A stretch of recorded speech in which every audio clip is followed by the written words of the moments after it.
Yeah. I ain't gonna lie, I'm getting cooked. Fine, Jesse. What's your name, Dad? Sam. Sam. And are you a slut, Sam? I have 2 brothers. Oh, okay. Are you close to them? I am very. And do they see you as a slut? We're all sluts. You're a slut. All these dudes behind you are sluts. Your cameraman's a slut. Your PA's a slut. And your mic's a slut. And what make you a slut?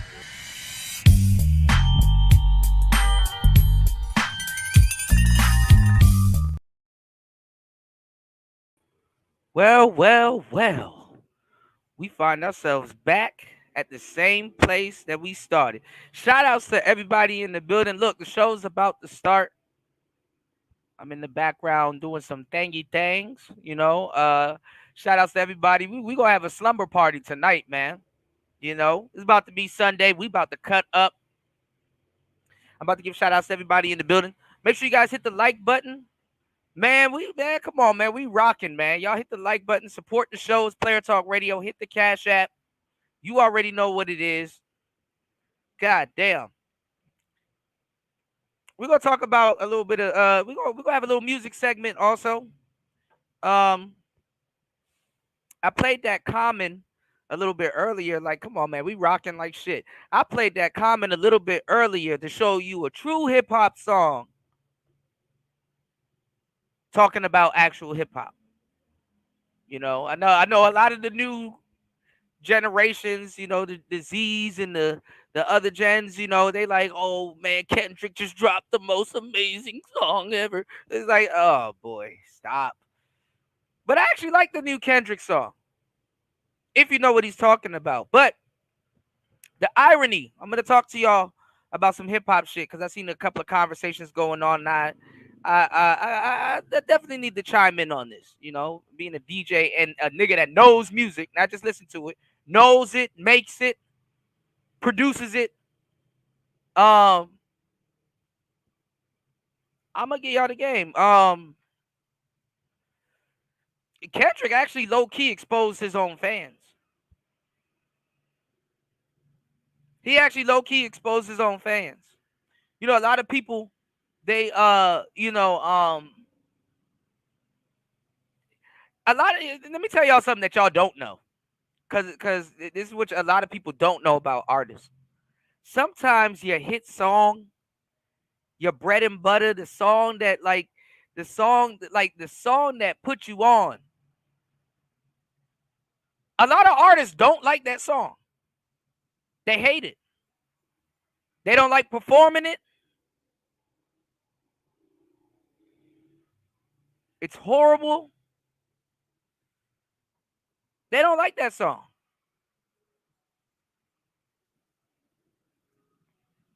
Talk about some they not like. No, not like. Kendrick don't like that song. I know he don't like that song.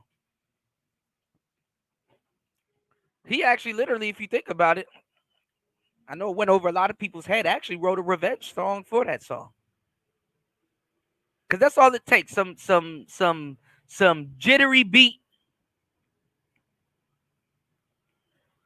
catchy lyrics, and people just gonna dance and just they don't even know the lyrics to the fucking song.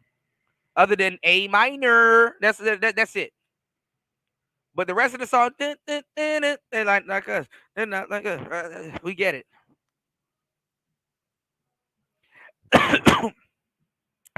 It's to the point that you can kind of say people have a kid's IQ, like a 6-year-old's IQ when it comes to music. I hate to say it like that, but it's the truth. Earlier, I was playing Song Cry. Raven said something very vital in the chat. Poetry.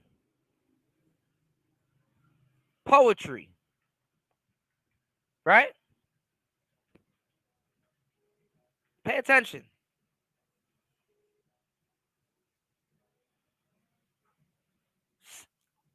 Elementary school kids, and Sexy Red, the rapper, are dancing to the same songs. How did Sexy Red become Kids Bop? Kids Bop, Sexy Red so bad, Kids Bop won't even remake her song.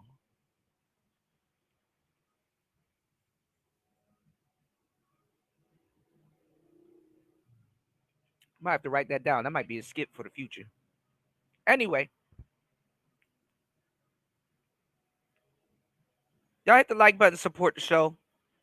The kids get drunk off of Juicy Juice and go to sleep. You get drunk off of Hennessy and pass out. What's the difference? Y'all dancing to the same song and shaking ass to the same song in booty shorts. I ain't gonna lie, they didn't tell us when we were kids we were wearing booty shorts too. But that's another topic. It's Player Talk Radio, man. We got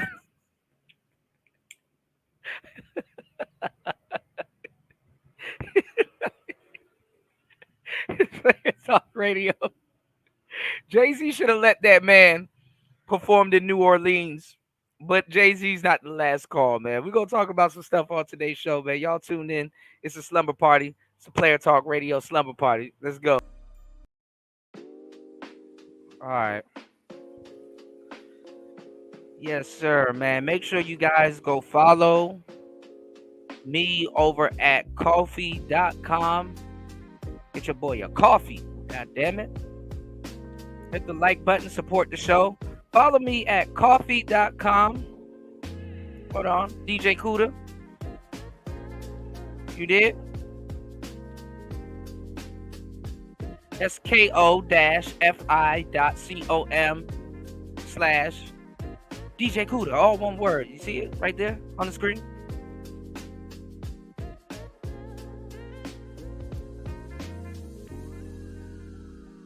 Shout outs to the playettes in the building. Shout outs to the players in the building. Let me give y'all a big shout out. Shout outs to UFO Kamikaze in the building. You said something earlier. I got to touch on that, bro. Can't let that slide. That part. You know what I'm saying? Give me 1 second. Shout outs to my bro, the most hated bronze flat power god in the building. Chris G in the building. Chris G in the place to be. You dig what I'm saying? Shout outs to my boy Vader in the building. Vader, if you still up, I got you, man. Shoot the question. Shout out to David Akisanya. What's going on, player? Yeah, you know, I throw on some of them cuts for you, man. Speaking of Nigerians, what actually made me go live early, I was really supposed to be, studying right now. You know, this is the time of the day or the night for you guys where I'm like sitting around editing videos or studying, you know what I'm saying? I'm dragging myself out of bed every morning to get up and do something productive, you know what I'm saying? Because it's a lot going on in this world and there's a lot of things that I'm striving for. So, you got to get up and just get to it, you know? And I don't know, the women love this, but I don't, because I've dealt with a lot of women that are like morning women, like even bitches that don't even go to sleep. When I wake up, I'm grumpy. I'm a little angry ass little nigga when I wake up, man. And for some reason they find that shit attractive. You know what I'm saying? You know when you wake up, your voice deep and shit. I wake up, I sound like Batman. See, when I get on here, I use my throat voice, so people believe I don't have bass. But I'm just relaxing. You understand what I'm saying? I got a lot of bass. I just don't use it. I don't speak from my stomach or my sternum, you know. But I do speak from my chest though. I get y'all the game. Got hella game. When you got game, you can relax. You don't need to prove no masculinity. That's why I'm trying to tell y'all, some of these dudes in these spaces, they not who they say they are. Not who they say they are, man. You know what I'm saying? And plus, I'm an artist, you know, so sometimes I like to play around with different voices because it sounds different when you record it. I can record 2 verses and sound like 2 different people. Anyway, we'll talk about that music shit a little bit later. But anyway, let me not go off track. Duke, I told y'all this was going to happen. And I'm telling y'all, too, wait until this happens with Abba and Preach.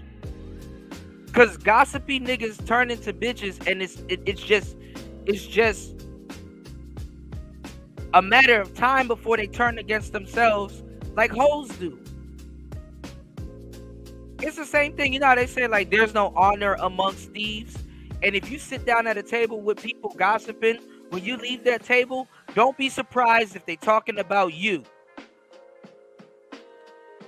Don't be surprised if you're the topic of that table before you pull up or after you leave. Or both. In the same day, same setting. That's because after a while, when people hate on you, right?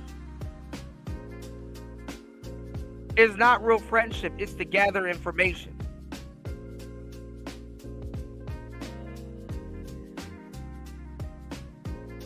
And when that Daisy Fresh thing popped off, I told y'all this was going to happen. I told y'all this was going to happen. So you got Duke and Dawn going at LTTV. Two gossip dudes. And shit, I mean, you know. I mean, a lot of niggas doing gossip content right now, but them two niggas was I don't know. To me, them the same niggas. I don't know why. And the funny part is that one of them's Nigerian and one of them claims to be half Jamaican.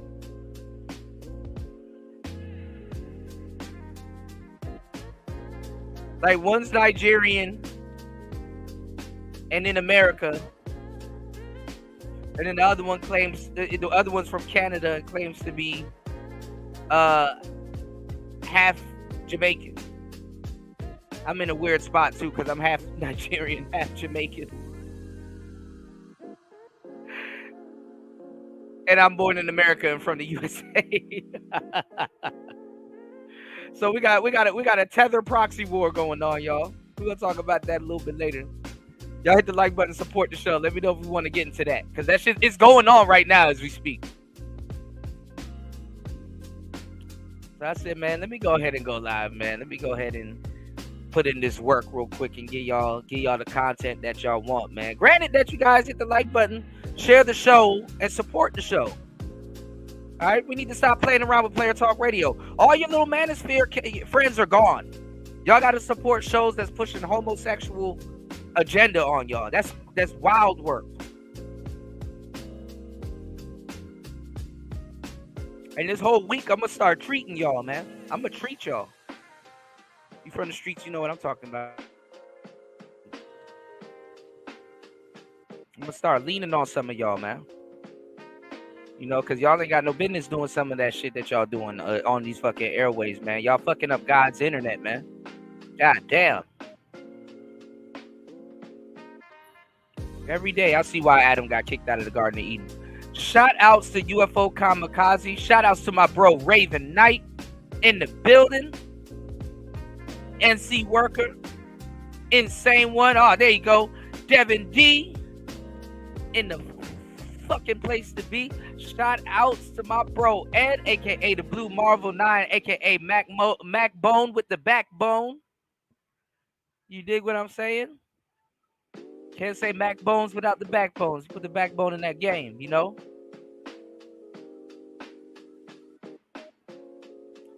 He said, Kuda a tether. I'm telling Tariq. Tariq, no. Me and Tariq cool. I'm old school Tariq alumni. This is why I got the keys to not listen to half these niggas talking that tether shit. Oh, let me tell y'all something. Black people gave Tariq Nasheed fucking hell. All throughout listen, like around Hidden Colors 3, or was it 4? I forgot. It was the one I supported all the Hidden Colors, Buck Breaking, and 1804. I was going through some bullshit between the other ones. I would have supported the other ones too, but the one I didn't get a chance to support or see was the one with Nas in it. That's the only reason why y'all niggas are fucking with Tariq, because he put Nas in it. That's when black people started fucking with Tariq. They was not fucking with Tariq because they thought he was a pimp. Like, black people don't fuck with pimps. And y'all gotta stop playing, man. I know y'all don't like players and all this other shit, and y'all be running around here looking for game all fucking day. Some of the people in these spaces. But I'm gonna give y'all some real shit. Stop acting like pimps, players, hustlers, rappers, and all these people ain't the corner market or some of the biggest money makers in Black America. And get on here and start talking about statistics, talking about some, man, we got $1 billion spending power, shorty. Where'd that come from? Music? Where'd that come from? This is why a lot of times I don't listen to y'all when y'all talk about credit, because let me tell y'all, it's not even credit or politics and stuff like that for that matter, because guess what? A lot of that $1 billion spending credit is a loan. A loan.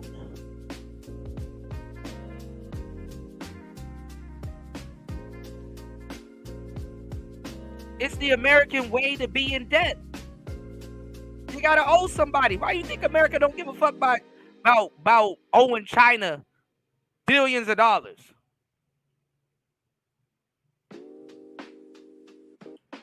It's the American way, baby. You gotta be comfortable with being in debt. Rent a Center knocking at some of y'all door right now. They're like, come on, sir, we need our couch back. Leaving shit on your door. You ain't you at home. They heard you. You ain't answering the door.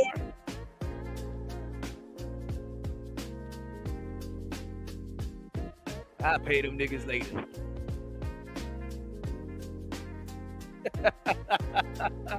That's the American way.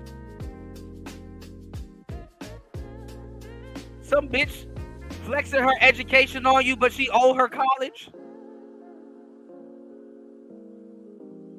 That degree up on the wall is fucking her pockets up. But she's smarter than you, though.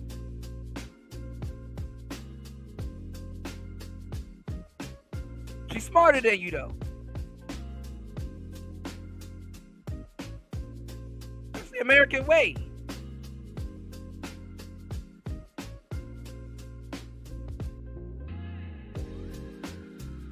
So these little titles and names and stuff, pimp, Mac, player, businessman, entrepreneur.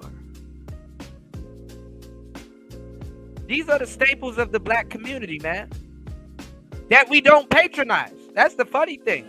We want to talk about shit getting better, but you around a lot of hardworking Black men and don't support them like that.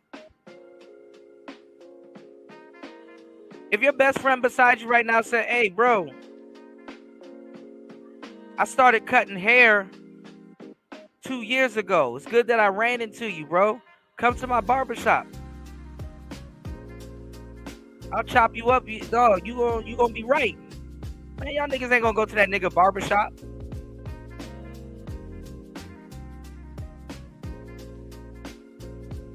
I think I saw something too recently where they say a lot of Black people now don't even have Black barbers. I'm like, damn. They find them an Asian man or they find them a white man that know how to do that fade correctly. I mean, you know what I'm saying? You watch a couple of YouTube videos as a barber, you shit. Nigga, you yourself at home can do a fade correctly with the clippers that you cut your beard with, if you have a beard. Some of y'all niggas like, I'm just gonna let this neck beard grow. I feel you, player. For sure. But anyway, man, let's get into the game, man. Let's get into this game. Y'all go follow me at Ko-fi. Y'all don't even gotta type it in the search bar. I put the link right here. Go check out the page. I'm gonna start putting exclusive videos on that page. So, I might not put some pre-records here. A lot of my pre-records are gonna be on that page. All right, so I'm gonna need y'all to follow me on Ko-fi because a lot of pre-records. I'm gonna do some pre-records. I'm thinking about starting. Since y'all niggas like gossip content, I'm not gonna grift. I'm gonna troll. Might start a little gossip channel about little stuff going on in the space over on that channel, and call the show "Ooh Scandalous." Ooh Scandalous. What's going on, Mike Matroke? Double M in the building. What's going on, player? Y'all make sure y'all follow me at Ko-fi at DJ Kuda. Well, Ko-fi.com/DJ Kuda. And support the show. You can support the show even on air on air while I'm here. God damn it. Even on air while I'm here, there. The tongue twister, y'all. All right, y'all hit the Cash App. Act like you know. So you got Duke and Don going at LTTV. And these are both dudes that gossip. And duos and dudes that kind of get together to gossip, it's like they haven't done the computer for a long time. See, we do the computer, y'all. I know some of y'all do the cell phone, but we do the computer, right? We do the computer, right? We do the computer. What's going on, Chaos? Yeah, it's my website, man. Y'all go over to Kofi and y'all go over to Coffee. I say Kofi because I'm thinking about Kofi Kingston. Y'all go over to Coffee and support your boy, man. All right, so this is the thing, right?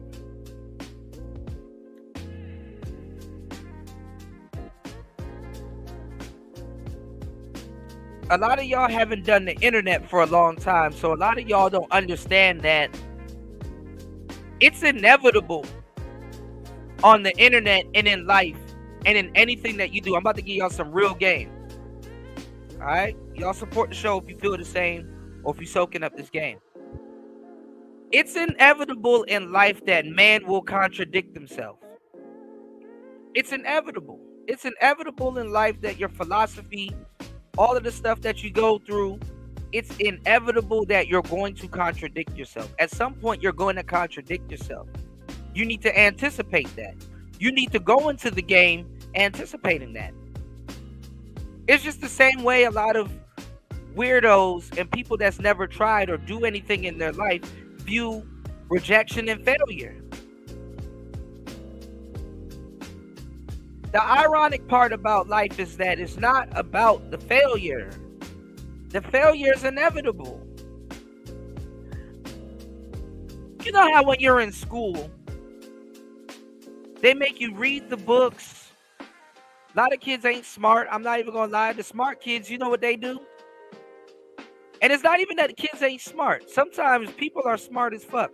There's a lot of dumb motherfuckers, dumber than you, making way more money than you. And it's crazy. And as somebody that's intelligent and smart and tuned into Player Talk Radio, I look to you for a source of light. Why don't some of you guys look to yourself for that same source? Huh? I look to bounce ideas off you guys, knowing that I'm gonna get an intelligent response because I have a lot of bright, smart black men in my audience, and men in general in my audience, right? So, if you look at school, right, the smart kids, what they do, right, is they damn near in their alone time instead of watching cartoons and stuff, and even while they're watching cartoons, smart kids nowadays, especially like the zillennials and some millennials, I'm not even gonna lie, it's just that a lot of people are behind with the times. They do what's called multitasking. Multitasking is a new it's not even a new concept to kids, but they don't know it as multitasking. They don't know what that. I mean, now they probably do with the internet and all that kind of shit and information getting spread around. But you know what kids would do? They would read the whole book. They would read the whole book. Whereas in school, you will cover a slither of the book. Like the teacher will be like, "Well, hey, it's like the Bible. You know how like you go to, you know how the Bible. You know how you go to the church, right? And they're like, okay, you know."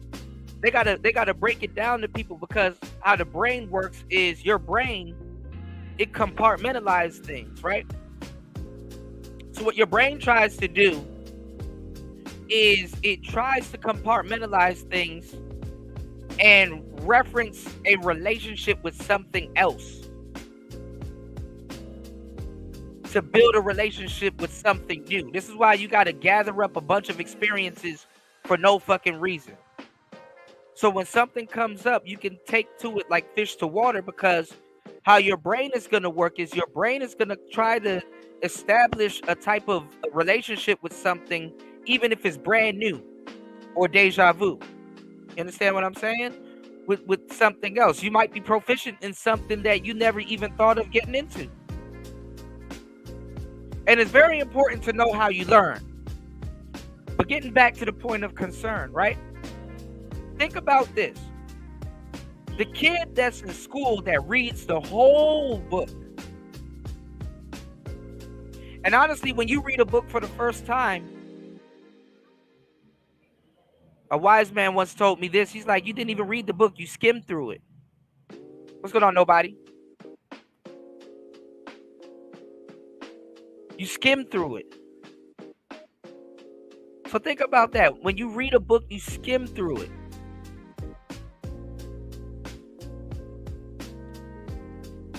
Now, there's a bunch of reading techniques. One of them is when you turn a new page, skim through the page. Skim through it. Don't even really read it. Just kind of scan it and skim through it. So that your brain kind of familiarizes itself, again, compartmentalization. Your brain kind of familiarizes itself with what you might read. And then what happens is then, after you skim through the page, then you go back from the top.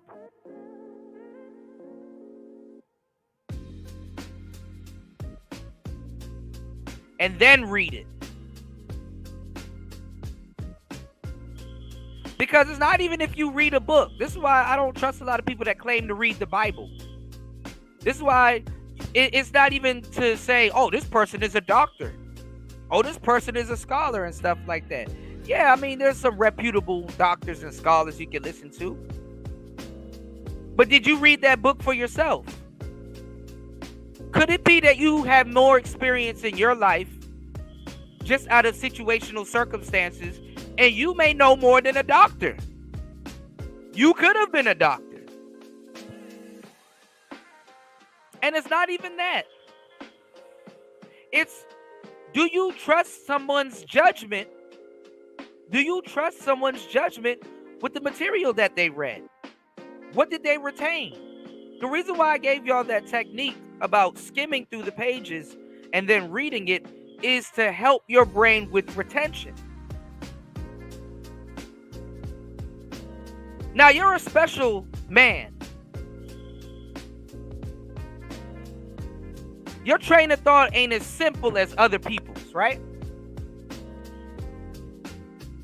Right? So you got to understand the game that, you got to understand the game that you're in. People in this world get rewarded for reading, writing, and regurgitating. Why do you think that man is so obsessed with robots, like robotic stuff? Why do you think that men are so obsessed with robotics? So when you get into a level of consciousness and understanding, you will understand that there's so many ways that man is trying to be God. We create the mechanic from the organic and want the mechanic to replicate the organic. Why do you think your cell phone or whatever device that you're looking at that has a screen? Technology is so primitive right now. Y'all don't understand shit. You're looking at a screen. In the future, when people are like the Terminator and they start looking through their glasses or with contacts and stuff like that, they're gonna laugh at you because you're looking at a screen. Fucking your little eyeballs up. You look at your cell phone screen. Then you look at your computer screen. Then you look at your TV screen. And hell, If you a fucking producer, don't be darless like me. Then you gotta look at an MPC screen or a Digitone screen.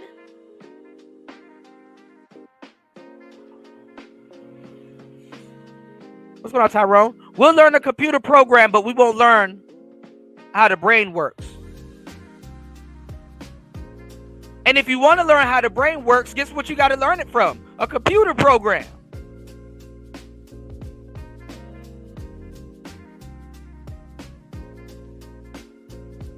Amazing.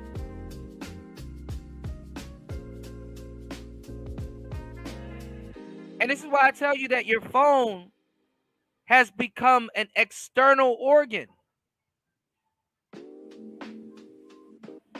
Your phone has become an external organ.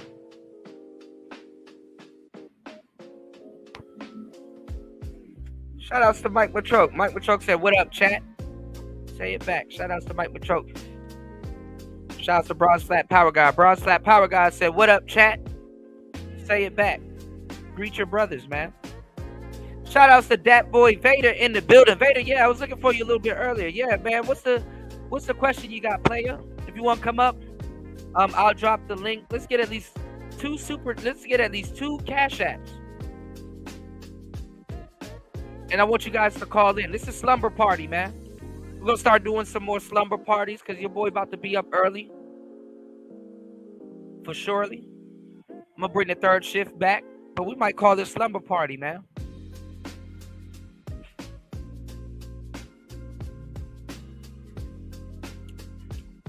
These Manosphere cats y'all supporting anyway, fucking up the space.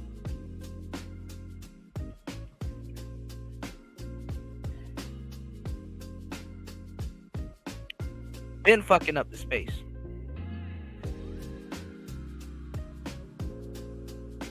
Y'all don't believe what I'm talking about? Go watch The Matrix, nigga. Go watch, go play some good video games. Some of y'all niggas only play 2K all your life and don't know a good fucking video game. Go play Indigo Prophecy. Go buy a PlayStation from GameStop so they stock can go up. And some of us that's invested in the fucking market can have a little bit of a chance. Go play Fahrenheit 11 or whatever they call that shit. Nigga, go. What's that other game that them people Quantum produced? Go play Detroit. Whatever. All Humans. Go play that shit. Oh man, lay it on us, man. Vader said I got hit with some ill female game this week. What she do? I can just give me some details. I'm gonna ask you if anything. Yo, let me know if you want to call in. If anything, I want y'all to call in. Because I wanna change the scope real quick. I want y'all to call in. If you got any, problems going on with your lady, let me know. Ladies, if you got problems going on with a nigga, let me know. I'll teach you how to flip. Y'all want to hear about some game? I'll teach y'all how to flip. I'll teach y'all how to flip it. What game did she play or did she run on you? And I can give you the information on how to flip. I could even give you 3 solutions on how to flip. Because there's a bunch of ways to go about certain things. Now, this ain't a Haitian joke. I got to be careful with my jokes these days. This ain't a Haitian joke. There's 1,000 ways to skin a cat, but this ain't a Haitian. This is not a Haitian joke. All right. Shout outs to my Zoes. Sac passe. You dig? She hit me with the pH balance. Oh hell no.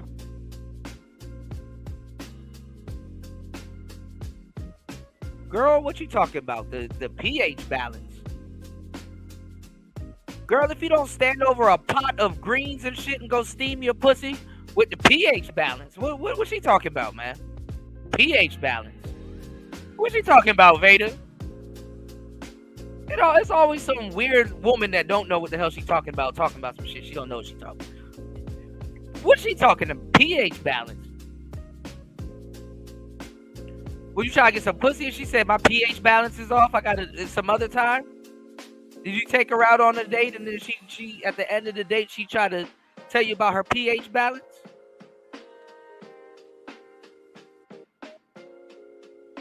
You know, because sometimes a woman got to stand over a pot and let that mist from the pot hit the pot. pH balance, girl. If you don't stop drinking Hennessy, that's because you drink Hennessy. Do you see? Listen,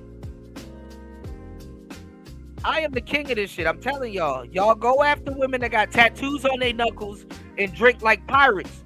Hennessy is not good for your pussy. I don't mind a woman that smokes weed or whatever, a little bit of cigarettes here and there or whatever, but smoking is not a feminine trait. Drinking yourself into a stupor is not a feminine trait also. This is why women drink wine. This is why they got wine coolers. This is, you know what I'm saying? You know the West is so behind. If you go to Thailand, right? This is how the women get you. They'll get you in the clubs and be talking about some lady drink. And the lady drink is a little bit below what a quote unquote masculine drink would be. So it's like they prey on a lot of dudes' ability to be courteous and masculine. Ooh, I'm gonna buy a lady drink. It's basically a business strategy, you know? It's basically a business strategy. And the funny part is that now that I'm into bookkeeping and I'm starting to onboard clients this month and I'm gonna have my certification soon, I'm gonna tell you some real shit. It's nothing but a business strategy to get more money. That's what clubs do. Clubs, they only do 3 things. They get women, they put you in a vicinity around women in your city that you normally wouldn't meet or that's normally not in your city. They make money off of liquor sales and they give you liquid confidence. That's it. And I got another book coming out talking about dating apps, how dating apps manage to pull off the same thing. Y'all be thinking that the world works like dating apps. When you're swiping left and you're swiping right, that doesn't necessarily mean that you're actually talking to those women. It gives you a false sense of confidence because when you're swiping left and you're swiping right, you're swiping left and you're swiping right on women you wouldn't even have approached anyway, even if they was bad. And I'm not gonna lie, as a player, I'm gonna tell you, don't play them type of psychological games with yourself. And you're paying for an app to do that to you. And this is not to knock the apps and whatever, because, you know, a lot of times when you think about it, the game can't solve the world's problems. Something and somebody got to keep you niggas busy.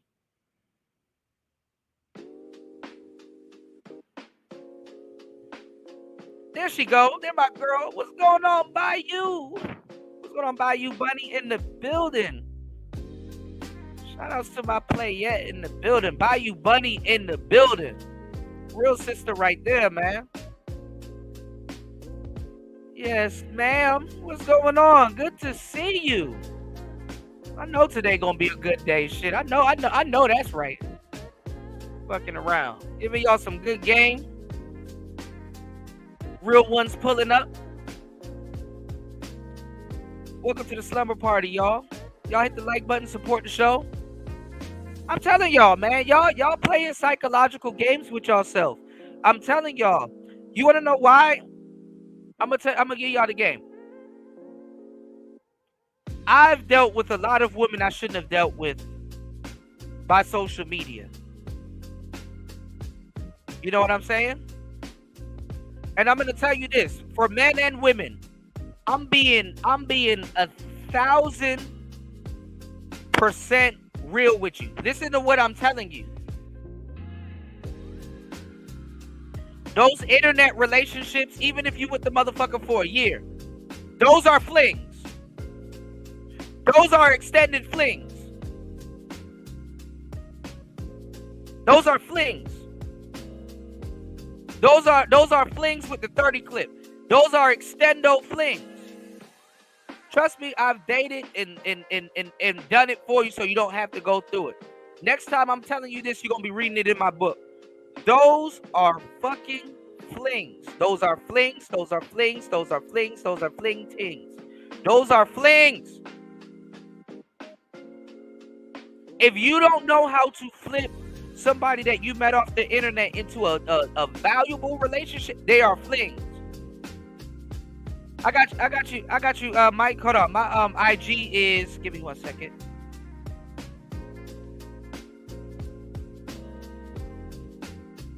I need to get on IG. I just haven't. You know what? IG needed to be one of the places that I go live on, because I will go viral than a motherfucker on IG.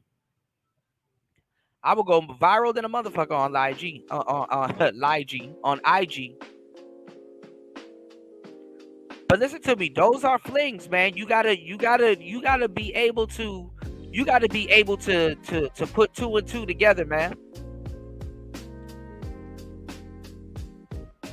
All right, listen to what I'm telling you. Meet people in your real life. People are fucking themselves up so bad on social media that you have to learn how to meet people in your real life and then go further with a relationship with them. Talk to people in your real life. Talk to people in your real life. Social media is trying to replicate what you should have in your real life. Okay? Social media is replicating what you should have in your real life. You heard me? You hear me? Social media is replicating what you should have into your real life. Some of you guys are so invested. Really understand what you're trying to do. You're trying to pull somebody off of social media into your real life. And let me tell you something. There's nothing wrong if you do it or if that's what you're trying to do. But when you pull them off of social media into your real life, you have to have the aura as if you met them in your real life. Because it's bullshit. It's bullshit. And you want to know why? Because they're on social media trying to pull people into their real life. And I'm not even going to lie. We trust strangers with a lot of things these days that we don't even pay attention to. Uber. Uber Eats.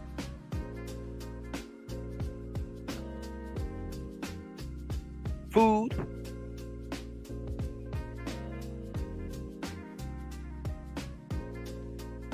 I'm watching this big booty African bitch follow around this old white man. And I can look at both of them and I can tell. You met her on social media, didn't you? Yeah, man.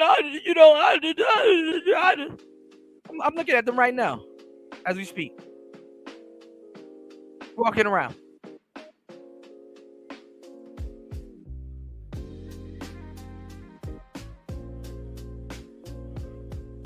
Right?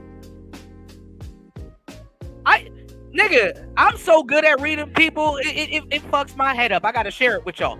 Nigga, I can look at two people that I can tell how they met.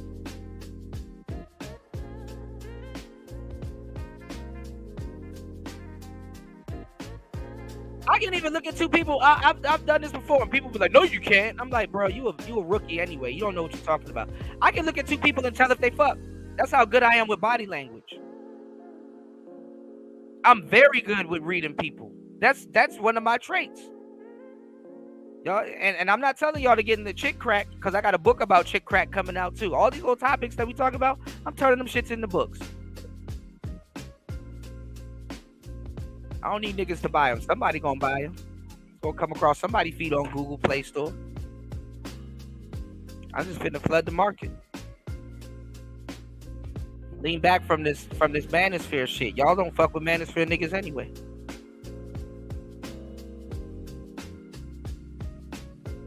I'm gonna tell y'all some real shit. Y'all better do your homework on January Capricorns, man. The year ends with Capricorn and begins with Capricorn. And Capricorns, they're Zeus. They're Zeus. I done put y'all on to so much game. The reason why you can't soak up so much, the reason why you can't soak up this game that I give a lot of y'all It's not my fault. It's not my fault. I put this out there. It's not my fault. The reason why I give y'all game and y'all can't soak it up is because y'all listening to a bunch of other niggas. What's the point of me giving you a clean swimming pool to swim in? You know, niggas don't frolic and shit like that. Maybe you should do it sometime.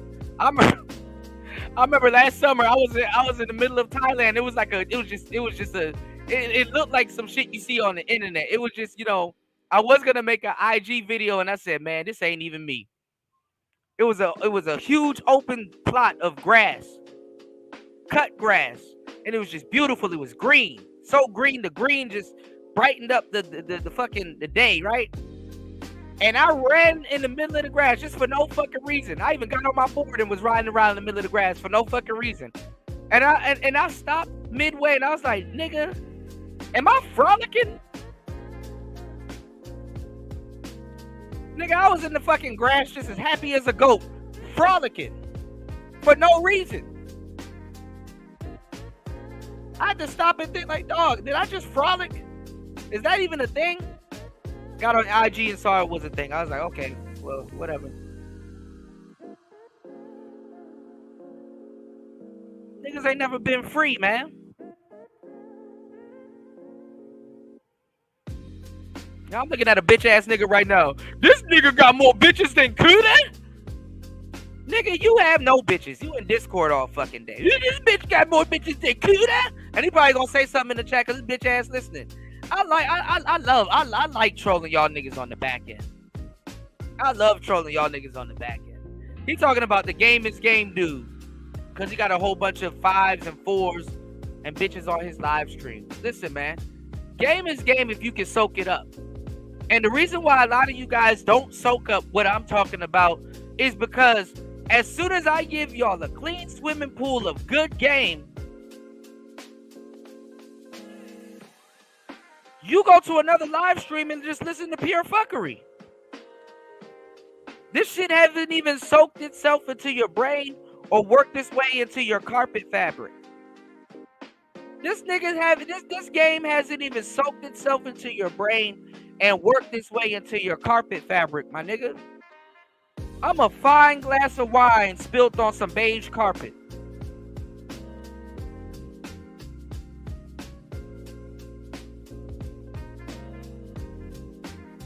And it don't bother me. I'm still gonna spit this game. But essentially what you're doing is you're taking good information. You're taking 25% of good information and then fucking it up with 75% of misinformation. And a lot of you niggas like doing that because psychologically, you want to play both sides. It's like women. Women naturally play both sides. It's just which one is appealing. Men, we do it also, but we do it with logic. Women do it with emotions. Right? You have a good wolf on the left shoulder, you got a bad wolf on your right shoulder. Whatever wolf you gonna be is which one you want to feed, my nigga. Which one do you want to feed? The good wolf or the bad wolf? An hour and 30 minutes into the show. Make sure you hit the like button, hit the Cash App, and support Player Talk Radio. 30 people in here is pitiful if we can't get 5 contributors. Pitiful. And I'm really dropping gems. I don't need to start my show with a panel.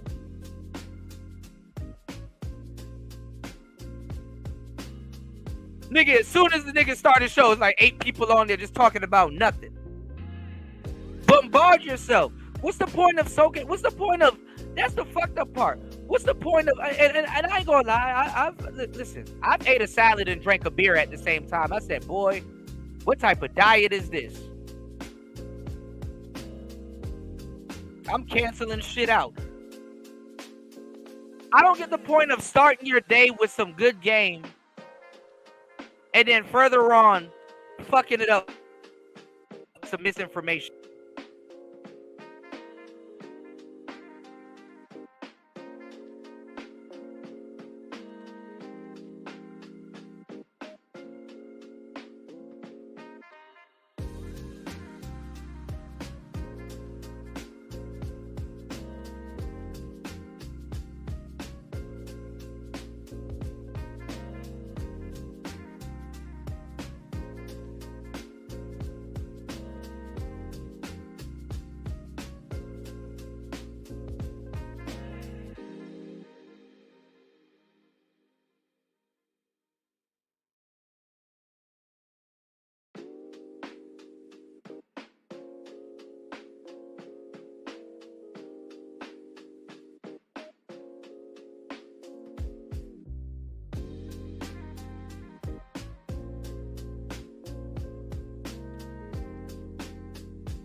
fault. My thing is, I don't get the point of giving y'all some good game, and you start your day off right, and then spend the rest of your day polluting your mind with bullshit.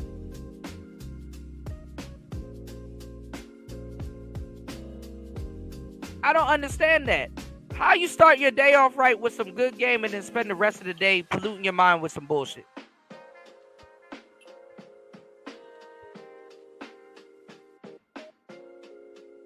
And I'm at the point where I've discussed this topic so many times, I'm not even going to argue with you. I'm not even going to argue with you. Go ahead and pollute your mind, my nigga. Just don't complain to me, which I know what's going to happen. Why are all these fucking manosphere panels now running gay propaganda?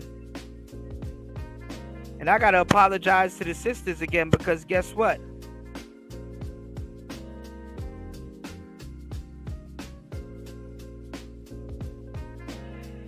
They not the one holding the gun.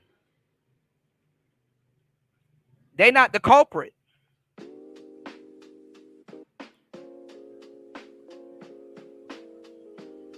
I predict a lot of right shit, but I'm gonna tell you the truth.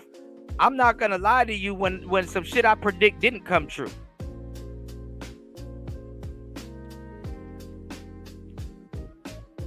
It's these niggas bringing in the homosexuality in the fucking black man's face.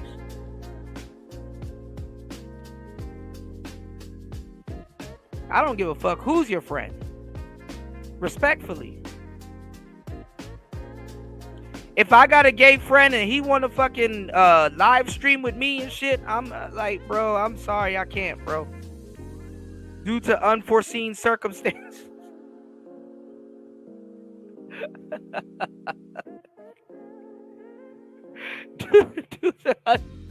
Due to unforeseen circumstances.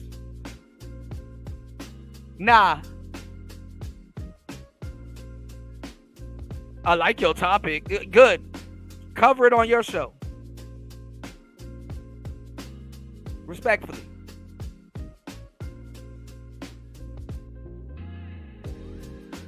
Y'all gotta stop, man.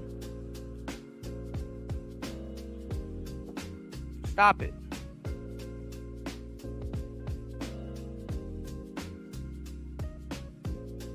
Ooh, shit, it's hot out here, man. Y'all hit the like button, support the show. All right, let's get into this game, man. All right, I done did a long ass monologue.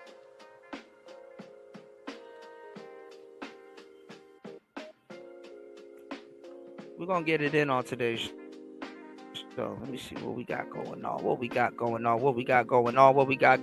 Hold on, y'all. Yeah, man. Sometimes, Mike, you gotta not hold back, man. If you hold back, man, honestly, it don't even matter if you hold back or lie to people. I see why a lot of content creators are running around here lying to y'all. Y'all don't give a fuck about what y'all watch. You go, nigga. You can watch. I know the pathology of a nigga. A nigga could watch a very prolific Malcolm X speech, and then right after he's done watching Malcolm X, he'll go watch Saucy Santana.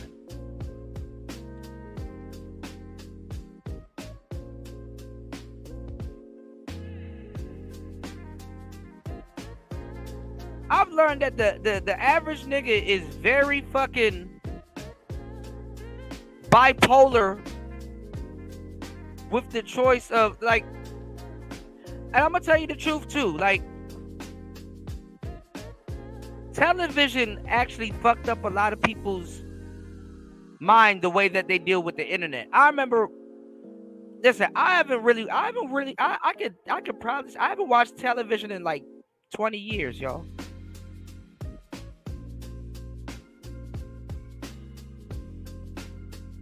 This is like a certain show or program or something. I haven't really watched television in like 20 years.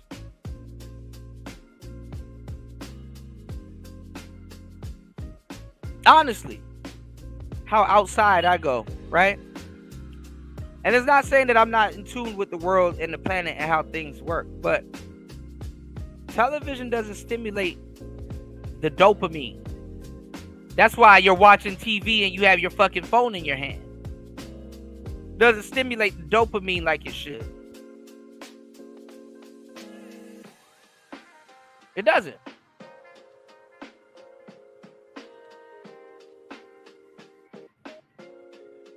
And I'm gonna tell you what fucks a lot of y'all up is that you treat the internet like television, because again, going back to what I was telling you guys in the beginning, how your brain tries to develop a relationship with something, it compartmentalizes it. It has to compartmentalize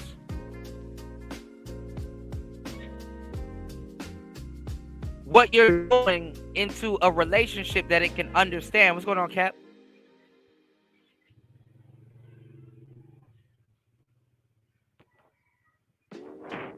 But if you're not seasoned, or and not even, you could be a seasoned person and just not be paying attention. You could be a seasoned person and not just be paying attention. Your brain has to compartmentalize itself with a already familiar relationship with something,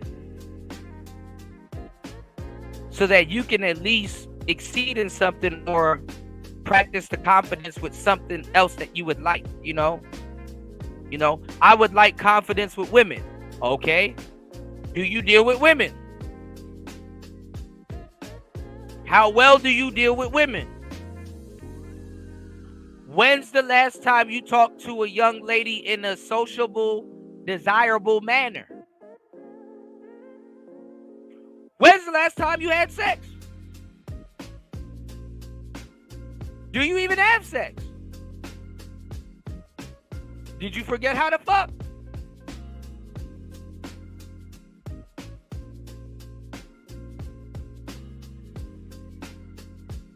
Do you know what a woman is? How do you identify one? Do you know how to socialize with one to even get a desired result? Do you think like this? Or do you think when you wake up, oh, what's the next show I'm gonna watch? Who's live? Who can I troll today?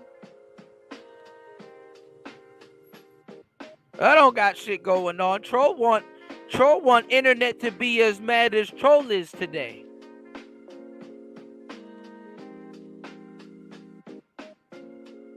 See, this is why I want y'all, and I need y'all to be more interactive with this channel. I need y'all to support the channel, but I need y'all to be more interactive with this channel. If you have problems with women and you have things going on, granted that is supported, or I'm in a good mood, I will drop the link like I'm dropping it right now. Shouldn't be spoiling y'all, but fuck it. Because it's one of the most under-supported channels in the fucking history of the manosphere. But shout out to my real supporters. You know that ain't a jab at you guys. You guys keep the show going. I need y'all to call in. Tell me about some of the problems. I'm going to ask you specific questions. Okay? Or if you had a problem in the past or a situation, you can even pull up a scenario. Let me know. I'm going to ask you specific questions. Now, I need y'all to soak up the game when I'm asking y'all questions. I'm not asking regular fucking questions. Yes, the way I ask them is so they don't come off as abrasive. It's so they don't come off. I'm asking specific questions with deadly intentions. All right, and I'm not asking questions with deadly intentions to fucking expose you or make fun of you or anything like that. I'm asking questions because I understand that a lot of guys and women don't know how to articulate themselves.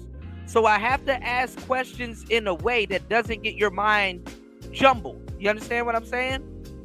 And that way you can give me an answer and I know what to take from that answer.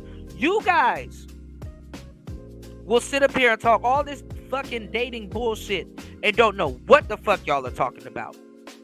And the fucked up part is that you will listen to a nigga that knows what he's talking about, get off of here, go listen to some other asshole that doesn't know what he's talking about, and then you start questioning the nigga that actually knows what he's talking about. It's irritating.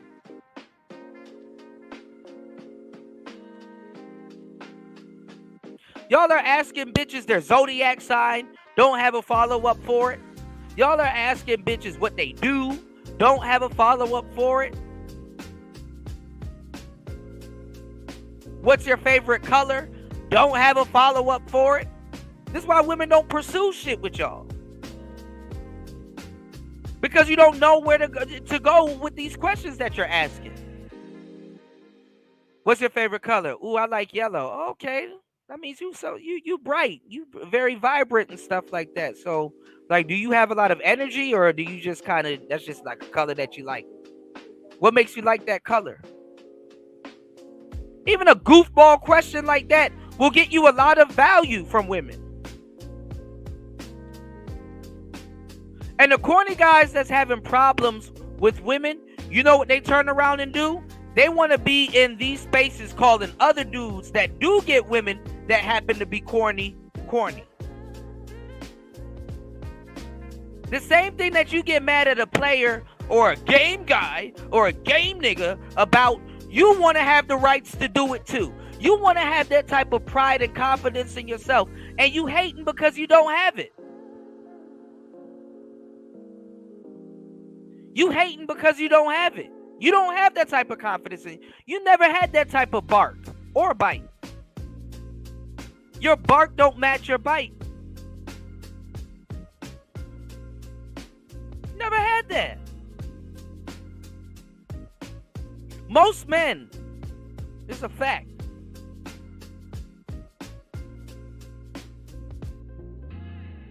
will go their whole life and never date their type. Most men will go through their whole life dreaming. That's fucking sad. That's fucking sad. When you look at the empires and you look at the beautiful things that men around you have built. I felt that shit when Jay, y'all wasn't listening. I give y'all the game and the music and the intro of the show. What Jay say on Bad Guy? I ain't no ordinary nigga. Look around. This ain't what ordinary gets you. Extraordinary figures. I'm an extraordinary nigga. That nigga used the word ordinary in like 3 ways. And it went over people's heads. But the average square, the average person can look around and say, damn, look at that building. Look at that skyscraper.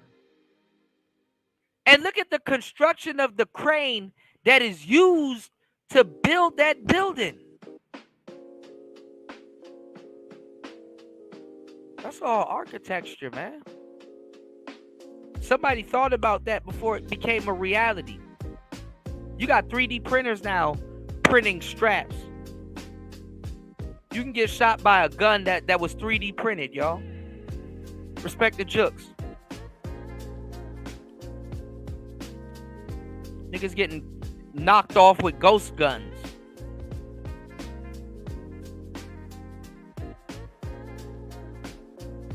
You niggas are fucking sleeping, man. Talking about tricking and doing all of this dumbass shit with bitches all fucking day on the fucking internet. Niggas out here getting killed with civilians out here getting killed with no vest with AK-47s. Some shit that you go to war and get shot with. Niggas getting killed with the same fucking artillery that a nigga know, and that a nigga in the military, not even a nigga, white boys, Asian boys, Spanish boys, Latin boys, Indian boys, whoever joins the military or wherever the fuck they from, niggas getting killed with weapons that they know. That's like, before Nigga, you even just go to the gun range, they tell you to put a vest on. Why? Because AK bullets hurt. You niggas out here in these fucking neighborhoods with these bitches with no fucking game playing with y'all lives. And you sit up here, you don't even support shows that's giving you some mental chewing gum. You're not even listening to the voice of reason. And your dumb ass out here thinking that you doing shit, thinking that, oh, it can't be me. Yeah, that's what everybody says until it's them. It's been me before. Bitches out here robbing y'all and shit like that. I can't even give the fucking brothers that I'm trying to help not even decent advice. I can't even tell y'all to really play around like that. I gotta tell y'all to have some type of game because some stupid broad that ain't got shit to do with me or what you watch here on the internet, you gonna try to go pursue her and you're gonna get fucked up in the game. I literally sat up here and told y'all like going after these little pirate bitches that got tattoos on their knuckles and all kinds of shit. And y'all bum ass up here talking about it can't be me. I'm just gonna listen to this game for free and not support Cuda. But one day when I go out, I'm gonna get shot with an AK or a Draco or some shit because guess what? I like to date these little tatted up bitches that he told me about. It's Saturday right now. Some of y'all with that bitch right now. Some of y'all with that bitch right now. Or just left their house right now. Man, if you don't fucking support the show,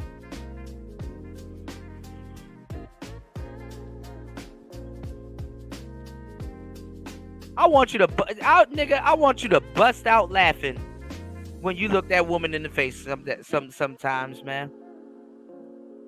I want you to bust out laughing like, damn, bro, this is the exact archetype Cuda talking about. Wanna know why? Because I date those bitches. I told y'all, I got a... Nigga, what the fuck you think this is? I got a 3rd degree black belt in those bitches. Yes. I know how to effectively date a bitch with tattoos on her knuckles. Yes. Some of y'all probably dating some little stripper bitch. You waiting for that bitch right now to get off work.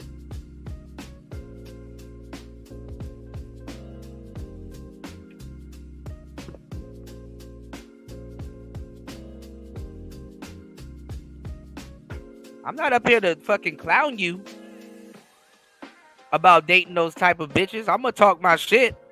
But if you really had some fucking game and could really soak up, you know, what I'm telling you, you know what I'm saying? If you really did something in your life and lay paint where it ain't, I'm gonna tell you some real shit. You need to learn how to deal with those type of bitches. I'm just merely telling you how to dance. Or teaching you how to dance. You weird ass niggas will listen to some woman teaching you how to bachata, but all of a sudden a nigga that got some game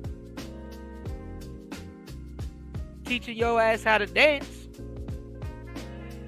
Now all of a sudden, man, I can do it by myself, shout it. I don't need no black man to teach me how to dance. I know how to do it. Okay. Don't realize you the most shot nigga in your vicinity. You the most robbed dude in your vicinity. You listening to weak ass dudes on the internet giving you passport game and then turn around when your ass fucked up in the game. They'll do a whole video on you and get paid and won't even take that money that they did because they sent your dumb ass off to bail your stupid ass out. Or help you out when you fucking get scopolamine. That's what this manosphere has turned into.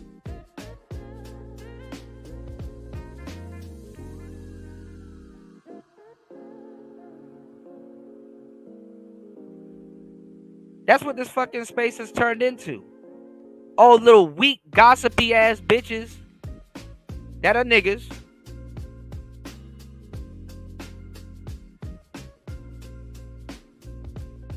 That get on here every fucking day to listen to the, man, let me see what happened to this guy.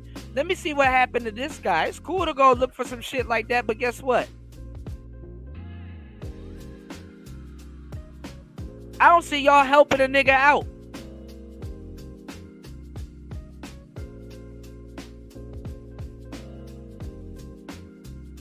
going on, Andre? I don't see y'all helping the nigga out. Yeah, woulda. The W's for winning. I don't see y'all helping a nigga out. Niggas out here, man, you need to be productive. You need to have productive live stream. You need to teach the brothers and shit like that. Okay. Support a brother that's teaching a brother. I don't see it. I see somebody, they did a show recently about Dr. Umar. They were like, oh, is it too late for Dr. Umar to open up his school? Now, I like Dr. Umar. I believe that he's smart. But that school gonna have a lot of problems that I believe that Dr. Umar is not ready for. And niggas ain't ready for. Niggas are some of the biggest liars on the planet. If I put a book in front of a nigga, 1.5 out of 10 is gonna read that book.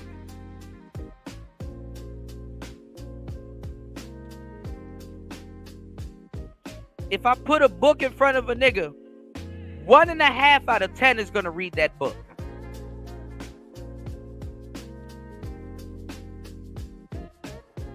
No, I haven't seen the Afrobeats Trump Haitian thing, man. I like, they've been making Haitian people the butt of the joke for a long time, and I think that's fucked up. And is there people in Springfield probably eating dogs and animals and shit like that? Yeah. You know, I see a lot of goofball niggas running around here calling people broke, and then they get offended when you ask them where's their Lamborghini.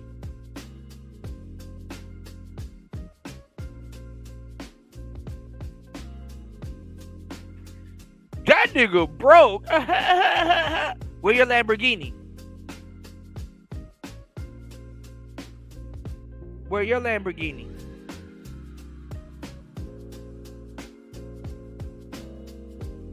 Yeah, I'll probably play it a little bit later. We almost 2 hours in. We need to get some contributors to the show.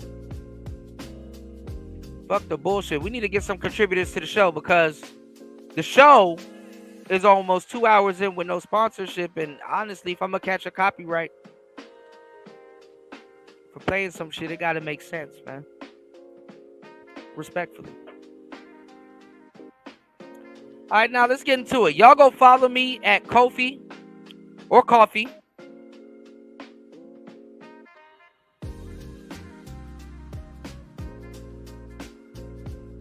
And support the show over there. I will have exclusive content over there. Pre-records that I would put on YouTube, I will put over there. Follow me at coffee.com, ko-fi/DJ Kuda. You could drop a 5 for the coffee. Buy your boy a cup of coffee. Y'all don't think I be getting parched like shit? Doing all this fucking talking. I can sit up here and just be playing videos and replays and stuff like that. And y'all be waiting for me to go live. Kuda, you gotta talk and say something today. Say something profound. Give us some content.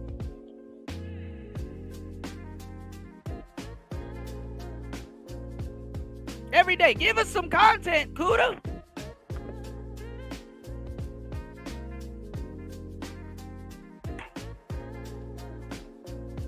That's cool. I'm cool with that. Support the show, though. All right. 111 where I'm at. Probably 211 where y'all at. Shout out to my bros on the East Coast. We're going to get into a lot of game on today's show. So, we got a lot of stuff to cover. You got Duke and Don going at LTTV. Two syrupy, gossipy dudes fighting over the same content. Y'all think they beefing with each other, but what they really beefing over is the right to gossip to their audience. And it's a power struggle right there. LTTV lost respect for Duke and Don because he started simping for Daisy, who we don't even know what the hell got going on right now. Where's Daisy Fit Chen?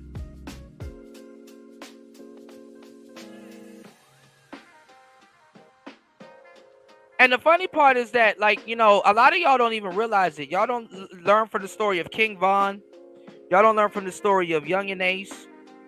Y'all don't learn from the story. You don't get rid of your enemy. I'm giving y'all some vital game. You don't get rid of your fucking enemy. You want to know why you don't get rid of your enemy? Because your enemy damn near could be your career. When that enemy gone, your career is in the rear.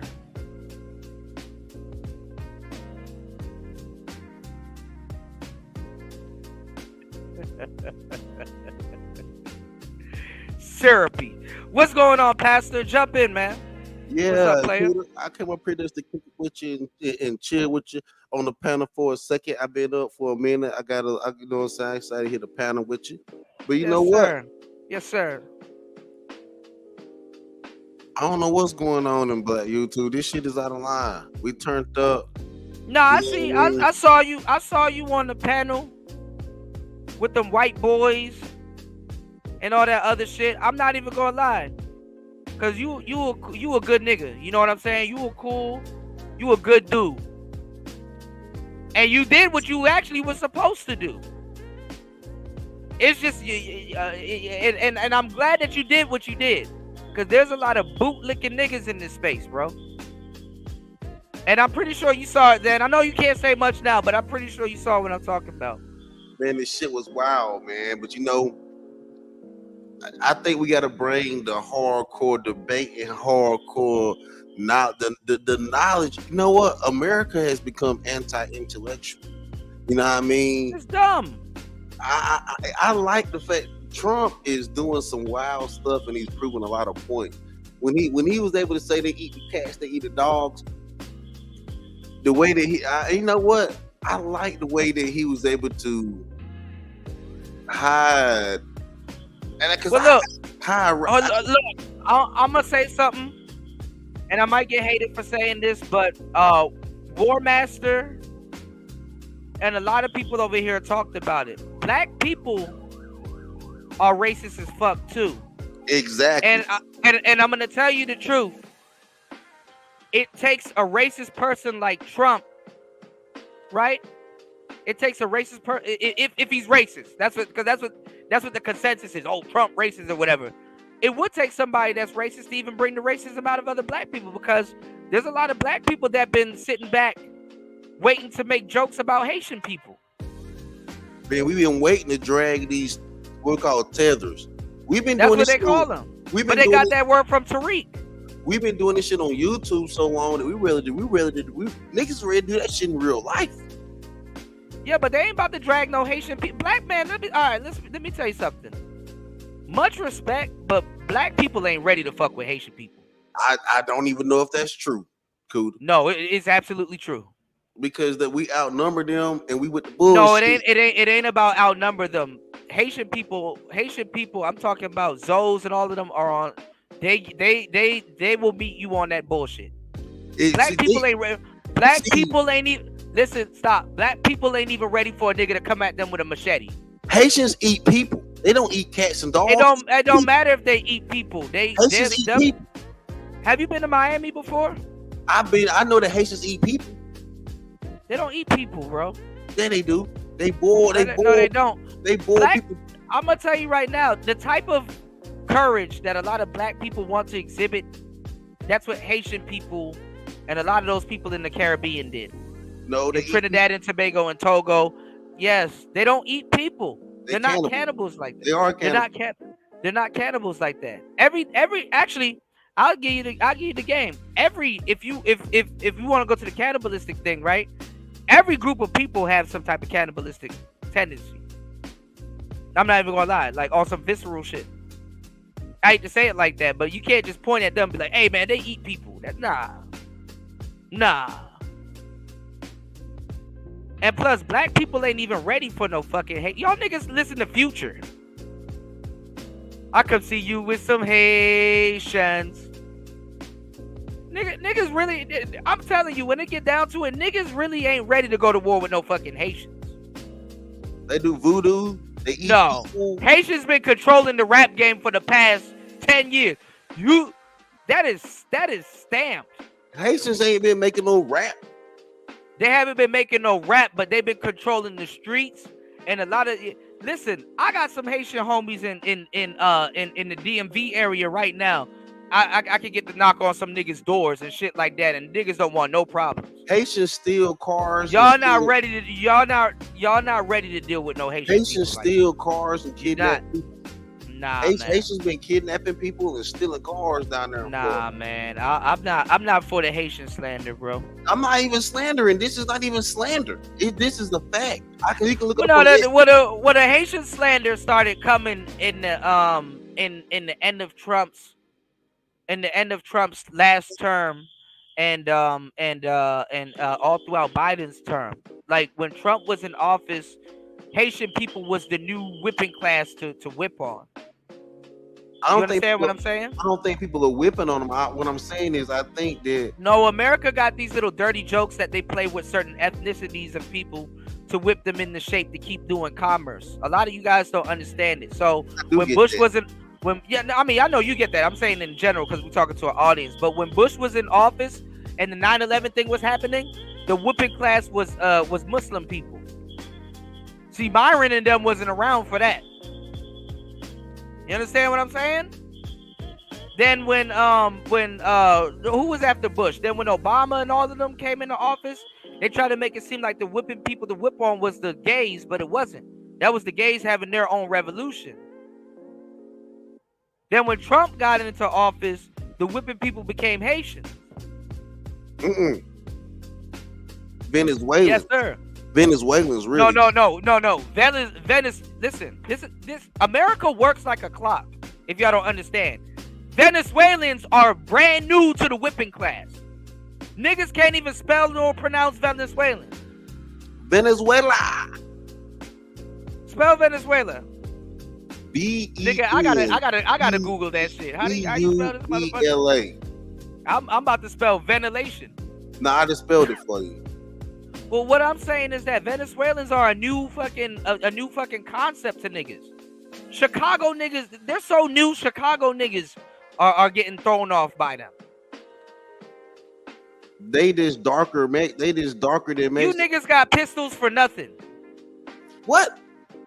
Who? Niggas got no. Listen. How can you sit here and say that black people are violent and we Chirac and everything, but we got pistols for nothing? No. Listen. There's a reason why America has signed us on with every war, not every nation. Pastor. Listen. I'm from the South still. Step aside. I'm not talking about you. Niggas, see, Americans don't even understand that the South and the North is still divided. Chicago is not the South. It's not, but the people come you from the South. Stop. You niggas in the South don't got pistols for nothing. But niggas on the East Coast and in Chicago and all the place where I'm from, which is still technically the South, them niggas got pistols for nothing. Their pistols are so trained on other black people, they didn't even think a Venezuelan exists to even come in their hoods and start shooting at them. Or doing whatever.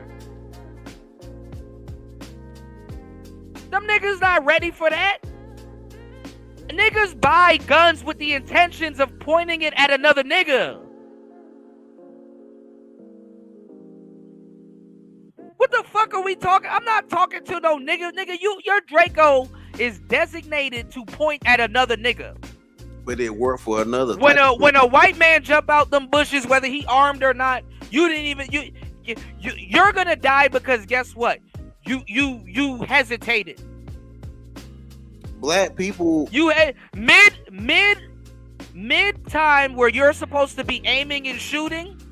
You didn't expect a white man or a white presenting man or a white Hispanic man or whatever type of man to jump out the bushes to point at you. He got the ups on you.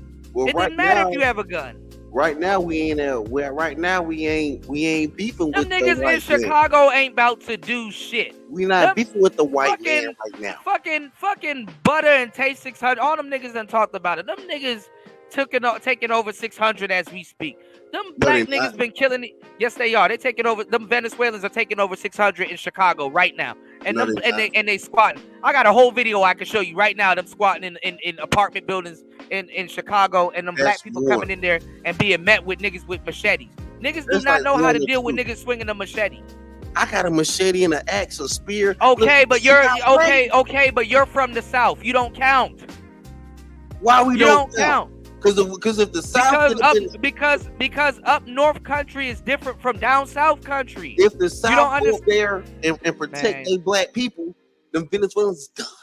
You want some bullshit, Pastor. South. Listen, if you don't think the North and the South in America has always been divided with just straight up history in this country, you cooked, bro. We will go protect Americans. Americans don't think the same. If you go down south, not even East Coast and West, Americans are divided. If you go to the West Coast and ask them the same question, you're going to get a different answer.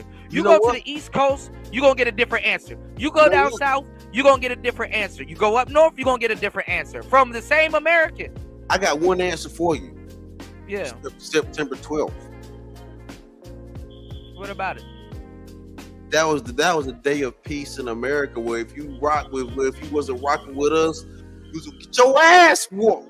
No, September 12th was the day of Americans coming to terms how vulnerable we really are. No, we was ready to whoop your ass. We wasn't ready to do nothing because we didn't know who the fuck did it. No, we retaliated. Bush and them know.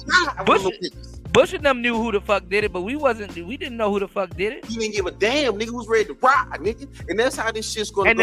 And the people that did it, Bush Senior, that nigga's daddy, gave them the weapons. Whenever America get a load of that. Load that up in the pistol. Whenever America get ready to ride, nigga, the world shut down. The world take notice. And that's all I'm saying. You think them Haitians and Venezuelans ready to take note against people? Americans, whenever Americans get ready to ride, whenever Americans get on that patriotism, nationalism type shit, you dealing with a different monster. I don't give a damn about that Haitian shit. Whenever an American get on that other shit, but them Haitian people, we dangerous. Them Haitian people are more connected. They're more connected to your people than anybody else. That's the South. Nah, that's the South. Yes. We get ready to... Yes, some Haitian people are in the South. Yes. What's going on, Shattered? Hold on, y'all. We get in there. What's going on, Gail? They blended in. They did not blend in. Haitian people are a different group of people. I get it. And I get a lot of people don't like them because they do voodoo and all kinds of other stuff. But the Haitian people eat people and cats. Eat people, cats, and dogs. Bro, niggas eat chitlins and scraps. Where do you think that comes from? They eat I just got it's scraps, scavengers. They eat people. You eat crabs. What are crabs? They're scavengers. We eat shrimps. Niggas love seafood. They eat people. And we choose to eat the scavengers. I'm not saying we directly eat people. I don't know no Haitian people for directly eating people. But if you do voodoo and stuff like that, maybe you got some people in that shit that probably do that shit. Because in Africa, cannibalism was another thing. You see chickens, you can fry a piece of chicken and throw that bitch into a chicken coop, and the chickens will come over there and eat it. And that bird is not sitting up there thinking, a Pidgeotto ain't thinking I ate a Pidgey. A Pidgeot ain't thinking about I ate a damn Pidgeotto. No, Haitians eat people. They eat people. They eat black people. I don't know them for being cannibalistic. And if they were cannibalistic, it was forced upon them. I'm telling you. I think Haitians eat people. They eat people. But I'm telling you, in America, y'all can't really shit on Haitians like that. Y'all wish y'all had the courage to do what a lot of them people were doing on them islands. We had the courage. We had more courage just when we fought for this country. Them Haitians are coming to a country we fought for. I watch how people live. Go look up some of these videos. Crypto Trekker is a really good one and showing you how people live in like the Philippines and places like that. So African American and the cuisine that we have in America, a lot of that cuisine, especially that was permeated in the South, came from us eating scraps, us eating bile and all the types of scraps. There used to be black young kids under the table taking these scraps, and they would take these scraps and they would turn them into pots and brews and stews and stuff like that. If you go to the Philippines, they have a same type of culture where people will eat chewed up chicken bones and all kinds of different things, scraps and bones and stuff like that, from people from restaurants and people that are niggas eat pre-eaten food. So hold on. Niggas don't have a problem eating a half-eaten sandwich. And they turn it into a cuisine. I'm telling you, there's people all over. Listen, stop. There's people that's all over the world that does the same things, and it all comes from Africa, honestly, to tell you the truth. But there's people that yes, it does. Nah, forget that out of Africa theory, but check this right. The reality of it is, I mean, because I don't know why you deny it. I mean, if you have African American on the front of your name, you know, there's a lot of, you know, there's a lot of heritage that you do need to study that does date back to Africa. I don't know about that on Africa stuff, but check this right. That is something they say. You like Shahrazad Ali, right? No, I don't. You don't like Sister Shahrazad Ali? No, I don't listen to her shit. I ain't read none of her damn books. You don't listen to Farrakhan? Nope. Farrakhan is not an American. But check this right. He's not a black American. I swear to God. But listen, shout outs to y'all, because I definitely understand Pastor. I know where he coming from. But and that's why I say you were needed, because that's what I'm saying. Like, you will play devil's advocate, and you will get a white man's blood boiling. I got you. And I'm not gonna lie, you wasn't wrong for what you did. Them dudes actually needed a wake up call. Them dudes were over there buck dancing like crazy. But nobody gonna say nothing about that because y'all like them. But jump in. I'm gonna check it out. What you want me to check out? Yo, what's going on? Y'all hear me? What's going on? Yeah, jump in. Yeah. Hold on. All right. Say what you gotta say, Pastor, and then Shatter gonna chime in, and then I'll chime in after Shatter. Let's go. So pretty much you cannot blame the fact that African Americans, or called black people, or the Negro American ate chitlins, right? You can't blame the fact that we ate chitlins. No, I'm not blaming it on them. I'm just telling you how synonymous it is with other cultures that do the same thing. Nah, them eating cats. Them stealing the cats. They eating the cats. They're stealing the ducks. They're eating the ducks, right? That's worse than but duck is a. Let me tell y'all something, and it's really vital that I'm here to give y'all this game. Do y'all know where the fuck I'm at? I'm in Asia. A nigga will kill a crocodile. A nigga will kill a dinosaur and eat it. Do you understand that? Niggas kill crickets, all kinds of shit. It used to be.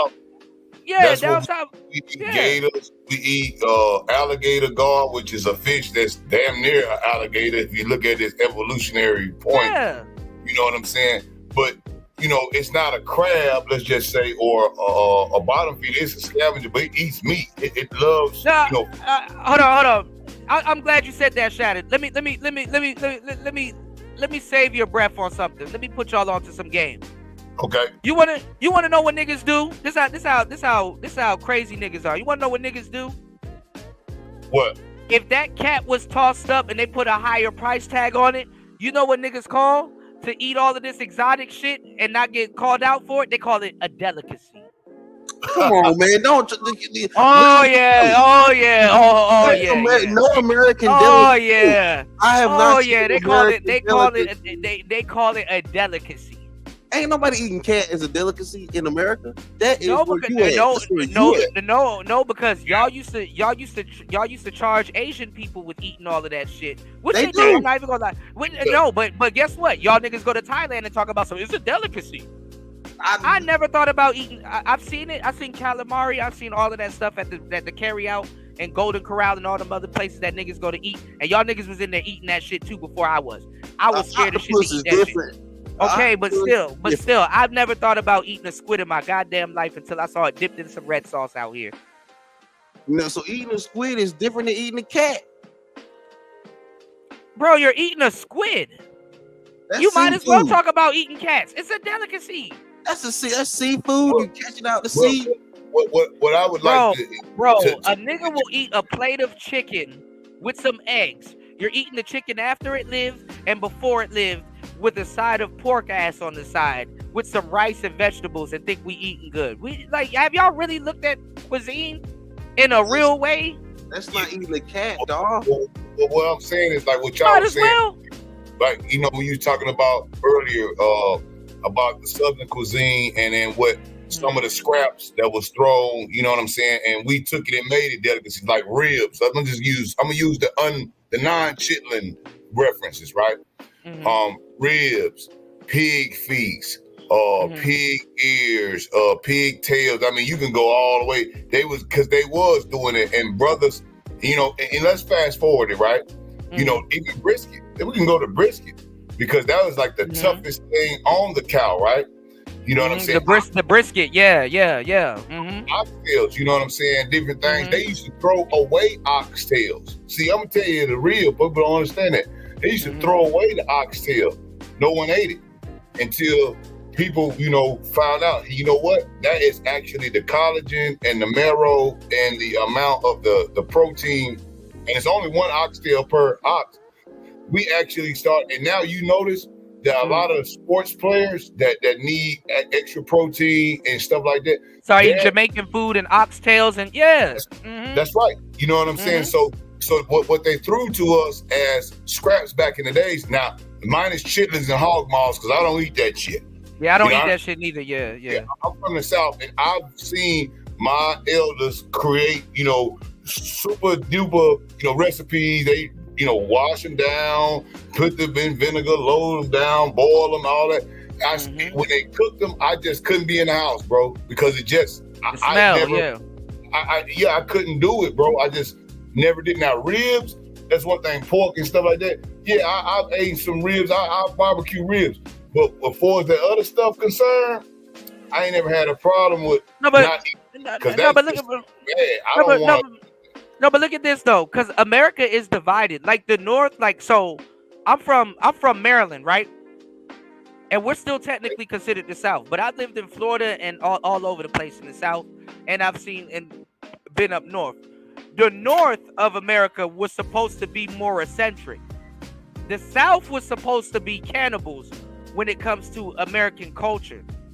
You know, and like the war got as far as to Gettysburg in America. You know, I mean in America, but in Maryland. You know what I'm saying?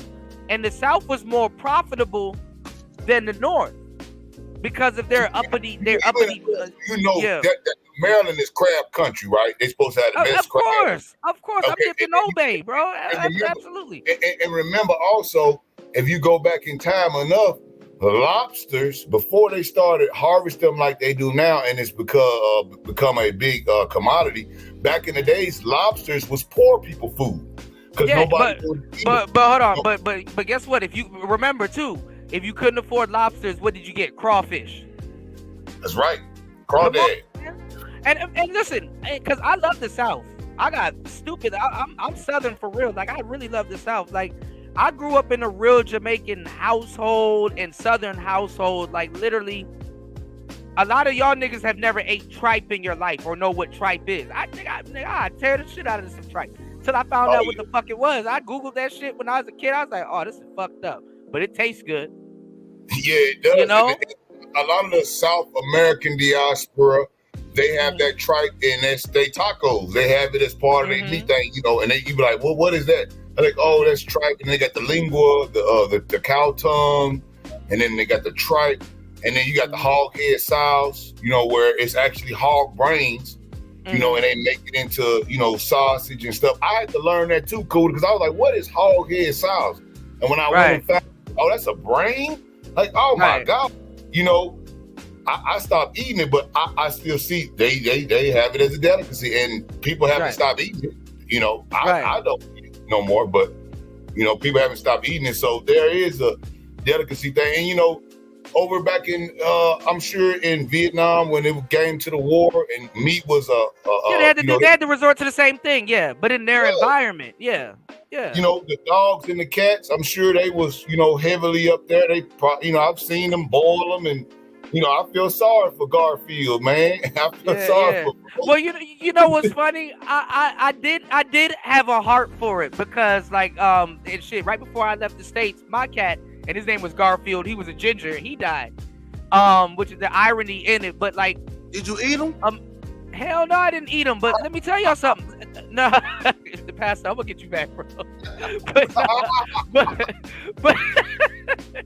But listen, no, America. No lie, man. No. You ate Garfield, man. You ate it. No, I didn't eat Garfield. I buried him. But nah, America, we domesticate a lot of things because, like, being here in Asia. I've actually seen cats and dogs in their wild, in the wild, and this ain't no National Geographic type shit. It's like, you know, I've seen them in the wild, so I'm like, oh, okay, I get it now, and stuff like that. Like, I even, like, earlier today, I saw somebody pulled up, and they had, like, a bunch of dogs with collars around them. It's rare that you see a dog or a cat or something around here with a collar around them, because it's like, oh, this dog is owned. But the thing is that they let the dogs roam throughout the city and stuff like that. That's why, like, if y'all watch Dragon Ball Z and all them animes and stuff like that, you'll see dogs and cats talking because they're socialized and stuff like that. They're just like another person or like a human being. If you go to these temples and stuff like that, there's dogs and cats roaming around and everywhere. There's monkeys, fucking ponies, horses and shit. Animals are just walking around like, and nobody's doing nothing. So in America, wait, hold on, stop. This is how, because Americans are domesticated too. This is what y'all don't understand. In America, if you see a bear on the street, immediately in your head, somebody got to do something. Why is that bear on the street? No, the bear could be friendly. He not fucking with nobody. He not, you know. Could you been in Asia with that with them Buddhists too much sex, right? No, that's nah. Go back to the Christian. And Dion, why are you in my chat questioning me? Did I ask you why you in Hawaii? I've been to Hawaii. I've been out in Hawaii. I stayed out there and made music with my boy Osiris. I was in Oahu and I was beside Hickam Air Force. I know you probably at Hickam right now. Why are you questioning me? I can go wherever the fuck I want. I can go wherever the hell I want. But there is no origin story. I want to go somewhere and see things and experience culture before I meet my maker. What's wrong with that? But now, cool with them dogs talking and shit. Like we give a dog. When you personification, when you give a dog human-like qualities, and Thank you you, still Gail. eat That's what I dogs. anti. You still eat dogs, but you also personify them as people. That means you'll eat people. No. We have dog food and all of that stuff. America has this trend. I mean, everywhere has this trend where you turn something into a pet. You understand what I'm saying? Everybody has. Yeah. If they see, like, you know these new age people, right? And my uncle used to make a joke about this, man, and it's so funny. And I say it because it's funny, but it's true. And my uncle, he was crazy dude, man. He had a crazy life. What's on third? What's on Shinobi? He sat around and was looking and pining about these different type of situations. And he said, man, I've seen brothers on the street where the white folks pass by them and they might give them $1, they might not. They'd be like, oh man, they'll run them over if they walk around with the, homeless brother trying to, whatever he doing. But if they see a dog, right, they will take that dog, that mangy mutt, and bring him home, right, and take him to the vet. You know what I'm saying? Fix him up, feed him, and then kill him.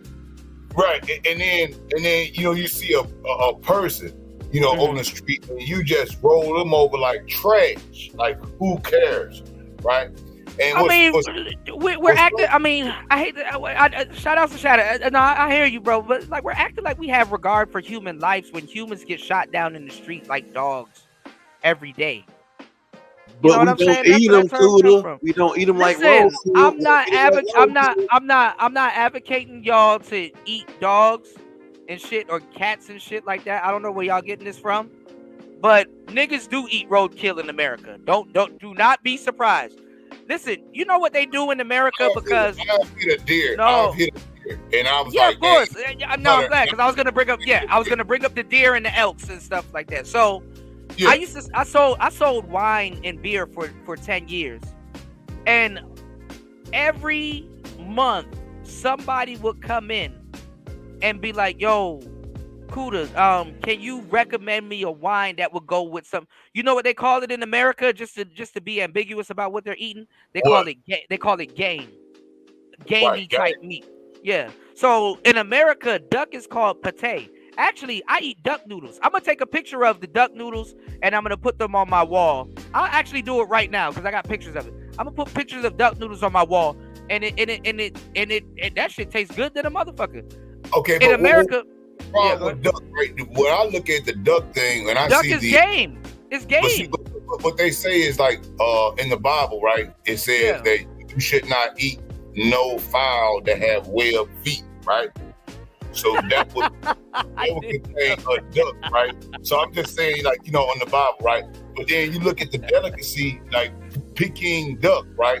You go over to these different places, you know, in Asia, that is a straight up delicacy. And then what is the foie gras, right? The goose, which they you know focus all they force feed them butter so that they can have the foie gras. That's a delicacy. You know, the French, they made that, and you know, when the French took over the colonies in Asia, they took a lot of their culinary. Yeah, I'm in the French colonized space. So yeah, absolutely. Yeah. You know what I'm saying? Yeah. I live what you saying. Yeah. Nigga, y'all making me hungry right now. I'm like, shit, I gotta go get some goddamn duck noodles. Hey, man, that duck $50, man. You get that Peking duck, man, right? You know what they do in America? They mix it with brie cheese and drink it with wine, and they know what they call it? Pate. I'm telling you, this is the cheat code to niggas. If you put a high price tag on something and some type of French name or something onto it, niggas will flock to it. Niggas ain't mad at no goddamn Haitians. Now it is warped. I'm not even gonna lie. If I'm back at home and I see a nigga eating a cat, I'm like, man, that's some wild shit. But I'm not even gonna lie. I'm fucked up in the game out here. You want to know why? Let me tell y'all something. And I thought about this several times. I got a camera, right? Really nice camera, 4K, right? That only got fucked up a million times. I wanted to take y'all to the zoo. I'm like, man, we about to go to the zoo. I'm in the land of elephants right now. We about to feed these elephants. We about to take y'all to the zoo. And then I thought about it. I said, damn, I might get kicked off of YouTube. Right? Because I talk to myself in my head. You know, sometimes I need expert advice, y'all. And my mind said, why would you get kicked off of YouTube? Because I'm like, if I go to one of these zoos out here and point a camera at the tiger, there might be some nigga behind that tiger whipping his ass with an electric baton. And I'm like, damn. Oh, yeah. That's animal cruelty. Yeah. It's a lot, you know, over there. Yeah, it is. Yeah. Yeah, I don't know. It might be some nigga out there like, act right, and hit him with the baton. It's so smart, though, right? Like, I've seen some of those overseas zoos where the elephants, they so damn smart, right? Even in captivity, they so damn smart. One of them got out. Yeah, they wait for you to slip. They're like, okay, all right, I see how you do that. Okay, all right. And I'm like, if they're gonna shoot him, I'm looking at the people. I think it was in the Asian country. It was like, I'm like, is they gonna shoot the elephant? They didn't shoot him. But what I'm saying is, like, I would never want to eat an elephant, and I never want to eat a whale, because those mammals, or a dolphin, because those mammals to me are more closer to sentient beings, because they actually got memory. Well, no, but the fucked up part is that you probably have, because they use whale blubber for like gum. They use like beetle backs for Skittles and all kinds of goofball shit. Like I'm telling y'all, Americans, they don't have their diet in order to even check anybody on what the fuck they're eating. Niggas will eat mystery meat. That chitin is a big thing too, because they'll take those crickets as well. They'll take the chitin and they'll milk it down and they'll make a meat glue with it. They make all kind of like different deals with it, and that's chitin. That's basically like insect armor. And when it melts, that's the exoskeleton. Yeah. Because they don't have bones, right? They got that chitin. You know what I'm saying? They got an external skeleton. Yeah. Yeah, I looked that up and I saw that, and I did not know the amount of uses that they were taking that chitin down. And notice, especially in America, they do not tell you that stuff is involved with the nutritional facts when you look on the back of the ingredients. And not because if they're vague about it. They're vague about it. Very vague, man. You know, they have to be vague, because if people knew what they were eating, they wouldn't buy certain products anymore, or they would slow down on it. That's what I'm trying to tell y'all. In America, most people don't know what they're eating. That Gordon's fisherman dude, that nigga, he just straight up told y'all, nigga, you eating mystery meat. I don't know what the fuck going on with this fish. It's schooled. Actually, I didn't even catch it. You think I'm about to be out there on that fucking boat, fucking around with them people and them fishes and shit and crabs and shit for you? Hell no. Once he got his M, he just started making mystery meat fish. He just started cloning and replicating fish. This is one of the reasons when I went fruitarian, and that's not even good neither. That got its own bullshit that come with it. I stopped eating tilapia. Boy, my heart was broken when I found out tilapia wasn't a real fish. One day I was like, let me see if I can go see what a tilapia. I've never seen what a tilapia looked like. Man, when I found out that, tilapia, right now, there are organic tilapias, like there are, right? But when you start doing, because I used to work in a hatchery, right? And okay. Hold on. Shout outs to hold on. I want to hear what you guys say, but hold on. Shout outs to E-Man dropping the huge $7 on the Cash App. Hold on, I got you, bro. Hold on. Yeah. I ain't gonna lie, I'm getting cooked. Shout outs to E-Man dropping the huge 7 on the Cash App. Jump in, man. So you said you worked at a hatchery? Yeah, so I worked in a hatchery, right? Mississippi. I'm gonna give you a prime example of a commodity, right? Mm-hmm. So a commodity, catfish. Mm-hmm. In America, 70% of all farm-raised catfish comes from Mississippi. Okay. Mm-hmm. So what we do is we take the pristine river cat, blue catfish, and we hatchery them and we clone them, right? But we're not really cloning them. We're just really we're taking the biggest, the best brooders, and then what we do is we get the eggs and we get them fertilized, and then we put them out, and then they're coming in. So you talk about Walmart, Sam's Club, Kirkland, and all that. Yeah, America's Catch. If it says America's Catch anywhere in there, that is Mississippi-raised catfish. So typically, catfish really is if you ask some of the genetically modified.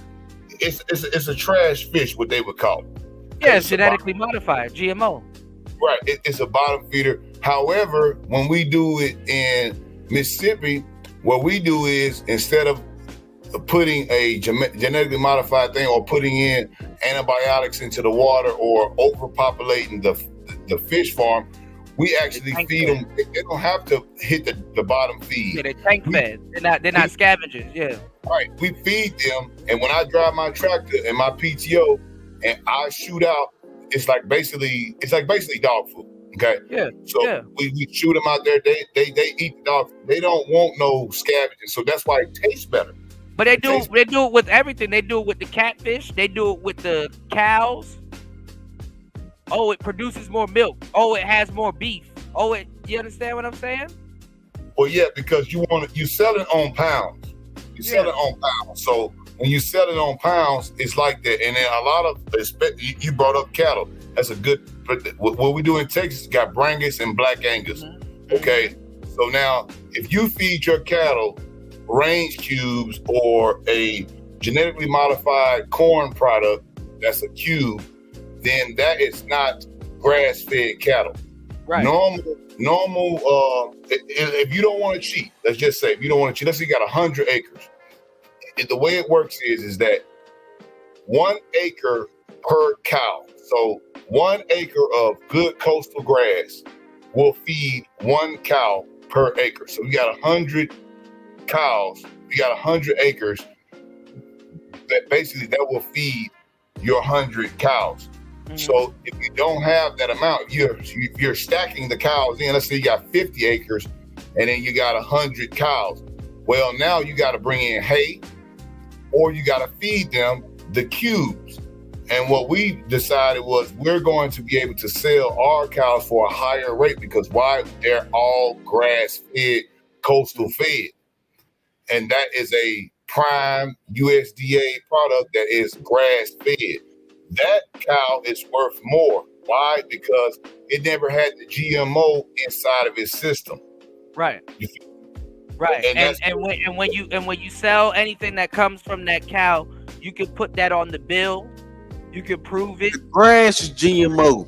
It's a certified thing. You know what? Like in Jamaica, if you're growing your grass like coastal, here in Texas, South Texas and East Texas, we got coastal grass. We got alfalfa. Yeah, but hold on, Shatter. Pastor's in Texas.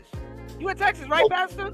Yeah, I'm in Texas. Yeah. Hey, come on, man. Y'all gotta stop with this shit. Cause look, I'm like I said, my folks live in Florida, and I grew up in Jamaica. I mean, not in Jamaica. I grew up here in the States, but like I grew up in a Jamaican household. So like we got alternatives. If you don't want to eat beef, well, guess what? You got ox. You got goat. Yeah, curry goat. I even got an uncle in Maryland. You know, I don't know him too well. But I've met him like a brick ago. And he has a goat farm. And I'm sitting up there chasing chickens on his damn goat farm, petting the goat and shit like that. They looking at me crazy. I'm like, why y'all looking at me crazy? It's a goat. Man, I want to pet the goat. Like, what the fuck? Can I pet that dog? Like, I'm thinking I'm doing something right. So I didn't know. You know, he has a goat farm. Same thing, like if we name, like let's say we name our cows, right? And some of them call them our pets. We name the cows that like, well, you don't want to get too attached with them because when we take them to the I was just getting to that. That's what my uncle told me and my mother told me. She was like, the reason why they don't pet them or get too attached to them because they know they gotta kill them. Yeah, they do. And then if you got your kids out there with you and they out there petting it, oh yeah, this is my cow. Then we take them to the day or where they at. You know, we didn't chop them up. You know, I saw the fucked up thing. I saw the goat hanging upside down from its legs and shit. Another goat, not the one I was petting. Thank God, because that would have fucked me up. But I saw another goat hanging upside down from his legs or whatever. And I ain't gonna lie, he kind of took the knife and kind of cut it. And I saw the guts fall out. I said, "Oh fuck no." I said, "Oh no." I remember the first time But I will eat some curry goat though. I couldn't even say, "Oh fuck no" for a long time because I was like, "Damn, that goat about to be lit though." What you say, Pastor? I remember the first time I killed a chicken as a Black American. Right, I wrung his neck, and it was messed up. I wrung his. Did you have to chase him down like Rocky? No, but America got some nerves, man. Like we used to watch. White people used to watch black people hanging from trees. Come on, man.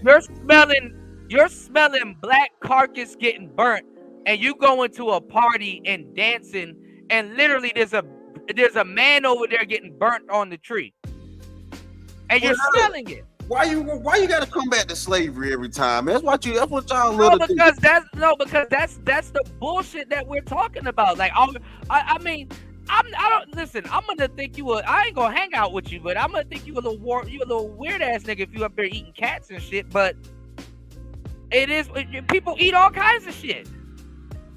Nah, these niggas eating cats and people. Okay, but you're looking at a cat as a pet. I look at a cat as a visceral animal. Let a cat scratch you enough. And it's like, yeah, all right. Niggas in the chat said Kuda eating cat entirely. Hey, but look, a lot of niggas.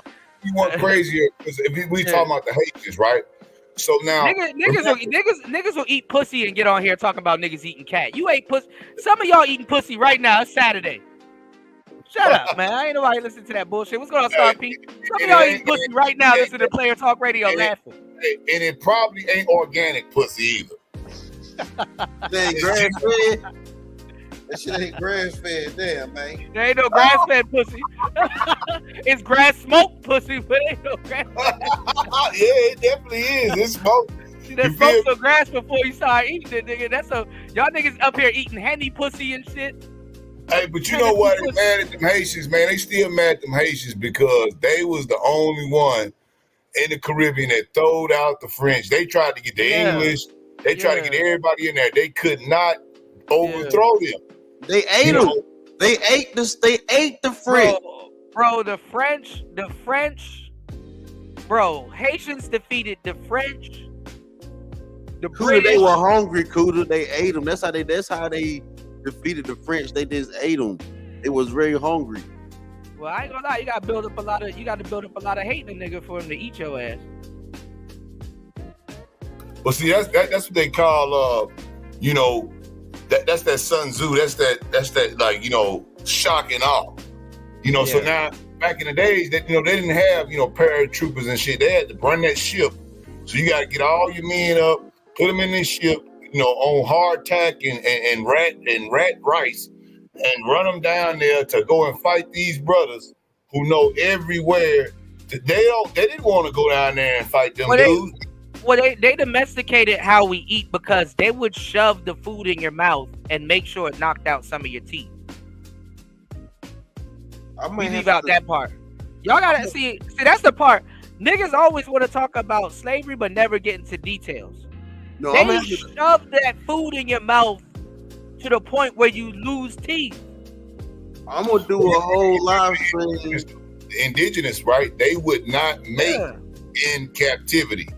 So they were forfeit, but they never could be a good slave population because they would never mate in captivity. So the ones that was left did mate with us. They made it with us, and they didn't want to mate what they were saying because they didn't want their progeny to be slaves. So they'd rather die. You get more out of your slaves when they're not under stress. That's true. I can't have you work for me for the rest of your life efficiently if you got chains on yourself. Chains carry weight. You can't kick as quick as I want you to kick because you got a ball and chain on your leg. So we got to domesticate you. We gotta make you work efficiently without no chain. Well, the chains, right? What the chains is a mental chain because how else could you have That's what I'm explaining. Yeah, absolutely. To run that, right? And then you look at some of the brothers who was like out there, they were so scared of like Brother Nat Turner. I'll bring up Brother Nat Turner. Mm-hmm. They were so scared of the Nat Turner revolts that they was like, oh, we have to put a stop to this immediately because if it ever spreads, these plantations that will revolt against us, I'll give you a perfect example. And a lot of people don't want to hear this because they have their little favorites and stuff like that. But Peyton Manning, okay? Archie Manning ain't from New Orleans. He from Mississippi. Okay. Archie Manning and his daddy and his folks, they own a place called Ruleville. You look it up. And in Mississippi, they own over, at the last count, over 250,000 acres of old cotton land still being used to this day. So those acres, right? You think, okay, so Peyton Manning, his daddy just got 250,000 acres in Mississippi, spanning almost 2 counties. You mean to tell me that they didn't get none of that money from slave trade and this and that? They got old money. They got that's what they got, So, when you talk about people, I've heard some of these people, black, white, or whatever, talk about, well, why is it like that? Well, I'm going to tell you why. Because when you got a whole 300,000 acres, one person owned, and then when we was going, we got free, you was talking about the Civil War earlier. When the Civil War happened and stuff, well, the banks there consolidated with the union, called it Union Planters Bank, now called Regions Bank. Those union planters, after Reconstruction, they stole the money that the sharecroppers was actually being able to make, and then they stole the money. So those monies have been stolen. And I'm gonna give you a perfect example. In Mississippi right now, if you're a farm worker, you cannot be paid overtime. So that means you get up at 6 o'clock in the morning, 5 o'clock in the morning, you go to your farm, you work for 7 o'clock in the morning, you work till 8 o'clock at night. Every day. You get paid the less of everybody in the lowest of the lowest. When I was working there, minimum wage was $5.15. And you would work there, and then you would work 10 hours a day, and you would not get paid overtime because it's a law in Mississippi. It is illegal to pay a farm worker overtime. But let me ask you this: who needs the overtime pay? I would say that those men need the overtime pay more than anyone else because they're working that hard job. But no one in the Democratic Party even comes after that at all. We're not. And then, you got Tampon Timmy up there talking about he's the head of the union, the farm workers union. But yet and still, I have not heard him say one time that we're going to go ahead and get Mississippi to pay these farm workers overtime. Not once. And then who have we heard if overtime? Because the farmers are taking the jobs that a lot of people don't want to take, which is crazy.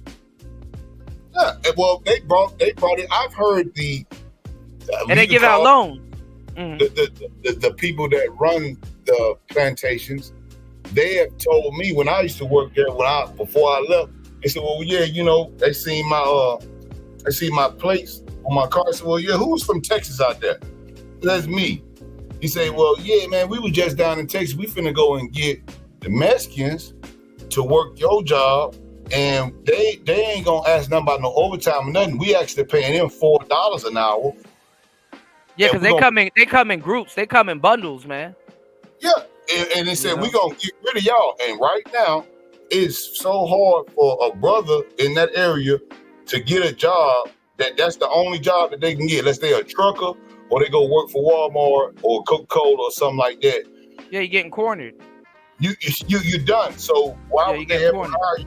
And that right there is what I'm saying. That problem has not been made an issue by the so-called farm union leader, Mr. Timmy Tampon himself, and Miss Harris have not made any kind of work to that. As a matter of fact, the tax on tips, you stole that from Trump. And then now Trump's saying we ain't gonna tax overtime. I'm sure that'll be in the new prospectus. Like, you don't have no policy at all for black people. You want all of us to vote for you, but you won't. They're trying to get their homeboys and their homegirls in. That's really what it is, And they don't care who they undermining, bro, and they'll deal with it later. That's how they look at it. We're just gonna undermine a bunch of people. And then whoever starts to complain, we'll deal with it later. And that's how it works. It's a numbers game, and that's why I say as brothers, I do like the way that Texas does their thing, because as a livestock animal, like lambs, goats. Lamb meat is another alternative too to beef. So you got lamb, you got goat, ox. What's another one? There's a couple of alternatives to beef. Yeah, and the chickens aren't a livestock animal, but if you sell a livestock animal in Texas, and Pastor, I don't know if you heard, but you probably know, if you got a livestock animal and if you sell a cow, period, in Texas, there is no taxes can be levied against you. You get your full money for the pounds. And also, not only that, if you sell a livestock animal and you own some land or you use your land, you can get tax breaks off of that. You can get tax breaks off the feed, tax breaks off the fuel, tax breaks off the hay that you may buy, tax breaks, but you don't have to pay. And then also, if you sell one livestock animal a year, then you'll get a tax break on your property taxes for the end of the year. So that actually encourages you to own land and to actually they break them deals a little bit different too. Yeah. Mm-hmm. Yeah. Because like a farmer is looked at as an honorary entrepreneur. You understand what I'm saying? Because you got livestock and you're giving back, and and they intend on doing commerce and business with you, so they try to get you to a certain standard to do so. So they'll make sure you have all the money and resources that you need, because beef and oil, right? Those are the two things that this state respects. So you know, as brothers, what do we have? Because think about it. If they gave reparations today and they gave money, just like back in the days when they came over with the indigenous, they offered them trinkets, they offered them money. It was like, well, we didn't care about money because we was like, we got land, we got rivers, we have everything that's given to us. So we was like, oh, we take some money, or we can buy this, we can buy that. Okay, yeah, that was a fool thing. The land is worth more than all the money because the land always creates. You can get water. It replenishes itself. Yeah, it replenishes itself. Yeah. There you go, brother. And then you get the mineral rights up underneath it. God forbid you got some Texas tea up underneath of that. Oh, okay. Yeah. Oh yeah. You give some money. You know, they took that from us. But that's what I believe they do need to give reparations for, because the thing is that, like, see, and that's another thing with the black community that we got to look at. Why the fuck are we asking for money when they got the real money? They got the land. But see, it's going to be blasphemous if we ask for land. But, you know, niggas will be more strategic if they finesse the land back one by one. Yes, the land. And a lot of brothers in Texas, especially in Hearn, that's one of the spots where we got some land out there.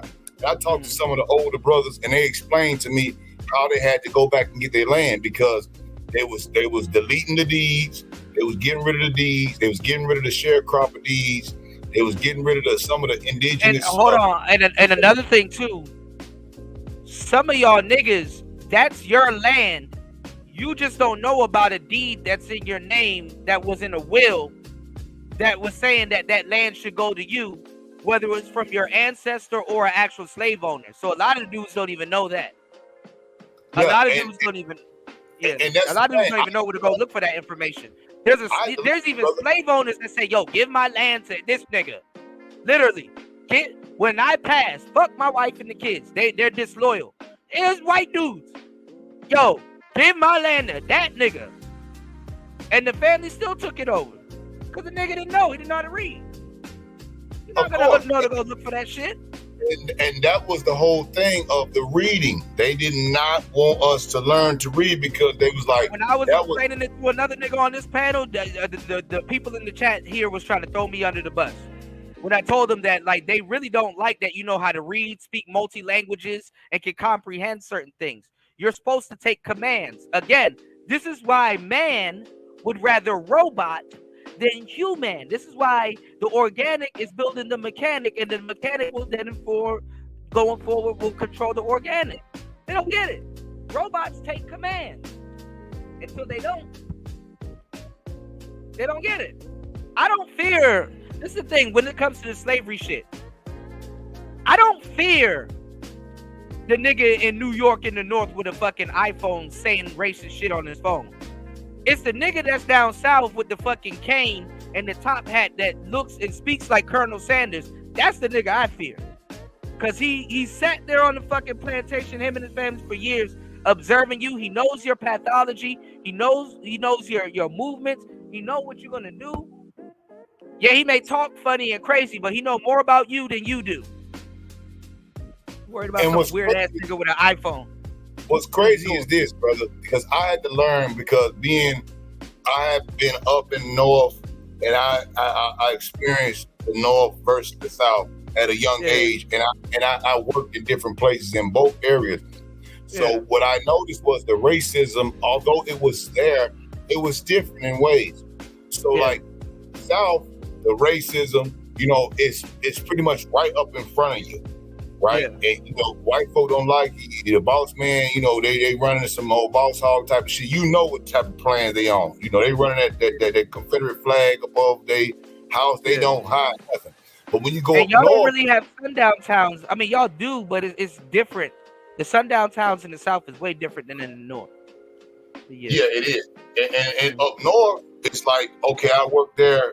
You got the white aristocracy, and they try to act like they, you know, liberal, you know, they all, you know, all this help. But when they get around their people and start drinking their wine and talking their noise, if you could be the fly on the wall, they're damn near more racist. And the worst part about them is that they sit there and try to fake it with you, like they down with you, but then they still in their ways that they move when they're corporate heads. A lot of people think that when the South got defeated, that a lot of those people just went up north. They said, well, okay, we'll take all our money, we're gonna put it into the factories up north. And they go up north and they bought the factory. So I said, well, we gotta pay them.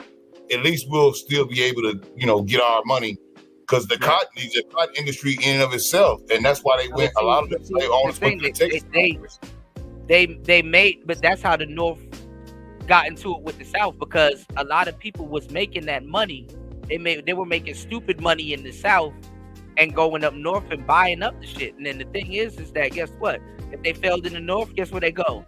They get a second crack at the cookie jar, because guess what? They go right back down south, go make some more stupid money, and go right back up north and go buy some more shit. This is really some of the origins of the South versus the North. Do the same thing. Like if you think about some of the guys, like I've seen some crazy white boys out of Idaho and Iowa, but specifically out of Idaho. Idaho potatoes, you always hear about that, right? Mm-hmm. And I said, well, if you was doing so great with the potatoes, you know what I'm saying? I used to work for this guy, and he was like, and I was like, well, why did you come to Mississippi to do catfish and come out here if you was doing so great with the potatoes? He was like, well, I'm gonna tell you why. Because I can sell one truckload of fingerling catfish for $250,000 a truck. Now, keep in mind, we move on a good day 3 trucks a day. So that is $750,000 a day. And then what do we pay you? $5.15 a piece an hour, and then no overtime. That's why I left Idaho, because I could come down here and get this cheap labor, and then I can still get the catfish, and then the catfish became a commodity. So now up north, I was just about to say that man was giving you the game on commodity flipping. You flip them potatoes into catfish, and then the potatoes give you a ticket. And look, I was like, damn, this is crazy. You know what I'm saying? And I'm gonna tell you what's crazy about it is, when I was working for them, I actually seen what they tried to do to me. It was like, well, we're gonna let you work in the hatchery and this and that. You don't have to go out there and get in the field type of shit. Now, my job was easy, Kuda. My job was easy. All I do is sit up in there, watch the white girls do their thing, go in here and drop the eggs, make sure the oxygenation is in, make sure I pull out the tadpoles or whatever, and get them into the damn gestation thing. And it was about 2 hours. I'm good. I'm sitting down watching my bros out there working hard, filling up trucks. I'm like, you know what? Fuck this shit. I'm going out here with my bros. Man, I ain't got time to be sitting up here all damn day, man. You know what I'm saying? I get my truck. I got a truck. Get my own truck. I run out here, get on these levees, and do this here. So, man, my boys, when I got out there on the field, they was like, man, you was basically like in the house. They would say that, right? Yeah. You in the house. Why would you come out here with us? I'm like, nigga, I'm not trying to sit up there and play around with these folks. Nigga, I want my own truck. I want to work, just like y'all working. But I mean, you a smart dude too. So you got to alleviate the hate coming from them too, because it's like, they're my bros. I ain't, I'm really up here not really doing too much, kicking back. I ain't really trying to have them look at me that way. So let me go ahead and get my hands dirty a little bit. Yeah, but see, what the thing is that a lot of people will like, oh, I'm gonna just take that. But see, me, I want to learn. But the crazy part too, though, and I know you know this, a lot of them niggas wouldn't have done the same. No, they wouldn't. They would have got up there. They got the white girls in the hatchery. They can sit there and look down on us. Yeah, they would have did it. But see, that's the difference between me and them. See, I had a dude running around here that be having white boys. Oh wait, Pastor was on his panel. That dude, he running around with the white boys and was trying to talk shit about me, worried about my damn sexuality, and was kiki and cackling over there with some white boys. He dated a white woman, and it's like, nigga, you up here buck dancing for these white boys. I don't give a fuck if he cool or whatever. I don't give a flying shit. If that nigga was to see how you look like and was to see your wife, y'all wouldn't even be friends. And when you see Pastor over there, the pastor can do whatever the fuck he wants to do. I don't give a fuck. I'm sorry. I'm on code. If a nigga sit up there and wild out, depending on within reason. But if a nigga sitting up there and wild out around a whole bunch of white dudes just for whatever reason and shit like that, sadly enough, I'm still gonna be on code. Like, I understand they tripping out and they probably gonna let the N-bomb or whatever slip, but you get them up out of there. Yeah, and that's the biggest thing, bro. And I've told I don't give a for real. He got a reason to trip, even if it's over nothing. Yeah, and this is why I had to separate myself, Cuda, from some brothers, because I would hear they get too comfortable around their white friends, and then the white friend go to using the N-word, not towards me, but towards them. And I feel uncomfortable. Damn, what you letting him call you, that's your boy. And, I don't agree with that, but I'm not going to sit around here and be, he ain't getting no pass for me. I don't do that type of shit. I don't care what it is. You ain't finna be, and I've told some of my white friends that are well-to-do, most of them, a lot of times, well-to-do, and they are kind of like white guiltish. And I say, man, I'm gonna tell you something. Don't ever feel like you some white guilt dude around me. You're a grown ass man. I'm a grown ass man. We do a job. I'm gonna do my job, black, white, otherwise, and take care of my business. Don't ever get down on your knees and start trying to praise me or try to do it. I'm gonna do my damn job. And the same way go with black people. Hey man, don't ever go around white folks and try to get on your knees and just try to praise them. Man, you know what? Guess what? A lot of people understand stuff. And they say, man, if you go against your own race, you can't never be my friend. Because you'll sell me out. Yeah. I mean, with me, it's not even about a white thing and a black thing. It's just that when I see you on some, because I know how to read really well. And when I see, you on some cool shit, it's like, okay, you made it that. I didn't make it that. I got a lot of brothers that are white that are some of my best friends. Cool as shit. We hang out. You know what I'm saying? I got broskies. They don't call you no nigga. I bet you they ain't calling you no nigga. Hell no. They don't. It's not even in their lexicon. Exactly. My point. It's not even in their lexicon. And I'm telling you, they're my niggas. They're my niggas. I call the funny part is that I call them nigga all day. Same way with me. That's what I'm saying. And I'll be like, hey, nigga, man, you tripping. Or I say nigga all the time around them and shit. Me though. They're not going to turn back around and say that to me.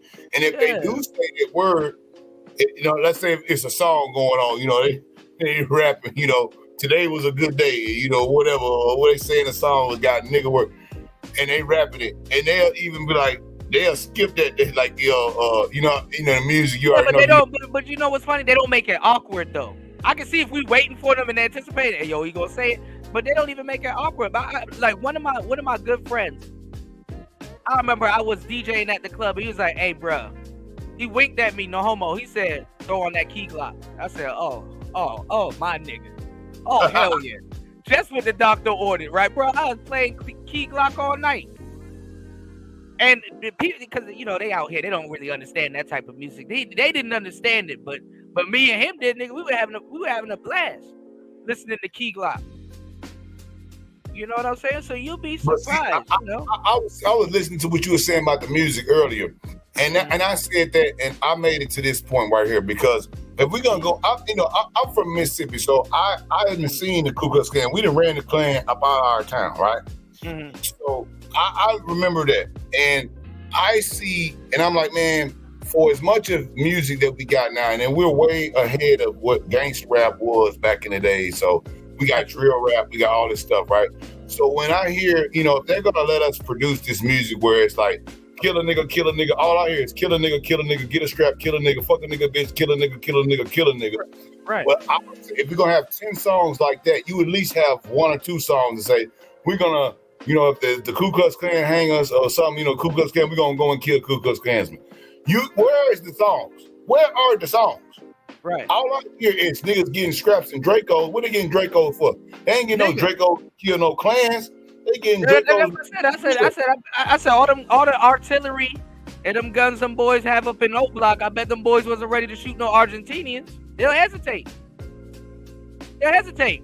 What happens when you're driving? What happens when you're driving and you pull out into a intersection or a driveway and stuff like that? You got to commit to it, because guess what happens if you hesitate? Car accident. You get hit. You know, is you gonna hold up and wait that extra 30 seconds and let them clear out? Or if you jump up out there, you better be ready to hit that gas, because if you hesitate, that's when the accident gonna happen. I'll holler at y'all.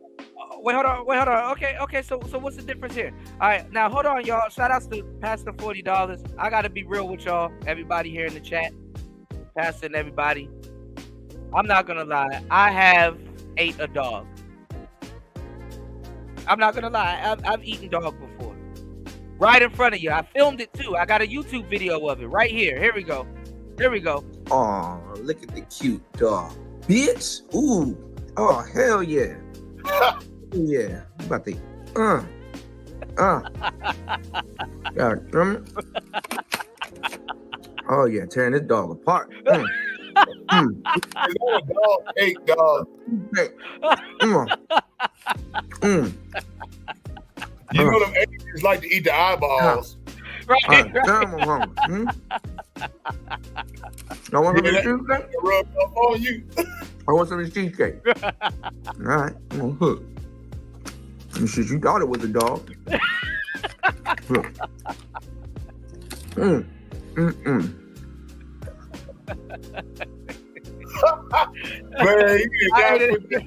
is that a short? You put that on a short? Yeah, it was a YouTube short. Yeah, I ate a dog cheesecake. I was like, I can't lie, y'all. I've eaten dog too. Yeah. Hey, let me ask you this question, bro, because you was talking about this coonery, right? Let me ask you this question. Mm-hmm. Did you see the Tyreek Hill arrest video? No, you know what? I was gonna do a pre-record, but I was thinking about going over it on live. You want to break it down? I could pull it up. I watched the hour and 45 minutes of it from 3 or 4 multiple body cams. Mm-hmm. I see a lot of the coonery where they like, oh yeah, you know, Tyreek, he was acting like, you know, he was tripping and, you know, he should have did this, he should have did that. And I say, you know, hey, you know, when they first made the stop, he let his window up. Hold on. Before you go forward, because I don't want you to ruin the story for me. Because, well, I mean, I want to hear what you guys say, but that's the only thing I heard. So, and it was funny because I wanted to do the review with War Master. I haven't seen War Master in a couple of days, but me and War Master was laughing because he was like, I was telling him, you know, we were talking about like the police when they stop you, how they put that flashlight in your face, right? And me and him have an inside joke about, you know, them putting the flashlight in your face. Them niggas will stuff a flashlight in your face and then ask you why you're blinking. It's like, bro, you got that extra bright flashlight in my face, right? And War Master, he was like, man, get that flashlight out my face. So we had a joke about that. So I heard when they stopped Tyreek Hill, I think that's the name, Tyreek Hill, right? They like tapped on the window or knocked the flashlight or whatever on the window. And he rolled the window down like, hey, don't tap on my window like that. And it's like, bro, respectfully, yes. Don't tap on your window like that because that fucking car costs more than your fucking salary. Yeah, that window alone is probably $1,500. Yeah, I mean, you don't tap on no exotic nigga. They gotta send this shit in from Italy. There's a couple of lawyers that I like, and one of them was explaining. Did Bruce, you know Bruce Rivers, did he cover it? I'm not sure about Bruce. I'm not sure. I don't know, but I know I've seen lawyers before this Tyreek incident happened, right? Where they will be like, "This is how you operate," and then they say, "Well, don't let your window all the way down. Like if they need to get your ID or whatever, okay." You send them an invoice. If that window had damage, you should have sent them. They'll send them an invoice later. Yeah. Well, he had 10 on his window, so that could be made as well. We don't know, but I can see it was broad daylight. But I can see why they would say that. But he let it all the way down at first, then he let it up. So that probably aggravated the guy or whatever. But the lawyer said, when you let your window all the way down in probable cause court, then they said, well, we smell weed. Well, how did you smell weed? Well, he let the window all the way down. Because you don't have Right. to let the window down. You can actually present the ID in certain states through the actual window. Right. And then you crack it. So, Yeah. you know, it went from there to now they're jumping in on him. They gonna take him out the car, put him on the ground. Okay, that's normal. And since he's a big time sports guy, you know, he's a celebrity, he's the big dog in the town. So, you know, they released the video a little earlier than what they would have if it was a regular citizen. But what I noticed that was a problem was even after that, okay, you give him the ticket. He was speeding. You give him the ticket, okay? Well, what is the problem when you got the man cuffed that when he says something that he said, oh, you know, it's a problem while y'all doing this here, you're going to go and run and choke him and throw him on the ground. Now, he's already cuffed. You don't want to make and then people come to, well, man, do you know who that is? That's Tyreek Hill. I don't care who it is. I'm going to do what I'm going to do anyway. Come to find out, he's a member of a motorcycle gang where, you know, they all one group of people, I won't say the name, and they were, you know, exposed by one of the freedom of speech guys that was on there. And I took a look at it. I did a video on it, and I found that was funny. I don't know if you remember the show called Playmakers. No, I don't know that show. Mm-mm. Playmakers was an ESPN show about a fictional football team that was actually using real things that real people did. They changed the name. Real life stuff. Okay. Uh-huh. Omar Gooding played a running back that was, a high pick. He was definitely like one of the most problematic kind of players on the team. And he was stopped in the same fashion that Tyreek Hill was.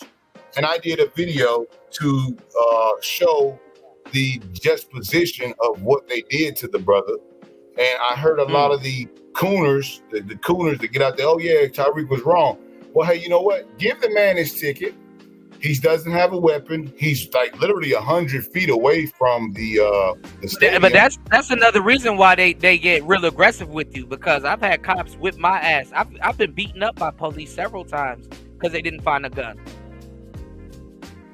And they swear up and down you had the gun. Yeah, and there's no reciprocity on that.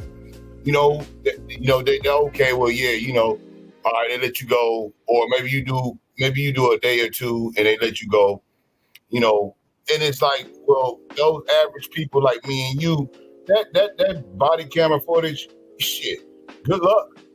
You know what I'm saying? After they beat the hell out of you and shit, the fact that they I got beaten on the back of my trunk. I got beaten on the back of my Lincoln. I got beaten up when I had my Crown Vics and stuff like that. They'll what they try to do is they try to buddy and friend with you and stuff like that and be like, look, we didn't write you a ticket. We didn't do this. We didn't do that. It's like, yeah, but you assaulted me. You know what I'm saying? And you know what's crazy? You can't even. I couldn't even go down to the courtroom because they wouldn't believe me. No, and I ain't gonna lie, some officers have let me off with some shit. So I'm like, God damn, what I do in this situation? So right, yeah. Exactly. And we're citizens. We're not some big celebrity or some big football player. So there's no rights for you basically. And what I saw with him, even though a lot of people say, well, he's being, a prima donna because he's acting a fool, this and that. But I showed the video as a parody because the parody was after all that stuff went down, he was released because for a fact, they brought out their sheriff. I think it was Dade County Sheriff. They brought like at least 10, 20 men out there. And then when the commissioner or the big commissioner, like, well, what are we doing? So it wasn't a regular white shirt. He got like a like the top guy came out there. After a while, and then once they figured out who it was, it's like call Drew. And Drew was basically Drew Rosenhaus, basically his manager. Okay, it's gonna be thrown out. And the fact that you're making an issue and the reason that he got administrative leave, he deserved it, administrative leave. And they're requesting him to be fired. Should he be? I don't know. Should he fly a desk? Maybe he should.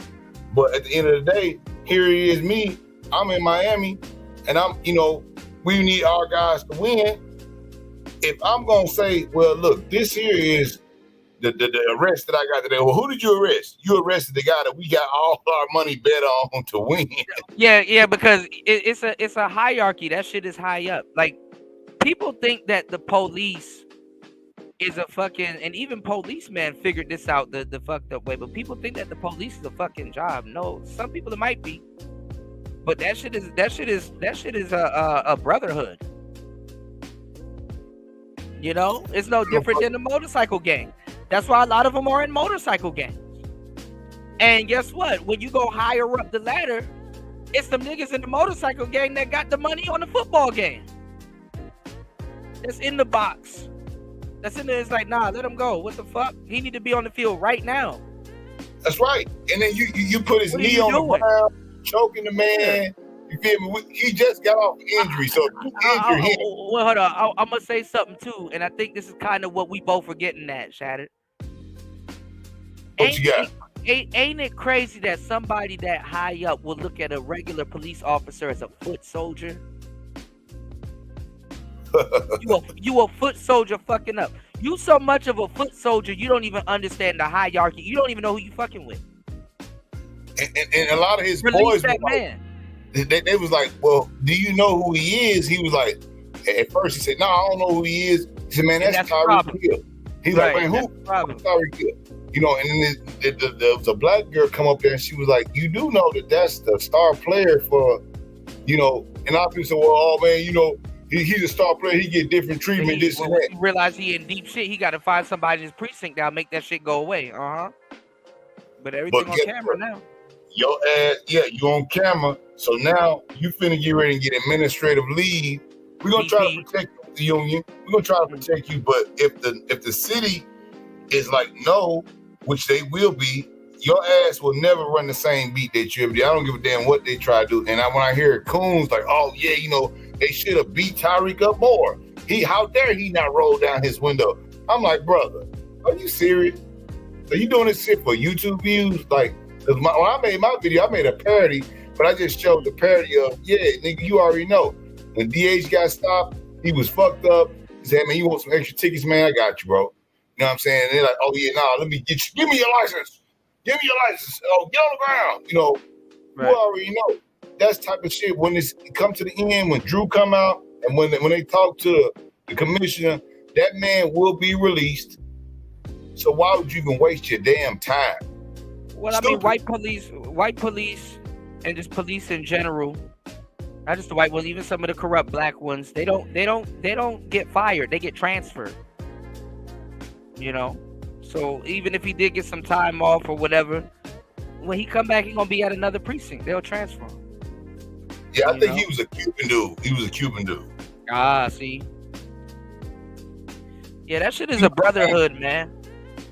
Yeah. Yeah, that shit is a brotherhood, man. A brotherhood within brotherhoods, you know. So it's like, you know, because they gotta have each other's backs, you know. I mean, they you know, it used to be a time where police, and I understand them, you know. It used to be a time where dudes like Tyreek Hill, not him, but like niggas that got his same stature and build and shit like that, used to be wilding out in the streets, and it's like, yo, who gonna stop him, bro? Because that's a big ass nigga. You know what I'm saying? You know, it used to be where police had to, you know, have brotherhood in them moments where they got to double team a nigga or do something to stop his juggernaut ass, right?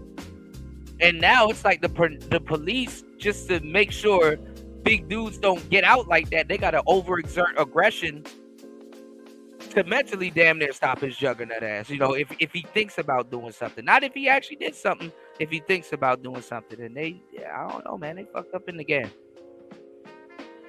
You know, they fucked up in the game. That's really what it is. You know. Yeah, I definitely want to go over that. I think that's that's one of the things I've been thinking about going over. I wanted to also go over FBG Butter. You know, his dumb ass got clipped. Cairo, all them Chicago dudes getting clipped, man. So, you know. Yeah, man. And you comment up there for Raven Knight, SpaceX, and come and splash down 10 minutes Key West. They actually did the first commercial spacewalk. So they're actually carrying 4 astronauts on track coming down. And that actually is pretty good because that is the first commercial spacewalk ever. So shout out to SpaceX for doing that because, you know, all the money we've been paying for years. And what's funny is that, you know, Boeing with their Starliner, they sent those people up there with a capsule, mind you. Yeah, there's some people up there stuck right now that they got to go get, right? Yeah, and the Starliner, they sent it back. They were scared to send the people back on it because they figured it was going to blow up. It actually made it.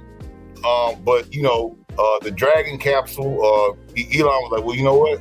Hey, we'll just go and let you get the Dragon capsule. But they actually was like, well, you know, we need that for the astronauts that's already up there. And, you know, it's funny because all the money that we paid with taxpayer money to Boeing and a lot of these other companies for billions and billions of dollars, they can't figure this stuff out. And they cannot get a reusable rocket. You get a person that can get a reusable rocket, so it would cut down the price of this stuff, and yet and still, you know, they hate it. And it's reason why. Hold on, man. You got echo. I mean that's the thing. I mean, you got like the different generations, right? That that got their own, like, you know, their own version of doing things. You would think like the generations would get smarter and smarter, but it really isn't. Like, that's why people are relying on technology to do more things than actual humans, you know? Because, like, you would think the millennials would have it figured out, but the millennials, they believe in working efficiently. And a lot of them aren't really that efficient. You know what I'm saying? So it's like, damn, I would have thought y'all would have came up with this already, or it's like, no, it doesn't exist, you know? So a lot of, you know, you would think they would have reusable, you know, crafts and stuff like that. It's like, nope, not even close. Why would you do it if you could keep charging us? If you could throw away these rockets? It's just like building a 747, flying into Australia and say, oh yeah, it works. But then when we fly to Australia, then we just throw it in the ocean and blow it up. So, if, you know, like, that's not the way that commercial air works. You have to. But I mean, we got a lot of debris and bullshit flying around in space right now. You know, that they got to clean up. Yeah, you know, the Chinese have put out a lot of stuff. We've done a lot of stuff. The Russians done a lot of stuff. The stuff's supposed to be able to be, and the way they did it, where they put it on Point Nemo, which is the farthest part away from any landmass. That's where they used to drop a lot of this stuff. But then you look up to 20 million, 30 million for this stuff. And it, you know, we never use it again. You know, there's no way that we could ever commercially go to space with those kind of prices. We need to be able to reuse this thing at least 20 or 30 times, at least that, you know, and that's what they don't want because they need more money. So if you're trying to progress the technology to get there, well, we'll try to make it less money. But because they are not, you have a guy like Elon, which should have been, someone else should have did it, right? It should have been an Elon, but he was able to figure it out. Hey, but Americans have one-itis, though. They look for one guy to save the world. But for some fucked up reason, it's like it's a superhero complex. It's like, oh well, Elon's like Iron Man. Why don't we actually kind of turn him into Iron Man? It's like, what? They're looking for one guy to save the world. Most of the time, they believe in it. Yeah. Most of the time, when you're talking about aerospace, this is a national security deal. And Boeing and Lockheed and you can name Hughes, they've all been in this USA, United States Administration. You know, you got a lot of these people that are in cahoots. So why would we ever come up with a more efficient way to do this if we could keep getting paid exorbitant amounts of money for stuff that does not fucking work? Right. And then they look at everybody and be like, okay, well, this is true, but who's gonna put up the money for it? And then that's when they look at Elon. Oh, well, Elon got the money. Well, Elon said, well, why don't we run it by Elon? Because Elon, and then Elon, and then Elon, and then Elon, and then Elon, and then it's like, bro, Well, you got niggas stuck in, guess what? You got niggas stuck in space. Who has to swoop in and save them niggas? Elon. Well, Speaking of Elon, I wanted to get into something also. Elon got a $10,000 box house. Did y'all see that? My bad. But go ahead. Chat it. I'm gonna bring something up real quick. Well, you know, I'm gonna give you one good one. So in Texas, Elon has basically bought Boca Chica, and that's Starbase, Texas, right? Mm-hmm. So what the EPA and the Texas Water Environmental Protection Agency has done is they're stopping the Starship 5th test because the deluge system that they shoot this water up underneath the pad so that it stops the pad from being melted down, right? Mm-hmm. And they said, well, it's causing it's dirty water. But come to find out, they use potable water. And they don't even use the water from the water table because under Boca Chica, it's all salt water. So they have to ship in water that's not non-potable water. And if you know anything about water, you know non-potable versus potable. So potable is drinking water. So they're using drinking water to shoot this water up here, but then they are stopping him from being able to shoot the Starship up because they say, well, the water that's coming down is cleaner than the damn water that's coming out the damn estuaries anyway. I mean, we got acid rain and all kinds of other shit going on. I don't know why people trying to be healthy now, but they don't give a damn about that. They have to slow it down. But their biggest guy, Boeing, can't even figure out a proper ship. They're still using capsules. Right. We can't do shit with capsules. We're still primitive, and we don't even understand that in general. And we're believing in all of this technology instead of. You know, we're believing in all of this technology instead of sticking to our primitive, you know. God got it right the first time. You know, I've been saying for a long time, the only difference between man and animals is that we build walls. That's it.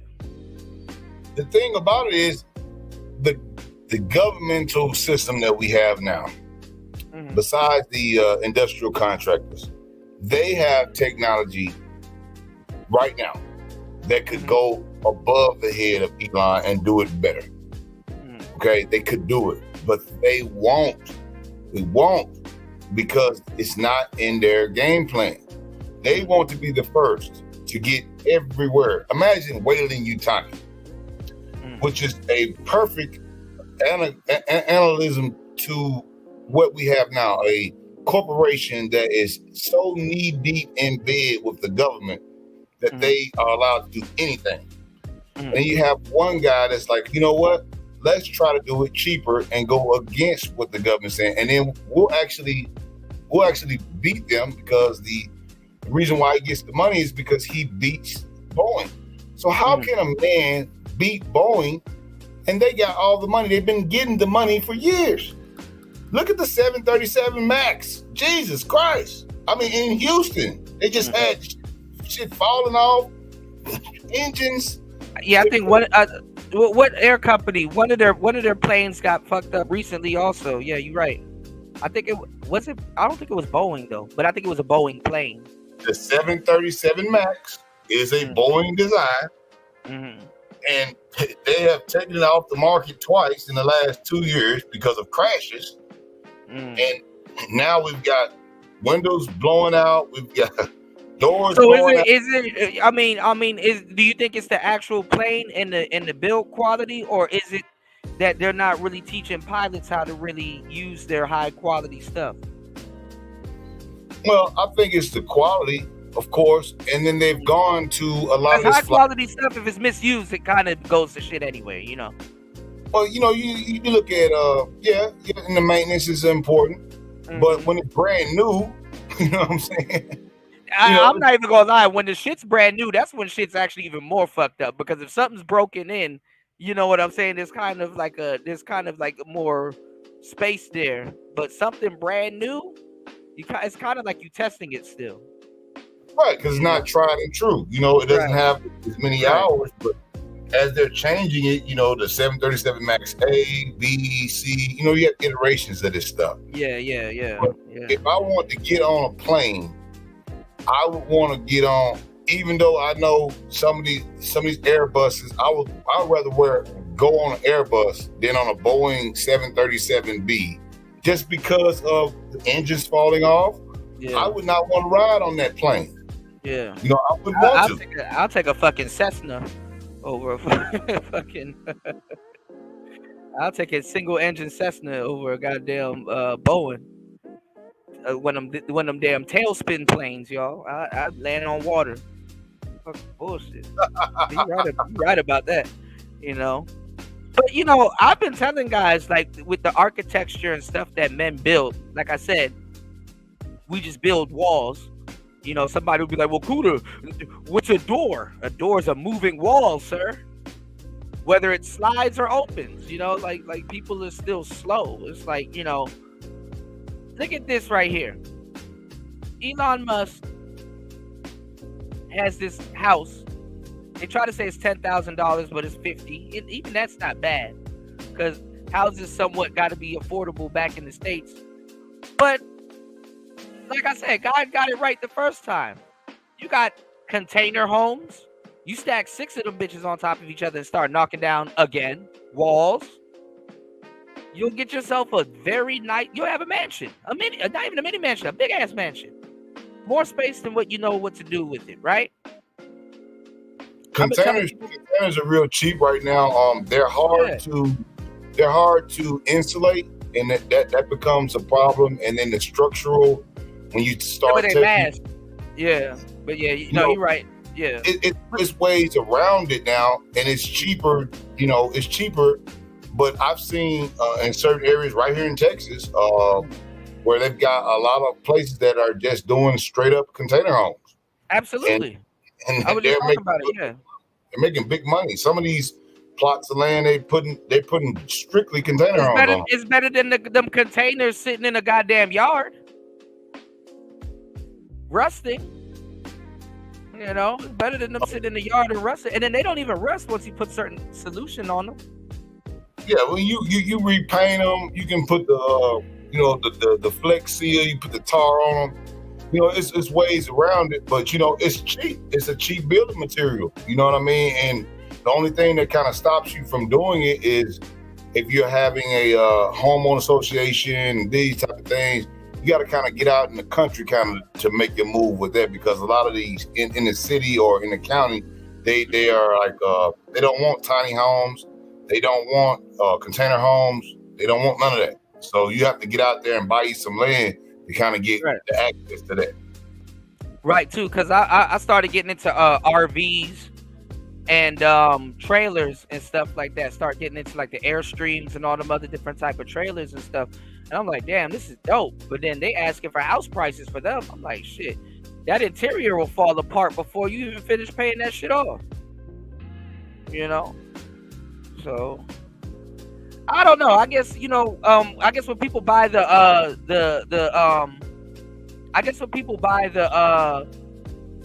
container homes, the money that would have went to something else, I guess it gets spent on like the insulation, furniture, and all that other stuff. You know what I'm saying? And plus, it's easier to get furniture in and out of that house. So, you know, yeah, the plumbing is one thing. The electrical, and it depends on where you're getting it. Because a lot of people have to, if you're gonna do a septic tank, but a lot of these places where they're selling land here in Texas specifically, a lot of these big land purchases, they actually have underground sewer, they've got electrical, and they've got water already on it.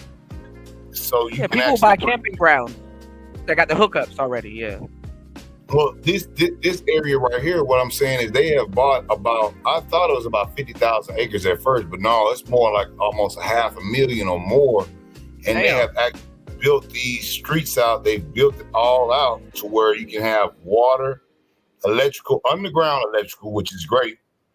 And then they've got sewer already. So you just buy the land. All you gotta do is you bring a container, have it fixed up, put your installation, do your deal. And then all you need to do is have your plumber come in and do the connections, your electrician come in and do the connections. You probably be out about $5,000 for the plumbing, maybe another $5,000 for the electrical.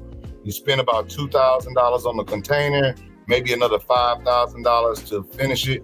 So maybe about 50 bands all together, but you got your land too. So, yeah. It's definitely a thing, but most people don't want to do that. They want to go into the homeowner association where you got deed restrictions, these things of this nature. You have to be able to actually own your land and be able to do what you want to do on it. And that's important. I was explaining this to a person the other day, where is you give a person the money. Well, the HOA are some hoes anyway. They some hoes anyway, because what they want you to do is build up the property and be all up in your business on what you're doing on the property, so that when they finesse it from you, they know they can get a profit. Oh yeah, your grass ain't cut. They put the ruler on your grass. They come out there, your garbage ain't on this side of the driveway. You need to park 3 inches. You need to park 3 inches from the curb.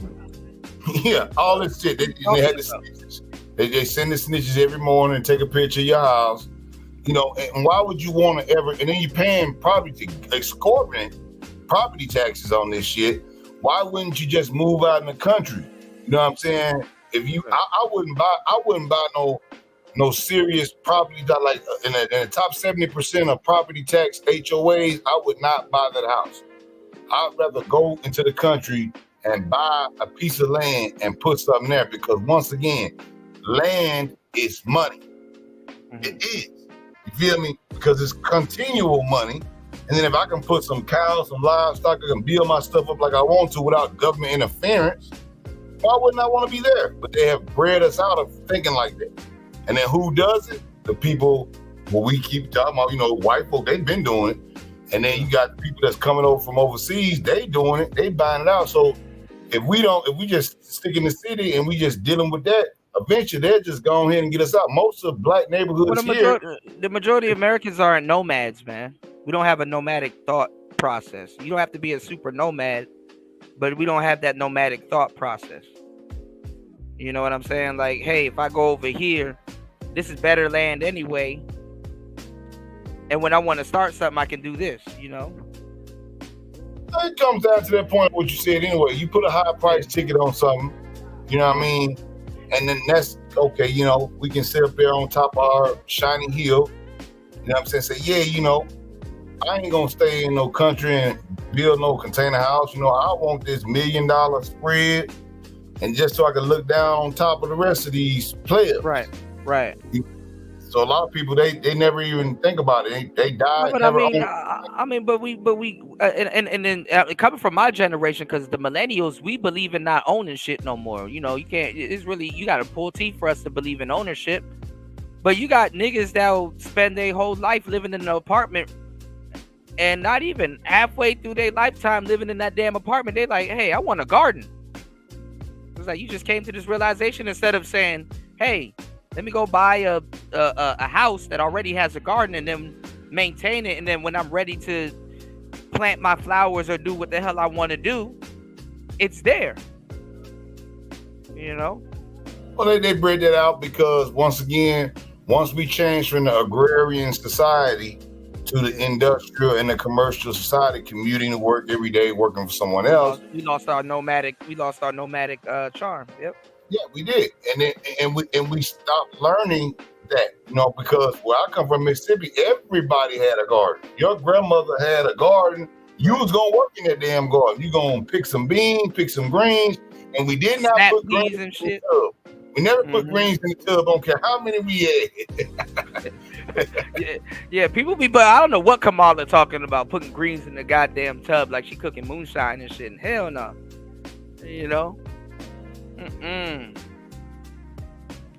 All right, let's look at this container house, y'all. Let's look at this. I actually like shit like this, though. So Elon Musk just purchased this foldable home for $50,000. The boxable rumor.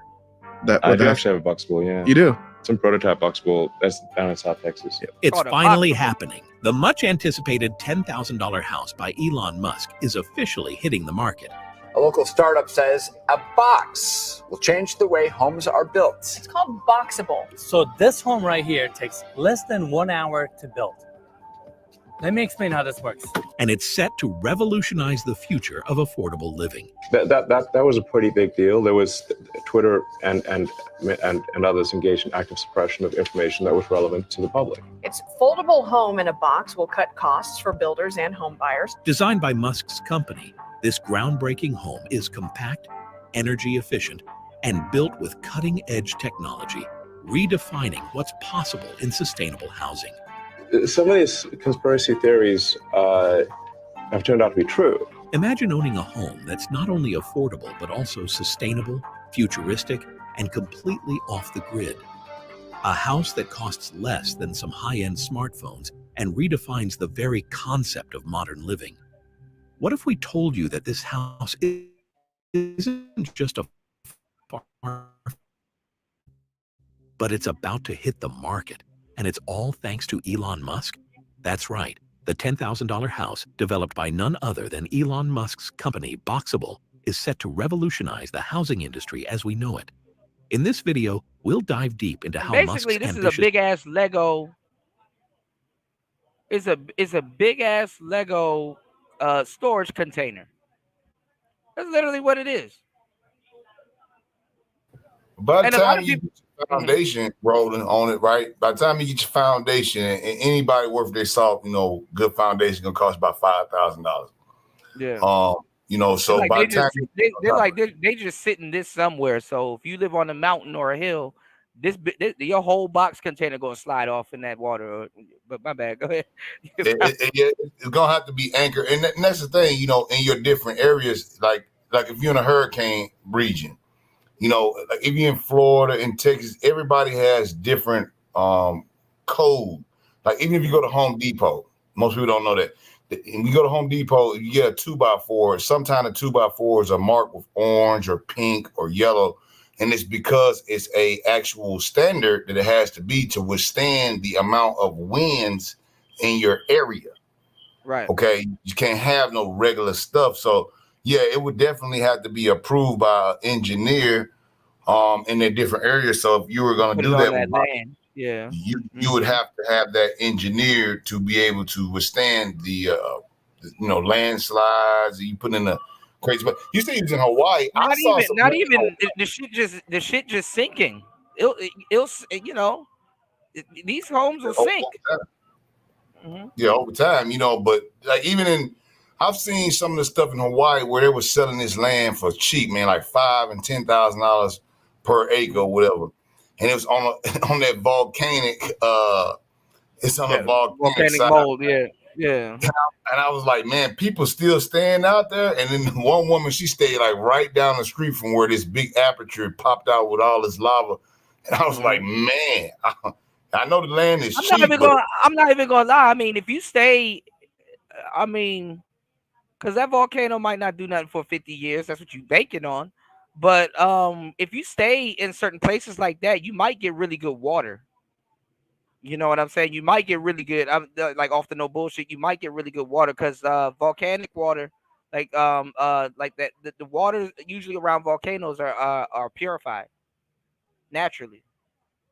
Usually they have some springs that's coming up there. Yeah, and as a part of that, like just like in Texas, bro, like you can get a piece of land, in a certain area. You go down, you have your prospector come out there, don't use shell, please, Lord, because they will they'll steal your shit.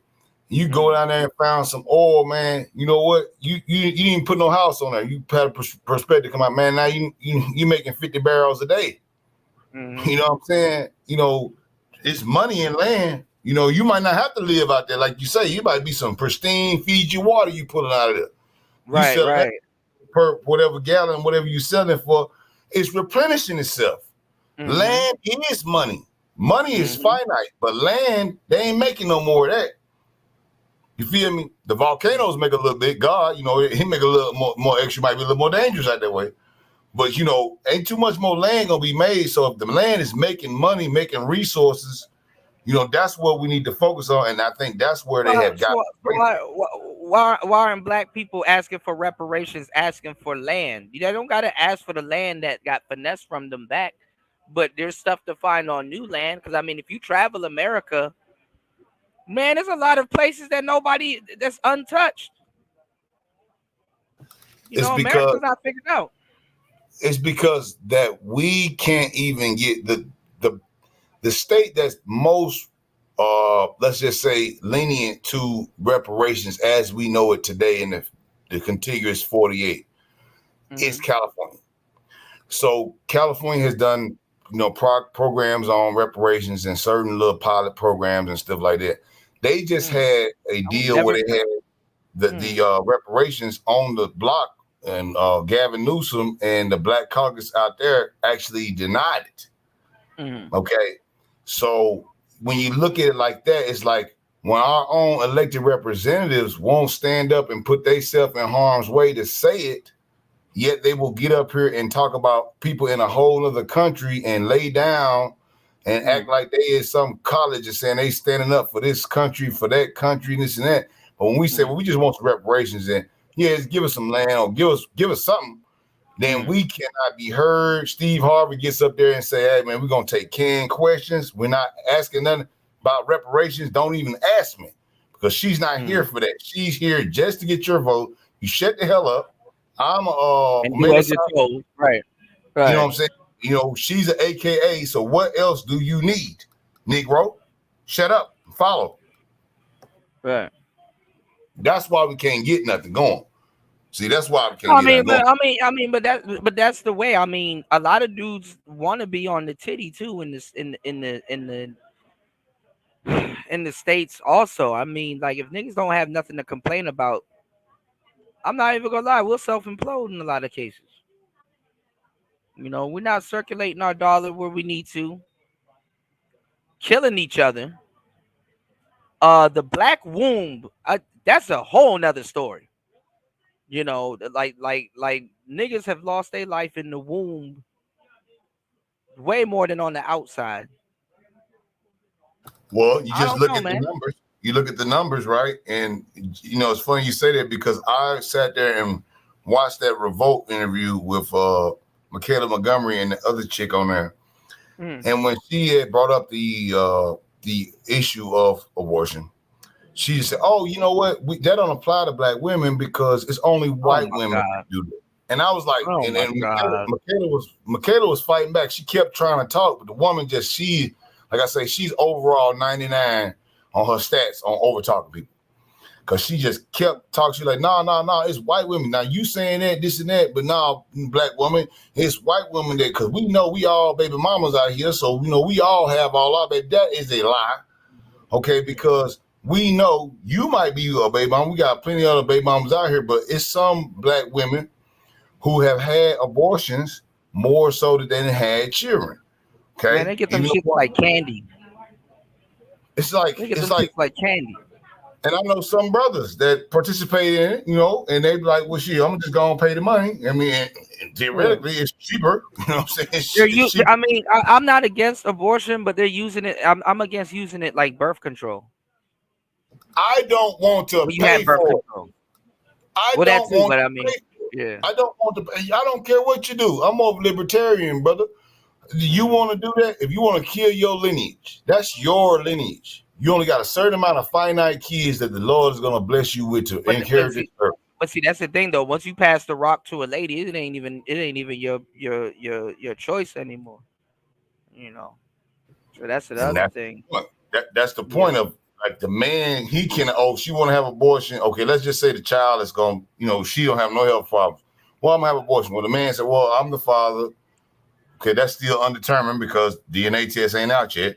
But let's say I don't want you to do that. Well, there is no, because this woman body, woman choice. Okay, I understand her choice. Yeah, you gave her the rock. It's like passing the ball to the halfback.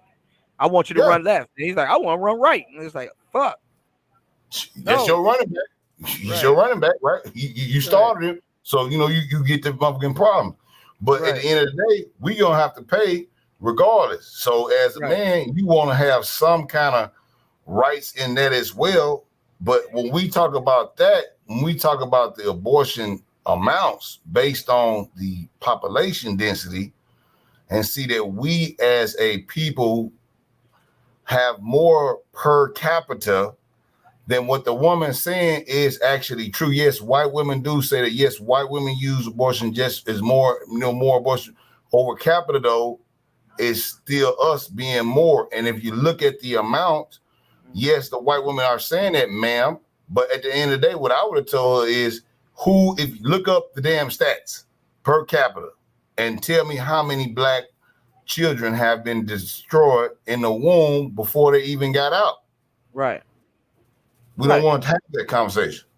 Right. They sweep that under the rug, and then it's fucked up that they kind of use white women as a whipping stick for that, because the thing is that I'm not even gonna lie, as a black man, and I know it's gonna sound crazy, but you gotta see how all the pieces go into the puzzle so that you're not confused when you start seeing certain shit or you get ripped off, you know?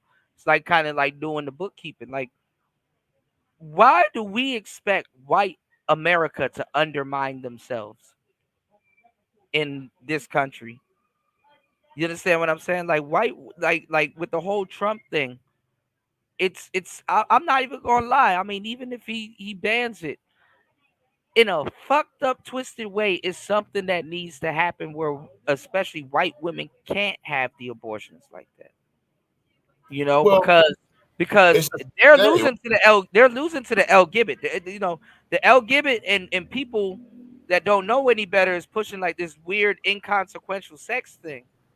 And the fucked up part about it is that white people, to even keep they shit going, you know, because they thought, oh, well, slavery after 4,000 or what 6,000 years or 600 years or whatever, that they're going to revolt and take over or whatever, and that didn't happen.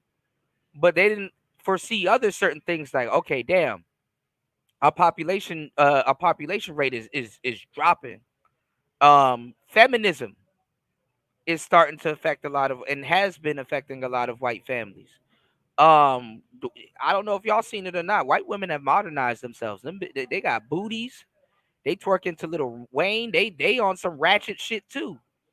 Everybody's dating out for the most part. White men now, and they have been for a long time. They've been going after Asian women, and they're creating hoppas. You know, that's the term for a half white, half Asian baby, hoppas. And they're doing it in the city of angels. They're doing it in the prominent cities, the cities where you got to have money, the cities where wealth is and stuff like that. So they're trying to find certain ways to still keep their lineage going. And the last thing they need, I know it sounds fucked up, but it's the truth, is there. I mean, it's like crazy how they talked about, like Susan B. Anthony and all of them talked about sterilizing black women, the eugenics movement, tinkering around with black wombs. That's another argument that they want to leave out of that conversation. Also, that the black womb has been tinkered with. Another reason why that number is high. You know, the black womb has been. Margaret Sanger was the leader of the Birth Control League. It was called the Birth Control League. When they created the Birth Control League, the birth control pill was not out yet. But see, they was only to us. But the system, right, to sterilize us, men and women, right? And then the crazy part about that, Shattered, is that black women ran to it. They ran to it because Planned Parenthood said they got them on. Because see, this is the way that they do it, and they read the bell hooks books. It's very deceptive. It's the thing though, Shattered. They read the bell hooks books and all kinds of stuff. And then you know what also it was for too? The white man was impregnating a lot of sisters. And it was all, but that's what I'm saying. That choice was because people tell you half the story. That choice was so if that was to happen and that white woman found out, she would tell him to terminate it. And it would happen. But the thing is a lot of those white men didn't want to terminate that baby in a twisted way. A lot of those white men gave that woman their freedom.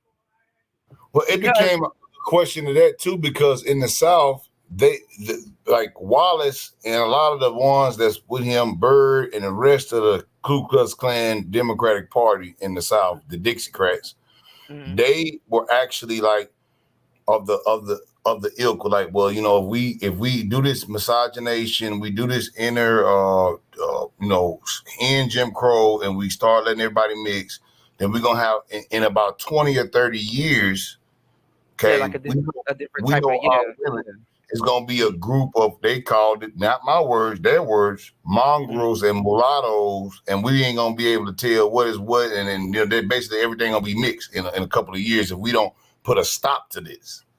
And that was but see, a lot of them too use that as a way to hide their money, because if I got a girl knocked up and I put her on the other side of the plantation, I can sneak over there and do my business with my wife, and then there's a kid running around there that's just, you know, somewhere out of my wife's vision. You understand what I'm saying? I mean, this is where that's why HBCUs, that's why they was mad, because they was like, shit, you know, they seen that they was impregnating black women, and those white women were mad. They did not like white women were extremely mad. That's why feminism is justified. The white man can't even say nothing. He's like, yeah, I did kind of. All right, well, what does she want? What does she need? What's she asking for? The white man don't. The white man, he's like, all right, I get it. Pay her out if he has it. You know, that this is where HBCUs came from. He had to keep a shorty on the side, because this is the thing. You denying me sex, making me an incel. I can sleep with a bitch 10 times better than you. You playing games with me.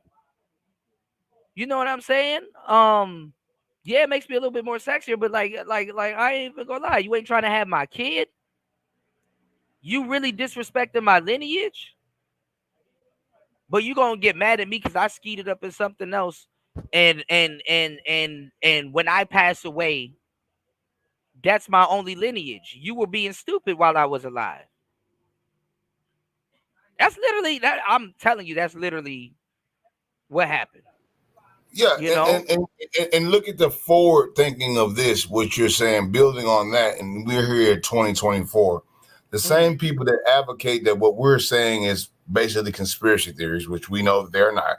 Which is not, yeah. You know, the numbers don't lie, and then they'll sit there and, you know, look what they've done now. Now they have co-opted all of that stuff they've done, built on top of it, and now they're saying, well, like you said, the unrequited sex and the Levesian movements and all this stuff right here. But little do those people know, look at the people championing you, but think about what you're doing is destruction, because now if you're gonna do that, now they would take you out the game off the muscle. Now you ain't even gonna have no kids because you of that nature. Yeah. So now they take you out. So now your lineage is dead. When you die, no one else like you will be around, because now you are dead. Right. That's the most sinister part of it. And I'm like, man, they don't see it. It's like when you Neo, like when you wake up from the main, like, and so when you wake up, you ain't gonna be able to take it. Some people, they can't take it, right? Because once you see through it, you're like, man, it's simple. Like 1 + 1 = 2. Right. You feel? And if you're a Levesian movement and 1 + something else that ain't gonna make another 1 or 2, that means a 0. Right. So you out of there. No, but I mean that's what the HBCUs were for, because you had prominent people that did have half black kids running around and stuff like that, but they were gone and they didn't know who to give the property to. You know, and you know, they had to make sure that their kids had at least a decent education to keep certain things going. You know what I'm saying? Because, you know, that's the only lineage that they had. And it's crazy, but they gotta, you know, and then that's when you have the, you know, the quadroons, the octoroons, you know, you got your tragic mulattoes, you know, that's where all these terms come from. It's like, why is it tragic? Well, he's half white, half black, but he's stuck amongst you niggas. And guess what? To make it out of these circumstances, Mr. Tragic Mulatto, or the woman, the tragic mulatta, or whatever, gotta be Tarzan. You know the story of Tarzan. Yeah. White man goes into this crazy big monkey jungle and gotta civilize these goddamn apes. Give me 1 second, y'all. I'll be right back. Y'all hit the like button, support the show, y'all. God damn, we done gave y'all 4 hours of some good game. Damn. 30 plus souls in the building. Let's get at least 2 supporters. Jump in, Shatter. Give me 1 second. I'll be right back. Give me like 2 minutes, all right? I got you. Yeah, everybody, man, look. I don't know if y'all, whatever city or state y'all in, country, I know you got international people. You can bet on some prize picks. Y'all better jump on that, man, because I'm telling you, some of these picks, man, I ain't never seen this type of sports gambling. I can imagine what the Las Vegas people be doing. Man, y'all ought to jump on some of them damn things, man, because I'm telling you, I got a quick play in on one of them. Man, shit, I'm already up. Tomorrow, all Caleb Williams got to do is get 1 yard, and I'm finna make some bread. 1 yard.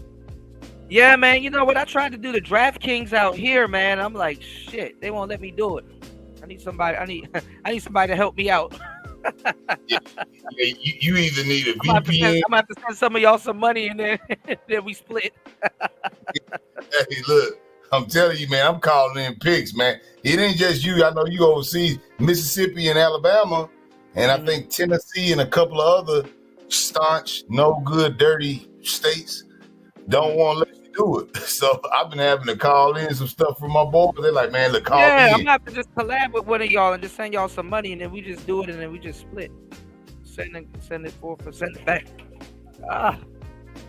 Man, look, bro, I'm telling you, man, it's fun because I never did get into sports gambling. Texas just made it legal almost. Legislature. I never did neither. Right. I never get into gambling neither at all. Gambling, I look at it as a chance. Sports betting, I think it's still gambling, but sports betting. But some of it's rigged. That's why. Well, the sports is rigged. You know, the house always wins, Kuna, right? Absolutely. That's what I was saying. That's what I was saying when we were talking about the Tariq Hill thing. It's like, bro, when y'all start doing shit like that at a low level, that's why I said that police a foot soldier, because he don't know who he fucking with. Them people up in that box, like, oh nah. Oh, hell no.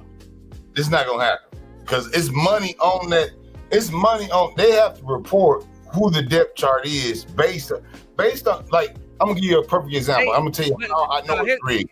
Christian McCaffrey, 49ers, right? Hold on. They got their own blockchain. That's how you know it's rigged. Oh, of course. It's an unspoken. It's not unspoken, but it's a blockchain. Who can you not say anything about on the field besides the players and the coaches? Who can you not say anything about? The referees. Oh yeah, them too. Yep. Mm-hmm. Because they are a gatekeeper as well. If that call comes down from the league in his ear to say this is we need a pass interference on this game-winning drive. The shit been always solid the whole while, and it's 20 seconds left. It looks like it's gonna go. We're gonna call a pass. We're gonna flies. We're gonna all goes. Throw the ball. We're gonna throw a pass interference. Just get it close to him. Make it uncatchable. These things happen. Christian McCaffrey is a perfect example. They were supposed to report that Christian McCaffrey was not going to play. They did not have his injury report in. And they're supposed to have the depth chart ready. They had it basically where he's supposed to play. And they asked a rookie player, what do you think about the status of Christian McCaffrey? And he spoke out of turn. Come to find out, he did not play. Part of one of my picks in a DNP, and I was like, you know, the money that so much money was on him, I was like, you know what? If I was a thinking man, I would think this shit is rigged because ain't no way. Y'all didn't know? The depth chart got to be turned in. He didn't play one down. Y'all knew he was out, and the dude even said something about it. That's how you know it's rigged. But the house always wins, almost to the point of when you go, let's say you go to the casino, you go and play. All right, I'm gonna spend $300 if I don't win. All right, I'm done. I'm saying the NFL turned into a casino. You go run to the one-arm bandit, right? You go and play that, right? I'd rather play that if I'm thinking I ain't gonna win no money, I'm not thinking, man, nah, I'm gonna go to the poker table because at least that's some type of skill. I'm not reading other people. I'm reading the deal. I'm reading the spread, or I'm playing blackjack. Same difference. You know what I'm saying? At least it's just a different type of number running, but with like basically real life consequences, honestly. Because a player can say something fucked up and not be on the court, and you're like, damn, I got money on this nigga. Like, what? Man, I'm telling you, that's why your picks got to be really dialed in. But what I find that's actually pretty cool about sports betting, unlike poker, and that analogy what I was making, is that if you really follow these players properly, and you know this guy's going to get against this team, you know he's going to get more than 30 rushing yards. And they're like, more or less. And it says 30. I'm going to get, he may get hurt. He might not play. But 70% of the time, he'll get that. And there is your work. And sometimes those guys aren't the big name guys. Tyreek just took a major crap on me when Tua got hit. But I had went against Tua. I knew Tua wasn't going to make 26 more yards. I knew. So he had a concussion? He hit DeMar Hamlin, which is crazy, right? It's just crazy because DeMar Hamlin, I thought that they put so much on him, I thought he would never play again. And then he runs, gets a great game, gets the first down, and they in the red zone damn near. And then he runs his head directly into the man's solar plexus, goes down like a bag of rocks. And I'm like, bro, do you not know how to slide? You had the first. If you're going to dive to the empty area of the field. Don't dive into the... Well, quarterbacks always had... For some reason, quarterbacks always have a... I don't know. I guess they do look out for their legs, but quarterbacks always had a problem with sliding because we had RG3. And he would have been a great quarterback and would have saved his legs if he would have just simply slid. Well, sliding gives up a yard. So let's say you just barely got the first down, and then you slide, wherever you was at, they're gonna take you back a yard because you slid. That's the sacrifice of it. Okay, there's rules involved in it. Oh, I didn't know there was rules behind sliding. Okay. Yeah, it is. They will take if you go and if you slide, and there's been plenty of controversial takes on it. That's how I know it because minus 1 yard. Okay. Yeah, it's -1. They have to bring it back because you slid. You gave yourself up. So no one. That's the sacrifice that you give for sliding because now the defense can't hit you. You feel me? Because you slid. So what's the logic behind it? It's like where you planted your foot and then slid past. It's not really technically a footstep, so they take a yard. So like, let's say you slide, you see the marker, you know what you down the game, and you slide right on there. And let's say the ball, when you finish sliding, when they pull the ball and they get ready and line you back up, you may be across that line of game, but they're gonna pull you back a yard because you slid. Wherever the line of game was, they're gonna pull you back a yard. All right, so let's say you slid, but it wasn't a good slide, so you did half a yard. And they knew you slide, they still gonna pull it back a yard, or they're gonna give you the first down? Usually it's on the ref, but most of the times they're gonna pull you back that 1 yard. And you can call the chains out. The coach can call for the chains, but it doesn't matter because that ref has already moved that ball. You can call the chains for 1,000,000 times, so you could challenge it. But once they challenge it, it's a slide, so you gonna lose the challenge too. So right, if you lose it, yeah. Yeah, you best not even challenge it because of the slide rule. But when you're a running quarterback, look at the best running quarterbacks. Michael Vick. You got Vick. Lamar Jackson. You look at if Lamar is bigger than Tua, but if Lamar gonna hit you, he gonna square up on you if he gonna hit you. If he's not gonna be diving into solar plexus, he gonna try to run your ass over. You're a safety or DB, he'll try you. He'll make you look stupid too. And will just run all over you. You know what I'm saying? But if he gonna go down, notice he don't slide a lot. But if he gonna go down, he's taking a projector. He gonna see what the defense is. He gonna go down before they hit him. He gonna go down. You feel me? If he ain't planning on truck sticking the guy, he's not gonna go with a wimpy truck stick and let DeMar Hamlin break his damn neck. I never would see that with Lamar. You shit you just don't do, especially when you're undersized. And Tua made that problem with himself, kill my spread, but at least I was smart enough to say he would get under 271.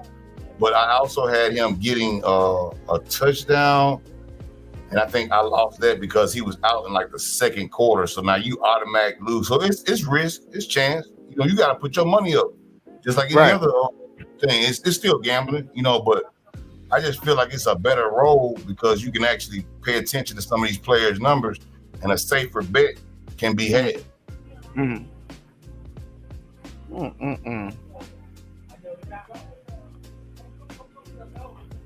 That's true. I think that's a good way to look at it. I mean, and I mean, if you're betting on it, you do got to know that stuff. So that's interesting. Now I'm running a whole fantasy league right now, and I'm using just the fantasy league lineups that I'm doing. So I have to learn. Some of these players are new. You know what I mean? They don't have a lot of stats to really look on. I could go back and look at them. You know, it's like scouting. So you go and you look at them and you're like, okay, well, who do I want to run this week? So during that, and then doing the things that like prize picks and stuff like that, the sports betting places like that, you start knowing who's going to do what, you know, on average. You see, so it's kind of like, you know, it's a thing. Then you got to be in the football. You got to kind of see, you know, if they got two running backs, you already see this one guy who, when they run and get a touchdown, he's always the one. Then they got the other back that he catches the passes. He's more of that type of back. You got to know that. And there's money in there. Or that guy that kicks the field goal for the longest one, he's always, the team is weak as hell, Cooler. So they always kicking field goals. But they got the best field goal kicker. Okay, they got the good kicker. Yeah, you put the money into the kicker. Yeah, you feel me? Because you know he's gonna hit 2 field goals because the team's so trash. They'll get you in the red zone, but they can never get the touchdown. That kicker. I mean, it's kind of. I mean, if you think about it, in sports betting is kind of like being the team owner, because it's like, okay, well, I know our kicker is good, so I put my money into him, and somebody sports betting would do the same thing. And you know this guy, I actually got the kicker from Dallas last week because he hit a 76-yard field goal. They called it off though because they called a timeout right then. And then he had hit like a 63. They rolled him out there for like a 59. They rolled him out for a 63. I think they were trying to do a 67. They came out and did a 76. Brought him out. That's man. There's no way he can hit a 76-yard field goal. It was like 10 seconds left in the second quarter. This dude, they called a timeout right as he kicked the damn shit, and that shit like 10, man, I'm like, he hit it. And I'm like, there's no way. I went and picked him up immediately. Like, I haven't seen a dude go over 6. So basically he got it before they froze him. They tried to freeze the kicker. Yeah, they froze it, but then he kicked it. You know what I'm saying? But he hit it. And I was like, oh. And he already hit it. They rolling him out at 60 yards. Most, they'd rather go for it on 4th down than to roll this kick out here for a 60-yard. That typically does not happen unless you got a strong kicker. You feel me? That's what I was about to say. I wish I got in this. If Janikowski was playing back in his heyday, I would have been gotten the sports betting. I'd be like, Janikowski. But that be them sleeper bets, though. That be them sleeper bets. That guy right there. Or you might just get one where you just know this guy not gonna do good. This weak quarterback, you know he ain't gonna do shit. Bet against him, and you win still. It's like the stock market, right? Yeah, like, you buy or sell. Yeah, it's a spread. We work your spread. It's legal spreading. You know what I'm saying? You can spread your bets out, and if you know it becomes a skill. Because you have to look into it. You know, you just can't be out there just playing with your money. And in Vegas, that's what you're doing. You know, you playing with your money. The house always wins. And when we have the sports betting, there's no doubt that they're actually involved in that. And I believe heavily that they are adjusting what they can adjust to get spreads on their behalf. Right. Give me like 5 minutes. Give me like 5 minutes. I'll be right back, y'all. My bad, bro. It's something that came up real quick, and I got to run and grab it real quick. I'll be right back, all right? Are you there, Sammy? All right, my bad, broski. Give me 1 second, y'all. Like, y'all support the channel, man. God damn, I'm about to start. I'm about to start torturing y'all with some stuff. Support the show, y'all. Damn, we giving y'all some good fucking. I'm really about to start playing that Saucy Santana song.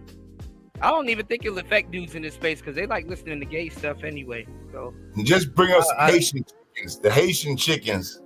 That'll get Right. Give me 1 second, y'all. I'll be right back. Give me 1 second. We're gonna get back on that too, because I don't like how they throwing Haitians under the bus. Like Americans ain't savages neither, but we'll get back to Thanksgiving in a minute because Thanksgiving coming up.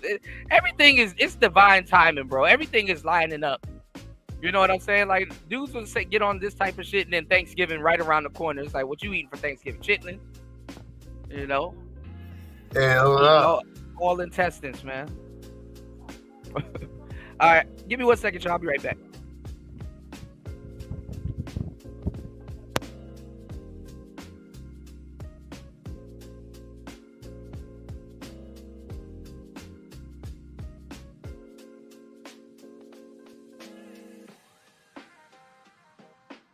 Yeah, man, y'all support the show, man. I don't support gambling, and I tell people I do not support gambling. But sports betting, look into it. If you got a favorite team, and they gonna roll on this weak team, I'd rather make some money on it than spend all my money on it and don't make nothing.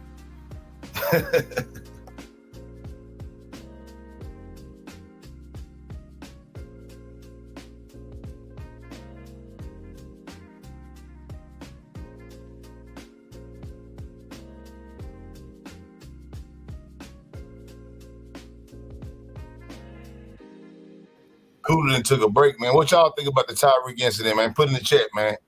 I made a video on the Tyreek, man. It's funny, man. I just thought it was crazy because it was like literally, if y'all saw the show Playmakers with Omar Gooden playing DH, it was literally the same exact situation. And I made a video about it because I thought it was so funny. What's y'all anybody still in the chat, man? What y'all think about the Tyreek incident? Was that a classic case of police brutality, or was Tyreek in the wrong? What y'all think?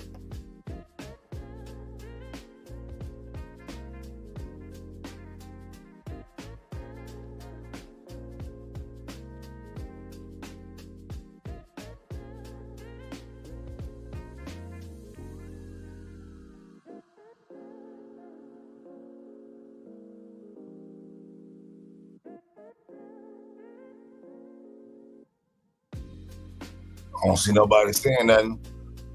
Well, I'll give y'all my take on it. Tyreek was stopped. He actually probably was speeding. I couldn't tell on the video.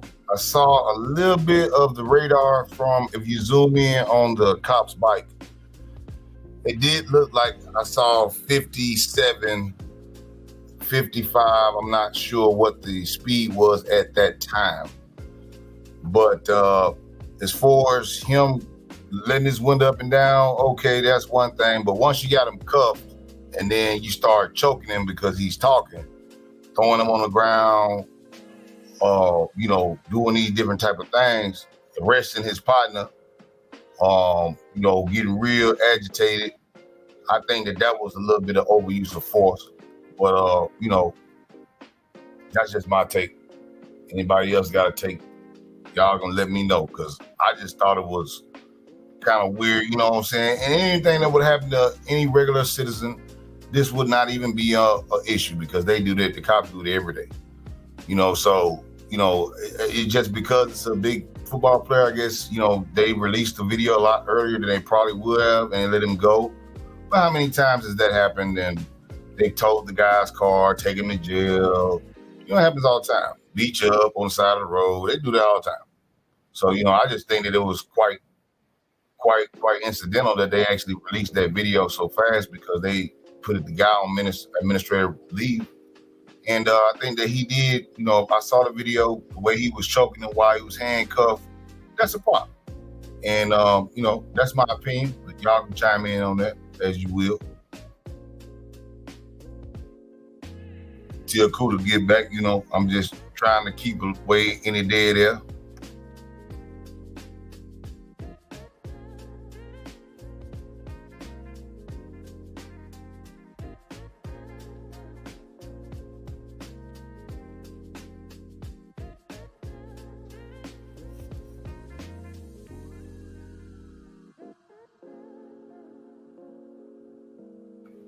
Still don't see anything on the chat. So that's just my opinion on that, y'all. Y'all can chime in on that.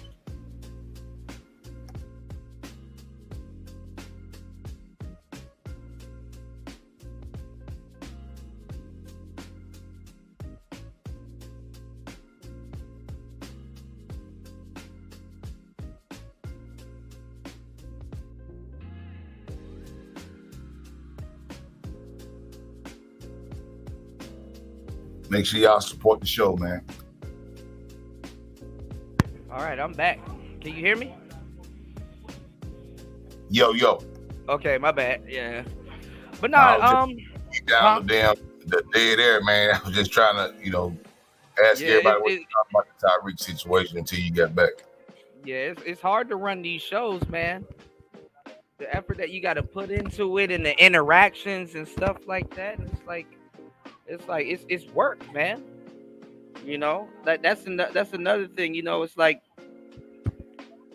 the people don't understand like that shit is like a mood killer. You know what I'm saying? To other people, not even just the person running the show. It's like you got to find something to talk about that's interesting because that dead air is gonna be like, ugh, Yeah, dead air is a killer, man. It's a killer. Bro, I just everybody's. I simply just make sure to keep, some in the interaction. Like I said, that's all part of it. And I said I sent a video to you in the back chat. That's the video I was talking about. I made a parody of it. You know what I'm saying? And I could have showed more, the more I guess the abusive side of it, but I actually showed it in a way that I feel like it was kind of had some comedy to the parody of it, but all. Okay, let me see. Man, I gotta talk to you about some NPC stuff, bro. Like everybody's going crazy over 3.0. It's like a split decision. Let me give you a like. Let me share it too on my page. Yeah, no problem, man. Come on, man. Hey, no doubt, man. No doubt. Let me share it. Hit the like. Hold on, subscribe. Let me see. I'm gonna put subscribe to. Yeah, it's a fun one, dog. Like, cause I tried to use, I didn't want to add too much commentary to it. I just wanted to let everything speak for itself. You know what I mean? Yeah. Let me put the emojis on it real quick. You got to get the 100s. You got to put your stamp on it real quick, y'all. Y'all make sure y'all subscribe, man. Brother Shattered Star Games, really good brother right there, man. All right, let me yeah, there you go. Went through. There you go. All right, let's full screen it. Take a listen. Kill the background music real quick.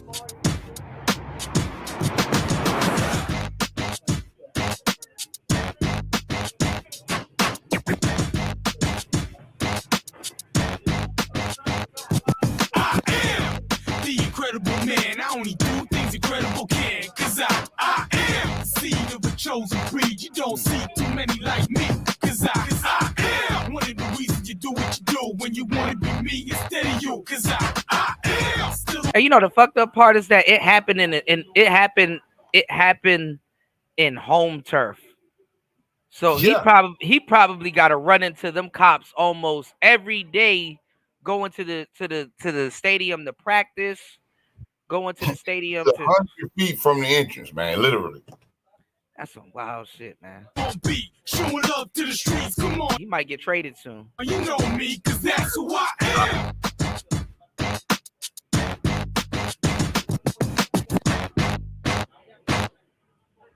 Aaron Rodgers fucking up my jet. Previously on Playmakers.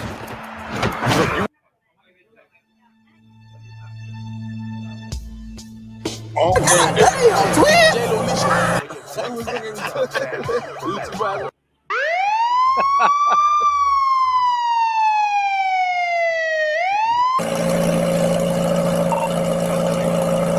Yeah, that shit a McLaren, man. You don't tap on no window like that, man.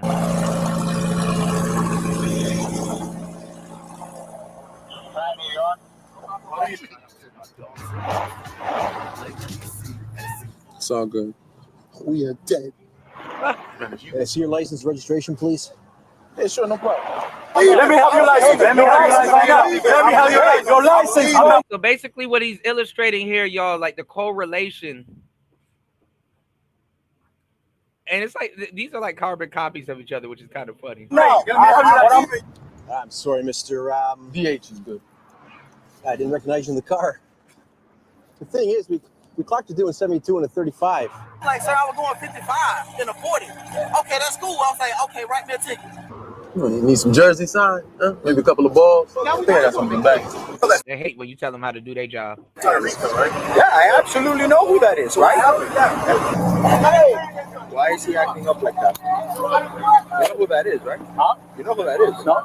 It's one of the Dolphins star players. Oh, yeah? Yeah. I talk to you for a second. You stop crying.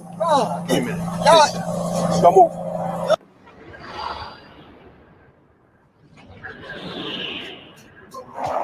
Yo, we saw it, man. Maybe you did, maybe not. Either way was good. You better be good, man. It's one thing to say, because you know how they get on stars where the stars be like, do you know who I am? Right. They're like, yeah, you know who I am type shit, you know. Yeah, but it's another thing when somebody else tells you, it's like, hey, bro, do you know who that is? That's basically like asking you, you sure you know what you're doing? He was trying to save his job. He was trying to help him save his job at that time. That's what I'm saying. It's like the dude is not asking them, do you know who that is? He's basically asking them, you sure you know what you're doing, right? It's exactly what he said. Yeah, you know where it's going to lead, right? So. Sorry, guys, gonna have to ask you something about the car. Let me ask you something. Let's go. When the mood is up and tracks is bumping, smash like trumpets. Keep your window down.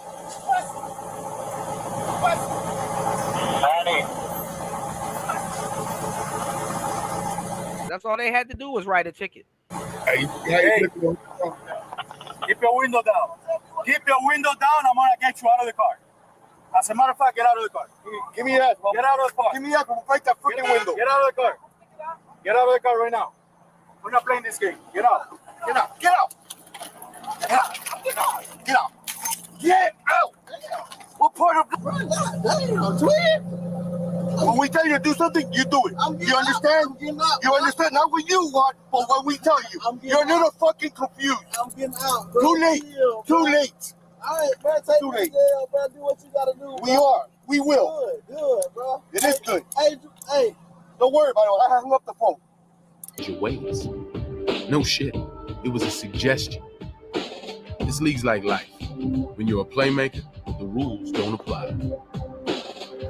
Mr. Harris, you're free to go. This is a speeding ticket. Now, because you're only going 45, you're eligible for traffic school, which you can take online. Any questions? No, sir. Thank you, sir. No questions. Listen, let me explain to you what I'm gonna do. Okay? Obviously, you're not under arrest. Okay, you were placing handcuffs. And I'm gonna tell you that like it's protocol, because I've seen cops do it before. Like they'll be overly mad, and then they'll like pull somebody out the car or do something, and then they'll go sit in their car for a little bit, have a breather, really soak up the situation, understand what's going on, and then come back and then change their mind. Yeah, because at that point you're detained. Probable cause, right? Right. What is the probable cause? You stop me. Okay, I was speeding. Did that mean that you need to drag me out of my car and do me dirty? No. Should I have let the window all the way down to your specifications? Well, let my lawyer talk about that.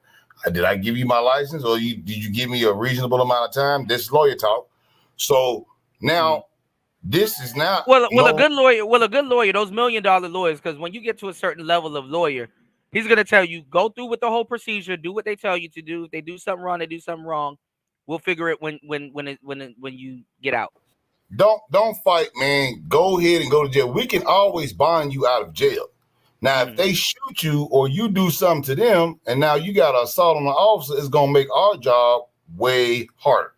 So we try get you out of jail. If I gotta bond you out, don't want your bond to be high, and then we need to beat this case. So just go. If they're gonna beat you up, go and let them do it on camera. You know what I'm saying? Right. We'll figure it out. Yeah. That's what kind of like where Tariq had gotten. He was like, "Oh man, got me one." You feel me? And he was kind of going there with it. But when they dragged him out the car, you see how they was like, "Yeah, you going to jail." This now and the juxtapose was what you seen DH like, yeah, you know, I'm a playmaker, so them rules don't. You can see all that energy. Watch how he reversed it on him though.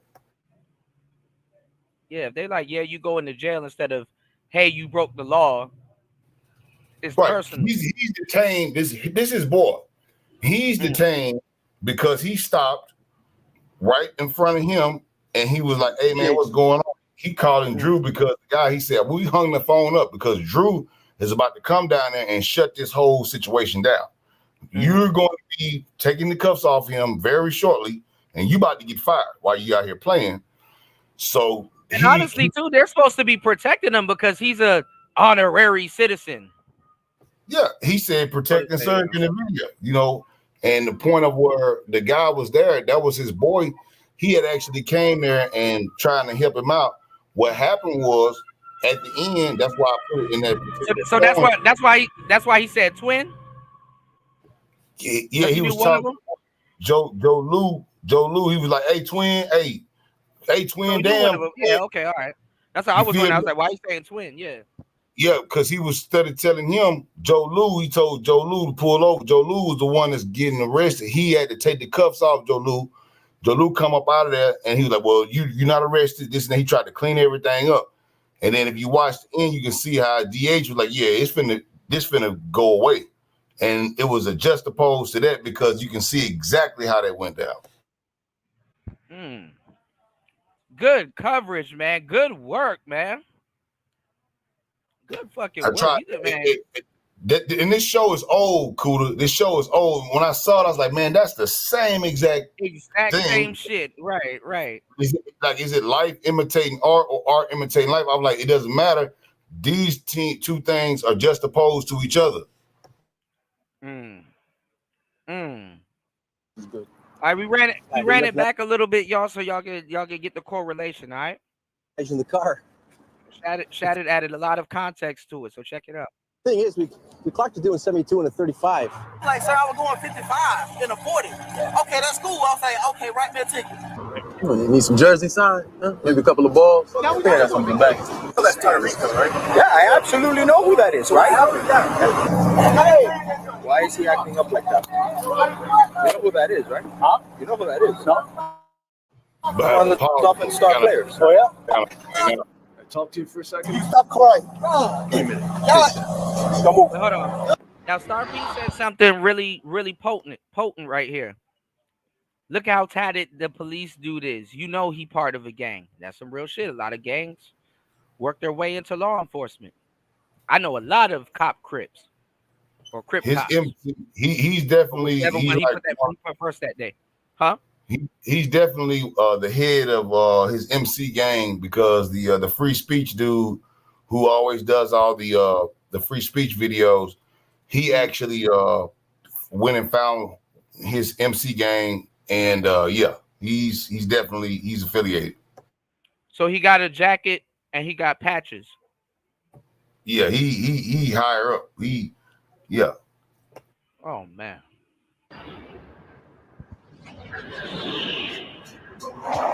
Yo, we saw it, man. Maybe you did, maybe not. Either way was good. You better be good, man. Sorry, guys, gonna have to ask you stuff about the car. Let's go. When the mood is up and tracks is bumping, smash like purpose. Keep your window down.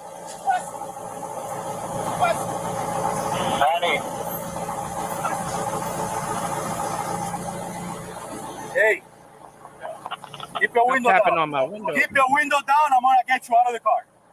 As a matter of fact, get out of the car. Give me that. Get out of the car. Give me that. We'll break that freaking window. Get out of the car. Get out of the car right now. We're not playing this game. I'm gonna break that freaking window. Get out. Get out. Get out. Get out. What part of? Damn, twin. When we tell you to do something, you do it. You understand? You understand? Not what you want, but what we tell you. You're a little fucking confused. I'm getting out, bro. Too late. Too late. All right, bro. Take too late. Jail, bro. Do what you gotta do. We are. We will. Good, bro. It is good. Hey. Don't worry about it. I hung up the phone. Wait. No shit. It was a suggestion. This league's like life. When you're a playmaker, the rules don't apply. Right. Mr. Harris, you're free to go. This is a speeding ticket. Now, because you're only going 45, you're eligible for traffic school, which you can take online. Any questions? No, sir. Thank you, sir. No questions. Listen, let me explain to you what I'm gonna do. Okay? Obviously, you're not under arrest. Okay, you were placed in handcuffs, but you were detained, and now you're no longer detained. Yeah, he got that phone call. That's why. Yeah. You have a nice car. His whole attitude changed. You were detained? Yeah.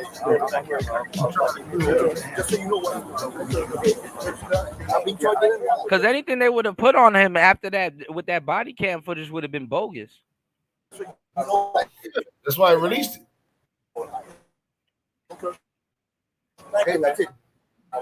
It's freezing up. It's freezing up, bro. Respect. It's freezing up? All right, hold on. Hey, I still got love for y'all, brother. I want to be all over. I respect all. I don't know why this is StreamYard at this point. Hold on, y'all.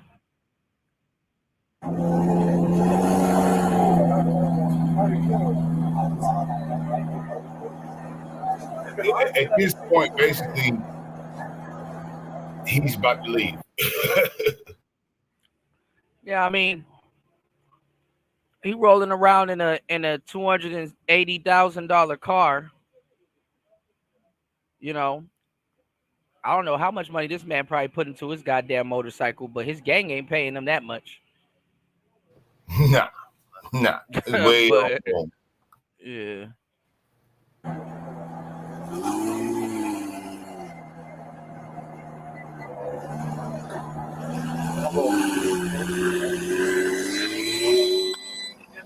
Wanna play some games? Oh, that nigga feel dumb as shit.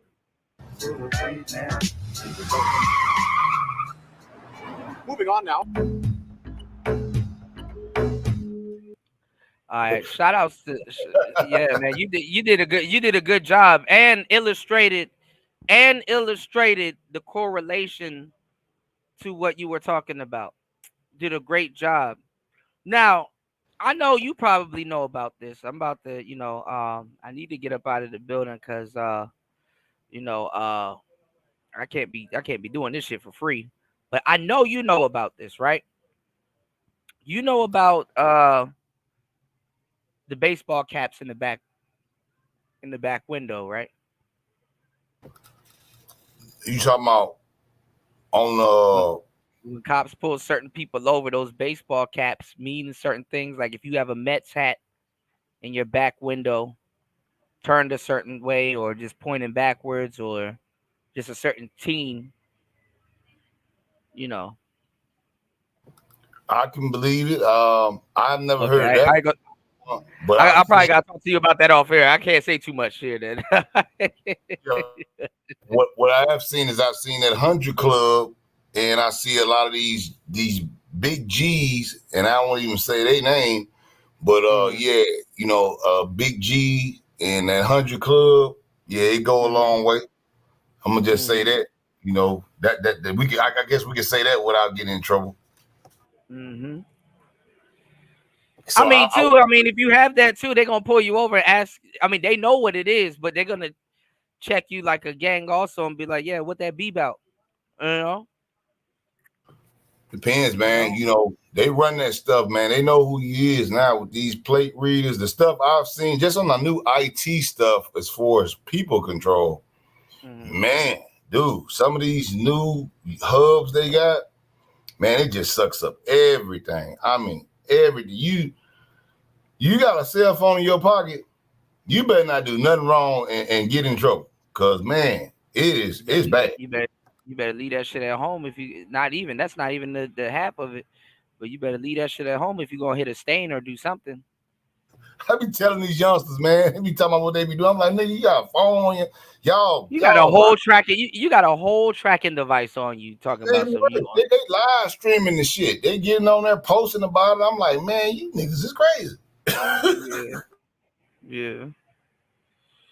But I mean, that's a good segue. I mean, getting back to it. I mean, niggas are always gonna go do something to go harm another black man. I don't see dudes out here being revolutionaries and putting in work.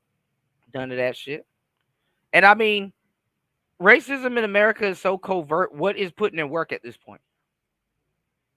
I mean, at this point, they have basically co-opted that movement. If someone, you couldn't make me. I don't see Big U going after the head of the Ku Klux Klan. You know what I'm saying? And see, that's the crazy part about it, because me being from Mississippi, we actually ran out the Klan in my lifetime. Right. I've seen where at the football game, they come on the horses with the torches, everything, and it's a bench clearing event. The stands clearer. Everybody ran out of stand. The team who was playing our rival, just everyone ran them. I mean, you had a scene. They had a little carriage and everything, but the wheel about to pop off that motherfucker. They getting up out of that bitch. Never came back. So, I've seen it happen.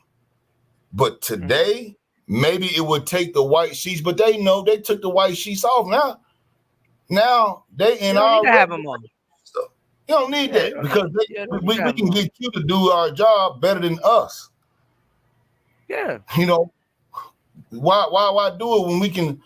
I haven't seen some of them say, well, we love the gang culture. We love gangsta rap culture because it does our job better than we could ever do it. And then we don't have to get blamed for it. But that's how dudes even here in the manosphere operates. The manosphere operates like a gang. If you notice it. Oh, I'm SYSBM. This is my set. Try to lope you in. I just the Black Ram. He loped me in. Tribal, everybody's got their tribes, right? But at the end of the day, by the way, I don't mean to use him as an example, but yeah. But I'm just saying, like, tribes, right? Everyone has their tribe. I mean, we can melt it down to just, football teams, right? Let's just go football. Take the color out, right? Just your football team. That's your tribe. The Redskins. Right, yeah, that's the tribe. Yeah, which I still say that they should still call y'all the Redskins, because the guy that actually keep it. Might as well keep it at this point. Yeah. Look, the guy that drew it, they actually had a big thing about him. I don't know if you heard about it. Was it Dan Snyder? I forgot his name. Oh no! You mean the guy that drew the actual yeah. So there was another one. So yeah. All right. So there was this. I don't know if he was a comedian, right? But there was this guy. I think he was a comedian. I think he went on the Tonight Show or some type of show. And you know how you got the Redskins, and then I think there's a baseball team called the Indians, right? Yeah, Cleveland Indians. Yeah. He had a shirt, and it was saying Caucasians, and it just basically the Indians logo, but it was a white man's face on it, and they got so mad at him, but he got his point across. You know what I'm saying? He got his point across. Yeah, they changed the Indians team name too, though, right? As the Redskins, they had to change that. Commanders, I think it was like a joint deal. It's like the Commanders. I don't know why they're just coming up with anything. Commanders, really? Okay. My God, if they're gonna, but see, my thing was, I actually watched the documentary on the guy who drew it, his family, and it was like, when he drew it, he was like, he felt like he was doing his tribe a service by allowing them to use, and he being a sanctioned member of the tribe, and they paying him to do it, and they receive royalties on it. You know what I'm saying? When was this? Like, how long ago was this? Because a lot of times too, you got the correlation. Like, if you go look at old American money, it was the same shit on the pennies and then the nickel, the Buffalo nickels. Yeah. Yeah. That's comes back down to like these knee-jerk virtue signals, right? But I mean, the generation that should get mad at some of this shit, though, they're not even alive. Right. It's gotten to that point now, like, and they're still, it's virtue signaling, so it doesn't matter. As long as we do it once, we can always point to that PR. So, well, we did it. We changed the name. We're not racist anymore. Even though we're worse off now than ever before. But yeah, I found, what's funny? I actually found this. I was watching this stupid movie trailer that dude says, am I racist? Right? And I looked at that, and dude, that is the funniest. And I don't like Mike Walsh. I think he's a grifter. I think he's full of the shit. same guy that's the same guy that did what's a woman? What is a woman? Yeah. Okay. All right. I'm on the same page with you. All right, go ahead. He's a shield for what he does, but the shit is funny. Yeah. Right? It is funny because he infiltrated. And what they failed to realize, he used his white privilege, right? He used his white privilege to get in there as a server in this dinner and I wanted to cover that dinner because I've said something about it before. It's this black lady and I think it's an Indian girl who does this dinner where they get, it's like $2,500 a plate, and they have white women come in there and stab themselves and say, yeah, we're all white, we privileged, and we're women, and we've gotta take our privilege, and we're gonna do everything women of color tell us, and we have to, and he's like, yeah, and you're just a dirty, no good scum. She's like, yes, we are, and just tell us how much more the next dinner is, and we'll bring more. And now, so I was like, man, this is like insane. He actually infiltrates it with white privilege, comes out of the back as they talking, and he's like, hey, I think as a white man, we should be subjugated down to the ground, and we should be stomped. And they're like, no, yes. but they like it though. It's like it's a cuckold thing. It is. But look, what's funny is the black lady, after he came out, it was like, well, Mr. Sir, whoever you is, he had a mask on. It was like, sir, whoever you need to be on this panel with us. And he was like, well, no, I'm just working here. I'm just, delivering y'all drinks and stuff. And the black lady was like, man, who is this nigga? Like, they say, are you an actor? He's like, no, I'm just, I should be an actor because I should give you guys, I'm denouncing my black privilege. I mean, my white privilege. And he was like, and then he's like, I want to give a toast to all of you guys. Are you racist?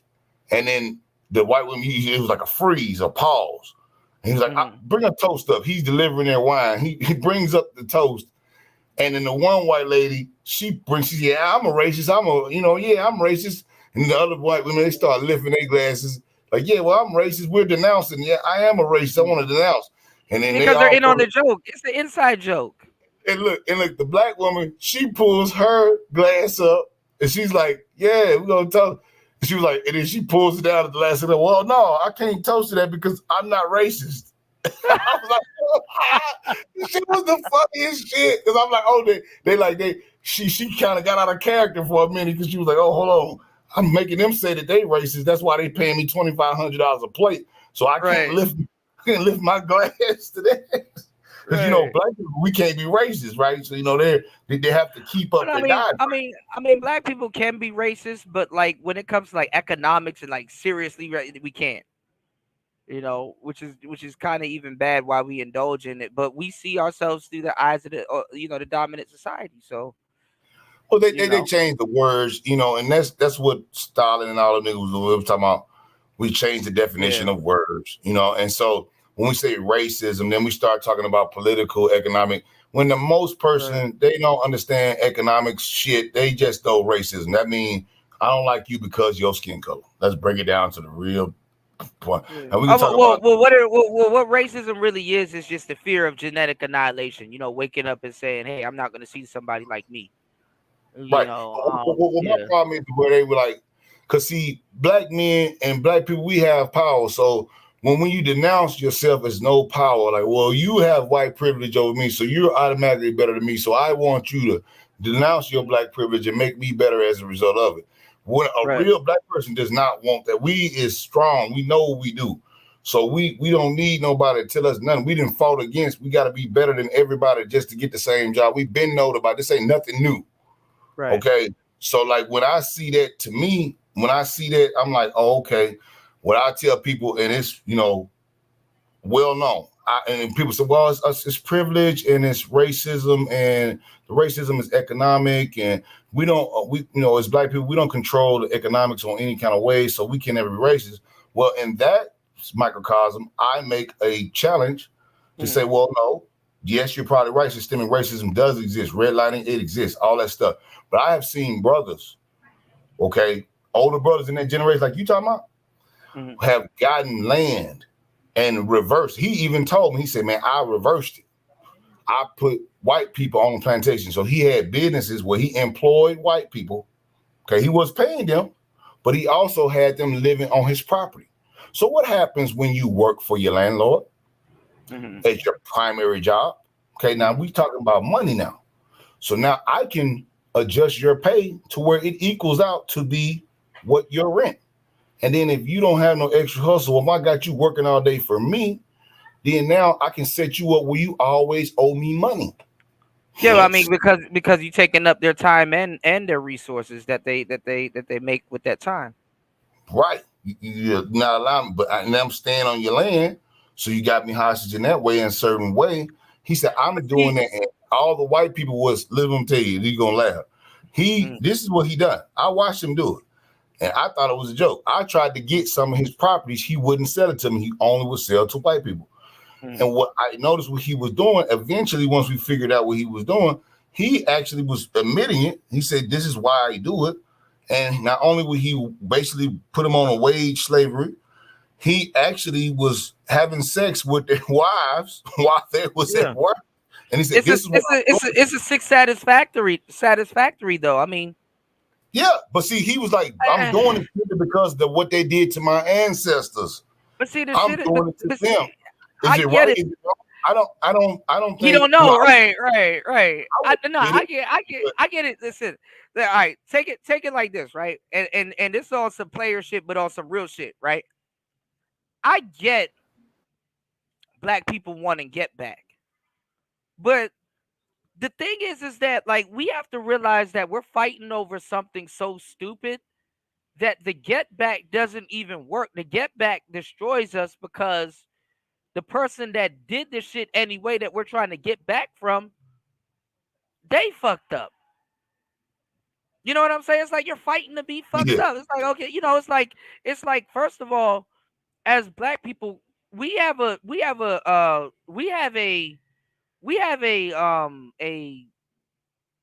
don't know what this I'm at loss for the words because I've been streaming for a long time, almost 5 hours.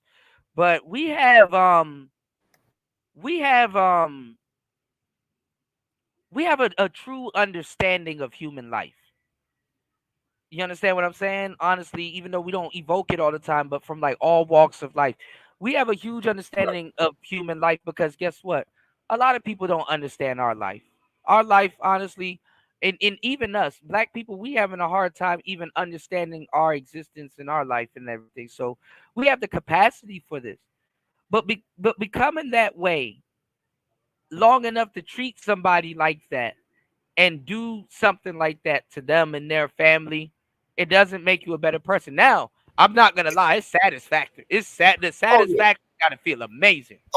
Yeah. But see, look, like you said, I've told younger people and people some of the same age, me as well, who are fervently racist. Yeah. I mean, black people. I'm talking about black people, fervently. You know, in all ways, shapes, and forms.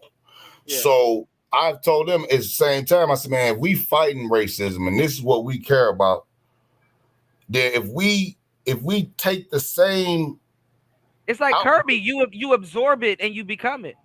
Right. Even now if it's a little bit better. But right. But this is the thing though, like this is the thing, Chatter. This is the thing. If we absorb it and we become it, we become a better enhanced version of it, which is even horrible. Which is even worse. It's upgraded, and then do you really? Oh yeah, it's some slight satisfaction from doing that because I thought it was some whole. I worked with some of these guys, right? These white guys. I've worked with some of them. Some real, God honest, down home working dudes. Man, wasn't racist at all. Well, I mean, in your case, though, I can understand why you look at it as some whole shit. I mean, I know you get where he's coming from, but it's like, damn, bro, you chose your satisfaction over having me buy a piece of property from you. I can see you're doing it for black people, but you could have sold to a nigga, like, you know. Exactly. That's what I'm saying. He was running a plantation, literally, brother. And you know, this guy's dead and gone. But what I'm saying is that in the way he was doing it, I said that if I was going to do what I'm doing, I'm going to do it for my people. it's not necessary for me to load my karmic load up with the dirt that you put on me. You know, that's there you go. I don't want that. You know, I want to be able to do something good with my people. That right there is anti-racism in and of itself. You see, because you're helping out another brother do something versus wasting energy, like you were saying earlier. Does that actually do anything? It doesn't. It really adds to your karmic load. Yeah, it might feel good. I'm sure it does. Momentarily, momentarily, the men's wives that he basically put on the line. You know what I'm saying? And put them out there working in horrible conditions, slave waging the hell out of them. You know what I'm saying? I didn't like it myself. I moved around. I mean, a lot of but this thing though, a lot of people don't understand that black people actually did own white slaves, even in the South, and Asian slaves and stuff too. Because a lot of us, when we got free, we had unions. You know, well, they had to unionize against us to actually really get the power back. But we had power, and we had the skills to pay the bills. And fuck it, we had the skills to build the house. We wasn't sitting around in the house all damn day. That's right. You know, and everybody was carpenters, blacksmiths, expert farmers, expert pretty much everything, because even we was the service element, and we built everything. So that's what they always try to get back, you know, and say, oh well, you know, black people. No, when they had to do reconstructions, we already constructed it. So y'all came down, blowed it up, and burned it up. And in the reconstruction, you know, was supposed to be able to where we could go ahead and get our 40 acres. When they came in, they killed your boy Lincoln, and that never happened. And you know about Lincoln, you know, they say he was half black. And there was rumors of that. Yeah. I wouldn't say half black, but I think they said at least quadroon or octoroon. Like same thing with Beethoven. Mm-hmm. He had to know that he was going to die at that time if you try to free them slaves. He had to know that he was going to be killed. I mean, he had to know. But also too, though, he was on some bullshit also, because he was talking about sending them back. You know, I don't know if he kept that argument up as a ruse to, you know, to keep his white counterparts at bay or whatever, but they caught on to what the hell he was doing, and you know. Well, they put him on the penny and they turned his face to the left. The other way. Yep, absolutely. It made him the lowest piece of the currency. Yeah, you know. So and copper. They made it out of copper, so yeah. He ain't even copper no more. right. I forgot what it is, but yeah, you know, you're right about that. It's some bull. It's like 40% copper and some other shit. Yeah, it's some other shit right now, dog. But that's what I'm saying. Like, these type of things we don't have conversations about because people want to go into the derangement syndrome of political intrigue, and it's every 4 years. Mm-hmm. People ain't figured it out yet, you know, and no one ever asked for anything for their vote. They just want to feel virtue signal. As long as we have that, and as long as in the air, man. Well, and as long as we have the rap industry where it will continue, where we will sit here and do, you know, mouth service to talking about what we want to do for black people, and we blackity black, but then at the same time we sit there and we let this music go out, and I've just listened to it, and you know, you could just listen to it yourself. You know, man, every lyric is killing another brother. Every lyric, man. I mean, that's because they turned it into drill, though. Because I was like, before we got back into this conversation, because I definitely got to chop this up with you. It would be wrong if I didn't. I was gonna ask you about the MPC3 thing. I wanted to chop it up with you about that, because I told niggas, I remember a year or two ago, I was like, man, listen, I'm learning how to play this piano. I'm coming up with different genres and stuff like that, because hip hop is dying. And niggas are letting it die. You know what I'm saying? Like, imagine listening to somebody rap and they're not talking about a op, pop, stop, mop, cop, bop, hop, trop. Stupid shit. That's all they talk about. Man, bro, like I said, man, you remember when people used to ride in the car and you're bumping, you're jamming some music, and people used to bob their head. We used to listen to R&B also. R&B was hitting. Right, it's jamming. Some music, you bob your head. If I can't bob my head to it, it ain't jamming. This new music, and people that like it, they sit there and play this shit all day, man. I'm talking about drill. I be listening to some of these youngsters, how would they play. That shit off. Yeah. Nobody bobbing their head in the car. Nobody bobbing their head. Nobody feeling this shit. It's like just drill, kill, like you said. What you said? The pop. Yeah. It's just all that. And I'm like, how will we ever, if this is what they listening to, how will we ever get back to some type of semblance of real music? And this stuff right here is drilled into their mind. It's funny that it's named drill, because it's drilling into their mind, and they don't even bop their head to their favorite artist because you can't bop your head to it. That's they high off perks. That's why that perk whipping that ass. They high off perks. The thing is that I played Common. Like, all right, so Kendrick released a song called I think it's called "Killed the Party" or something like that. I had it on one of my shorts, smoking a cigar, and okay. I'm like, dudes are like, yo, Cuda, this is like like a lot of my DJ friends are hit me up like, yo, Cuda, this is like the craziest song ever. Oh my God, he's talking about how hip hop is on the decline. And I'm like, bro, y'all don't know anything about no fucking music, bro. Earlier on today's show, I played Common. I used to love her. Yeah, I heard that comment. Yeah, this generation can, and then I played Song, bruh. I should have won an Emmy just off the intro of this damn show. I played Song Cry by Jay-Z. Classic. Yeah, and then shout outs to Raven. Raven hit the knot on the head. He said poetry. This is poetry over beats. What poetry? It ain't even a haiku. Mop, stop, cop, Percocet, Molly. Man, look, one-liners. You want to know why they fucking up? Not even saying the words sometimes. You want to know why they fucking up? You want to know why they fucking up? Let me tell you what's actually really being abused. What? And it's the simplest thing ever. Everybody overlooks it. Let me tell you what's actually truly 100% being abused. Punching in. Man, punching in. Yeah, man, it is, man. And but see, punching in.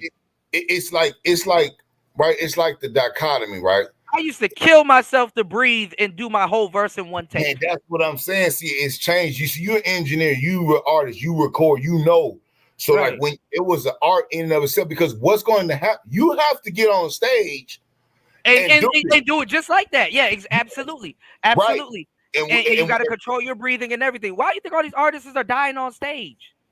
Batman Scoop, rest in peace. That's the sensei, bro. Look, Big Poyo, bro. The rest in peace to this. That fucked my head up. Poyo, that shit fucked me up, man. They had Poyo on there, man. That was unexpected, bro. That shit destroyed me because he outlasted Hawk, all of them. Man, Kiki, hold your head, man. And then now another one of my mans just done winning. Pee Wee Longway. Like damn, bro. Yeah, he on a RICO for like what 280 or 230 something million worth of drugs.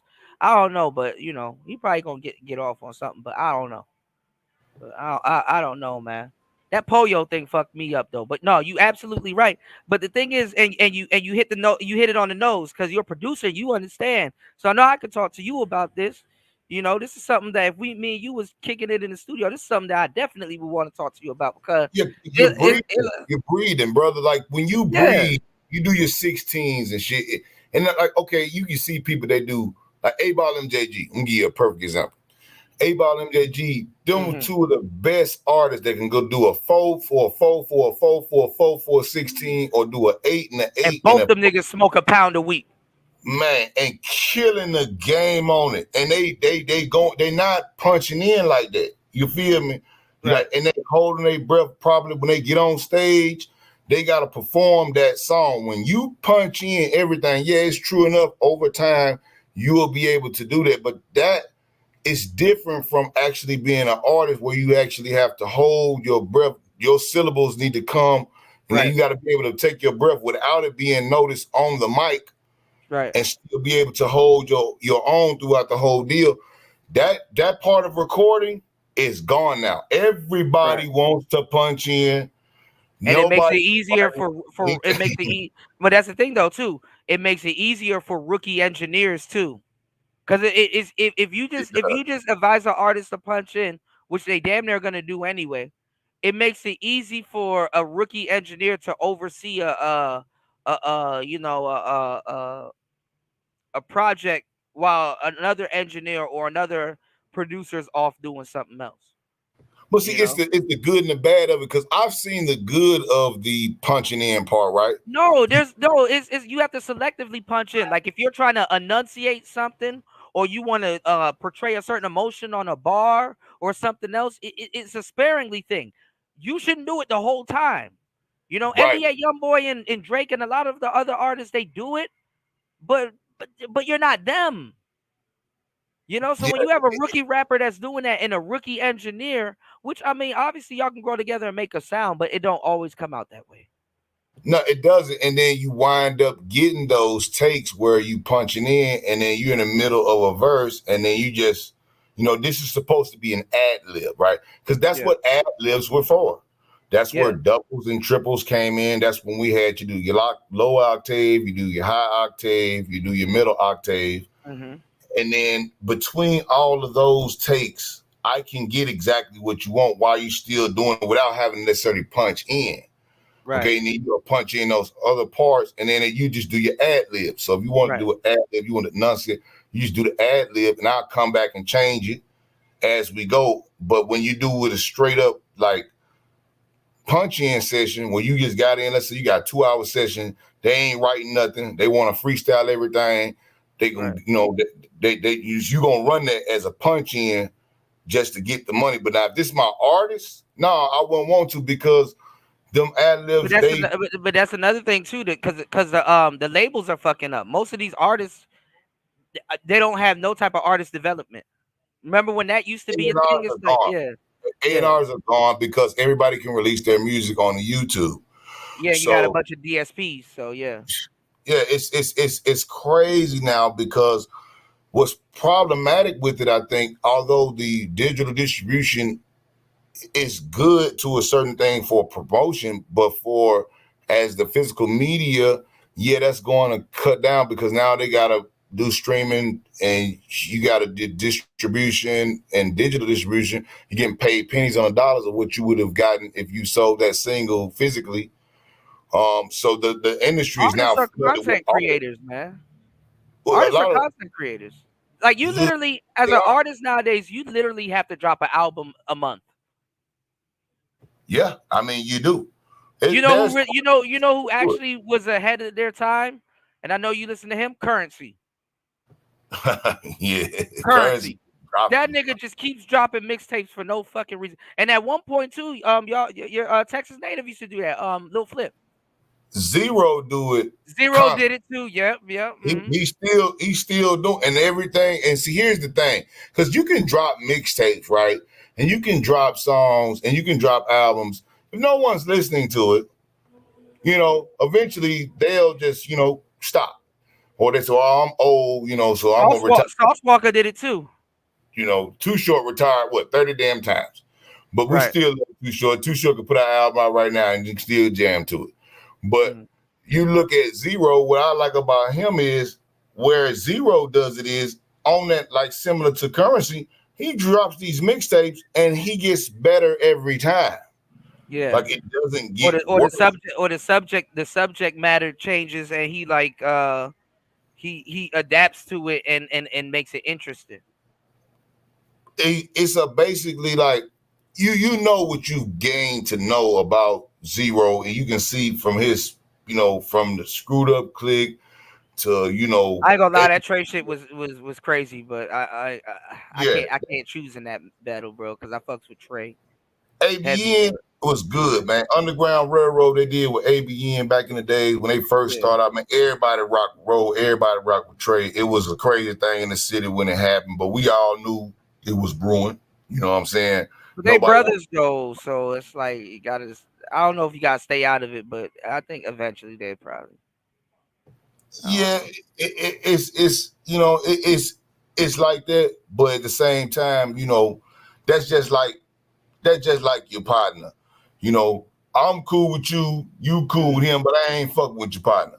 You know what I'm saying? So he cool to be around, but you know, if you ain't around, you know, that motherfucker can get it. I don't fuck with him.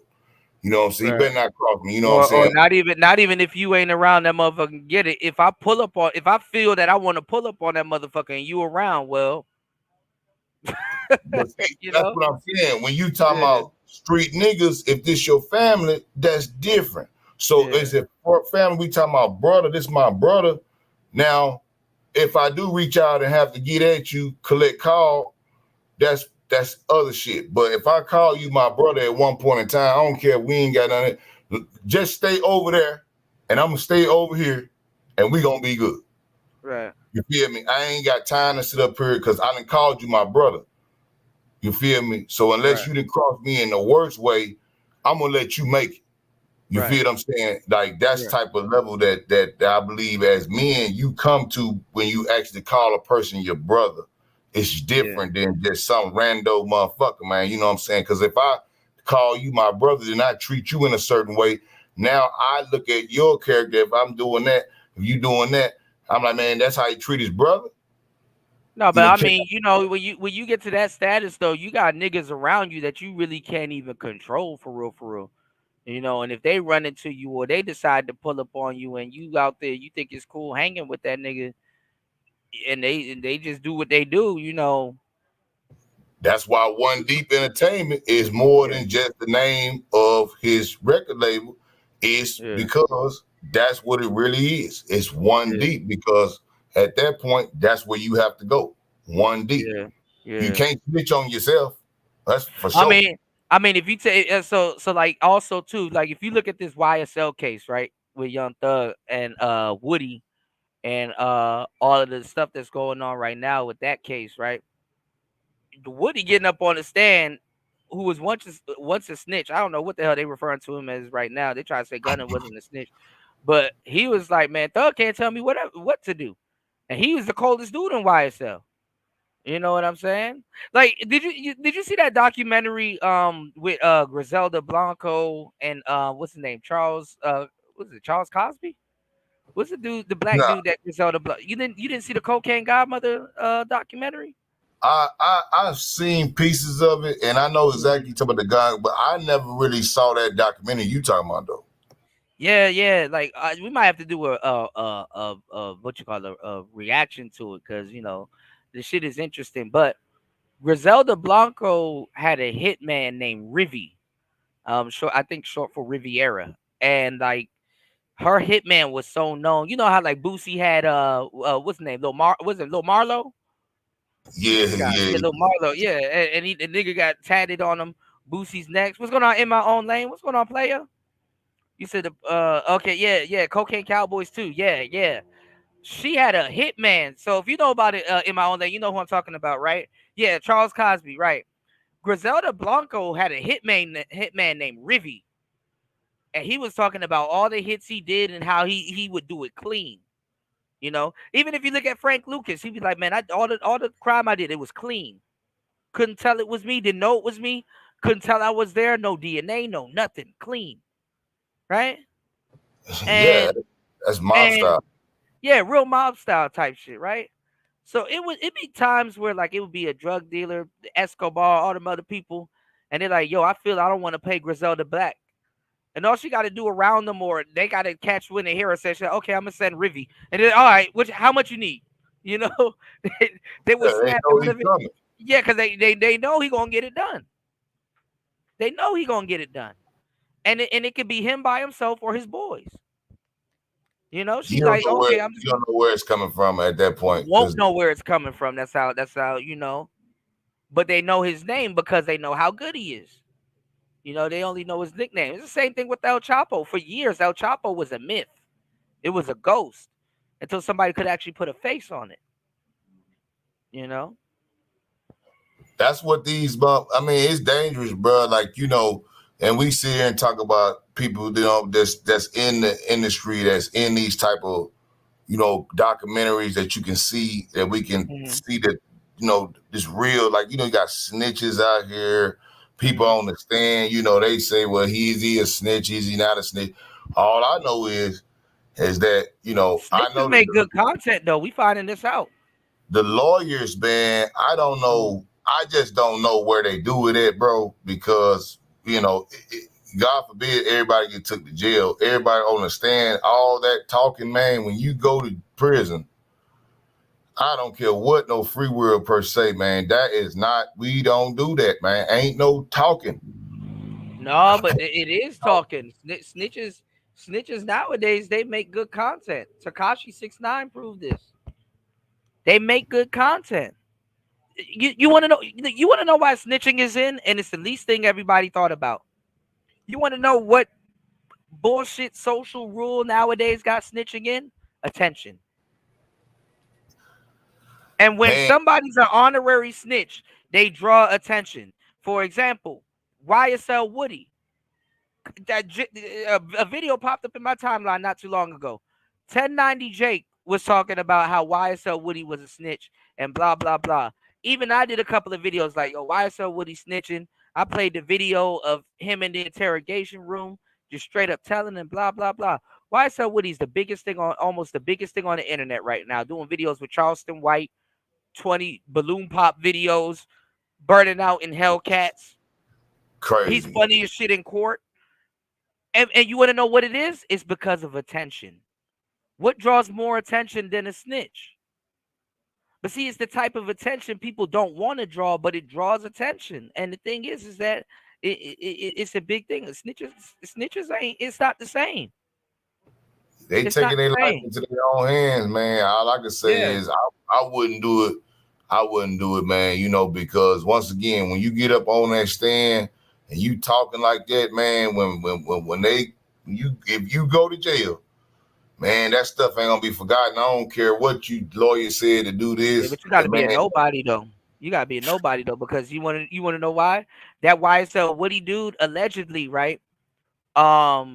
He a killer. And you could kind of see it in his eyes, like, oh yeah, that man heartless. Killers are very polite. They have a respect for life right before they take it. He a killer, and that's the worst combination: a killer and a snitch. But it's a lot of them. Some get in there and they want to talk. You got some people that's in the jail that'll talk and they'll get their time cut and they'll come home. They didn't have a jacket on them, and you think you just gonna survive. Somebody gonna come see you eventually. It might not be today. They might let you just stew. But when you talk about real stuff like that, I'd be like, I stay away from them type of things, because if I see somebody even going that way, I can't be affiliated with you. And just for my safety, you on the stand saying stuff, then you up on, like you say, with Charleston White, now you with, you burn up in here, okay, you doing all this here. Man, nobody touching them. I can't trust you, man. You got to get away. I don't want you even around me, period. No, but nobody touching them. And then allegedly he was supposed to be the trigger man behind Big Nut. Pause. And Nut like a high ranking blood. Lucci about to get out not too in a minute. I don't think nothing gonna happen with that. But this is the thing though, right? This is the thing with the whole snitching thing. And BG, he actually said it right. He's like, I'm trying to get old.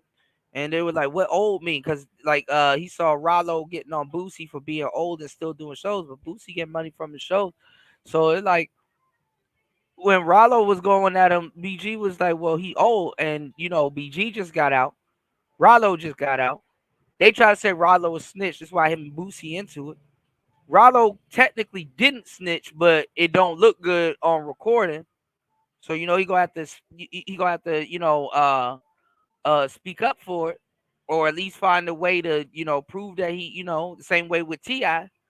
So like he was calling Boosie old and shit like that, because Boosie was like his rap career ain't doing too well and shit like that, which I don't think that's true. But then again, there is some Boosie can pack any show right now. Yeah. Right now. But most of the money, most of the records that people want to hear though, he can't get paid from it. Like Write Me Down, he don't get paid for that. He talked about it. Boosie can pack any show right now that he wants. Right. You know, Right, in the right. South, civilly, and then Boosie is nationwide love. They love Boosie. So No, but you know, well, you know, but Boosie and BG cool. So Boosie, BG was like saying that old really stand for outliving dummies. And I ain't gonna lie, a lot of the big snitches, they outlive the dummies, man. I mean, who gonna take out Rayful Edmond at this point? Like, who the fuck alive to remember that shit? well, see, and that's the point of some of these, you know, mob people that's on the internet now. They outlived that person who wanted them, or they was not no longer worth to hit them. Right. So yeah, and then now look at this though. Alpo died on Halloween, or technically the day after Halloween. Did you hear about a funeral? Nah, I remember when they hit him He was though. in front of the I was police. like, damn, that's crazy. Yeah. They shot the nigga. That He shit was in was front crazy. of the police station. But guess what niggas is saying? In the street, in the streets is saying, I tapped in with some dogs back at home. They like, man, that nigga ain't dead. They reaffirmed that he need to be in protective custody. Not protective custody, but you know, he got to change his identity. Yeah, you talking about witness protection? Yeah, witness protection. My bad. Yeah, that's what he was talking about. Yeah. Yeah, that I, you know, when you say New York, and his killer just got out too. If you say New York and you say skullduggery and the justice system of the police in New York, I say okay. I'm with you. I believe it. Yes, I can. No, because he wasn't supposed to be in there. I think when he first came out, they got him like some little weird home in Ohio and shit, some cool shit. Like niggas can do all that time and come out and the feds will buy you a fucking $200,000 home, brick house. But they still, if they want you, they'll give you up too. They'll put you in that house, and you still on radar. If they want you, they're gonna give you up. You know, absolutely. At this point, I was thinking about how that pertains to a lot of the rappers right now. That's why they do this, because if you think about it, they get these volunteers, man. You know, it don't take much. They kill you in the press, they kill your career, okay, and then they make you the scapegoat for all things above ground. And it's easy to just say, forget them. You know, it's so easy for the way that they're doing it now, where they have the kids on this drill music. Is so the reason why it's so dangerous is you still had gangster music back in the days when Common was coming. I mean, do you even remember? You know, remember when Ice Cube? I remember, and they tell stories. There was still poetry in the gangster music back in the day, but now it's just everybody's D-Ride in Chicago. They're both still alive. Yeah, but what I'm saying is everybody's deep. Like even Eazy-E had a little bit of poetry, or at least storytelling. Scarface, storytelling, poetry. Yep. Scarface is the gem of the South. Yeah, man. You find Scarface's catalog, nigga. You listening to some music. Now you listening to some. I don't want to hear about no fucking Boss Man D-Lo. Respect to him and free him or whatever if he's still locked up. But nigga, put on some face. Yeah, he deeply rooted, man. You know, you can go to Face from Face back in the days to right now. You know, he just you can go to right now. That Tiny Desk concert was crazy. Man, bro, still going. Emma Radis made Last of a Dying Breed. All them albums, man. And like I said, those are artists. They actually, you know, had to perform these hits, you know, and there was a producer, there was a professional engineer, you know, there was distribution, you know, could have been better, yeah, maybe, but, you know, we know who their distribution was. So, you know, that is that, but they're still one of the linchpins of Southern rap. I remember back in the days, BET, one of the first Southern artists I ever seen grace the screens of BET was the Ghetto Boys. You know, and they was like, man, we finally got on there. You know, and I was like, man, you know, we got a chance, like, because they wasn't playing Southern artists. You know, that was West Coast, East Coast game. I mean, they looked like a group of degenerates, and then when you start hearing what they talking about, it's like, oh shit. You know, it changed. You know, it's like, and it's funny that a lot of the Ghetto Boys music was synonymous with some of the, we definitely rocking with the West a lot. We did a lot of stuff with Q. Yeah. I ain't gonna lie, Texas didn't get they real push that they need. I am a very firm. I'm more Texas than some niggas that live in Texas, to tell you the truth. I'm very firmly locked in with Texas. Devin, the dude, for one, the fact that I don't even think he got a Grammy. That's fucked up. Yeah, Devin is a beast. Devin's still moving around doing his thing too, man. You know what I'm saying? Devin's quiet as kept, man. One of the best out of Texas, man. Texas got too many gems. Yeah, bro. Just him alone, just the fuck faces on the Dre album. You go back in time and Devin is there.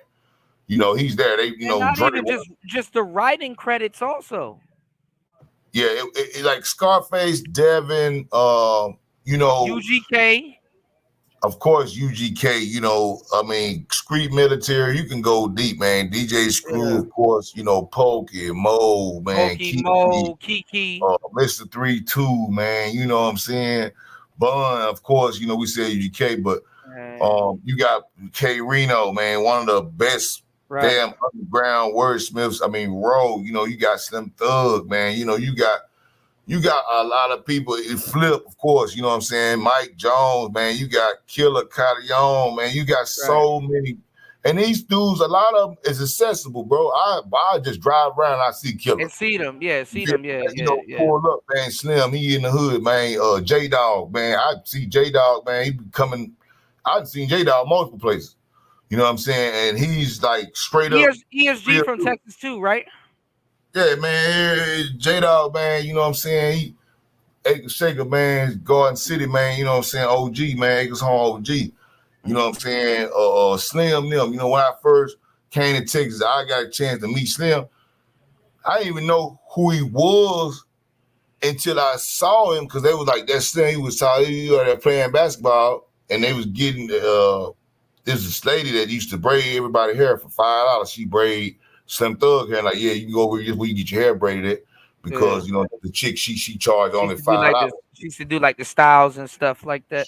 Cold with it, it's cold with it like a motherfucker. We call them the Iversons. Iverson made all of that shit. Fucking man, she was cold with it, bro. With outside, they're like, yeah, Slim. Got a chance to meet the man. I didn't know none of the politics between the Swisher House and SUC, and I had to learn the North Side versus South Side. You know what I'm saying? It's a big culture here. Was it red? Is red in the north, blue in the south, right? Nah, like red mostly is green in between, right? On south, you know what I'm saying? Back in the days now. This is back in the days. Okay. You know what I'm saying? They riding candy red, wineberry over gold, swangles. Yeah, the north ride dunks and the south ride swangers and slabs, right? North ride swanger, everybody ride swanger. 84 poking, gorilla, everybody ride swanger. But it ain't like a big rim culture like Dallas. Now you go to Dallas, they ride got them elbows. I don't know how they ride with them elbows out there like that, bro. Man, they swinging, bro. That's the culture. You know what I'm saying? Dallas, you put up in some swingers, you gonna look out of place. You don't ride swingers like that in Dallas. You know what I'm saying? Swingers, that's a Houston culture. That's Houston slab culture. You know what I'm saying? Dallas niggas like to ride big rims, 30s. They like donks. They like the Miami niggas almost. You know what I'm saying? They ride them big wheels, them big wheels. But the donks gotta be boxed though. I know the donks gotta be boxed, and I know slabs gotta be bubbles for the most part. Cause I had when I was supposed to go to Texas, I had a town car. I had a 91 joint. So the 91, the front of the town car was boxed and the back was bubble. And I was just about to slab that shit out, because that shit just look crazy with the ornament on the hood and you talking about that stanky lanky. That's what you talking about. Yeah. And I had the white walls on it and everything. I was just like, bro, I just get cause the air suspension wasn't bad. A lot of people be like, oh man, I'm about to get shocks and springs and all that. I'm like, man, you just gotta get a new airbag, because the air suspension go off the airbag. Yeah. They did have that suspension on it. See, most of the slabs, like the slab in Houston, really could be. It's like it could be anything from what you talking about, especially them stinking Lincolns. It could be anything from a stinking Lincoln to a 64 Chevy to a 72 Impala. No, you're right. Actually, you're right. Yeah, because the 89 or cut dog. But then if you got a racing cut dog, that's technically not a slab. It's slab, like more of a race kind of like. And then no, you're right. You're right because the 89 Lincoln, they slab those. I never seen the 89 Lincoln dunk. Like if it's like a boat, they slab it. But if it's a box, they dunk it. Yeah, like, you know, and now you got cats that's putting swangers on anything. So like everything changed up now. You know, you got cats putting swangers on Jaguars. I seen a dude in the SUV. Yeah, I see. Right, I seen when I went to Florida. It's the weirdest thing. I've never thought I'd seen this car sitting on 30s or at least 25s. It was a bubble. It was a bullshit car. It was a bubble Mercury Cougar. Big old front rims, front wheel drive car. I'm like, man, what the fuck is going on? Yeah, your transmission gonna be gone very soon. Yeah, I've never seen a front wheel drive dunk. I wouldn't even want to ride one because you know you gonna tear your wheels up. Them skinnies, man, costing $400 and $500 a pop. Right. I ain't gonna play with them. You know what I'm saying? You gonna have to get some Falcon skinnies or some Pirellis. Or some high ass shit. If you that's $500, man. Them skinnies. Not even though something that big and heavy. I wouldn't even want to experience understeer with that motherfucker. I'll take the oversteer. Yeah, I'd rather have more meat on the tires. That's why I always say, you know, if I'm gonna go with some, you know, like right now, you catch some cats out here got some 24s. Yeah. That's probably about fuzz they gonna go. Most people gonna be with some straight up 20s, maybe some 22s, depending on what kind of car they got. Because it's just anything else other than that. But now the rim coach is even different out here now because people so talented at stealing your damn rims now that a lot of people don't even rock for the same rims. They'll rock 2 rims in the front that's not the same, and then 2 rims in the back that's not the same, so that they don't get a full set of your rims. Yeah. I've noticed a lot of that because they so good. I mean, they come through there, man. They will get your shit in the garage. Yeah, they break it to the chop shop. You know, man, it's fair game. You better make. Yeah, they'll take the whole car if they want it. I mean, nigga hit 2 licks. Niggas hit 2 licks. You know, you go to the chop shop that's gonna do the business with you. Get the tool from them, or you steal it from them because you hanging around the joint, and then you go get the fucking car and bring the shit back. Hey, yo, we just put 4 rims on this joint. Dude, a little sweet and shit like that. He said on this side of town, we got his address right here. Go retrieve that, and then they go. And then it'll be on another. It'll be on another car in the morning. They'll get you. They'll get you even quicker, man. They'll get you on like right now in Houston. The most stolen vehicle, the most stolen truck, is the Chevy 1500. Okay, yeah. 1500. You know what why? year? What year? Because I like the 1500. Anywhere from 99 to now. Like it's like the race. That's the race truck. But the 1500. The reason why they steal it, number one, it's easy as hell to steal. Number 2, it does have some quirks on Pass Lock 2 on OBD 2, but if they want it, they can get it. But reason why is because that transmission and that motor is so rock solid. They will steal your truck. What them 510? What them 510s got? That they got the LT1 vet engines. 1500 got it's the different ones. You got the 6-cylinder ones, then you got the 8-cylinder one. The one I'm talking about is specifically the 8-cylinder. You can get the 4.7. It's not an LT though, right? Nah, it's a 4.7. Oh, it's a completely different platform. Okay. You can get the 4.7 or you can get the 4.3. That's the 6. The 6 is the 4.3. You get the 4.7, then you got that 5.3. And that'd be the bigger ones, you know what I'm saying? And that, or you can get the Z71. They got the one they put in the Camaro. Okay, so now you got them, but then what I'm saying is they just gonna take that motor, cam it out. They'll take that 4.7, get your motor, get your transmission, leave your damn truck on the side of the road somewhere. Because they want the motor. And that motor out of there and motherfucking out. and will be gone with your shit, having it somebody else shit cammed out, ready to go. That motherfucker be in a race truck tomorrow. And they have been had that shit. I mean, clocked out, ready to go overhaul. They done already seen your truck.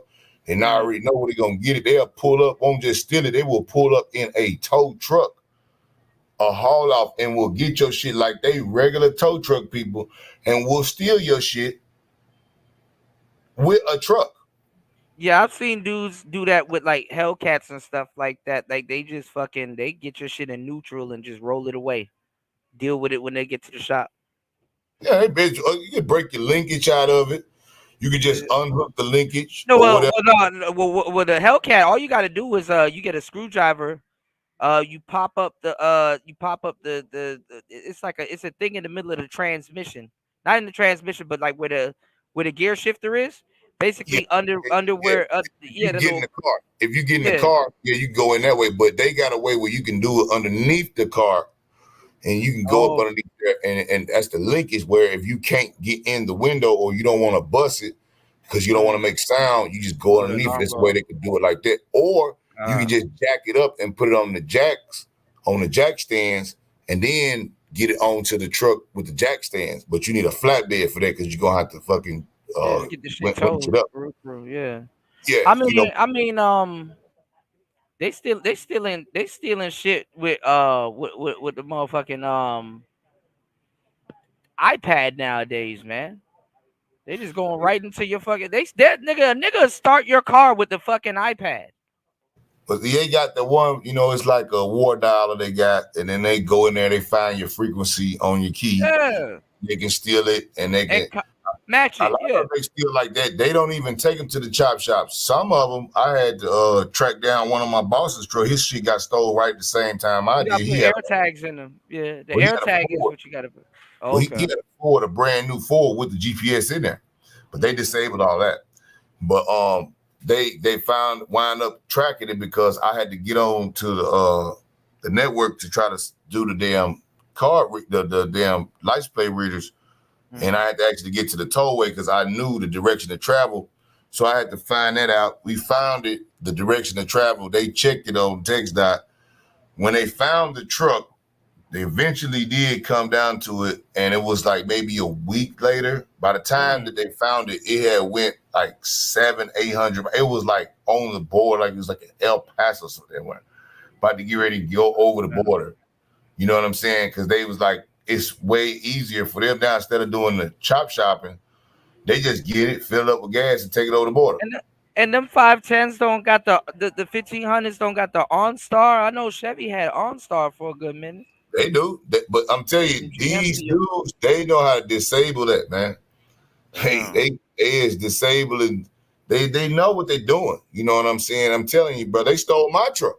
You feel me? That's how I know. I had to track them down. They stole my damn. I got my truck back, thank God, with a little due diligence and a little bit of luck. You know what I'm saying? And it wasn't crashed. They didn't. They took care of it. Not take care of it, but you know what I'm saying. They didn't really. They was able to steal at the time. Basically, when I basically had, you know, I disabled it through the OBD2 with the pass lock 2 and 3. If your key loses the signature, then there's a restart procedure to restart your vehicle, but it may take 30 minutes to do the procedure. So they wind up running into that problem, and they had to drop my truck. Immobilized. That's how we found it. Well, at least you know a security feature work. Cause shit, niggas done take that shit apart the same night. It was already in the process, bro. They had already stole some of my lights off of it. They stole a battery. You know, just little small stuff they could get away with it because they couldn't do nothing else with it. But, you know, that was easily fixed. But how many other times that, you know, people won't have that? I mean, you know, on average, the guys already told me auto theft. They was like, hey, man, you know, we'll put the report in. But, yeah, you know, 89, 90%, yeah, you're not going to get your shit back. You're not going to get it. That's crazy. Yeah, man. I wanted to get into Chevy so bad. I had a Camaro for a little bit, but I wanted to get into Chevy so bad, and I just didn't. I might say that for later. I've been a Ford guy and a Lincoln guy and a couple of foreigns, couple of Japanese cars and shit. I'm tired of cars at this point. I like Chevy, old school Chevy OBD, like up to about 2004 and 5 with the trucks, like because those are good trucks. The parts are cheap, the damn shit runs forever, and it's a solid motor. You can tow whatever you want, trailers, double car trailers. You can pull water, you can pull cows. back in that day, Chevy had to compete with the Ford F-150 Lightning. F-150 is good. The only thing I don't like about Fords is their starters. Yeah. Because their starter is different. The old school Chevy starters, to me, the construction of it is actually better because the way that the teeth meet up in the bottom of the truck. Because over time, I'm taking these, and I had some Fords, and some of those Fords would always have that problem when that starter get bad. I never had a starter problem. Yeah, it's been a Ford thing. It's mostly used to happen I noticed on the Expeditions. The trucks. Yeah, some more of the trucks that was giving me that problem. Some of the F-150s would give me that problem. Like, I don't know if that was a defect in that starter, but it would just, it would still start. But that starter, once that starter motor drive goes out, it makes so much noise. And you just know it's going out, and it's like, man, that's defective. Whereas I had sending unit problems. Yeah, I didn't really have starter problems. I had sending unit problems, brake problems, like brake line problems. You had coil on. You had coil on though, right? You didn't have a distributor on your shit. You had coil on pack. All right. So most of the Fords that I own, I had the Mustang engine, the 4.6. I did have a 5.0, but it was an electronic fuel injected. Those motors were like tanks. It just little bullshit brake shit and sending units. That's really, that was really my problem. Yeah, I'll be hating on Ford because I'm a Chevy man. I call them fix or repair dailies, but fix or repair daily or found on road dead. You know what I'm saying? Hey, but you get a solid Ford, man. And a shout out to the American engineer. I know once they had got in with Fiat and the deal that they did with Mazda and all that old stuff, they start making this stuff overseas. And Chevy did some of the same things. I think I don't know. Ford went in a weird direction because they bought Aston Martin for a little bit. And that's where you got like the Ford Fusion and a couple of the other little cars that somewhat look like Astons, but it was bad.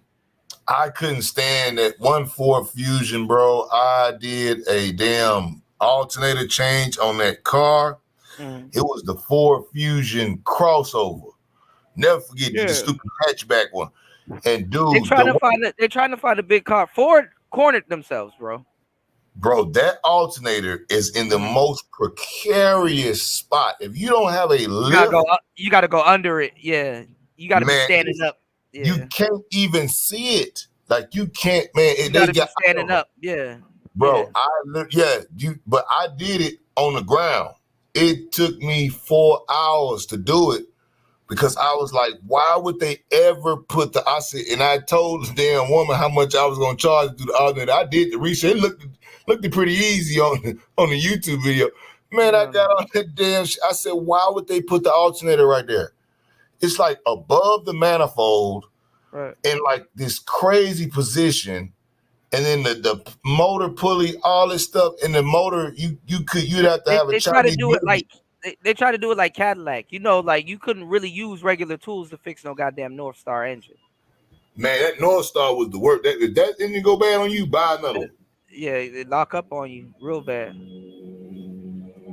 You know, I had hella friends with L dogs and stuff like that. And that 4.3 locked up on their ass. I said, bro, That's a wrap, bro. yeah. You got $2,000, $4,000 right now. You don't, so you gonna fix it? Okay, good luck. Right. Good luck. That 32 valve North Star. Okay, good luck. Right. Go ahead, man. Hey, you gotta buy the motor. You just gotta go and buy you another motor because your mechanic gonna be like, nah.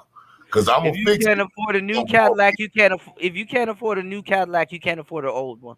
You damn sure can't afford an old. Yeah. That's the only one. Unless it's like, I mean, even the DeVille's, they'll lock up on you. But unless it's like a DTS or them CTSs ain't bad. But you can't even do a regular oil change with a motherfucking tools. Yeah, a lot of that stuff, man, now is all synthetic. Yeah. You gotta take care of your vehicle. And that's the thing what a lot of people do, especially with the slab culture. And I used to paint cars and do body work. And my motherfucking master painter told me, he said, man, I'm gonna tell you what most people mess up. They go and buy these old schools, they might get it with a motor in there, or the good ones, they rebuild a motor or get a crate motor. Oh shit! I'm seeing my first Tesla truck out here. Damn, that thing ugly as shit. My bad. It's like olive green. My bad. That's an ugly car. I've seen a couple. You got a lot of that shit ugly. I just saw one. I'm like, ugh. Maybe because of the color. I've seen the ones I've seen is that old titanium gray looking ones. That's the ones I've seen. Yeah, I'd rather see the gray one. This olive one was disgusting. Like, man, it's Hot Wheels all over again, man. Yeah, I saw it and I said, you know, for the price for it and for the range, I'd much rather have a 1500. But at the end of the day, most people won't be able to really get the full range out of these EVs because most of these charging stations that they're supposed to have built have been not built. Or broken and shit like that. I don't know why people would limit themselves like that. Niggas talking about we gonna get rid of gas vehicles and all this other stuff. It's like, no, you're not. Well, they can get rid of a percentage, but it's just like you think can't about even go cross country in that electric shit. Yeah, imagine driving to Detroit and the charging station don't even exist, and you ran out of electricity, or your or the charging stations are broken or used up. That shit'll fuck up your whole trip. Well, here's the thing. Well, especially with Tesla, they started a lot of it, but you know, you have third-party people that do it, and they have gas stations. Let's just say, could be certain people have it. I think they jailbreak the battery too, because I think like those BMWs, like that what's that fake ass BMW, the hybrid one, and they charge too much money for it. It got like a 3-cylinder. The Genesis? No, it's a BMW. It's XXX Tentacion died in it. I forgot. Oh, okay. It don't even got a real engine. It got a speaker for the exhaust system. But when you drive it in gas mode, the battery regenerates itself. So I know you got, if they jailbreak, it still got an alternator on it, and they still got alternator on it. It goes back with the inertial. But I think if you jailbreak the battery, though, you void your warranty. Well, of course, on some of the Teslas, you can't even take it to anybody that's not Tesla certified because it's going to void everything. Right. Richie Rebuilds, which is a cool brother that actually takes these Teslas apart. It's a brother. Yeah, I saw a black dude that just like he goes and find a whole bunch of parts and just build Teslas.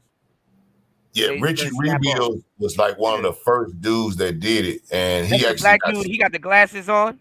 Yeah, Richie Rebuilds. He got sued by Tesla for basically patent infringement because they say, in the contract you can't work on their vehicles. My thing is this: the 300 range on a lot of it is a problem. The lack of chargers is definitely a problem. even here in Houston, where they have adopted EVs very heavily. I mean, 1 out of every 10 vehicles I'd say here is EV or hybrid. And they slabbed them out too? I ain't seen no Priuses too much slabbed out, but I have seen a couple Teslas. I've seen that super Tesla that the model. And the rims and shit don't throw off the clock or nothing like that? They've got special wheels directly for Tesla. Now I've seen some guys put some aftermarket stuff on there, but they've got wheels that's made specifically for them. I mean, you know, like I said, 1 out of 10 vehicles here are, and they do have lots of charging stations here in Houston. They have a lot. Is it enough for everyone? Is there one at every gas station? No. There's some that are, you know, and you still have to pay for. A lot of people think these charging stations are free. No. I mean, the world. I mean, the electricity is everywhere, but the world ain't ready to be on grid. You know, the amount you gotta have charging stations everywhere. You got everything got to be on grid. The amount of juice that will be able to be took out if everybody had a car that was. So now, not only do we got the loads that we have a problem with in certain areas, just keeping the lights on regularly. Now everyone that's driving has to charge their car up with this same grid. Right. Okay, so that we have to build the infrastructure in order to do it. However, there are, you know, certain areas, you know, 1 out of every 5 homes now in Texas has some type of solar power on them. You know what I'm saying? So, you know, I'm looking up RVs and stuff, and I'll take a solar powered RV for the most part. Yeah, but see, you always want gas. I don't ever want to get if I get a EV, it's simply because I want the EV as just to have it. Like a grocery getter or something like that. Or I need a gas. Send your kid to school or some shit. Yeah. Yeah. You know, now if it was fully powered by solar and if we could get the same amount of power out of it, but man, to hell with that. You need some gas. Okay. If gas is the solution, and I can still have my EV. I don't want you to outlaw me. And that's why I tell people about, you know, just the climate change thing and all that stuff. I always tell people, I say, who emits the most carbon? Is it you who are the consumer of this product that everyone uses? Or is it the people who have multi-billion corporations, some overseas that have no EPA regulations at all? You know, their whole cities is clouded in toxic gas. We never stop them from doing what they're doing, but we're going to charge you more for electric and gas because, you know, you are the problem. And they get on the news and say, well, it's humans that's the problem. It's us. Well, if you don't fix the problem, and they have the technology, they're way ahead of what they're telling us, way ahead of us. They could do it, but they would never do it because we can't charge you. That's why Tesla was killed. It's funny that he named his company after that guy, but that's why they got rid of him, because he had figured out a way from the ground to the air to be able to take energy and actually get free energy from the earth and just the natural what we have. And they've shown experiments where they've had a copper rod go take a balloon and go up. And I think he was using like what the Fibonacci code and some other shit. He actually, there's a guy, an engineer that actually took it on and actually did some of the small projects. Took a small balloon, pulled it up, had a copper line, showed up, and he showed through every certain amount of feet that the voltage changed. And he was actually on the bottom, where it was on the ground, and completed the circuit. He was actually getting juice. So what Tesla was doing is he was saying that, well, we can transmit electricity wirelessly. He had figured out even a more efficient way of doing it, but they cannot charge you for free energy. They can't. How would the meters work? How would we charge you for this? So there must be a transaction made. So do you think that the people that got billions and zillions of dollars invested in the oil infrastructure just going to give it up? They have a better alternative. There are people that have found ways to get vehicles to run 100 miles to a gallon. Notice that those patents have all been bought, and those people have mysteriously disappeared. You You see, they've been had, this was back in the 60s and the 70s. So what do they have now? They have way more than what they're telling us. So it could be done, but will they do it? No. They will leave us on this antiquated grid, even in Houston, where we got all the damn energy, we sell all the damn oil. But for some reason, we can't figure out how to put the damn electric lines underneath the damn ground so that every damn year we don't get lights turned out for 2 and 3 weeks, people dying and shit because it's 100 degrees and they can't have no lights or gas. People is fighting and shooting each other in the street over gas because we can't have any lights. But yet and still, you got places like Florida, they already have figured this out. They get hurricanes all the time. They buried a lot of their stuff and they get knocked out, but they're on. They're on and popping within, they're not gonna sit there for no month, no 2 months without no damn lights. We've done that multiple times. Hurricane Ike, Hurricane Harvey in certain areas. Harvey wasn't as bad. Hell, even this last one, we got certain areas was out for a month. You know, and it's because they leave these poles up in areas that they know the tree's gonna come down. And why would we ever make them underneath the ground if we could just charge you the more money, the customer? We can just say, well, we're gonna add a tax because we got so many trees fell down. Now we're gonna charge you even more for electric. Instead of saying, well, hey, why don't we just bury the shit in the ground? How much does it cost? Let's take a bond out, let's pay it off, and now when the storm comes, at least 70% of the people who can be on will stay on, hospitals, everybody's electric. No, we're not going to do that because it's more money to charge you. You don't have no say-so in that. Kuda, you can't go on the board and say, well, we want the electric shit to be made like this and we're paying you the money. Right. Because there's a sweetheart deal with the whole state for one company and it was done 100 years ago. And if you make one word about it, you sometimes will come up missing. Because it's almost $200 billion they make off your ass every year. And you don't even know about it. Yeah. Taxes, it's on your bill. The surcharges, all this stuff. Your bill might be $70, but by the time they get done with your shit, it's $300 damn that you got a 2-story, 4-bedroom house. You finna look at in Texas heat in the summer, you talking $500-$600 a month on average. Easy money, and it's only been going up. Years past, we only had about maybe 150. A 2-story, 4-bedroom home would cost you maybe $350 if you had two 2-ton units. Maybe about $350. That was max. Now $600-$700 is it's not even a question. It's all the time. It's average now. So you want to get the energy prices low. This is why, the fracking and this stuff like that, they're starting to cut out all of that because they want you to pay more for energy. And if we can say, well, we'll get them to vote for more. That's what Kamala is talking about. She wants more fracking to go on. Because I remember they made it a big deal when Trump was arguing with Hillary, and she's like, well, we will continue the fracking. You know what I'm saying? If I get into office. So damn, that's crazy. What's going on, Ism?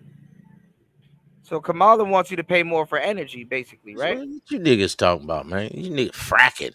You niggas, I thought you was some red pill niggas. You niggas ain't fucking. You ain't fracking on shit. You niggas still ain't fucking or fracking on nothing. Raven night. It's Saturday night. It's Saturday night. Isn't Sunday morning, man. We back to in my own lane. You still ain't fracking or fucking on nothing. Cynical one. I might fuck. Cynical one. I'm about to frack on you. Pull up on the panel. Yeah, what I was saying, Cynical brother. One. Wait a minute, nigga. Hold on. Cynical one. I'm about to frack on you. Pull up in this motherfucker. I'm about to pull a oil well on you. You know how that oil just keep going? When you sleep, I'ma still be digging and fracking on you, cynical one. Where you at, girl? No, we on a different topic, but nah, man. Hold on, Ism, who you voting for, man? I'm voting for me, nigga. Some of you niggas ain't even the president in your own household, nigga. Fuck Hillary. Fuck motherfucker, nigga. I remember when Carter was in there, nigga. We talking about peanut butter. It don't matter. You want to know my politics? You want to know my political agenda? Get money. Yeah, Get motherfucking money. It don't matter, nigga. You niggas just hating, nigga. Like the niggas Niners against the Raiders, the Eagles against the Giants. All this shit don't matter. They pick their president, nigga. Ain't none of you niggas gonna make a difference. They just got something for you niggas to argue about. You niggas still gonna be in a 1998 Buick, and your wife got a 2004 Honda, and you talking about you don't want to get married. You ain't got nothing, nigga. Get married and have some kids and be fruitful and multiply, you broke niggas. You niggas ain't gonna have no billions. You niggas ain't gonna be fracking. But when Cynical One come up here, I'm gonna frack on her. Beach, I'm about to frack on you. Bring your ass up here. I'm gonna frack on you right about now. Like a oil well. I'm gonna dig. You understand me? I'm gonna go Jamaican. Clameje, and they got their gold mine. Clameje, and then they got. I'm Clameje. Why you cutting me off? Ain't you Jamaican, nigga? Hold on. Shout outs to Beach in the building. Shout outs to Sins. Good morning. Good to see you guys as always. Oh, it's morning. Listen, y'all, it's morning on the You want East to come up Coast. here? I'm about to dig oil wells on both of them. I like two women. Cynical One and Beach. I have one on the left and one on the right. Understand me? We are. Thank you so much, Beach. We are 6 hours and 4 minutes into the madness. Shout out to everybody. Yeah, man. It's been 6 hours. It's been a great show. Some niggas for 6 hours. See, hold on. Bring the women out. See, I bring the women out. Sir, you don't get to call my name in the chat, and you think I'm not gonna come right? You pulled up because I'm that. Yeah, I did. Yeah. I just want to make but sure. I said I was gonna remember. frack on Cynical One. I was thinking about you frack don't get on to you. talk to Cynical. Don't be talking to Cynical all crazy up here. Cynical, I was gonna frack on her. I was thinking about you. You was in the background. Hey, Kuda, I hit the cash What's up, going baby. on? Oh, thank you. Hold on, I gotta check. Oh my goodness. I ain't been sleeping on you. I promise. I just been really. You know what type of time I'm on, Kuda. I got you. Yeah. No. I caught a little bit of your live the other day. I gotta catch up also because I've been doing these long ass live streams. I appreciate you so much. How you been? Like, how's everything going? I know you. Every time you go live, you always on the run. I know but look at the time I'm in, and you all already know what type of time I'm on, and this is like history. Hey, Kuda, I gotta learn that shit. You good with that? You be telling the bros what they want to hear. Hey, how you doing? And you know what? I don't hear that shit. You know what? You are dirty mackin. Your mother. Dirty mackin. Dirty mackin 101. He's a Gemini. I'll be like, listen up. I want to frack on you. Nah, I'm invested. Nah. Beach. Cynical One. Why you didn't pull up on the panel? Beach is my girl. I know. Beach be on the run. Beach, girl. But hold on, Beach. You're transitioning now. You done did your due diligence. You done got flew out to Japan. I don't know. I don't know. I might be. It really might be. Y'all just gotta pay attention because. You know, it's only a matter of time. I can't just be in the shadows forever. So I don't know. Wait, hold on. But hold on, Beach. You done raised your family. You did and did it right, by the way. Let's not leave that part out. You know, that's very rare in today's society. Did it absolutely right, by the way.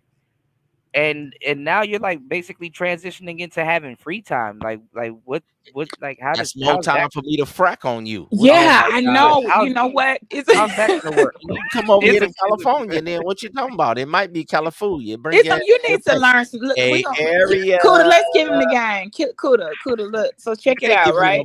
Game. You've been liking me since day one. Bring your big head ass over here. You know I don't never trust a big forehead, light skinned woman. So I am tall. I'm going to stand over you like a giant. You keep forgetting I'm over 5'9". Down, baby. What you gonna climb up me like a tree? You're gonna need a rope and a ladder just to reach my titty.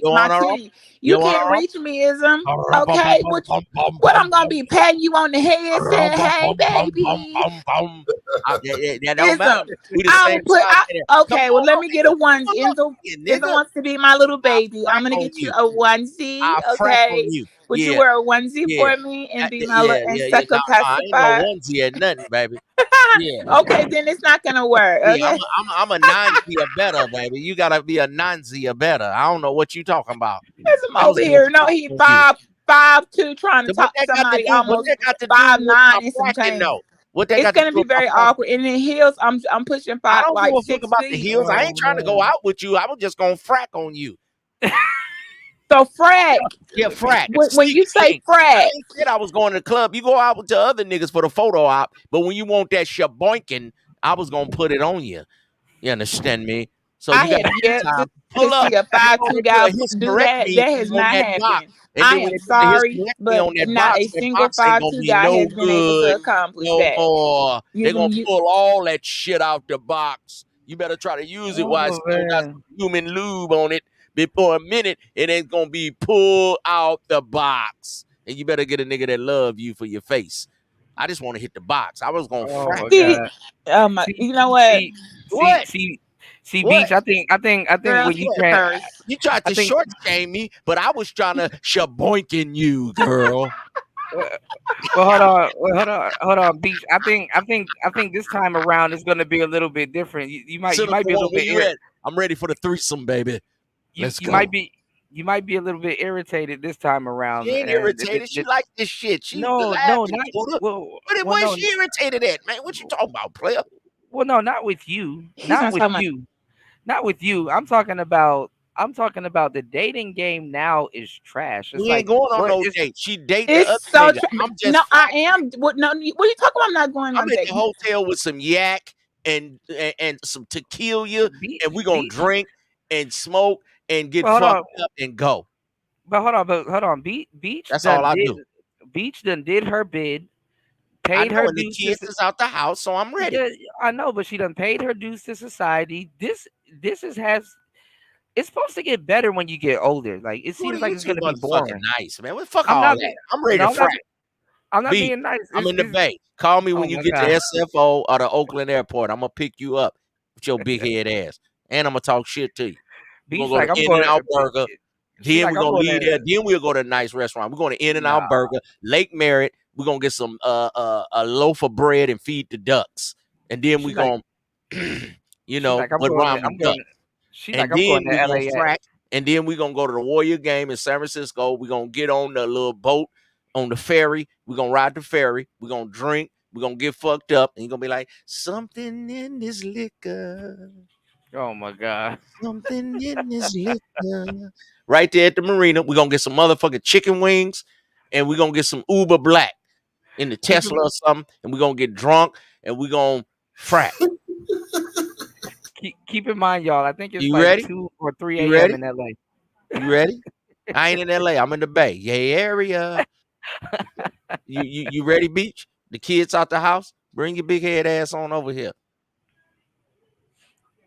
Shout outs to Beach in the building. Beach said she was going to Turkey a minute ago, and as soon as she said she was going to Turkey, earthquake. Yeah. Well, Beach, I'm glad you didn't go out there because you don't need to be earthquaking. You need to be earthquaking over here. They don't be doing that. They be over there shitting and pissing on bitches in Turkey. What you gonna do? You wanted me to give you a golden shower? I ain't into that shit. I'm into fracking. Turkey's a good place. I don't do the. You want me golden shower? I frack. What about that? Now, if you want all of that stuff, you gotta go to Dubai. That's where she going. Dubai's Turkey. really That's good. around the corner. Was she getting a new hairline? What's going on? What the fuck is she going to Turkey? She relaxing and doing her thing. You know, there's nothing ordinary I'm about. gonna leave her alone because that other dude. What's that other dude that used to be trying to take up for you? What was the antique partner? I forget them niggas' name. Them niggas they used to get mad because these niggas be trying to fall in love on YouTube. Nigga got mad because I was talking to you last time, Beach. One of them niggas. What was that nigga name? I can't remember that nigga name. One of these niggas. He was getting mad because I was talking to Beach. I can't stand these type of guys. One of these old. But no, Beach is extraordinary. You know, there's nothing ordinary about Beach. Well, that's them simp ass thing. I'm letting you know I'm a frack, and that's it. No, we're gonna meet in the room. We're gonna drink some yak. We're gonna get some chicken wings, and we're gonna frack. That's what we doing. Now you can do all that other sentimental ass roses and shit. I ain't got no roses. I got yak, frack. Nah, Beach a chicken different wing. caliber. Beach a different caliber. You know, she be Get the giving. fuck out of here. Nah, have y'all? Listen, I put y'all Nigga, on game. please. She done, nigga, please. She done gave All a right. nigga Okay. the box for a cheeseburger, nigga. At least I got chicken wings and yak. Nah, Nigga. man, That's high value. Absolutely not. I don't That's think high so. value. But look, this is the thing. I put y'all on game. If you've ever listened to, I keep telling y'all to subscribe to Beach. There's a lot of people here that say, "Yo, Kuda, hey man, you know," I'm telling y'all, she put y'all on game. You just gotta listen. You know, she be telling you what's up. You know, so okay. Ism dropped for some reason. he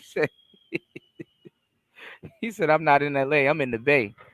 You know. Ism say he got I know my avatar. It's Hold on. I don't know, Shout out- y'all. I'm not gonna. I don't like to count my eggs before they hatch. Okay, my mom told me that don't count your eggs before they hatch. But if you keep planning, see, let me tell you, Kuda, I've been playing the marathon, and see, people don't get it. I really ran track, and I wasn't a sprinter. Okay, I did the long runs, and what I can tell you about in life, I am playing the long game. I'm not sprinting.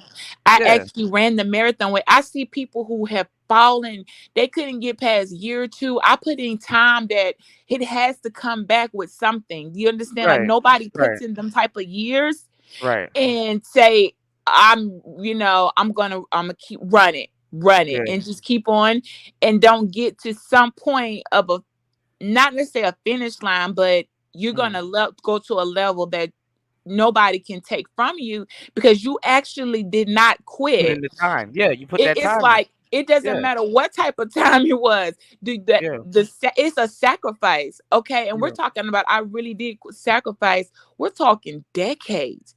Nobody, you don't get to put in. You can't invest in nothing around here for that amount of time and don't get a return. Like, I don't know what type of account that would be, but you're going to get a return just by the laws of the world. Like, hold on a second. The universe. You know what's funny? People probably won't give you the credit, but the universe at some point. But you shouldn't be looking for nothing from people because they're the ones that's like, I wouldn't be doing that. Why don't you just, everybody that said that, I look at them and I'm like, because you don't understand. But Beach, when you make a mark, it's hard. It's hard not to look at people and be like, y'all don't see this? How magnificent this is, it's hard. It's hard. You know what I always say is this, and it's funny you had said that because Beach, you right, because think about it. If you put out a bunch of bullshit, you take it back to farming. I was talking about farming earlier. If you're not watering your seeds, you're putting sewage waste. Yeah, you know what you finna get back. But man, you water your field, people they might not be seeing that, but you know. And when it comes to harvest time, absolutely, you get your money out of that because you put in the work. Because a lot of people not gonna believe in it, and they don't even have the heart to even start. It's not even that you feel it. I mean, right. It's something that we talked about this years ago, Beach. Like what they say, you got to put in 10,000 hours to be a pro at something. Well, what happens when you hit 100K? Correct. It's the practice for the practice for the practice. Like, what a lot of people don't get is like every time you get up every day, you are practicing for when the time for it's game time. You are practicing for the practice. It's never not practicing. So it doesn't matter. So many people, I'm like, y'all are mesmerized by these numbers, but I'm telling you, that's not what's going to get that's not what's going to have. All it takes is one person, or oh my gosh, when it started to sprout. I'm telling you, I watch my own lawn care. I just by accident had somebody just come and put some fertilizer for the first time on my own yard. I don't be caring about that type of stuff. I'm a female, right? Within 2 months, 3 months, immediately I began to see my own grass become a different type of grass. That's when I'm like, hold on a second. There are just certain things I may not have realized it was going to do that, but just by the fact that they apply some type of pre-emergent, whichever the heck that is, I don't care. Okay, to the yard, I don't got weeds back there before that were going on my back gate. It is simple science, y'all, and I'm sorry, you just can't beat it. I think I use science I use math. Okay, y'all don't. Y'all, And the you sexy manifest nerds it. are winning. The nerds are winning. Y'all gonna have to wake up. The nerds are winning. Okay, you can and make it look sexy. I said the nerds are going to. I'll say this, Beach. A lot of the nerds don't look like nerds neither, though. So that's No, they another thing don't. too. Yeah, And like, it's different now. People have evolved. It like even the physicality, the voice. And once I realized, I looked at mine and I said, hold on. I had to look at my own self and be like, hold on a second. You just don't get, nobody gets this lucky. Like, that was work. That was when they didn't Hard see work. me like crying, like, oh my gosh, we are not going out like this. Okay. All right. That was taking the blows because and taking them gracefully, like, but this ain't gonna really be a blow because I'm just gonna toughen up my stomach. Like, that's like a lot of things. And they even be like, hey mama, do you remember that time? And they're of age now, so I can say, okay, so let me tell you what really how I had to. They like, whoa, and my oldest one that's in Germany now, doing it. But he's not even 22. Like I said, stay. And he went to the White House last year, right? That was Jordan. She got Okay. recognition. No, she got recognition for her music. Okay. That was before she got hired. Okay. You know what? After that one, cool. You know, she got hired $75 an hour, and she's 14. I need, that's what I said. And she's gonna be there this morning. When I get a chance to sit down, I need her to teach me how to play the piano. Hey, you know what? Somebody asked what you took. Like, I said, you know what? I think we can give classes at this point. Well, I'll mention it too. You know, there's some older people that just be wanting to play. She can't teach. So I was like, when I bought that piano, when I finally bought a real studio piano and put it in the house, which was her one of her Christmas presents, and even though I said you're not getting nothing else, that never happens. Okay. I sold into what I knew was going to be, okay, you kids going to be getting it from a lot of different angles. I'm going to be catching blows y'all don't know exist. People don't be on, see, Cootie, that's why I have to come so persistent, because people didn't know how to take me. They really thought, is this woman that I'm like, no, I'm not. I'm none of those things. I'm simply somebody that took the cards that were dealt and said, I got to play this to my advantage, so everybody wins for the bigger picture, because either we can all win or nobody's winning, but I'm definitely not losing, that's for sure. So if I'm not willing to take a lose, then my kids aren't losing. Then by default, if you're attached to me, then you're gonna get it's gonna work. Like, you got to take what I can get, like what I'm giving, and what I'm giving is far more than the flesh. You may not be able to receive. I may not have that to offer, but my mind is worth so much more. You're not going to be able to think your way out some things. You might want to take this, you know, and sometimes they listen and it works great. When every time they go against it, look, I know people don't like to hear it, but there's an order to things, you guys. And when some people go against the order, I had said, like, you lost a whole fucking car because I told you all you had to do was this, and that, but you did it the opposite. Now, look, that was such a waste. And I remember when I did a video, I was on somebody's panel or someone. I said, I'm tired. I don't want to call shot. I don't want to be no boss chick. This is not, I want to chase butterflies and eat lollipops. Okay. Wear dresses and perfume and twirl. Okay. I have been strong for long enough. I didn't age. That has to do with how I treated my body. While I'm not looking like a dried out prune, I'm not. I don't even wear little to no makeup. Okay. And I don't care what anybody say. I know I'm not 20. I'm not anywhere near that age, but you cannot tell me I look like an average person for my age. I'm very well aware. I go into all the time and people be like, wait, hold on. Who's the mother? Who's the kid? I'm like, I'm not that young looking, but I get what they're coming from. It's the energy. Yeah. I did not let this world wear me down and break me. I could have broke, but I said no, because if I break, then look at the ones I brought in. I don't get to break. I don't have a right to break. What are y'all gonna do? I look at it like this though, Beach. Like a lot of people, because there's nothing wrong with being an opportunist. You know, it's just absolutely, it's not right. Make the most if you're gonna do it. I'm a proponent. If you're gonna do something, do it right. And it's because it's okay. I'm gonna run something to you about you. I sat down My daughter sat down to that. When I came back, I was tired, crashed because I was up early getting to the, times are moving, and some of us, it's best to be in position. So when the transition happens, I will be in position. Just know that my position is secure. Okay.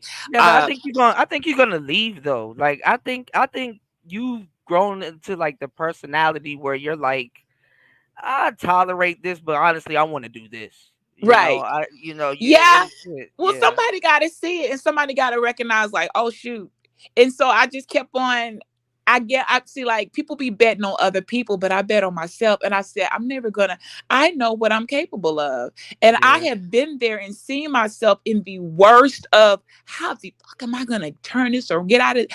And I have seen what type of backflips and electric slides and, okay, let me go back, get a magic eraser, fix it. Like, I have seen pulled out of it took all of that, the fortitude and resilient. Now what's left with is no nonsense. So when you do come to me, it's like you don't need to be. I don't care about any of that.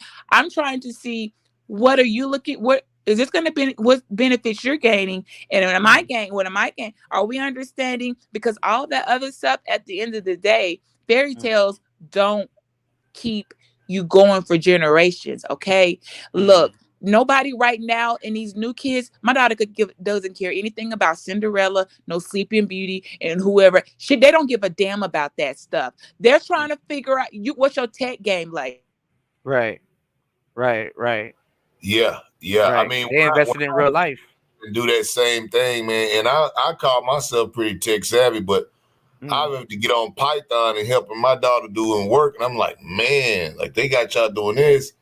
And I'm like, I'm learning Python with her because I'm like, I don't even like Python. I'm more of a C++, but man, this stuff that y'all doing is amazing. I'm like, and then she's like on tech, graphic design, man, PR, brand ambassador, stuff like that. I'm like, man, this is crazy, like how I see this new generation. But AI is helping them too, so all of that stuff is automated also. Have y'all seen how fast they type? Has anyone not paid attention to the finger development? See, I've actually watched the development of the hands are actually. I pay attention. I got carpal tunnel just looking at that shit. I felt that's why I said she needs. If she can help me play the piano, I felt the hands just gliding across stuff. Okay, I'm still pecking y'all. Their hands be like floating in the air, and all of a sudden, a whole document presents itself. I'm like you just was thinking the words, and they prepare. I'm like, okay, we are officially. I said at this point, if we're not alien, I'm still using one finger. Right, we're still over here like ASDFJKL semi. No, they don't. That's the actual way to teach the type, right? When we to learn how to type as girls, they would teach us ASDF, JKL semi. The actual way you type, and this finger goes to the 1, this goes to the 2. Oh no, that's no typing strategy anymore. It's whichever way you can manipulate them fingers to get you the quickest response.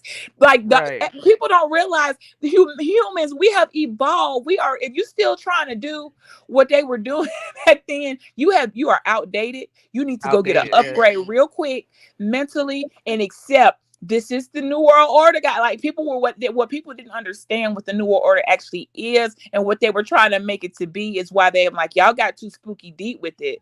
Y'all went way left. No, these kids, this is how it is. They're taking charge, and there's nothing wrong with that, because really it's either get with it or get left, and I'm not getting left. Okay.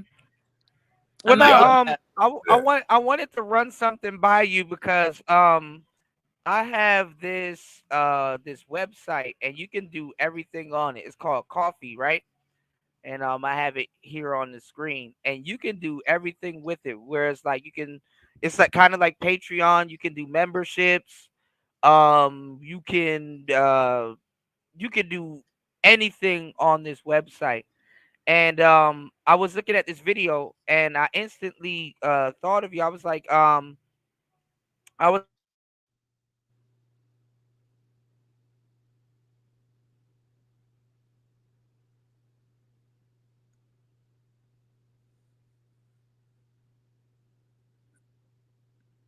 Oh, whoa. Did the audio go, or is it me?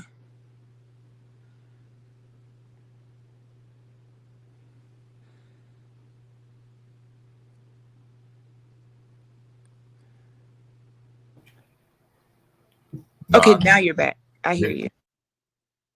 Wait.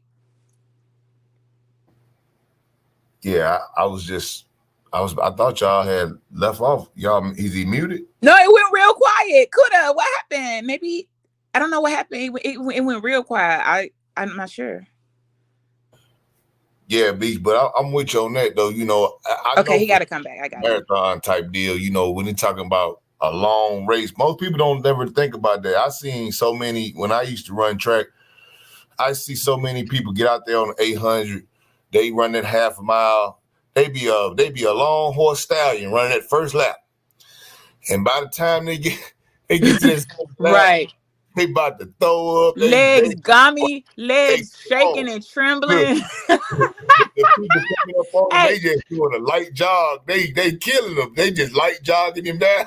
Right. And then think about the 1-2. And then you remember the 50-mile dash. I don't even know if they still have a 50-mile sprinters. I'm not really sure because track kind of evolved a little bit. But you remember that one guy that could run really fast, but only for 50-yard dash?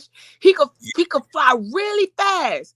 But he will only do the 50, which is the shortest race you could do. Just sprint like you about to run for. Always be a little black boy too that would win, that was running for your life for 50 yards, and they would win. But I'm not sure which one they got now.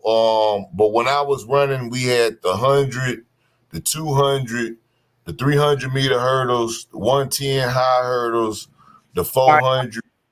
Then the 800, then you got the 4 laps around is a mile. You got the 2 milers was 8 laps around.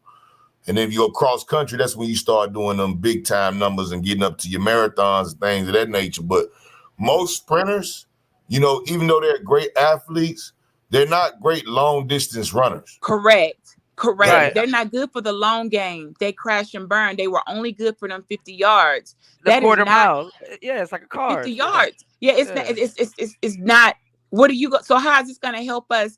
They crash and burn. All those. They crashed and burn. And Kuda, when I think about you, I compare you like on a relay team. So we all running, and one of us gonna have the baton at some point. And when somebody gets that baton, I fully expect them to pass the baton correctly. You shouldn't and you don't even look back, but when it hit your hand, you're not supposed to be asking for permission to go. Nobody says go.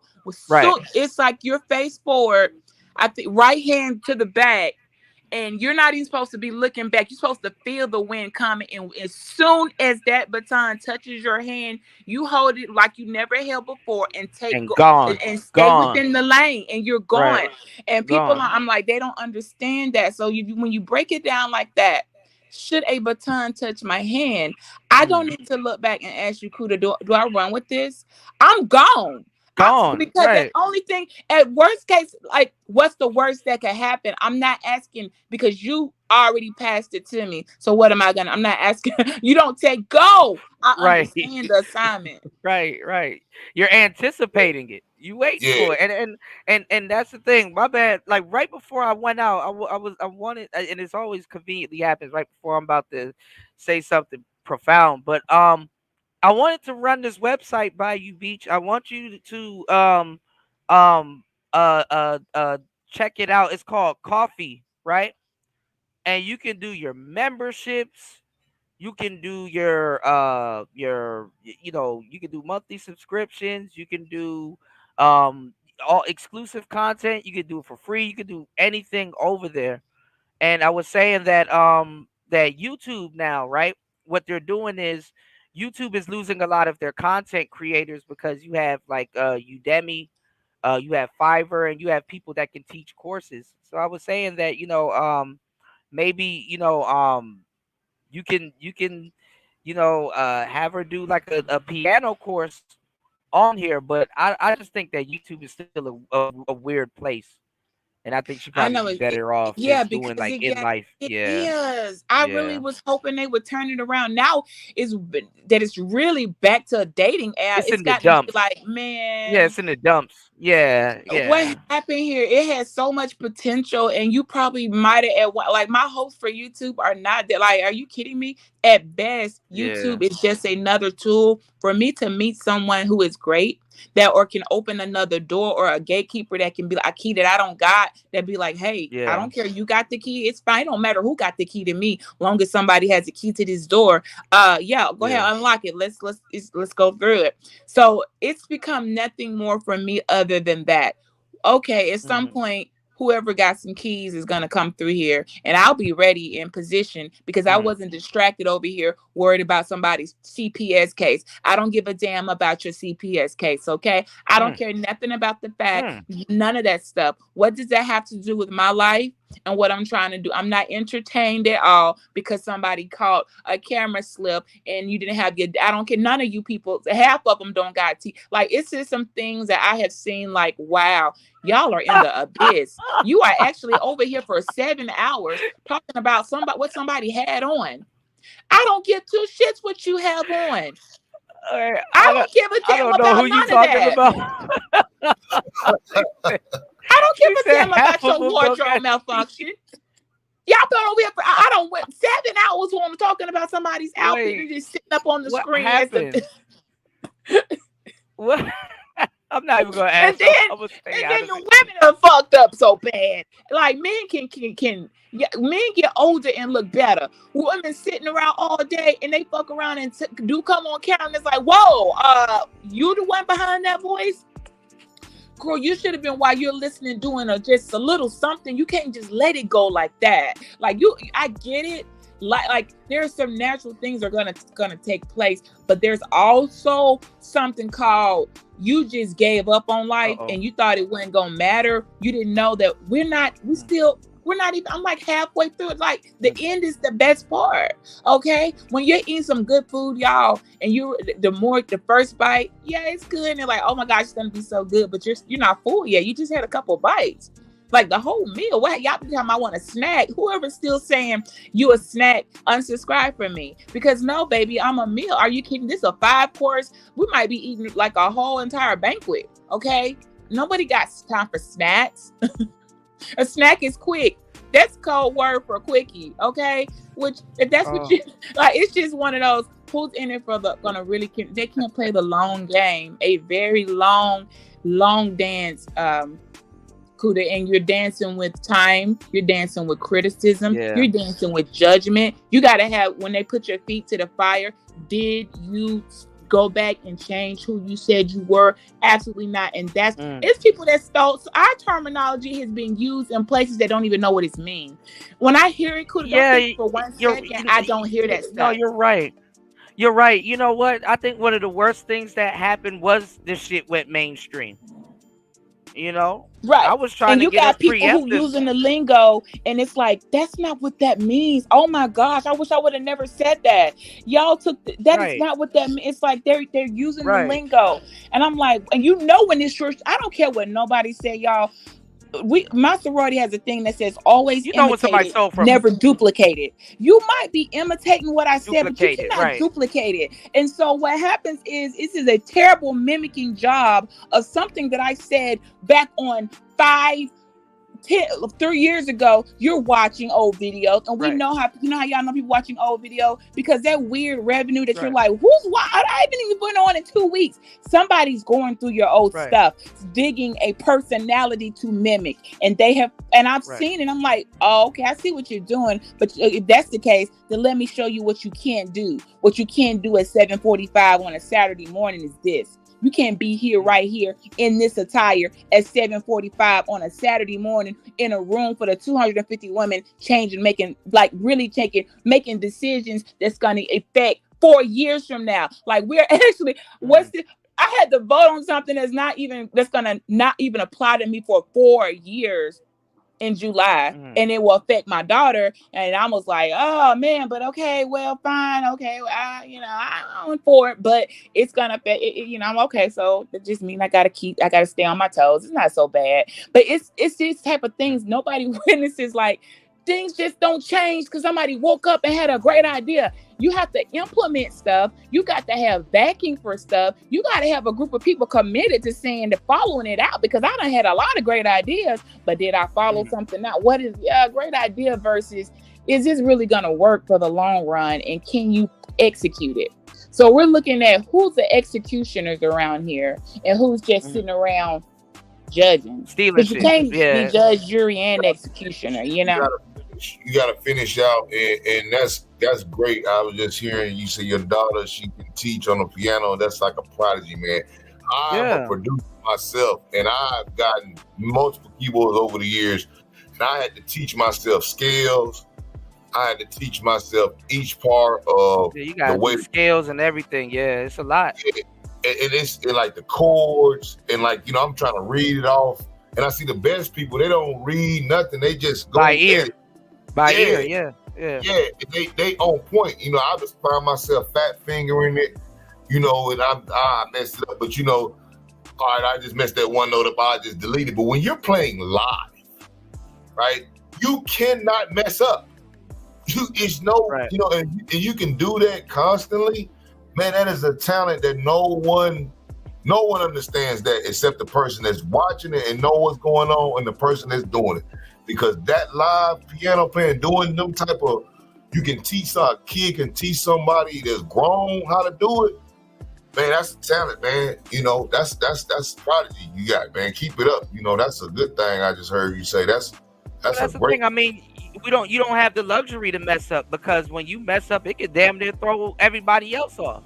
Yeah, everybody gonna have to play a beat off, because even in live music, like I used to play live, right? But the more instruments you got, right, the more you can hide it. So if you know you're not finna hit this F sharp, you can take off that note, because you got people in the ensemble, you catch back up to your music, right? Right. Or don't hit the note at all and then come back in. Right, that's what you have to do. You would rather do that than be off a cleft note or off note. And you have to hear that. And then even the best drummers, if they get ahead of beat, they'll take one back and it'll still be on time in their ear. They doing it live. You know, those are the best. Now, one thing I'm irritated with, and I know Beach is irritated with, because I've seen this happen to her several times here. People don't listen. And then they will turn around and say you didn't say something, or misquote you, or pretend like you don't be giving them the game. Like, a lot of y'all don't even understand. You give a little bit of background. When Beach tells you that she's running a marathon, and if you guys don't really hear and listen and stuff like that, you know, Beach has been around for a long time. Not even just here. Like, here's a cakewalk. She's been in the music industry. You know, she not even just as a networker. Like, she knows and has connections with a lot of people that you wouldn't even think of. You understand what I'm saying? So if somebody even applies their expertise or their talent in other areas, such as media, or even just coming around and shooting the shit, I mean, I'm telling you, you might want to really listen to what they're talking about, because as we now see what's going on with music right now, and I definitely want to get her opinion on this, where do you guys think rap is going? Because I told y'all rap is dying. I mean, you know, they tried to replace it, but people don't know what they're going to replace it with. And, you know, it's not poetry no more, you know, and, you know, it happens because a lot of people didn't listen. You know, remember earlier, Shattered, I was saying, well, one of the reasons why it's dying now is because there's no talent, and people are doing what? Punching in, right? And the weak engineers that's using it as a crutch, and then the artists who are doing it, and they're never giving that poetic vibe. They got these certain ways to do it like that, and it makes sense, right? The op, what do you say? You called it something. You said the op, the drop, pop, mop, stop, drop, cop. Right. It's just, you know. I'm gonna tell y'all, this year Grammys, I was when Killer Mike took those Grammys, and if I'm sorry for anybody who's not aware of who Killer Mike is in that whole Dungeon family. I'm not about to try to break down who's all in there. Rest in peace, Rico Wade. Yes, but when Killer Mike did like, I'm gonna do one last album and I'm going to rap my ass off. His old grown now. I've seen that. I remember the shows promoting when Killer Mike was at his. He had fallen off. He just wasn't. He just He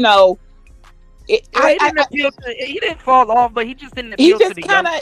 It was a weird space. But his wife, see, behind Killer Mike, what they don't know is this his woman, his wife, and we call her Shay Bigger. Okay. Shay, the last time I saw Killer Mike perform, we were promoting the show. Okay, everybody was there, and T.I. came. Like, no, I didn't care about any of that. What I found to be the most amazing part at the end of that show, this rapper Killer Mike, right? He brings his wife and says, before I leave every one of my shows, I have to show y'all the woman behind me because even when I'm down in the mud, she's holding me up. When I'm out here fucking up money, she's holding down the leases of buildings that we're going to future be needing for stuff. And I cannot leave this stage without acknowledging her. And he would just bring her up. She waved and she come off. And I remember the day, that was probably like 2013. When I shook that woman's hand and looked at Killer Mike, I no longer cared about him as the rapper. I looked at who is holding you together. And I looked at her as a woman and was like, whoa, hold on a minute. This is I've been playing it all wrong. I gotta rethink some. Same thing with Shannara Butler, Pimp C's wife. I had to wake up. And I'm like, no, hold on a minute. I have to believe in me. I can believe in none of this is it's gonna matter, but not like I thought it would. So tables have turned, and I watched the whole decade flip around, and the very people thought was not gonna come up out, rise up like a phoenix. Okay, literally reincarnate themselves, come up like a phoenix. Took the biggest money grab I saw just to come back and what they're doing. I'm like, oh my gosh. Nobody would have told me at this. I'm so glad I got photos, videos, all that stuff. So at the appropriate time, I'm gonna be like, hey, remember? You probably don't remember, but remember me going back and forth with you on Twitter about that Netflix? I'm gonna use all of that stuff at the appropriate time. Don't best believe. But I'm gonna tell you this: my name, which is why I'm glad. Shout out to the producer that changed my Instagram name to Bridget Did It. I kept my name good, Kuda. And to keep a good name, I'm sorry. I know people say that, y'all, a name more precious than silver and gold. No, it really is. That industry, yeah. Boy, a good name can get you places that your money and your popularity cannot get you. And my name is good. Nobody can say, yo, this girl came in here fucking on everybody. Nobody will say, yo, this girl came in and scamming and hit pockets up and doing some shady shit. Nobody can say, yo, man, that girl, don't go near her. No one will say that about because I kept a good name. And to do that, I don't know why you would mess your name up when you are your name. And so it's your brand. They're not gonna it's speak. Your brand.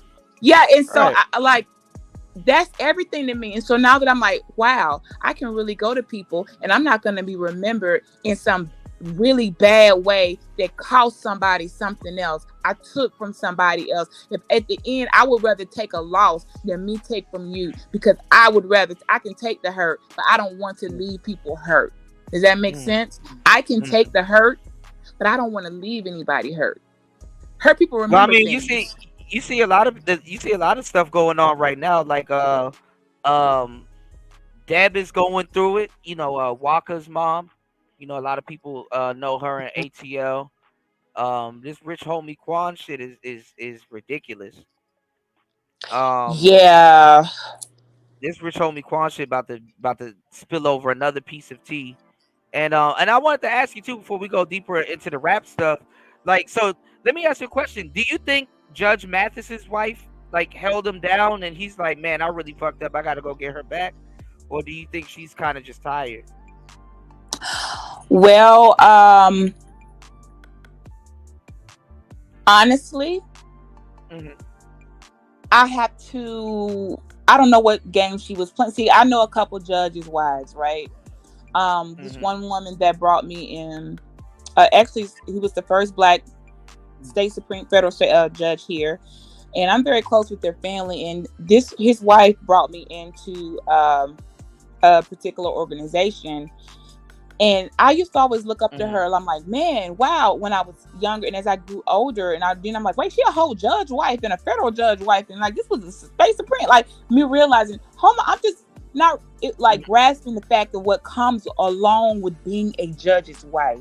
Okay, you guys, you talking about having to rub shoulders. They talk to them at night. Right, bro. Right. You have to rub the. Can y'all imagine how many years of politicking and being in rooms with women who giving you eyes and I see it all the time. I'm like, and I look at now that this same woman, she's this age is my mother, bless her soul, but she's here. My mom were good friends, and so she checks. We see each other all the time, and I saw her today. She was smiling. I was happy. But it's just the fact that when I see them together, and it's always you're the judge's wife. He always in that car. You're getting you always in the best stuff. You getting whatever. But let me tell y'all something. It's always something that comes with you having to be in the shadow of a person. Like, how much did they really push you? How much did they make you be like your own? Like, that has to be either for her, either she's liberated and feel like I have given this amount of time. The rest of whatever time I got left on this earth, I want for myself. It ain't got nothing to do with you, sir. I don't want to be no judge's wife. I can walk out now. It's a matter of her choice. Well, I don't want to be, because that what comes with being that type of wife. You got to go to stuff. Oh my gosh, you have to be around a group of people. You can't just. You got to pull out this. You get tired of seeing that circle. You get tired of seeing them people. You know what? I'm glad. I'm actually glad I asked you this question, because I have not heard it from that perspective. Can you imagine every time it's a function on the flyer, you got to be around these people. You back with this person. You're here at this group. We're at this luncheon. You can only do that. You know how I'm only 28 years in. I'm like, great. Here we go. Here's another banquet. I'm about to have, and I'm not even attached with a figure next to me. I can't imagine. And you're doing that with that person. So the part of you if you want to save any bit of yourself and not lose yourself, and y'all been together. Typically, it'd be like high school, college. It'd be like college type of romance. And so your whole life, you grew up with this person, married with this person, procreated with this person. Every move you have made in your entire life is defined by another person. Who are you and who am I? And at some point, I got to tell you, if you love me, please let me go, so I can remember who the hell I was before you came in my life. Because I was a whole nother person. I was a whole I want to find that girl. And for that woman, her reasons, and for her alone, she don't owe anybody an explanation.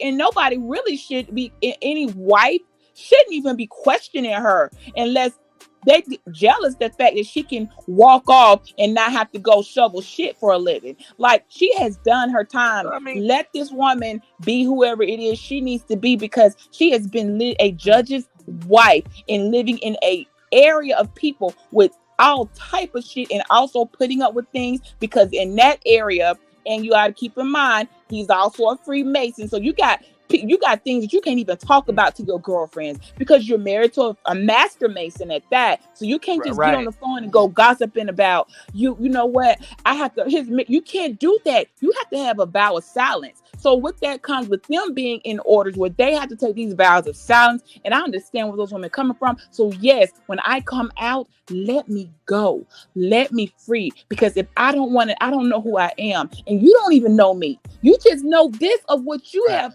had me to be. But I let my children and my grandchildren get to see me. Like, you better save yourself, because no one's going to save you. They will happily let you go to the grave as the wife of Judge so-and-so. Okay? They will let you die that way. You have to take that type of control and say, listen, it's not you. It has nothing.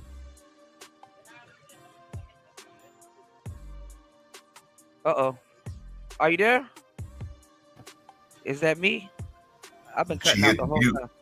Okay. I don't know. It's weird, but that's all I wanted to say. Somewhere in there, don't lose yourself. No, Beach, you brought up a really good point that I've never heard nobody else bring up. So, you know how I talk about, like, in certain professions, and it's kind of true. It's not kind of true, it's true. But you know how, like, certain professions, certain women are, I would say, not even women, people are freaks, right? Like, you have the policeman, the church's daughter, even the preacher, the librarian, the military. Well, you got all types of people, and I hate to use the word freak as an example, Yeah, they have a heightened taste for whatever it is. It's a heightened need for more of it, so it has to be. It's never ending. Right when you think, okay, you said you finally wanted, when you had a threesome, you'd be happy. I brought that. Now we throwing orgies. Damn, that's how it started off. Like, when is it gonna be enough? I know these women that have to have sex parties. They don't really want to be at the sex party, but because that's what he wanted, and they're just like, oh my God, I can't take. But I don't know what to tell you, honey. It's that's how it started. This is the thing though. The reason why those people though have like those high sex drives and they're freaks and stuff like that is because they can't really turn their job off. You know what I'm saying? Like, even when you don't have the robe on and you're not in the courtroom and stuff like that, it's like, you're Judge Mathis. And it's like, yeah, bro, I'm just trying to be a regular guy today. No, but you're Judge Mathis. Let me take a picture. And is that shit all the time. And what you explained to me with his wife is that, because just the other day I was talking about Aisha Curry. People don't even know her as, I guess Aisha Curry, but they're like, oh, well, you're Steph Curry's girlfriend or his wife or whatever and stuff like that. And it's like, I could only imagine living in that type of shadow. And I'm not even gonna lie, it's gonna make you resent the person that you with, no matter how much you love. Absolutely, yeah. Like, can I just have a Aisha, because nobody, because you got to keep in mind they didn't marry weak women. They married something about that woman that they thought, well, at least if I'm gonna be attached to somebody, I'll choose you. So what happens is the one that was chosen end up being the one that's like, well, we grow up and we grow. We don't stay. We're not that girl in high school anymore.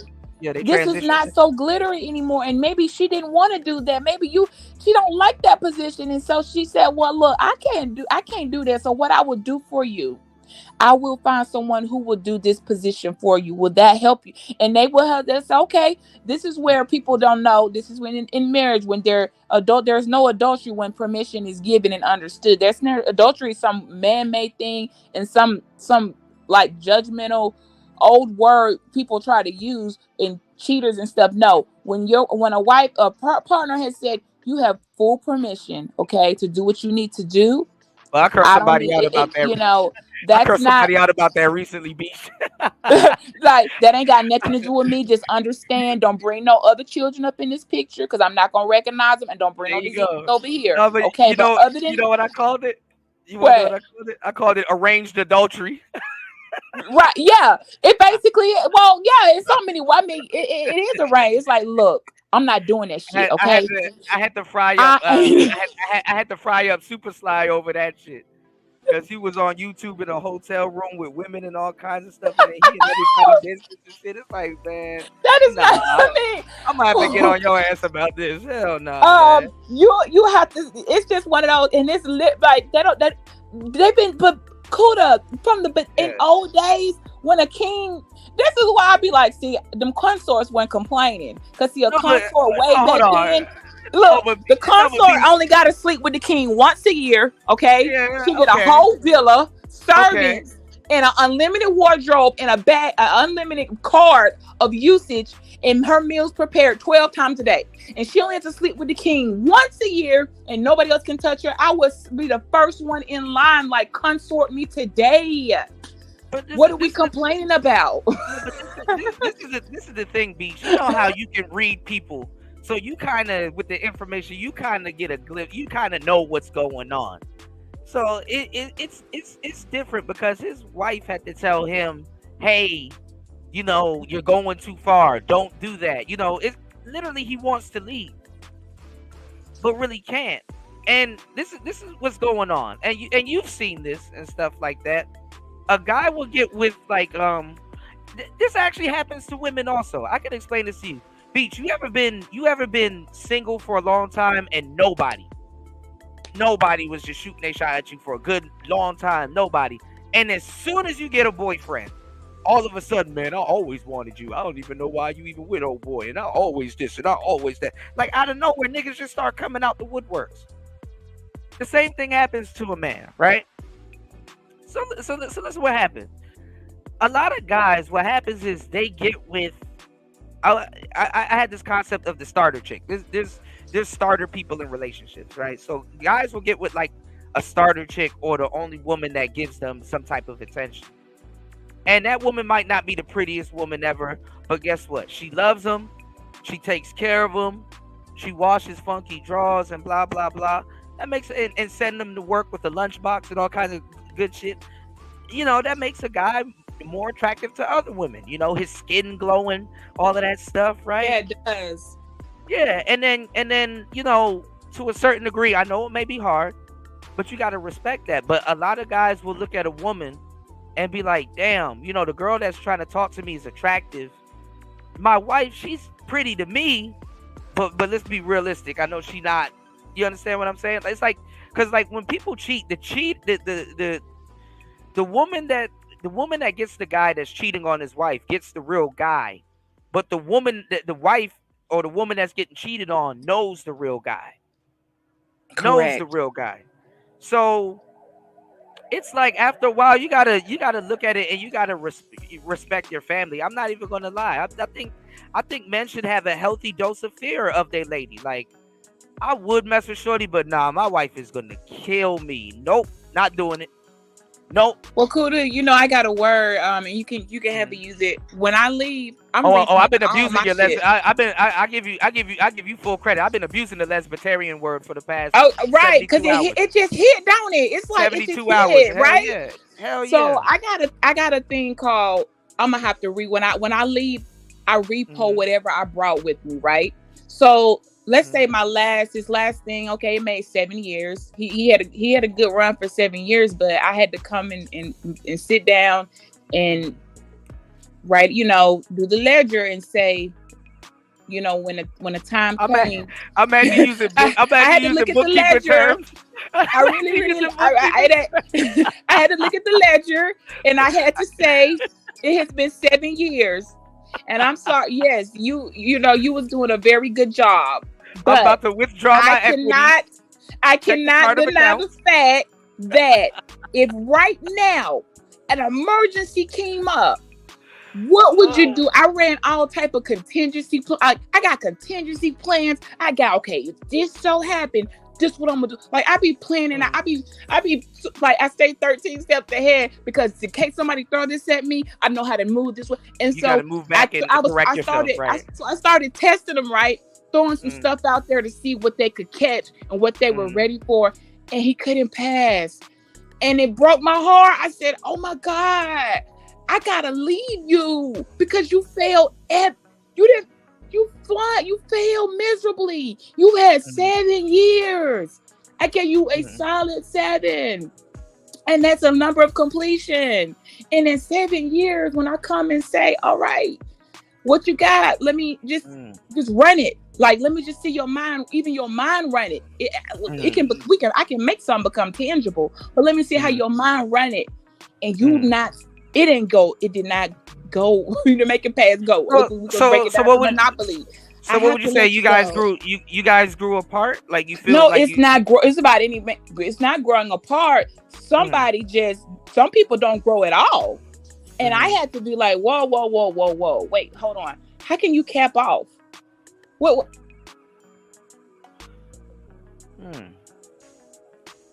Uh-oh. Did she go out again? Uh-oh. Did we lose it? Let's get to it. You was just coming in and out right there. Yeah, that's the morning emails busting up in here, letting you know that they're gonna tear up they always do that every freaking morning this time. But you will look at I'm gonna always choose myself, Kuda. I will love somebody but I don't love you more than I love me. And if anybody tells me they love me more than they love themselves, then don't come around me, okay? Because if you don't love yourself, how the hell you supposed to love to get the best? Like, what's her name that said, I'm giving you the best that I got? I gave you the best that I had. So yeah, I expect in return, what is your best? And if your best isn't even subpar or even comes to a level of, okay, we can work with this, I have to cut my losses.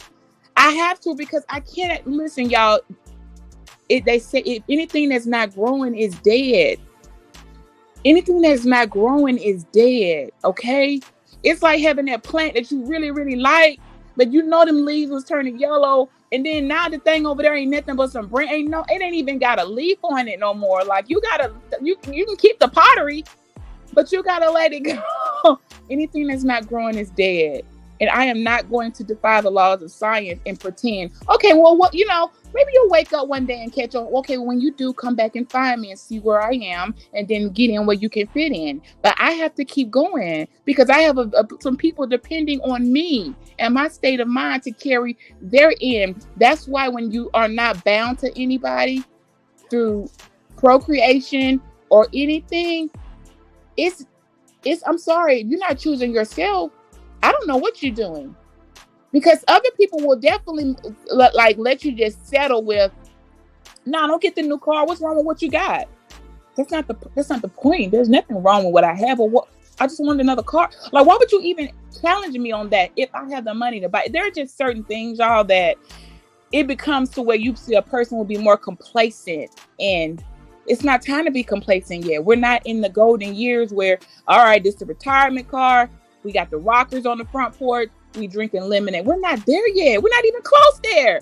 Why are you sitting down when you're supposed to be on the court? So what I'm looking at is you ball players, y'all are double dribbling. You out of bounds. Y'all just bouncing the ball up and down the court. You ain't making no shots. I watch y'all. And I'm like, so you're just a glorified, you say you're a basketball player, but your hooping game, the goals that you're hitting are not actually goals. It's just a ring up there. What are your fucking goals? Please tell me. And what are you willing to do at this moment in time? I'm sorry, the execution, I am not willing to be doing. I said I wasn't doing it again. I already did. I've done my time.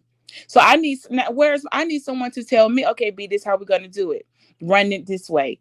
Let's try this angle. I'm ready for someone to be giving me some lessons. I don't want to keep on teaching. So it's like, no, I've raised my kids. I'm not raising another man, and a man too. I raised some kids and tried to raise did the best of my ability, because I wasn't your mama. But I'm not raising another one, and then what comes with them, their kids. Y'all realize how there's not enough love in the world. Okay, I'm sorry that it's not enough love just to say you got somebody. No, because the women checking out now. These women are different. Kuda, you haven't noticed women just leaving? They're the ones going to the store for a pack of cigarettes and never coming back. Just real talk, y'all. Women are going to the store. I've been doing that same thing for a while.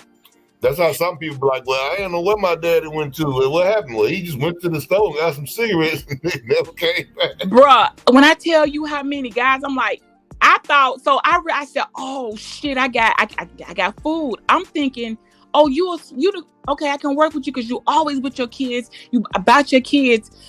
I didn't realize, the only reason you always with them and about them because you got some shitty ass baby mamas who don't give a damn about their kids. Meaning your choice was very you had no good choice, and it also get you out of child support. You ain't that dope. You're not really that fly and about that daddy life. You just found a way. Well, I don't got to pay child support because I got them all the time. Well, then, but she also don't love her kids enough where she done moved so far away from them. She's 15 hours away. Who does that? Gets up and just leave the damn kids or go on Christmas vacation and don't come the fuck back home.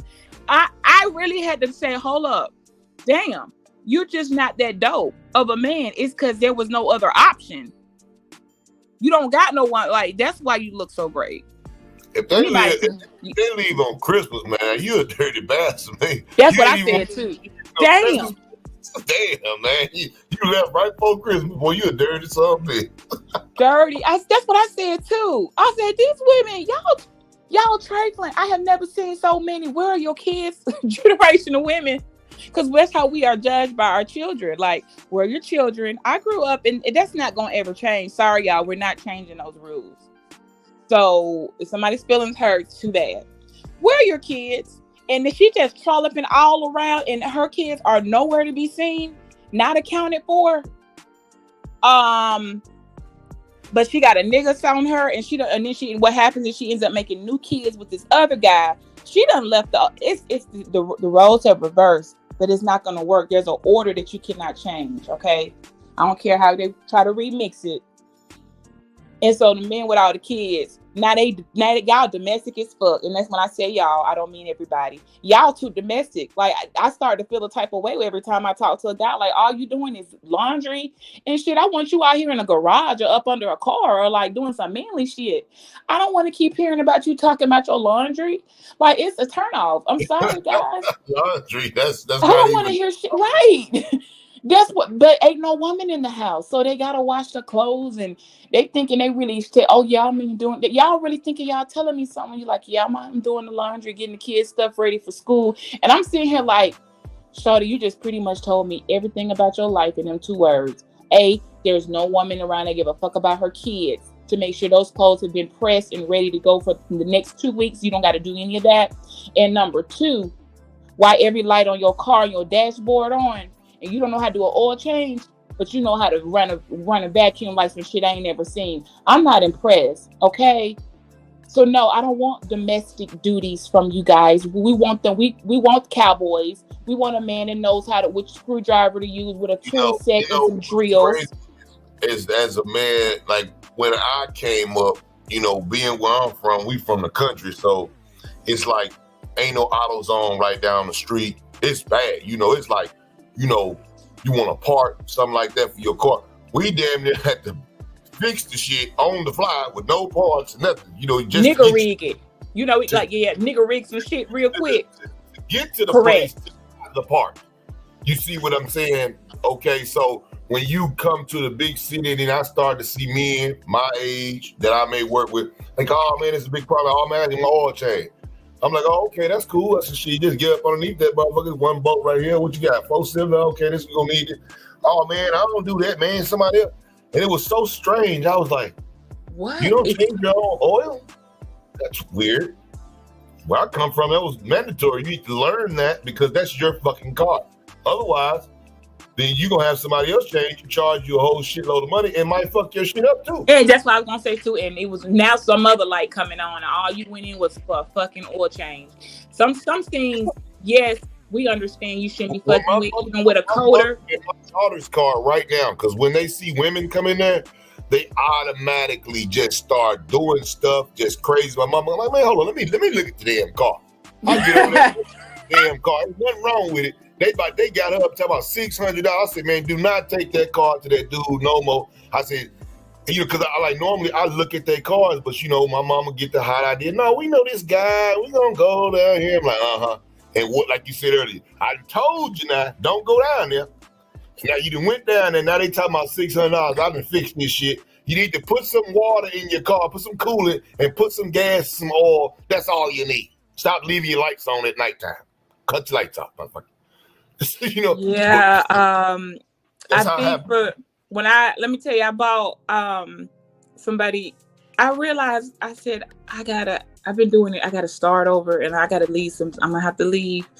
It's gonna hurt, but when I started this year buying coders, so I can get a good code reading on what's actually wrong, and then I started buying. I did my own little auto touch up paint.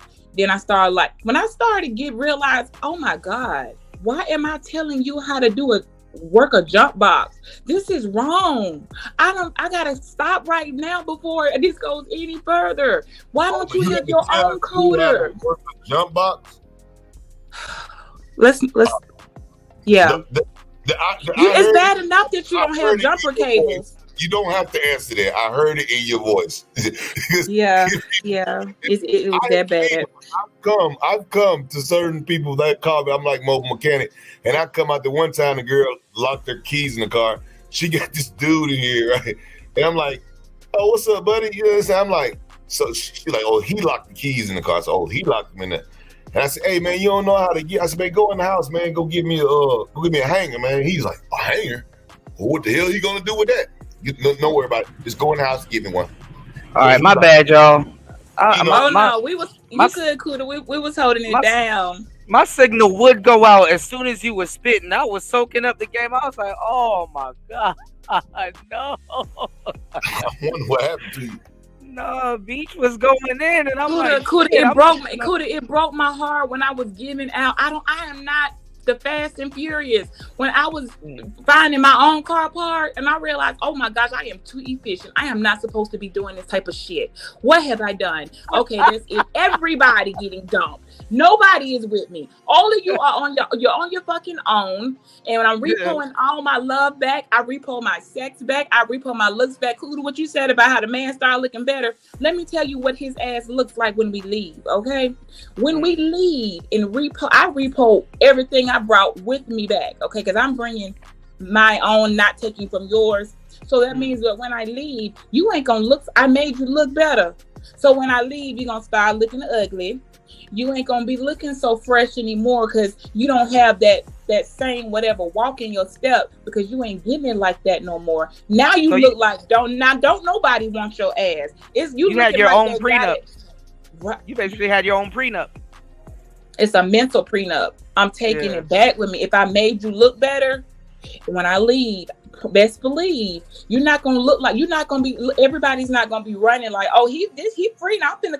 You're gonna be looking bad. And I ain't talking about the good bad. I'm talking about your own job might decide they're gonna let you go. My blows be hitting her hard, Kuda. Like it'd be like, oh my God, what did I look? I didn't know they was gonna come in and fire you from the car. I didn't know that, but it just happened that way. You should have. You should have got a skillers. I don't know what to tell you. You'll figure it out here like the rest of us have. But people get comfortable, and men are supposed to be meaning. Women, we are not supposed to be. Well, I mean, but this is the thing, Beach. There's all these relationship shows and panels going on in these spaces, and you kind of hit on something because like it's like an undertone of something. Like women, like I tell guys, women will always shit test you.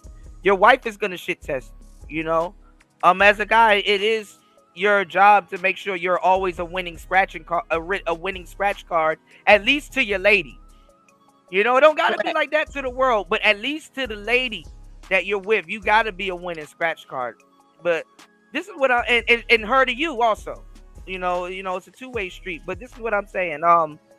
So when you made this change and you shit tested him and you realize he didn't really have a plan, is it you saying, okay, I gotta stop betting on someone's potential?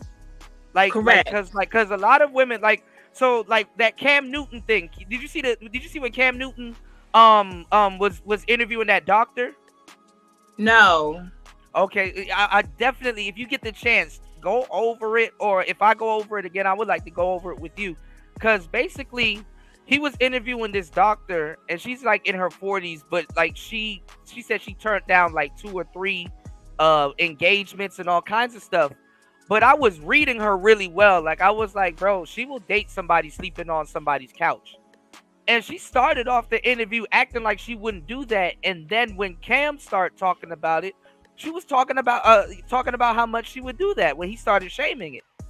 And it's like one thing that guilt trips a lot of women. I wouldn't even say it guilt trips them, but they find themselves attracted to it. Potential.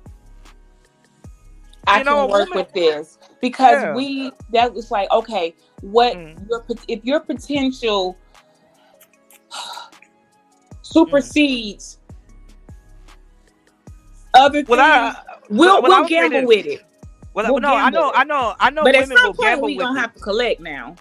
No, absolutely. I know women will gamble with it, but I think where I think a lot of women lose attraction, when the woman feels that she's more into your potential than you are. You are right. Why? Yeah. Like, well, I'm not. When that's why I will always go back to the fucking jumper cable. When the minute you don't realize I am not in love with you anymore, is when you call me and ask me, do I have some jumper cables? You started losing. You are losing me now. The car shit. The car shit. I know the car shit was doing for you. Wait, hold up. The minute the shit that I'm supposed to be calling you about, even though at this age, if we don't, girls realize we ain't even using cables no more. We done upgraded to the little mini size box with the USB charger. Yeah, we don't like all it took is one nigga raggedy cables to blow a fuse, cost me an unnecessary $192. That said I would never put nobody else cables on my fucking car. Order my own $100 box. Right. Correct. So we can eliminate wherever I'm at. Right. When we said, and matter of fact, let me go and get this AAA while I'm at it, just in case, because I'm not calling around begging for no tow. So when we realize we're just doing that to avoid, we will make it easier for you not to figure out, well, hold on, let me see who I can come help you get your car. Hold on, wait a second.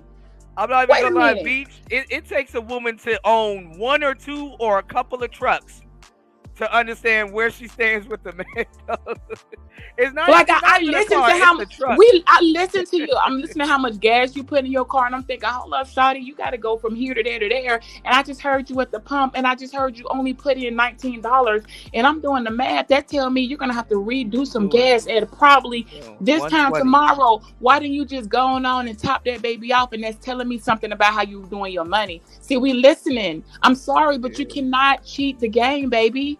Okay, we're supposed to be the ones running around with the gas light on. I don't do that no more though. We're supposed to be the ones with the gas light on. Not niggas is riding like we getting. He like, I gotta get gas. How come you always gotta get some gas? What you doing running out of gas at the age of 40? You in your 40s plus, nigga, and you ain't ran out of gas? I'm embarrassed. I'm embarrassed. Sometimes you know. If you run your car out of gas, it's a chance that your whole fuel pump, you know how many times I change your brother fuel pump? And I be like, well, what happened to your car? He's like, I said, first thing I asked. Air getting that tank, yeah. You don't ran even out of, they be having reserve gas. That means you was running on. Why would you take that chance though, y'all? You know how many, why would anybody gamble in this day and age, at our age? This is kid stuff. Nobody. I don't give a damn. You're not getting no pass from me. You are in your and you ran out of fucking gas. You thought you could make it. Because see, what you forgot was, even if you had made it here or there, how are you going to make it from there? Because you still got to crank that baby back up and make it to the gas station. So what was your plan for when you got in it, even if you coasted there, to leave? So either way it go, you were gonna take that L going to or coming from. So why not didn't you just go and pull over and throw some gas in it? Wait a minute, why are we even discussing running? Then it comes back to, why are we having a conversation? It's trivial about why you not keeping sufficient gasoline in your car. I cannot no longer co-sign. She said I will not co-sign you. I had to look at the ledger. I cannot co-sign this bullshit. Okay. No, but hold on. But Beach though. But a lot of women a lot of women that do believe in potential like to fix guys that have problems like that. They like to. That's the type of shit that'll keep them around. Sometimes you got to keep in mind, Kuda. At first time, sometimes something might not be a problem. Sometimes you never know how you're gonna grow or evolve. You may accelerate where you didn't know you were going to. Something may happen in your life, like all of a sudden you got to grow up. Like say, like the passing of a parent, that'll make you real mature real quick, because you cannot call your mama to get $40 till you get paid. Okay, you got to grow up real quick. So something like that can accelerate the growth of another individual. So now you're looking at another person like, hold on, you're becoming a liability for me, because I'm looking at, I got my contingency plan in order. Well, where the fuck is yours? Because if yours is gonna tap into mine, then hold up, I feel some type of way right now, because I don't know. How about you just go and just get it, whatever you need to do it. But you're not gonna be doing it with me, because this is I don't have the patience. People we're still moving. Okay, the train is, you done got off the track. You're not even on the track. It's like a car parked for too long. If something's wrong, at some point you can't just sit there. Get rid of it. You're right. You're right. I mean, with it. It's like you're looking at somebody that's aloof. It's like you're just aloof. You're like you're not paying attention, and I feel you. I mean, I know exactly how you feel. I mean, you get to a level where you like, yeah, you don't, your potential ain't potentialing. Kuda, So, they yeah. was roasting me. They said, "Dang, B, was he cheating?" I said, "No, I didn't have those type of problems." What was going on? I said, "Not going he didn't nowhere." know. He didn't know where to put the Freon at in his car for the air conditioner. Back in May, I couldn't take it no more after that. It be something y'all realize when we break up with y'all. It's not gonna be a major. Damn, I fucked up, man, and smashed your shit. No, it's not gonna be any of that. I really could not handle the fact that you didn't know where to put the Freon at. It's very simple. It's that little tube right there, and you hold a can up front. And why you didn't get a compressor so that you would know whether the gate. This is simple shit. Yes, I am absolutely all the way turned off, and I cannot go any further with you. I am sorry if I hurt, and it's gonna hurt me too, but we can't go no further over a fucking can of Freon. That is how trivial it's going to be when they walk out on y'all. Not gonna understand it. You're not gonna really know what you did. You're gonna be like, I don't get it. But I promise you, behind every she left. No, I can see it. It was a can of Freon. Yeah. Why would you? I didn't want to know that you had to actually go down the street, ask your neighbor, get some help. I'm on FaceTime and I'm watching them show you where the Freon go, and I'm thinking, I'm not attracted to you anymore at this point because that's lazy. Guy. You could just Google it. Come on, Kuda, you know what Freon go in that little. It's not. That's not a hard thing to do to put some coolant to make the AC colder. How many days were you gonna go? No, but you're right. Like I said, because I'm a car guy, so I know that type of stuff. But I know what you noticed in that moment, though. I mean, I know that was a turn off for you, but you knew he couldn't lead you. Right. You knew he didn't have a compass, or he couldn't problem solve, because that's the number one thing I told you guys here on Player Talk Radio. I'm like, listen, the number one skill you can have in a relationship is problem solving skills. Kuda, you remember we were in school and when they used to give us these test questions? Y'all remember back? This is almost. I'm gonna break it down, y'all. They don't even do. Yeah, I talked about this earlier too. Yeah. And you remember they would give us those at the end of a test. It'd be any type of test, but there would always be like 3 questions that were problem solving questions, and it'd be like, so Johnny had 15 apples. He went to the store and bought 7 more. Susie, on his way home, Susie asked if she could borrow 3. He gave Susie 3. When he got home, he ate 4. How many apples does Johnny have when he wake up tomorrow? Like those it's questions, like a multiple choice question. Each moment you go by and you start to work through it. Right. There you go, Shawty. That's it. The word problem. Those who has the most apples. To skip those. I did not know back then. Those word problems were a hidden message of who in life, no matter what grade you got on these tests, can work your ass through a problem. Okay. What it teaches you is to read undertones. It teaches you to read the undertone of something. Because I was talking about it earlier. So remember when you were in school, you would get a quiz.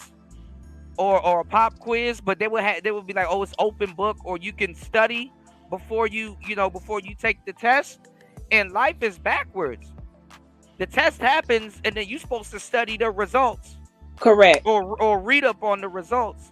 So I was talking about it earlier in the broadcast, which I'm glad that you smart people, we think alike, and we go to the same and similar examples to get our point across. Earlier, I was saying that a lot of people in school seemed like they were smart, like, kids and stuff like that. But a lot of those kids, don't get me wrong, they're not dumb. This is actually absolutely smart.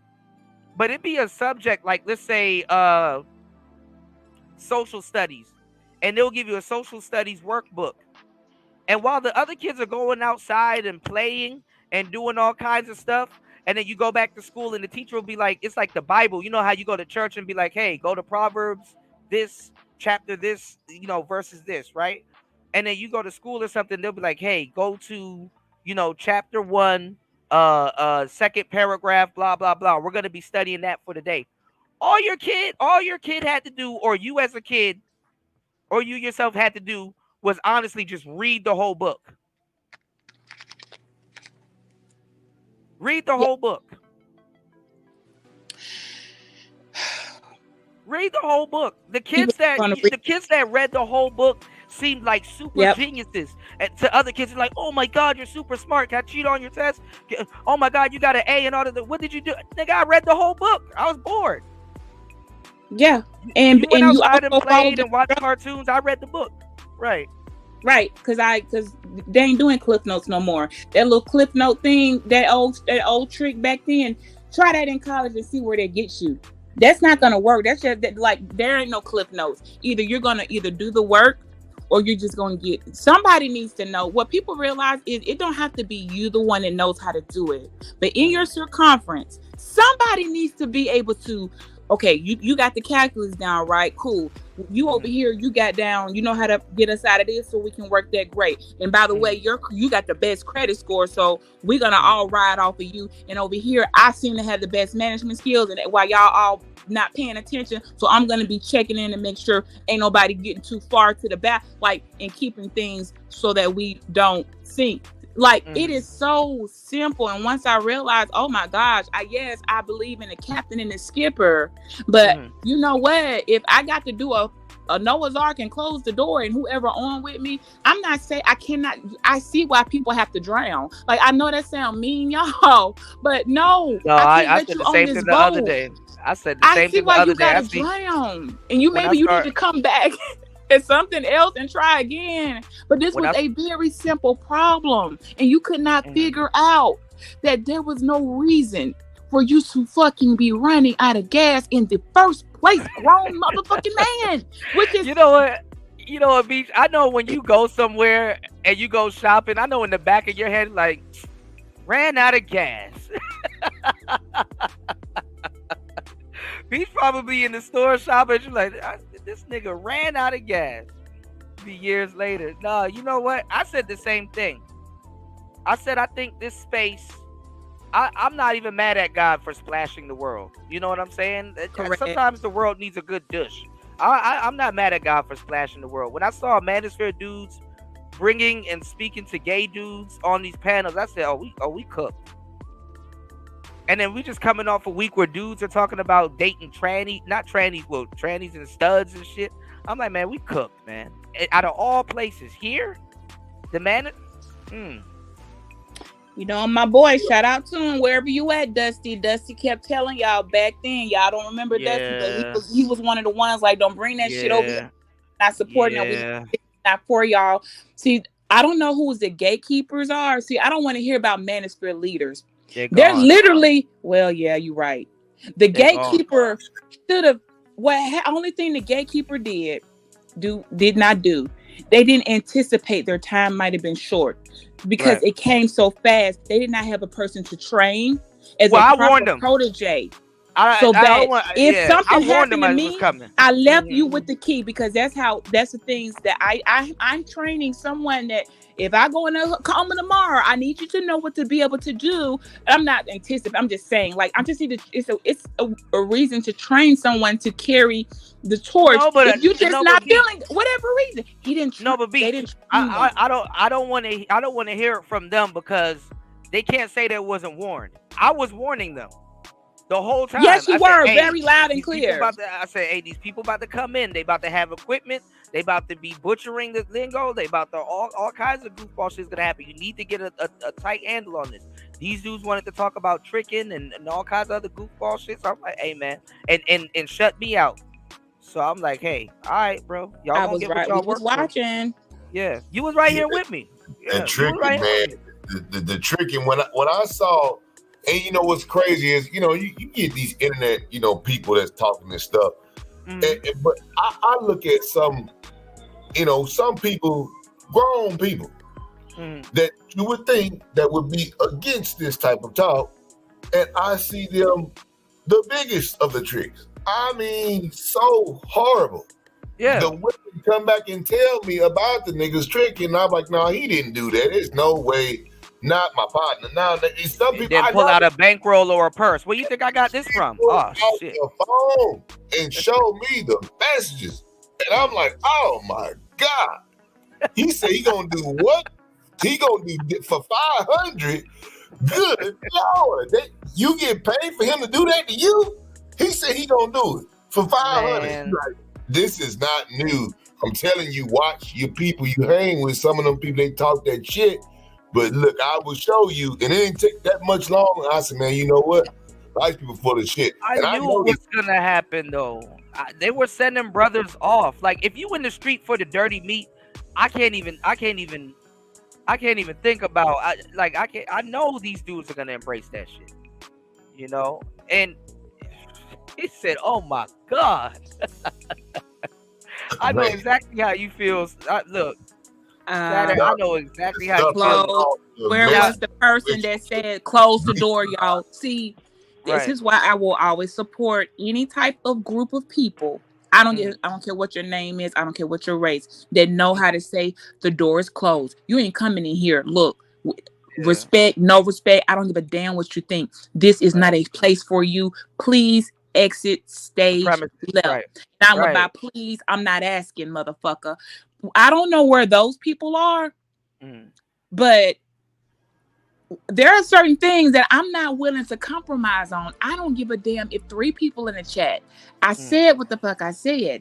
You're not welcome. I will tell somebody that comes in, this ain't the place for you. Please leave the room. And you're making it feel awkward. I'm a heterosexual channel. This is what I cater to. I like men. I will always love my men. And you're not going to come up in here, okay, and making things uncomfortable. So would you please do me the favor and just go ahead and just sit silently, and they actually respect it.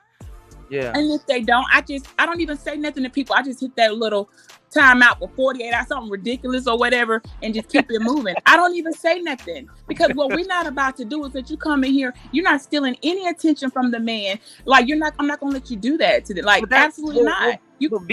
That's why they came to these spaces. And I don't got anything against gay people. I live and let live.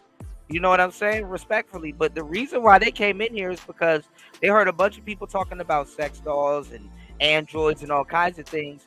And it's a market that they have to cater to with incels and dudes here for inconsequential sex. That's what they're really pushing. Inconsequential sex.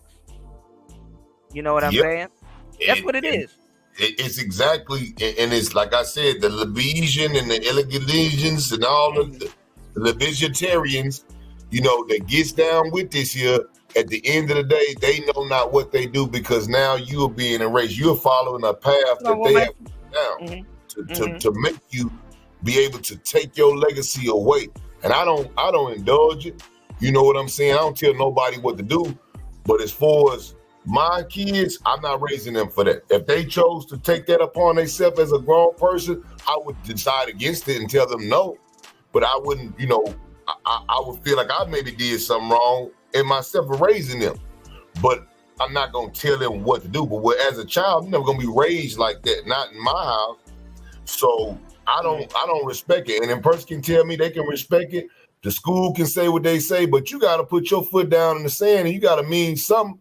You got to mean that as a parent, sometimes, I think that I overthink stuff with my kid because I be thinking to stuff like, look, I be wondering what the teacher said, how did they say it? I want to check stuff out because let's run it back. Run it back to me how it happened. I do those all the time, like run it back. Like when your kids trust you, see, this is the biggest form of trust you can get from your children. When they trust the parent, they're like, okay, run it back exactly how it went. Don't sugarcoat it. I don't care if you said something crazy. Let's go through and let me see and find the problem. We're gonna find it together. And then we sugarcoat the problem. I target just that area. Show them how problem solving. Like we do it together. And then actually the problem I get the results. I don't have to come back again and repeat myself. I said, okay, so this is what we figured out. This is the problem. All this other stuff is chatter. It don't matter. Okay, y'all remember that all that chatter, it don't matter. This is what the problem is. Those are just distractions. So let's take this, present this to this person. We're going to say it in just this form, add nothing to it, take nothing away. And the final word will say, this will not be a communication stream. This is how it's going to go. The next step will be the last step. And the last step usually ends with, you're not going to probably have a job. Like, I don't think, let's not even go there. Just comply with what you're supposed to be complying with in the first place. And on our end, we're going to comply. Everybody goes home happy. It's so simple. I don't get no flashback. So really, I just find the problem. But Beach, that's why I add that you raised your kids the right way, because I can tell you have great communication with all of your children, and I could read that because I understand, right? This new generation of kids, they're not they're not ready. They're not ready. The millennials and my generation is not ready. I'm gonna tell you the truth. My generation, the millennials, we don't have good communication with our kids. The school has our kids, and has had our kids. Like I know for a fact that, you know, like what's going on in today's world, these parents aren't talking to their children when they get home. These parents aren't debriefing their kids from the BS that the schools put in their head, you know. And the schools aren't teaching feminism no more. They just teaching straight up homosexuality. You know, they're just teaching that, and they're scaring a lot of these kids when they're in their puberty years. You know, a lot of these kids, you know, can't even blossom into a young man or a young lady because they're scaring them in their years that they oh, you got to make a decision before this happens. It's like, what?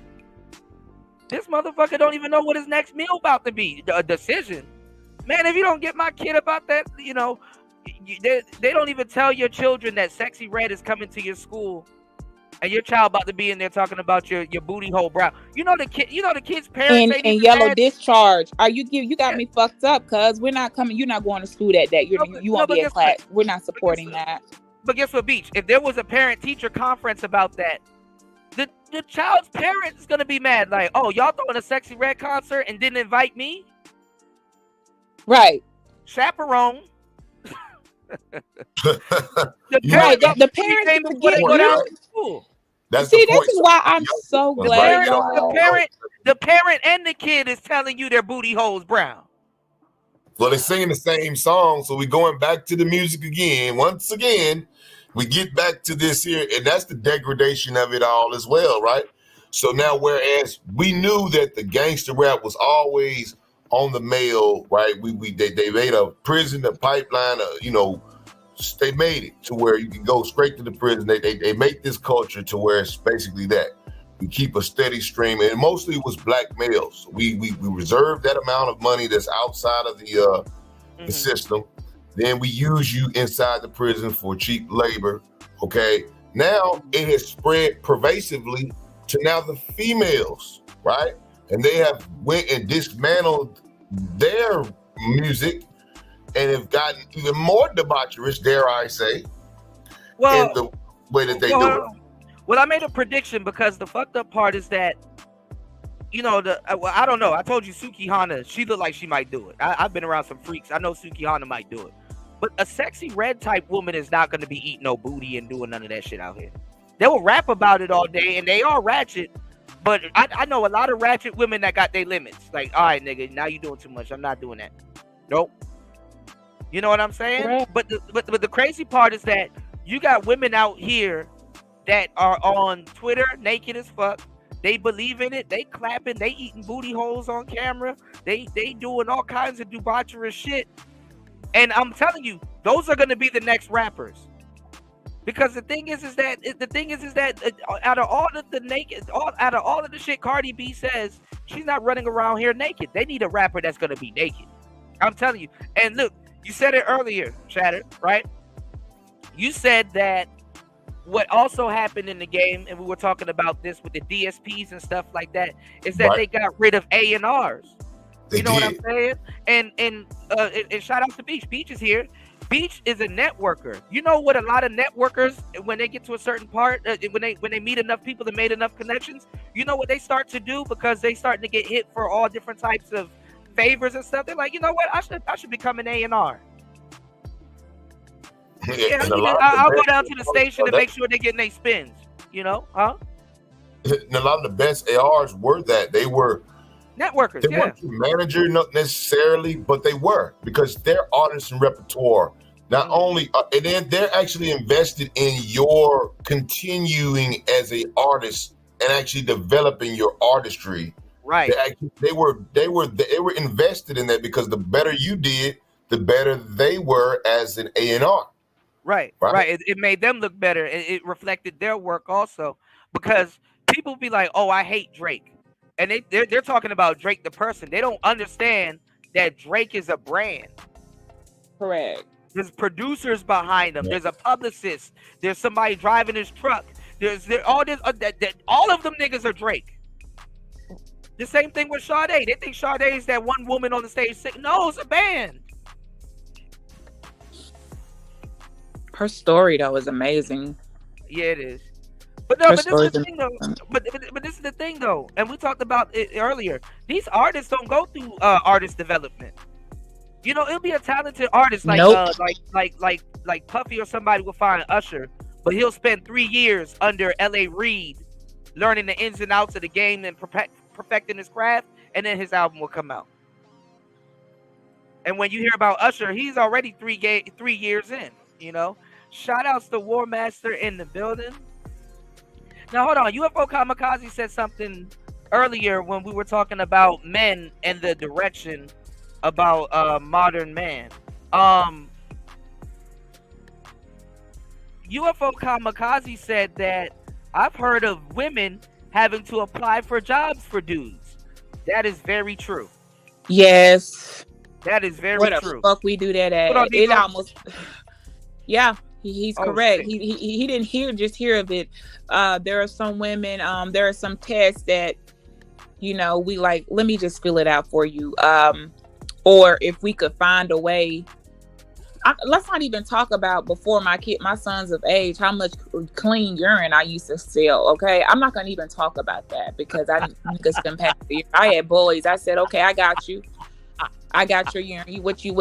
I need 25. Like, yeah, I was selling clean urine. What you think I'm finna? Look, they needed it, and we had to clean urine, and you got to test for your job. Hey, it's keeping it 100. You ain't got a lot to kick it. I understand. I'm not gonna ask you no questions. You need some clean urine. I got a funny story. I was gonna get this job. And I woke my friend up. I was like, bruh, I got a job interview and I got to do a piss test. They're going to piss me, right? And he was like, well, what you going to do? I'm like, I'm just going to act like I really had to use the bathroom before I got there. So he woke his brother up early in the morning. And that wasn't going to work, Hooter. They was going to make you sit there and keep drinking water. You know, he woke his brother. He got you straight. Come on, tell us how it happened. No, he woke his brother up. I drove all the way up there. Mind you, I'm driving in a car with some piss in it. So, because I got this cup, right? So right. I drove up there, and it was a black dude with glasses, and he was like one of them Poindexter dudes, and I was like, bro, I'm a little bit late. I got here as quick as I can. I had to stop and use the bathroom. I was like, look, I signed all the papers. I was like, yeah. He was like, all right. I was like, here you go. He was like, no. I said, what happened? He was like, we need clean piss. He said, we need you to sit there and use the bathroom. I'm like, bro, I literally just used the bathroom. Here it is, right? Not gonna work. Like, no. He's like, no, I can't do that. I need some piss. I said, oh man. I argued with them. I didn't get the job. Long story short, I didn't get the job. Correct. But yeah, I wasn't gonna sit there and piss for him. I'm like, all right, bro, you got it, gangster. You know. Hold on. I was sitting in that office. I was mad as shit because I did all of that, and then I felt so bad. I gave his brother, some ice cream and something like that. I'm like, man, my bad, bro. My bad, little man.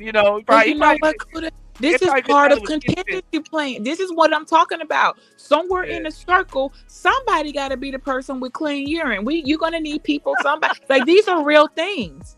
I said that like, hey, who got? Okay, you good? Are you sure now? He ain't taking no ADD medicine. He ain't got no like. It's absolutely nothing gonna come up. It's nothing wrong with saying, hey, we got some over here. Nobody. My son, he good. He's not on anything. Cause some kids be on stuff that are actually narcotics. So there's nothing wrong with that. We tell you you know how to do the temp, how to wear it, what you want to like. There's a couple options on how to work that. This is a useful tactic because understanding the benefits of getting that job, it depends on how important it was to you. Then you will do those steps. It's not that hard. Same for females, not just the men. Women too need some urine because contrary to what people believe, yes, they do test if you come in there with some female pee. Look, I'm you, going. you Gonna. They'll test y'all on 421 right after 420. You never the person who never knows that they need pee. It never really becomes apparent to you until one day.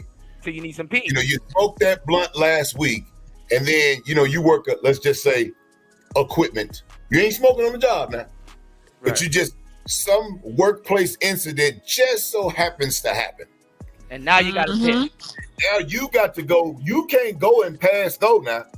They're going to say, okay, going to take your statement. They're going to, okay, you're going to write up the incident report, all that. They're going to be like, oh, yeah, everything cool.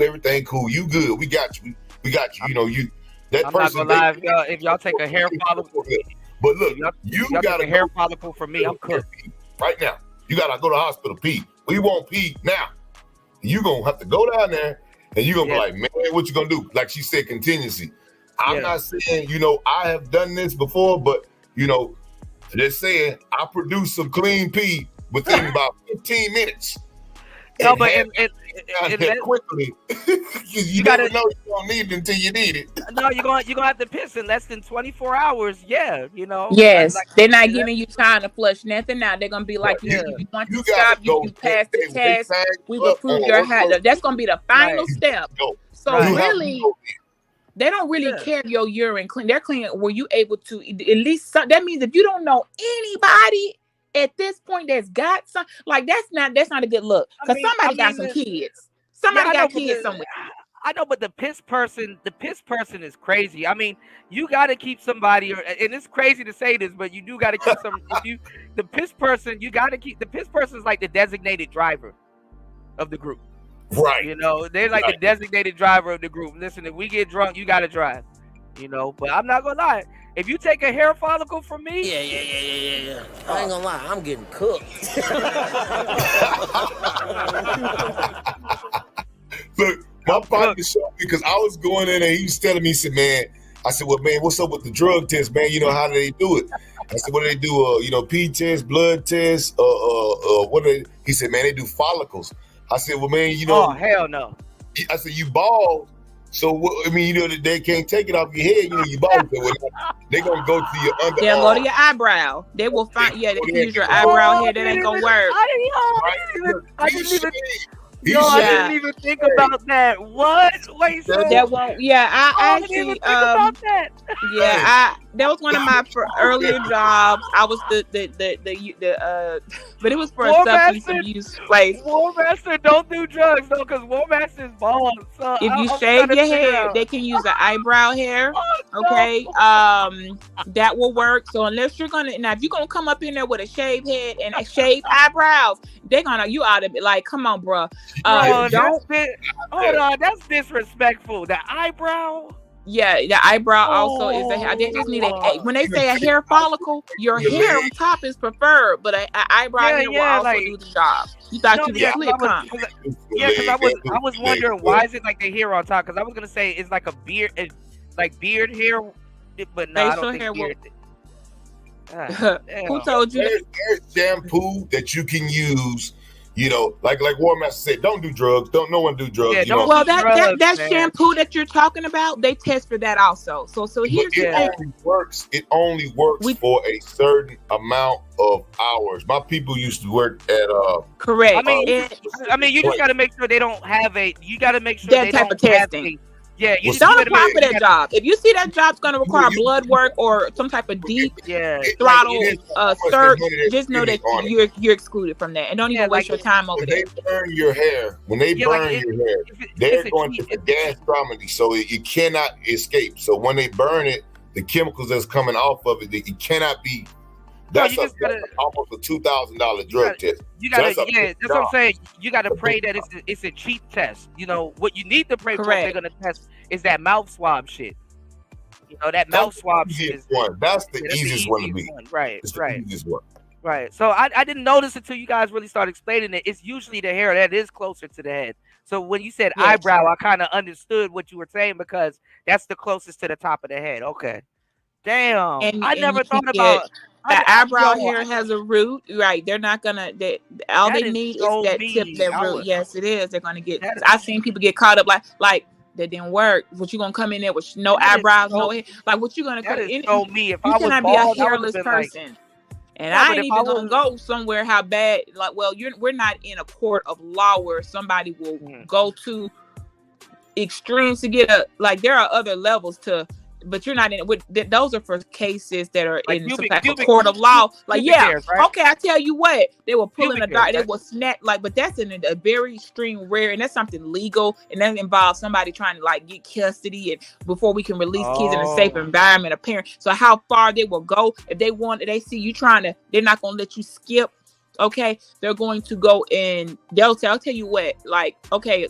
We'll just get blood because some in the bloodstream things they linger quite some time, but the hair is the best because it can go back up to 6 months and if everything you've done, so it'll show. And you might not want somebody. You might 6 months ago you just might have been at a party and did a little bit of mouth like damn 6 months. So you don't want that test. So just avoid those things unless you, like I said, unless it's a legal thing, you can avoid it. But just don't go. Those jobs usually will say we require these type of tests, and so you need to read the paperwork and know ahead of time. And you know what, I ain't gonna be able to get past that. Or even the ones that say you're subject to random drug tests because they don't even tell you what type of test that they might do. And if you know somebody on the job that says, "Oh, they just put that man to scare people off," that see that they don't. They'll tell you, man, they don't. I've been on this job for 5 years. We ain't never did no randoms, or they don't do that. Like someone will let you know, like, oh no, they for real about that random. Like, they're gonna do that. So don't even try to waste your time and set yourself up to be just let go. So that's how you can avoid calamity. Go ahead and start playing out. Oh well, you know what? I know I'm a smoker, and this is part of my regimen. So these are not gonna be the type of jobs to me. So that's fine. So you just work around what is not gonna interfere in that, right? It's really just as simple. And you gotta look. You just look. But Shatter, what you were saying though, how they get around what you're talking about, like let's say you took like that detox drink, like like let's say like a couple hours before you take the test, right? What they look for is they're doing people's tests all day, so they know what levels, where the levels should be at, and if they see like, oh, this person got a little bit more of this in his system at the moment, then they will know you did something on how much money they're paying for the test. For the test, right? Yeah, that's the test. Yeah. The type of test. Right, because there's a test. Some of the rapid tests that can test for everything. It's like barbiturates. We test for meth. We test for if you eat a bagel with a bunch of poppy seeds in the that is no, that's not true. It's not going to show up as that. I've already. But got sued for this same thing because a guy actually, he said they did not disclose that and it cost him his job. I'm gonna give you the one main stringent guy that's serious about drug tests is the guy that's on the boat that's going to get these crabs that everybody needs so much right out here in Alaska, Kodiak. Well, I was talking about that earlier, that Gordon's Fisherman dude. Niggas eat mystery meat. They're coming in there, right? They say you can't do nothing past this. You cannot even drink, period. And then I looked at some of the money on some of these successful boats for 5-6 day cruise. $40,000, $50,000. That's $10,000 a day. If you can't stop smoking weed or doing meth or whatever it is the hell you do for $50,000 and you don't deserve it. Yeah, man. You crazy, man. Right. So bye. Who's willing to? That's a small sacrifice. I ain't gonna lie. The meth dealers the meth niggas gonna go through a lot of turmoil. Oh, they caught a lot of them on the boat with the man. The guy caught, and the crazy part about it, the guy was one of his deck bosses, and he actually died from the situation. Yeah, and, I mean, the weed you might be a little bit irritated, but that's okay. Shit, but that meth shit. But when you out there, the insurance alone on those boats, man, because people go down, man, you cannot have that substance. They will take your license, and you're out there making $2 million a trip.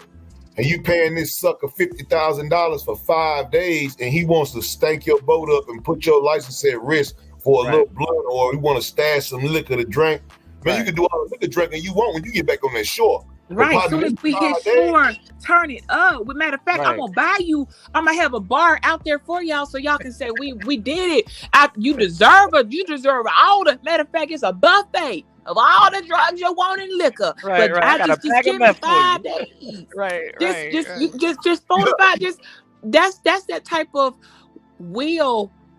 Well, how bad do you really want it? Because I promise you, I'll find some will somewhere. There are some things that it do what it do, but if it came down to it, and I looked at it and I said, okay, it's mind over matter. How bad do I want it?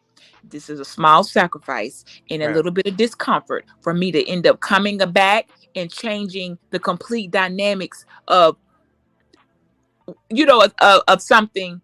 Then your body automatically should go into a state of we pushing through. Matter of fact, you should be fighting. Like it's a certain type of instincts, unless you've died and didn't know it, and you just a walking corpse. And like you should have that will, and you like, okay, we're a little comfortable right now. I'm a little agitated, but I think day 2 down, 3 more days, day 3 down. That's weed though. Them meth heads will be going through it because that come down off of the the nature of that type of drug. That come down is like, ugh. Yeah, and that the way depending on the type of money you have, they for that, which it is really, it's just so strange because that went from being a very high that drug is taking all type of turns, but where it's at now, and I told him, I said, you know what, the minute y'all put this in the Black community and start, because we will step on some shit and turn it, people was this actually was a social thing for people to just start. They were raving on that, and I've been to plenty of raves. I can tell you right now, people weren't fighting. They were just staying up for long periods of time, having the best parties ever. They were partying at like 6 a.m. It was whatever. But as per usual, as it makes its way down the line, and if somebody started fucking, like I said, when people start changing colors of things. When people start changing colors and stuff, and they be like, we got it in pink. You can get it. Like, okay, that's a low key way to cut something. Now, next thing you know, now they mixing the shit with crack, and people out there, I'm like, there wasn't even. Oh my gosh, they just messed up. I'm not gonna go into all that because it's not necessary. But basically, once it hit us, I knew right then. I said, shit, y'all about to be fucked up because they mean like you're not even getting straight. You're getting the stepped on or the worst stepped on. Right. You might as well just go on, just do the crack, because what the results of it, and they are two totally separate drugs. They do not do the same things. I'm not gonna go into the whole chemical breakdown of it, but. The minute niggas got it, listen, it's okay. We grown over here. It was the same thing with years are gone. Right. It was the same thing with the MDMA. That was prescribed before it became ecstasy and then Molly. But the product of MDMA was very fruitful at a certain point in time. It helped people who couldn't get through grief. It released the amount of serotonin. It was actually used for medical treatment. And anybody that's ever had straight MDMA, that ain't gonna be nobody that ain't coming back from 90s and whatever. What the people getting out is something different. They will tell you it had very good purposes. There were no problems, and it was a very high-end drug. You had to get to know some rich white folks to even get it, and you just couldn't go walk up in there talking about who got some. That's not how that worked. That was some white people stuff. But the minute niggas can fuck up some shit, the minute the hood said, you know what? We're gonna make it. Greed be messing people up. Sometimes some things in its natural form, had good purposes. It helped people that had sex issues. It helped people that were awkward, and it's actually served good. I know people who would not believe this. Served good purposes. Like was a fruitful thing and safe. It had a very low dependency rate, and the worst from that will get you losing your own natural ability to create serotonin. But once they began tampering with it, once of course people start cutting.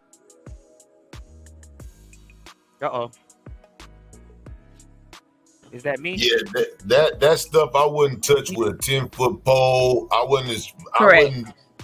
Anyone, and these young kids, they don't know what they be taking.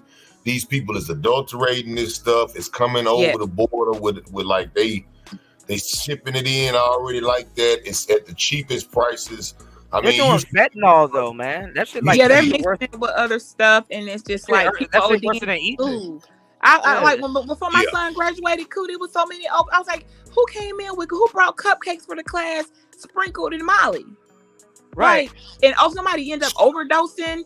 Because you can't really measure out how much you spring. They don't know how to, like, who did that? So now can't nobody bring nothing in. Like, it turned into, it was so, like, whoever's daughter that was, the fact that the community will forever stigmatize them because how in the hell you thought y'all not that type of, you're not that, we're not living in a community that can get by with that. Look at all these rappers overdosing because, like you know, we were talking about the meth earlier. When people can't find meth, they start popping or lean or whatever. They start popping perks and doing different other types of drugs. So they mixing up. The chemistry is going to clash. It's still chemistry. You keep on playing with uppers and downer. Your heart don't know where, and they start speedballing. It's going to crash on you. I mean, people slump. I'm like, don't call me and tell me nothing else about somebody down there. Like, for a while, I had EpiPens. I had a couple pens, and people I would let them call me. Yeah, you got like, some Narcan and defibrillators. Yeah, I had some Narcan. I don't keep them anymore. You know why? Because at this stage, but it was like a sympathy thing. It was like a courtesy because I could get them. But now you're not coming back to life. You knew darn well that it was a sympathy thing for a rare situation. You're not coming back to life because they will abuse a narc pen. Like, hey y'all, if I ain't breathing, make sure y'all hit. Like, no, that's not what that's for. That was for a rare occasion. Somebody's daughter got carried away. We don't want this to go public. We don't want her in the hospital. We don't want to ruin her all her opportunities over a bad decision. Who has a narc pen? Come on. That was for that. Not to come over here and bring your ass back to life just so you can go back again and almost die. No, So no matter how you try to play, it's just like, you know what? Let them go. They made their decision. You dabbling with something that is, I thought where I was at, I had to look out for that shit because it's like, oh, well, it's uncut and it, you're in the golden triangle and blah, blah, blah. And it's like, nah, back at home, y'all got to look out for that shit. Some asshole is putting fentanyl and everything to get you hooked and keep coming back. And if you got a plug that'll do that to you, shit. And then these kids are dumb. They be switching up plugs. Like, why are you buying this stuff from everybody? Anybody. Like, some regular at the gas station, hey man, you want some? Like, sure. Nigga. Right. Stick to one nigga. Like, you're like, no face, no case. Y'all don't remember that? Stick to one. You keep getting robbed. Why? Because you're not fucking with the same dude. Because they wanted everything so fast. They're not willing to wait for the one person that was trustworthy, that at least even though what you're doing is already, you shouldn't be doing, but if you're going to do it, at least this person ain't laced your stuff and you can wake up tomorrow, okay? No, they're not giving, like, I know, it's always one of those things you have to be realist, you guys, and you have to, as adults, have to, like, it's no different. How many weed guys should you have? You should not be going to everybody for your smoke. Right, okay. Right. Well, now I know people can go to the stores and the shops, and it's different for the game. But typically, you went to one, like, say you might have one, if that one's out or down or not in town, you had your backup. Usually, maybe two at the most. But you ain't supposed to have a whole Rolodex of people where you just calling through like a fiend looking for stuff. Okay, there's a problem here, and shouldn't you about enough? I'll say this too, Beach. I don't even trust people like that because it's like, oh, okay, that's letting me know either you're dumb or you're doing something to your plugs, like running off on them or getting them set up or something. Right, like that. Exactly. So, and nobody wants anybody like that around. Like, shout out to everybody in the building. Man, we got the legendary Beach in the building, and we also got Shattered Star Games in the building. Listen, we've been talking about D-Rugs. Don't do drugs, but if you do, for the best CBD and THC manufacturing company in Chicago, go to hempforfitness.com. Discount code T210, mention CUDA, and receive 2 free gifts with your order. And trust me, you're not gonna get that. Listen, stay away from fentanyl. Do it responsibly. Shout outs to Gail at night. Do it responsibly. You know what I'm saying? If you're gonna do it responsibly. And But that's honest. That's honest. There's no better way to say, look, if you're gonna do it, look, it's honest. It is just honest, okay? If you do mess, clean your needles. Oh my God. Clean your needles. Hey, I get my kids, like, they be like, one of them was so mad. I had some candy. Like, you remember that power candy? And I wanted to see which one of them. I'm like, he'll try it, And one of them, I think when my son, he still be side-eyeing me now. Like, son, try these out. Like, I completely scared him. But I was like, see that right there? You didn't even look at it. It looked real pretty then, and it was pink and blue. But those that see that part, what I really gave you, I snuck in there was some, like, I kind of ran scenarios of this is how what happened, and now you've overdosed because you just ate a handful of a candy that you never heard of. That somebody I said, hey man, you want some? And now you overdose, and you know that's on your record, and it's on your hospital stuff. And like, I ran it through. I completely scared them so bad. You put them in a mental scenario. If it wasn't right, and then like that's how it's gonna happen. It's not gonna be. It's not a just say no thing. Is you thought you was fine, but you didn't know over there in your drink that I told you bring your own drink and keep it in your hand and don't share and sip. If I don't care how thirsty you are, swallow your spit, because mommy would tell you real quick. Okay.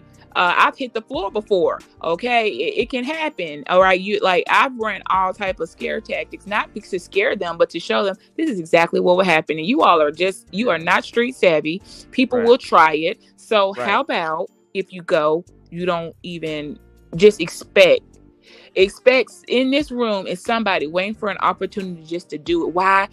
It doesn't matter why they will do it, and just expect.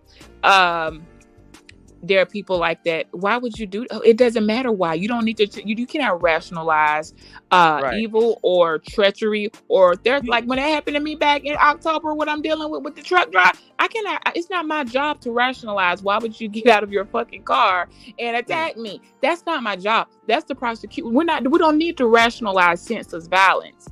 What we will do though is just prosecute it. That you don't need a reason. There is no answer. That's what people do. Somebody's sitting around lurking, waiting for an opportunity. They just, okay, I'm gonna fuck him. Like, that's what it doesn't matter why. You just need to know that people do that. You're teaching them the right thing. You're basically showing them what would happen if you weren't in control as you thought you was. Right. You're not, you don't think you're so smart because you wasn't prepared for that. Right. So it's like, wow.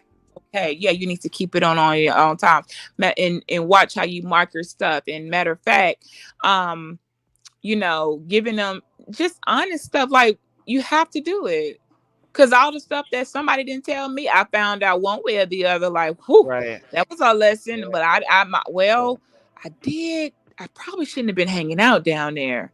But that don't mean that could, You know what? I'm glad you said this because I've been warning dudes for the longest fucking time about traveling, and the space told me to go fuck myself, and like over a couple hundred dudes done died already since I've been out here. Remember that scopolamine? I've been telling people about the scopolamine. Hey, you need to watch what you're doing. If you're going out to drink in Colombia and all these other places, I even wrote a book on it. The space don't even push the book. I said, hey, you better make sure you get a beer.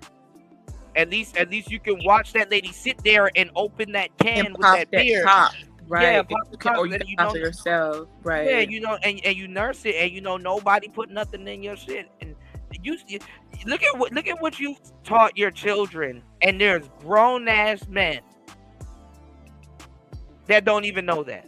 Yeah, we bring her. My daughter is required. She must bring her own water bottle. I showed her how it doesn't matter that the seal's not broken. Watch me turn this bottle over. I'm going to use a syringe, insert at the bottom something into your water. I'm going to seal this hole with a little bit of super glue that you cannot see so that's not leaking. Guess what? Your cap from the top has been sealed, but I inserted it from the bottom and sealed it with a little drop of super glue. So yeah, you thought you popped the top, but honey, your water was already diluted with something that's about to mess you up. So if you didn't bring it yourself, don't take it. If like when you start to go to those things, I'm preparing her because at some point she will be driving in a year. Plus, you will be going to places I'm not there. Okay, so you need to bring your own, like. And so she's like, "Wow, that is." I'm like, "I know. How did I know? Don't ask me how I know that. Just know that I know they can get it in there." But see, people would look at us and say, "Well, that's a bit too extreme." No, it's but okay. It's better extreme than it actually happened. You gotta go from the extreme and then work your way back. Correct. You gotta don't. work your way back. I said unless you want to wake up with strange fluids on you and hurt and don't know what the hell fucking happened. Right. You know, how about carry your own? Like there's, I've given her some tips. She's like, and it make you think like, okay, and you share that with your friends, and now you all safe. And yes, you want to hope somebody's not like that there, but there is. Yeah, there. Trust me. Right. So that's why I say every blow I ever took, it wasn't really a blow. It was like, okay, let me write this down. I'm going to discuss this. So I took it as, well, if it had to happen, I'd rather it happen to me so I can come back and educate, like tell y'all, okay, this can happen this way. You ain't that smart. You can't. First thing you got to get over with these people is belief. That's not true. No, it didn't. It's like, all right. Okay. Yeah. So you just use yourself. If you haven't lived hard enough, if you haven't lived hard enough, if you can't use yourself as the example of, oh, well, let me tell you about the time I thought I was real smooth and I didn't in the street and I was not. I thought I was. Right. And how quick I turned around and my whole purse gone, my whole car was gone, and I was like, they stole my fucking car. Yeah, because you really didn't realize that you had set your keys down, like somebody would steal your car. Like, who the fuck does that? People steal car. What do you mean? Car theft is real. Yo, dummy. Like, okay, so you got to keep. Yeah. Yeah, man, and then most of the people on their phone anyway watching that shit and don't think it can happen, which is funny as hell. Right, and your whole car gone. It's not the point. It's right. Like, yes, do not be that night to think it will not happen to you. You'll be the very one. Okay, so take all those other keys off. Keep this key that, like, you have to, like I said, start prepare. Like, just run drills. I don't get how people will run every type of, if you even play a video game, you need to be treated like The Walking Dead. Like, my daughter. Right, niggas will get done like they do people in Grand Theft Auto. Correct. That's actually bro, you didn't pretty see that accurate. When you turn, like my daughter, I turned the other day down the road. I missed my turn, and the road got real dark. It wasn't no lights. So I was like, maybe there's a interstate here. And she's like, Mama, I said, you know what, y'all, hold on. Let me do. I don't see nobody coming. I'm finna do a real quick U-turn. Yeah, okay, U-turn. Lesson number. I had her and her best friend in the car. I said, we're leaving a football game. I said, all right, girls, when y'all start driving, if you miss your turn, the second you realize that, find a way to turn around. Do not keep going down an unknown road that you don't know what's down the end of that road. It's starting to get real dark and you have no clue. Turn around and go back, because I can tell you I have been, I just keep going a little bit further. It'll probably lighten up, and it got darker and darker, and you didn't realize that how much, like, you don't know what you will come into. So listen to me. And then I said, turn around. You will find it. You got to do. You know how when it's a small place to turn around and it takes 50 times to do it, and it don't matter if you holding traffic up. Fuck all them. You are not going down that road. You don't even know where it's at, where it leads to, and if you get a flight, just turn around. Don't. No, but keep going. That's what happens in Atlanta. It's the trap. If somebody go down a one way and they don't even realize it, and it's a dead end at the end, as soon as you get to the end, you have a Draco in your face. Right. People have spikes out. It's all type. I'm like, oh my gosh. I will bag down. I don't care at 0 miles and get up. I'm not going any further. Okay, wrong turn. I'm getting out. And you know what? When they would make those movies, wrong turn. But really, I have made a wrong turn before. And I'm telling you, it turned into Twilight. And I was like, get out of here. Lord, if you would just get me out of here with my life. If I can, I would never. And it's usually gonna be some railroad tracks somewhere around there, okay? You remember Cool to me talking about my across the tracks. theory and how in the world did somebody architect, and I'm gonna come back and say I call it was part of the devil's architect, but how they strategically, when they began laying these train tracks way back before communities were built, how did they know to already put the train tracks where as soon as you cross this track, you are going to be in the worst fucking neighborhood, and where all the poverty, you're going to probably like worst gas station, drugs. I promise you, from state to state to state, y'all, and wherever you at, and you go ahead cross those tracks, and all of a sudden it turned into Freddy Krueger's, like Nightmare on Elm Street. Nobody, and I'm like, how did they know to do this? Did a lot about it in Louisiana. You know, like especially in Mississippi, which is still deep in the South is like that. Yeah. In the South, absolutely like that. Yeah. You go across the track. At one point in time, no black person could own any house or land across that track. And if you was just going over across that track, if you didn't have business over there, you might get harassed, you know, or arrested, or worse. So you knew what it was. And then back in the days, they made the train tracks a lot of times, if you notice, especially they after Reconstruction, and they was really laying down a lot of the other tracks. They still was using it in the Civil War, but they was really doing it because they had to do the Western expanse as well. So you think about it. They set up a lot of that stuff was because they could move an entire division of men with artillery and bring it alongside plantations or in certain neighborhoods where they could either deploy men to gentrify the area or bring it down very quickly. We could be able to move men, power, equipment, arms to be able to quell anything in that area. Whereas we wouldn't be able to get any people in there otherwise due to roadblocks, other things like that. The rail system was made heavily, and you can even look back and definitely that's what it made for when they did it. Yeah, and the trains were like basically checkpointing every time they come through when they run those train routes through there, you know. And where I'm from, they put bridges there, and then put a casino. They put an MGM Grand right in the middle of it, basically on the other side of the hood. So you know you got to travel from one side of the hood to the other side to basically fuck your life up and go gamble, thinking that, hey, I'm gonna make it big, and nope, that they put that casino there right there to sell dreams to the people. And like we said earlier, the house always wins. I know I'm late as hell. Shout outs to Beach, shout outs to War Master for sponsoring today's show. We did a full shift, 8 hours in. We still got a little bit of time. Shout outs to everybody here. Thank you for supporting the show. War Master said Kuda wish he was playing Xbox. I damn sure do. Shout outs to everybody for supporting and hitting the Cash App. Hold on, here we go. Wendy? Thanks, Chuck. We're standing here in front of the Olympic Liquor Store in Queens, where scores of African Americans have been lined up for hours. We spoke to a few of them earlier. Ladies, may we get a word? Hide the money, y'all. There's poor people around. With your broke ass.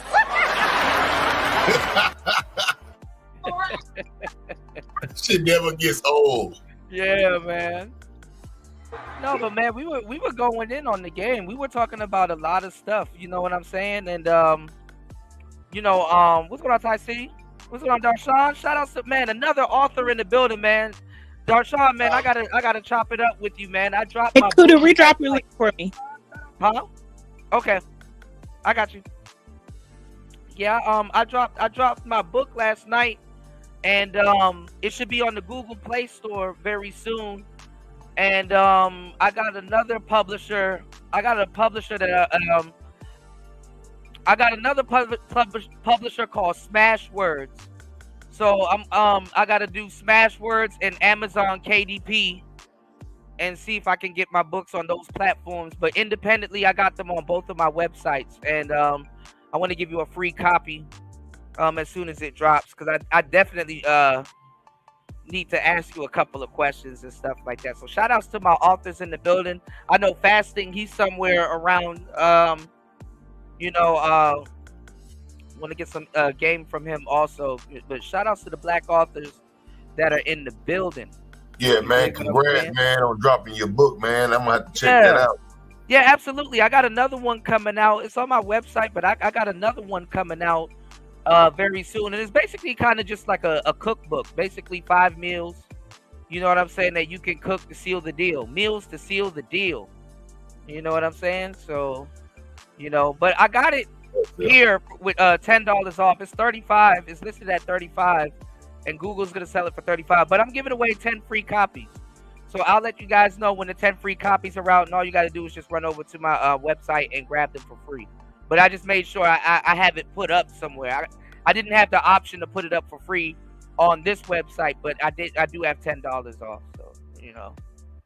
Yeah, definitely. I want to promote all of our books because I got Fasting's book. Grinch has a book.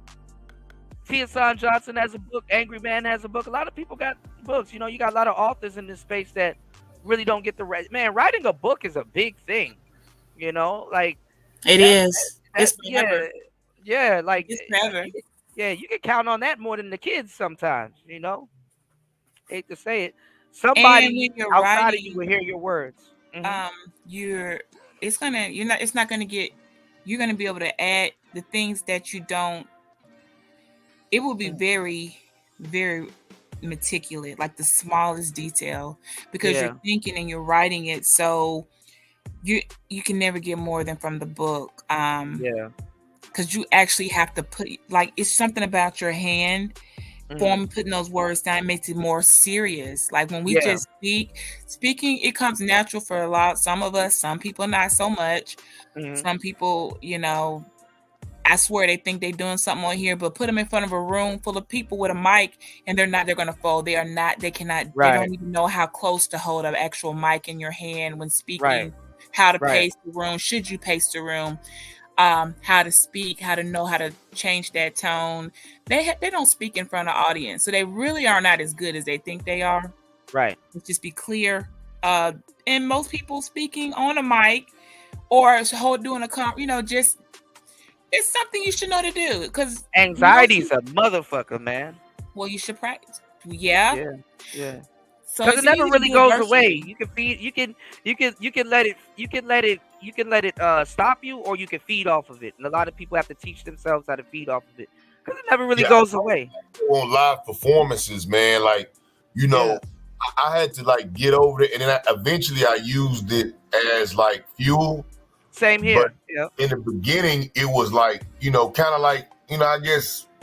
Back when you first was starting to play a organized sport like football, right before you get on that field, you didn't practice. I mean, you got everything right. But before you get in front of them big lights, there's butterflies, man. You don't know what's going to happen. But, you get in there, you start, mixing and matching. Okay, you good. You holding your own. And then like that, I think that every live performance, I got that. Every live performance. Just about. And then you start thinking about a bunch of different things. Damn, that last person, they were good. Like, damn, are we going to be that good? Or just that, a lot of things go through your head. But it's like what you were saying earlier. So, like earlier when we were talking about what really killed hip hop, and I brought to you guys' attention that it was punching in. You said something that I've messed up some performances, not realizing that. You know what I'm saying? When you're punching in, you better know and recite your words and know how you said it and enunciate it right, or at least do it, at least know what you're doing, because when you're punching in, you are definitely studio created. And if you don't got your breathing down, you are fucked. Your room for error has just gone to damn near zero. Yeah. Because if you miss one enunciation, or if you grasp for breath right at that time, I mean, you really got to go. And a lot of people cheat, right? They use the audience will know your words more than you do. Right. It's something, I fucked up on a couple of my words. I'm like, damn, they know them words more than I do. Like, shit. I was going to be like Whitney. When Whitney came back, she just started putting the mic to the crowd. Like, she's like, I ain't singing this shit. Y'all know it.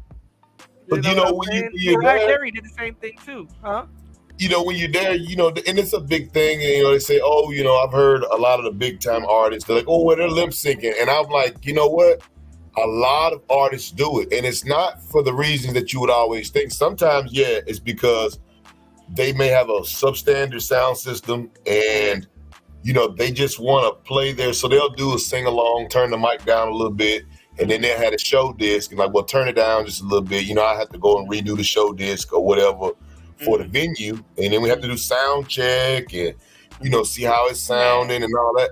Latency issues and stuff. They just pipe it in. They punch it in.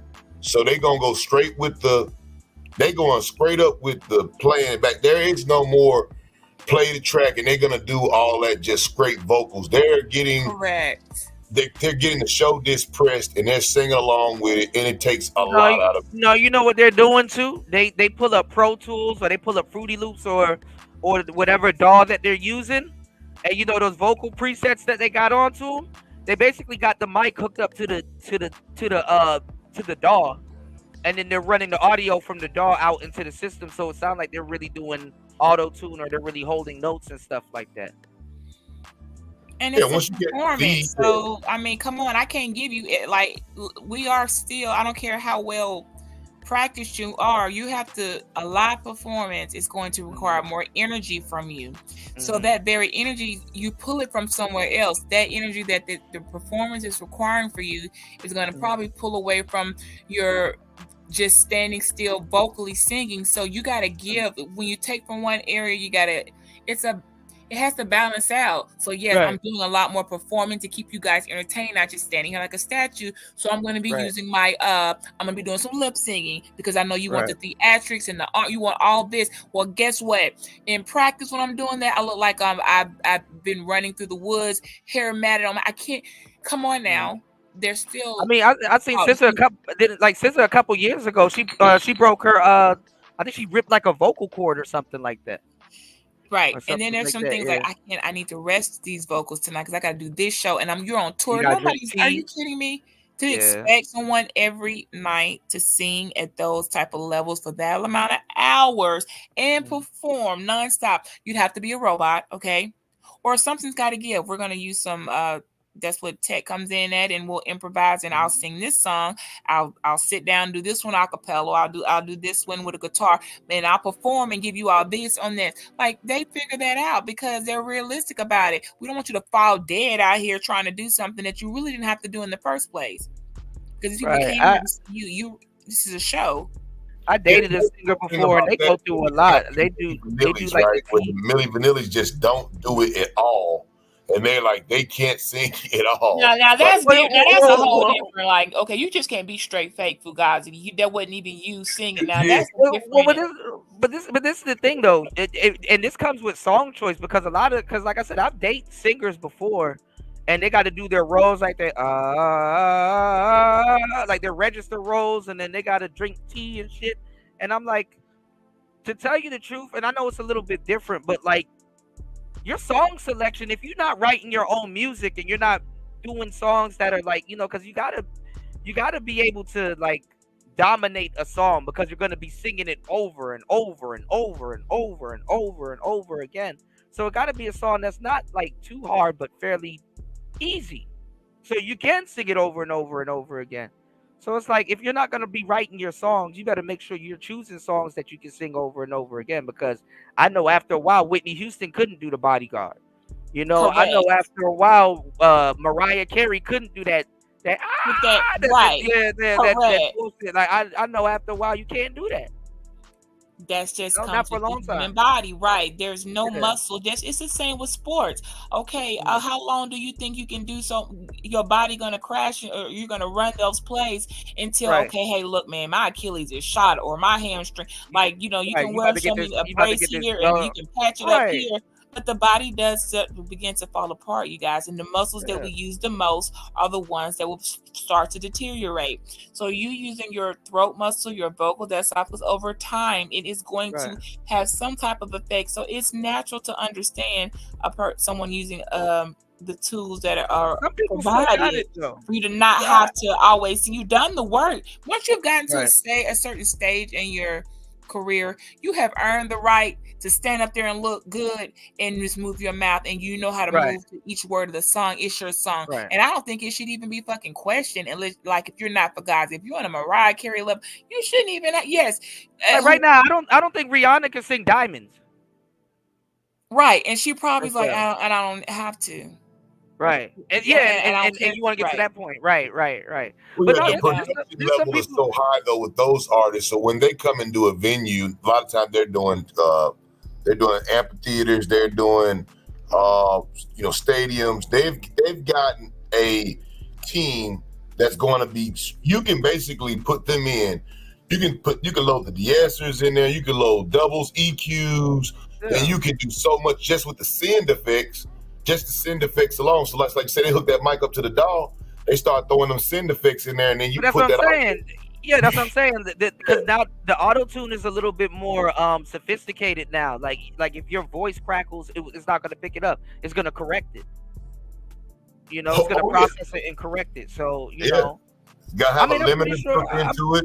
Everything's already got to have a limiter. It's gonna have a compressor already built into it. Beyonce could probably still do some of her catalog. Like some people, they preserve. They actually take care of their voice.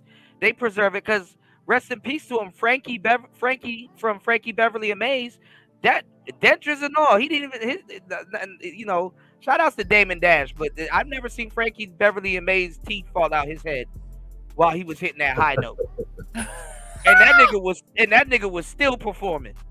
Man, he was. Bro. Every year I look forward. They come to Houston every year. I look forward to being an old nigga. I wanted to go on the Michael Basin tour and be on that boat gambling too. And listen to right. And you know what? We want to be the women on the boat with you guys while y'all gambling, dressed in some long, pretty gown with a champagne glass and just a little a diamond bracelet on. You know, just talking to the ladies and letting the wind blow in our hair. That's all we want too. We want you at the table to, hey, whether you win or lose, baby, we still gonna be good because our affairs are in order at home, and we're just gonna have a good time. We want the same thing, except only a few of us understand. Like to get to that point. Right. You gotta go, you gotta do all the scenarios, all the tests, you gotta admit to yourself, love isn't, let's be realistic. And some people they don't want to admit it, and then you're like, oh, I used to think, wow, that is so magical. Y'all been together since high school. And then I actually saw the consequences of being with somebody since high school. Riding off in that sunset. Yeah, it's like that's not true love my ass. You know how many dudes from my high school I would actually fuck with? None of them, because at least let me ask you a question. 3 of them have tried, and it didn't go so well. Okay, I'm like, no, dude, I don't know. You looked a lot better back then, and now, if somebody could really pull that off, which I'm not gonna say is easy because you grow, but I know a lot of people may feel that person denied them, and it's not personal, but it kind of is. But I know people may feel that person denied them their adulthood or their, you know what I'm saying? I mean, I wouldn't. You didn't live. Well, she's a judge, but I wouldn't. A family, like you were supposed to go through your, I don't know how to date, break up era. You're supposed to go through your club and all those things that some of us have already did it. So now we understand the chill part. The people there are people out here who have not experienced. I'm just going out, gonna go to the bar with my people, sit down, start a conversation. They did not do any of that. They have no social skills. They've been with a person, and that's been their person. So without that person, they don't even know what to do or how to even engage in a actual environment that would involve them just being with their own wits, their own personality, not, me and my husband or me and my wife, just you. They have no idea how to exist outside of that. So wait, hold on. So would you say in, like, let's say Judge Mathis's wife's situation, she probably should have left earlier? No, because it's wild work to be out here in your 50s. Fucking with this shit, you know what I'm saying? She probably might. Intact, if you got it right and you've been in, you know how to. If you can get through being a judge, you gotta understand this is not just any old wife. This is a judge's wife. So you have had stuff thrown at you that you could never speak of. You have had to be in the very room with women who probably got your fucking husband scent of his fucking dick on their breath, and I like was just, because they I was, went, I was just about to say she probably in that room with a phone with his nudes in it, but like this there's is what all I'm, type of thing, and somebody giving you a smirk look that like all the things in the treachery in that environment, you have become so resilient. At that point, it ain't much shit you can't. You done seen it all because it is dirty. It's a but dirty where would she go to date? But I would say she don't want to date. That's the whole thing. She's not interested in dating none of you people. That's what I was about to say. Exist. Matter of fact, I'd go somewhere with nobody know who I was. I was nobody's wife. Could completely create a whole nother identity. She old school. Remember, she old school. She old school though. So it's like usually women like that, if they do leave, they already got somebody lined up, or somebody that they know for years. I want to be with my damn self. I'm tired of entertaining any of you because they have to always entertain. They always got to be presentable. They can't have a bad hair day. They can't have a day where they just laying like. Can you imagine being in your own house and never being able to just slum around? You know how you just have your slum days? Oh no, you are judges. Like someone may come, you have to be prepared. Please come in. Let me get the tea set out. You have to be hosting and stuff. You can never I just wanted to slum around today in my old t-shirt and lay around and nobody called. Somebody's calling. Somebody needs something. Somebody needs a fucking favor. So like you can. You got to be careful too, because if he has go run to the store and get you some hot fried. Like you got to be always presentable, intact. I've seen her. I've seen that woman, and I don't even know what she looks like in a t-shirt and jeans. But it's the thing though. If she and you got to be careful too, because if he gets an assistant, then you got to worry about him sleeping around with the assistant. And it's gonna no, you don't have to worry about it. You need to go ahead and already know. Okay, it's gonna happen. It's gonna happen. It's gonna happen. So don't ask no questions because there won't be no lies. So you don't think Judge Mathis is? I'm gonna require your assistants to do a testing of her. pH balance and whatever to see what the fuck you bringing back here. Like that's how the best you can do is manage that situation. So you don't think Judge Mathis? You don't think Judge Mathis was faithful the whole time? I know he probably was. Again, is a master Freemason and a master Mason, and on top of that, use your imagination. Yeah, that's okay, because I'm sorry. I'm not saying that those aren't bad. I'm just saying some things come with the order and it's understood. And their wives understand a lot of things and they are like it comes with that entire society and they know what they're dealing with. It's not even a problem in the home. You don't even let it become a problem in the home. It just comes with it. Okay. But you are also perched up on marble floors and kind of like the trade-off. But at some point you realize, dang, I would love me a 2-bedroom little cottage, like personal place with just enough dishes just for myself. I don't want all these China. How many China sets can I have? Sometimes the people that had all the overindulgences and the big, they want to scale down. I'm tired of walking. My bones hurt. I got to walk all the way to this side of the house. Those hard floors are not good on authorized. Like I'm telling you, they want a little. If she was smart, I would have had me a little apartment in another name somewhere. I would know how to. I don't think she could do that though, because he's also a celebrity. They want to just go to the store and not get stopped pushing their buggy at the. But I think that's more from him too, because we give the game. Beach been giving y'all game the whole night, and like I tell y'all, a good lawyer knows the law, but a great lawyer knows the judge. And it's like judge, it's like I don't even think she's going to go get her own lawyers. I think Mathis is gonna have to arrange that and just be like, all right, I'll give you what you want. That's exactly what he's gonna do. Yeah, I don't even think she's like, oh, F you, I'm about to go get some lawyers, you got to pay for it. No, he knows too many lawyers, and he knows how it goes, who to talk to, who can stop shit and start shit. I guess he's just genuinely tired of the nigga, man. Now Ty City said 50 ain't nothing. She was on a podcast talking like a freak. Niggas is going, I don't know, I didn't hear that. But I mean, I guess, I didn't really think about it. I mean, I've talked about it, but I didn't think about it until you said it, Beach. Like, being known as just this man's wife for a long time, and that's it. That's like even way worse than being the actual thing sometimes. You know, at least it's like, damn, I should have been the judge for all of this. You know, Correct. damn, I mean, I know, and I've told you guys, you know, when we were talking about Steph Curry and Aisha Curry towards the end of the last show, you know, Aisha Curry would have, if Aisha Curry was where she was now due to her own hard work, she would rather me to Steph Curry at this level than being his girlfriend the whole time and then wife and all that other stuff up until now. And I know it seems like it's a selfish thing, y'all, but honestly, you gotta, I mean, if somebody loves you, they love you, but you gotta think about it. And Beach kind of hit it on the head earlier.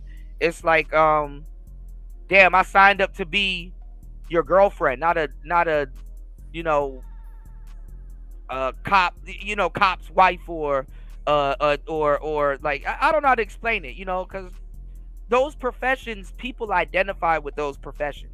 Right, You know, it's like when you're a cop, you can't turn that shit off. It's like, I'm an off-duty cop. Yeah, but you're a cop, so you know. understand when they have the parties, Kuda, and I be like, I'm gonna get out there and I be throwing down because I don't freaked have out. any. They And are now tell freaked me to out. say, B, you are so lucky. Because I'm like, yeah, y'all in here with y'all husband. You want to dance so bad and you really wanted to throw down on that song. I know, but you had to come in and had to look proper and you had to sit and you can only do so much. And I have liberated myself because I can't do it. I know. And then there's some of them They get to an age though where it's not worth it though. over to the table just because their husband like my legs. They'll just say, it's one, you know, I don't mind because I think it's cute and they know I'm not going to cross. We don't do Cross those the line, things. right? But they're like, right. who really likes your legs? You just sit here for a little bit. And I'm like, I'll sit here for you. She's like, thank you. Like the things they ask. That's what I know. And I'm like, okay, I know. I have the dog legs. I'll sit there. Swingers. But they won't go in, you know. I'm getting up here. You're on your own after that. That's the best I can do. I can give you a little. Rodney said I'm new here. Nah, they be swingers, Beach, and you know this. And the crazy part is, it's like a lot of them, they resent their husband, even though he provided the lifestyle for them. They resent who they with. You know, I mean, they're not. You know, in their 50s, it's like you don't got knees like Megan no more, and it's like, God damn it. Like, damn, you never had knees like Megan. You know, some of them never had.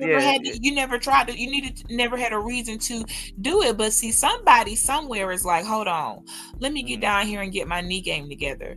Like, let me just start doing some of this stuff. I see people. Let me see what I'm capable of. Some people just haven't even tried. It's like, you know, you just stay squatted for long enough. Eventually, you know, you'll be surprised. You'll be surprised at what you can do, or even if you can't.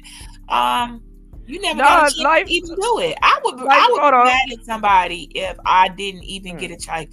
All I wanted to do was go to this place, have me. Y'all know how drunk them women be. I mean, you drift off. You drift off, and you wonder what if. Now, shout outs to Life. Life said, now remember I told you I cursed out Super Sly a couple of times about this shit, about cheating on his wife. And you know, and dudes are trying to be like, well, Kuda, if she says that he can do it, it's not cheating. It's like, yes, it still is. It's arranged adultery, you know, because she had to stop him from taking it further with other women. So the man, right, and then bringing in other children, and like we got to put some boundaries here now. Hold up, you just can't go free like full throttle with it. We gotta make sure we protect ourselves, because there'll be some opportunities in here that realize, hold on, let me see if I can get me a little check out of it. So yeah, you do have to actually manage the fucking infidelity. Right. And this is the thing, right? And see, you still got people caping for it. Calm down, y'all. It's cool, right? This is the thing. Now, Life said it sounds ridiculous. Only a woman can feel that way. That's not true. In a situation like that, the dude feels that type of way. You know, you're triple dipping your cookie in the jar, bro. You have a whole wife. You know, you have a whole wife and you still out here, man. I still want to be out here like I'm not married. You know? Nah, man. Then you know, then go to a country or go somewhere where you can have multiple wives or something like that. Now, you can be a player. Don't get me wrong. I mean, you can be a player husband, but you can't be out here trying to check other people and you can't do that, or hey, this person's not a player, or hey, this person, bro, go take care of your family, please. You know, like your wife shouldn't have to worry about catching STDs because that shit ain't at fun. all. You know, and shout out to Ty City. He said this what happens when you don't turn your wife out. That's the thing. A lot of guys don't want to turn their wife out. I'm sorry. I mean, a lot of guys, and then a lot of women are boring. I mean, when they get to that point, I'm not even gonna lie. It's like, I know what the dudes are going through. I get it. Like you know, she can't sell you the fantasy like that. You know, I get it, but it goes back to what Life said. Sounds ridiculous. Only a woman can feel this way. It's a woman living in her shadow. Nah, men live in their shadow all the time. You know? And yes, there are floating bottles of penicillin. In the merry world, there are people that will actually be like, my pee don't smell right. Anybody got some antibiotics?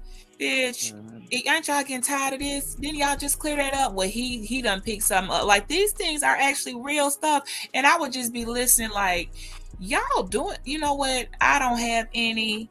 And there's actually always a pharmacist in the neighborhood that keeps up. There is a floating bottle of penicillin. Like, he keeps penicillin at his house for people, so they just don't even got to go down there to the clinic, and they just call and be like, and they'll tell them like, I use Tip and Flap. They're not listening. To be like, girl, me and Flap, I don't know, but I know my pee don't smell right, and so I need to get on the antibiotics. I'm like, girl, I don't even know how y'all do it like that. She said, I already told him you need to start taking some too. Like, they just acting like it's just another day with some not the dirty urine from that. Like, I said, y'all gonna end up picking up some that penicillin don't get rid of, but they really are. I'm scared. Sorry, I have made it very far. I don't want none. I don't want anything. That shit But crazy. yeah, that's how there's no shame with it. It's like, I gotta wait a couple weeks before I can go tell her, you know. You know, that shit crazy when the doctor send you some. When the doctor send you some, gave you some extra pills for your girl and shit. Right. Yeah. Like, there you go, nigga. I know she burning too, so just here, take these extra pills. And they just keep stuff around and just keep calling. Like, man, y'all are. That is not normal. And the fact that you all have normalized, just keep some penicillin around, we'll be straight. No. At some point, bruh, I've heard there's nothing left for me to hear because, like I said, I haven't seen it all. And they can't stand each other. They hate each other. It's like the hate between people. I'm like, girl, why you just didn't leave? Dudes don't be doing freaky shit like that with their wife anymore because that's the person that's like imagine mid-stroke. She's like, did you take out the chicken? Did you pay the light bill? It's like, man, you throwing me off, man. You throwing me off. You're throwing me off. Did you take out the chicken? Winning right now, if I had to guess in a world, I most certainly. We're not going to be talking about who's preparing dinner. I'm not here. I'm not serving a damn thing. Like, you're going to have to already have your stuff together. You're going to have to offer an experience. Like, it needs to be experiencing things, not doing things. Okay, I paid my dues. I don't have to pay them again. So, you know, it's just not gonna go that way. I'm not gonna be like, I'm not gonna even cohabitate with you. Like, no, I'm stingy with my space now. I'm stuck in my ways. You can move next door, but we're not gonna have enough room. Like, I don't need to be up. You can't be up under me like that. Yeah, I talk about it all the time, Ricardo, the Madonna whore complex. But I wouldn't say that's necessarily the Madonna whore complex, but that's a part of the Madonna whore complex. You know, men being afraid of women's sexuality. But it's like, you know, it is what it is. I mean, it goes in intervals, man. You know. Well, I don't know. Some whole cars have come in and have been maxed out. Shout out to the women who said no more than they said yes. Yeah. You will win trust me, there is a wonderful reward for you. I'm still going to preach it will expire, okay? Let's see which one of us win, because we really have a war. There's an unspoken war that some women, they don't want to admit it, but it's the ones of us, we're not for sale. And then there's the other ones, we selling, and they think they're winning and they think they're beating us.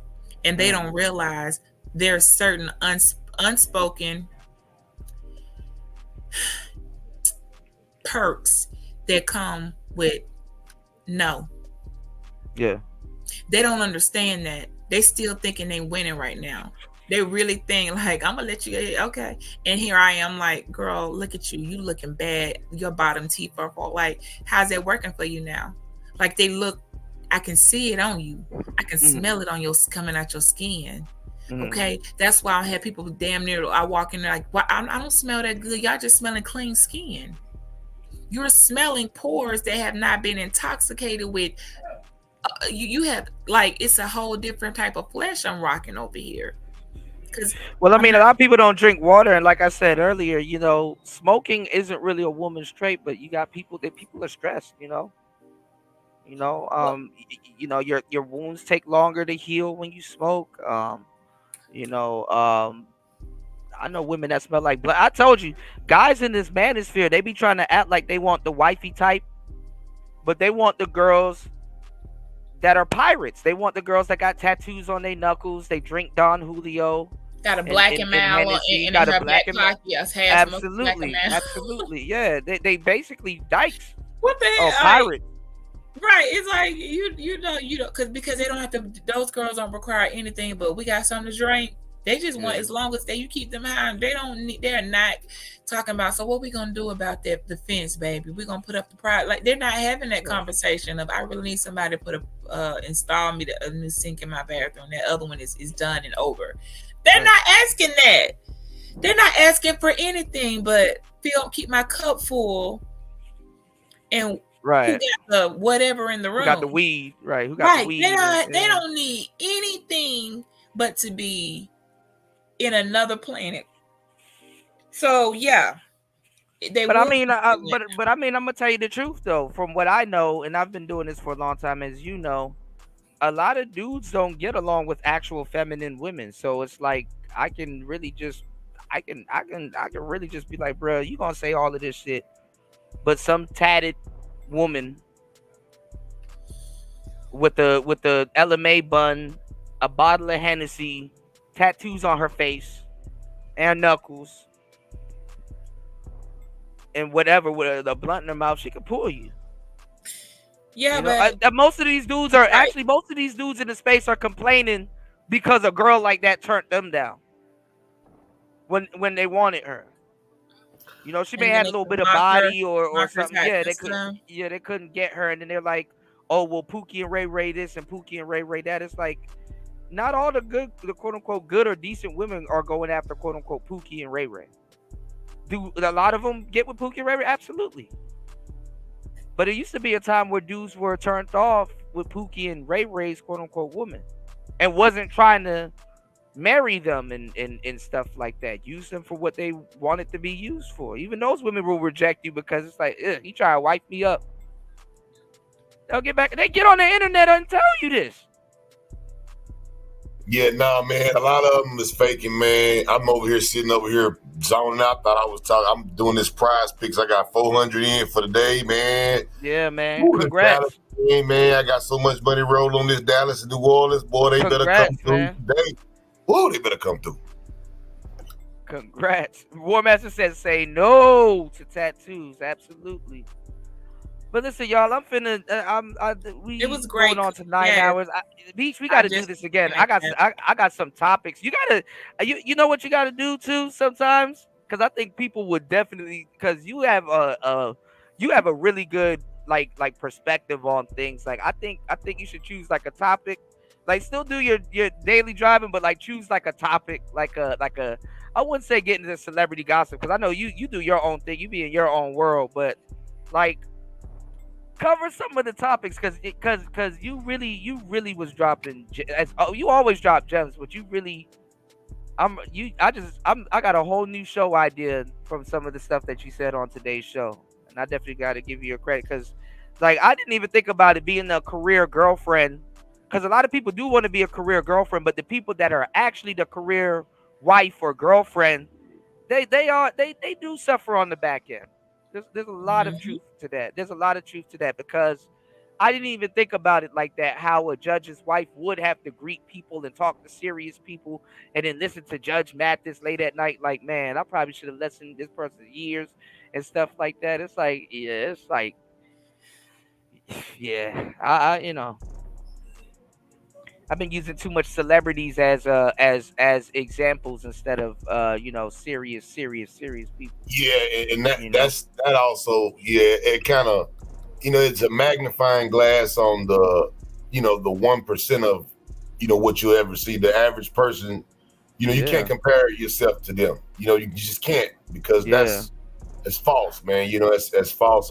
BTL, but you got to shoot it in the private chat. I'll actually come over and subscribe to you. It's been real refreshing to hear some of your takes. And absolutely. Check my wall.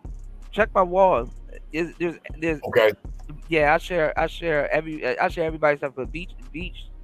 Yeah, Kuda always got it on lock. Don't worry, got Kuda, it on lock. It's about to circle back around. Like it is. We're authentic, and guess what? Around, watch. Yeah, I'll be damned. We talked about this. It's even some of your old. I ain't gonna say no names, but it's even some of your ops that I know your ops. They thought they slick, like, oh, let me try to see if I can sync like a little over there, right? Talk to me with some sense. Like, I ain't remember. Like, dude, I know exactly. Right. I'm gonna play dumb though, because Kuda, I know how to play my position, right?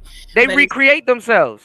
Yeah, and I'm like, when did you become this person? Because you was sounding like, okay, like, you don't think I remember being on Kuda panel with you, right? And you was talking hella crazy and thinking everything. I'm saying the same stuff. I have not changed the script up.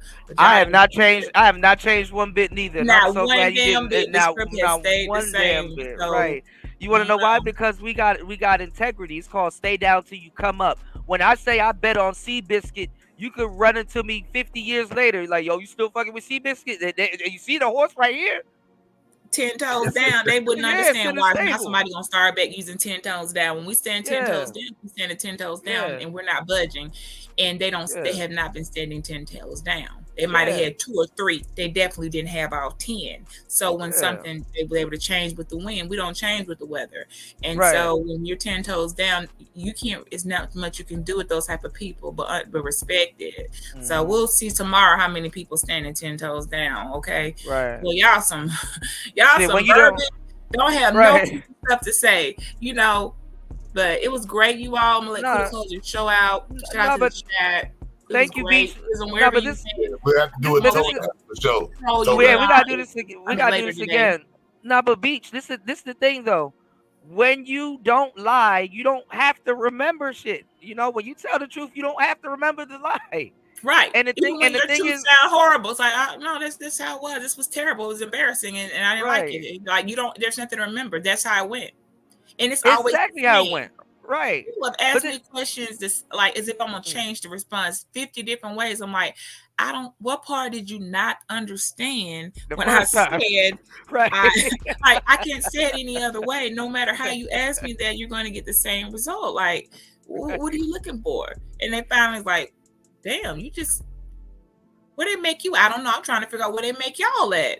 Because I just don't understand why you have to lie about it. Just say, I didn't really like you. People get lucky sometimes. Like, I didn't know people are ashamed to say, oh no, you definitely that was a reckless decision. And sometimes they come with consequences. That does not mean that's the end of your life. It just means, well, all right, I see I'm gonna have to play some cards I've never played before, and let's go run it. It doesn't mean it's the end, but people really, and I'll end with this. Some people are going to keep trying to argue with me. They are not with the person they're with for the fact that somebody got pregnant. You did not make that decision that you were just, what, I picked you, I chose, we're going to start a No, she didn't get her cycle. She called your ass. She was late. Oh, shit. And you ended up with Shawty. And when people get real enough to say, you know what, yeah, even if we're still together, or when we made it work, or whatever. But the fact that what really got us together was she got pregnant, man. And we just I don't know who this is. I didn't know who this is, but something tell me this is not the other girl, the 7 girl, or is it 7? Oh no.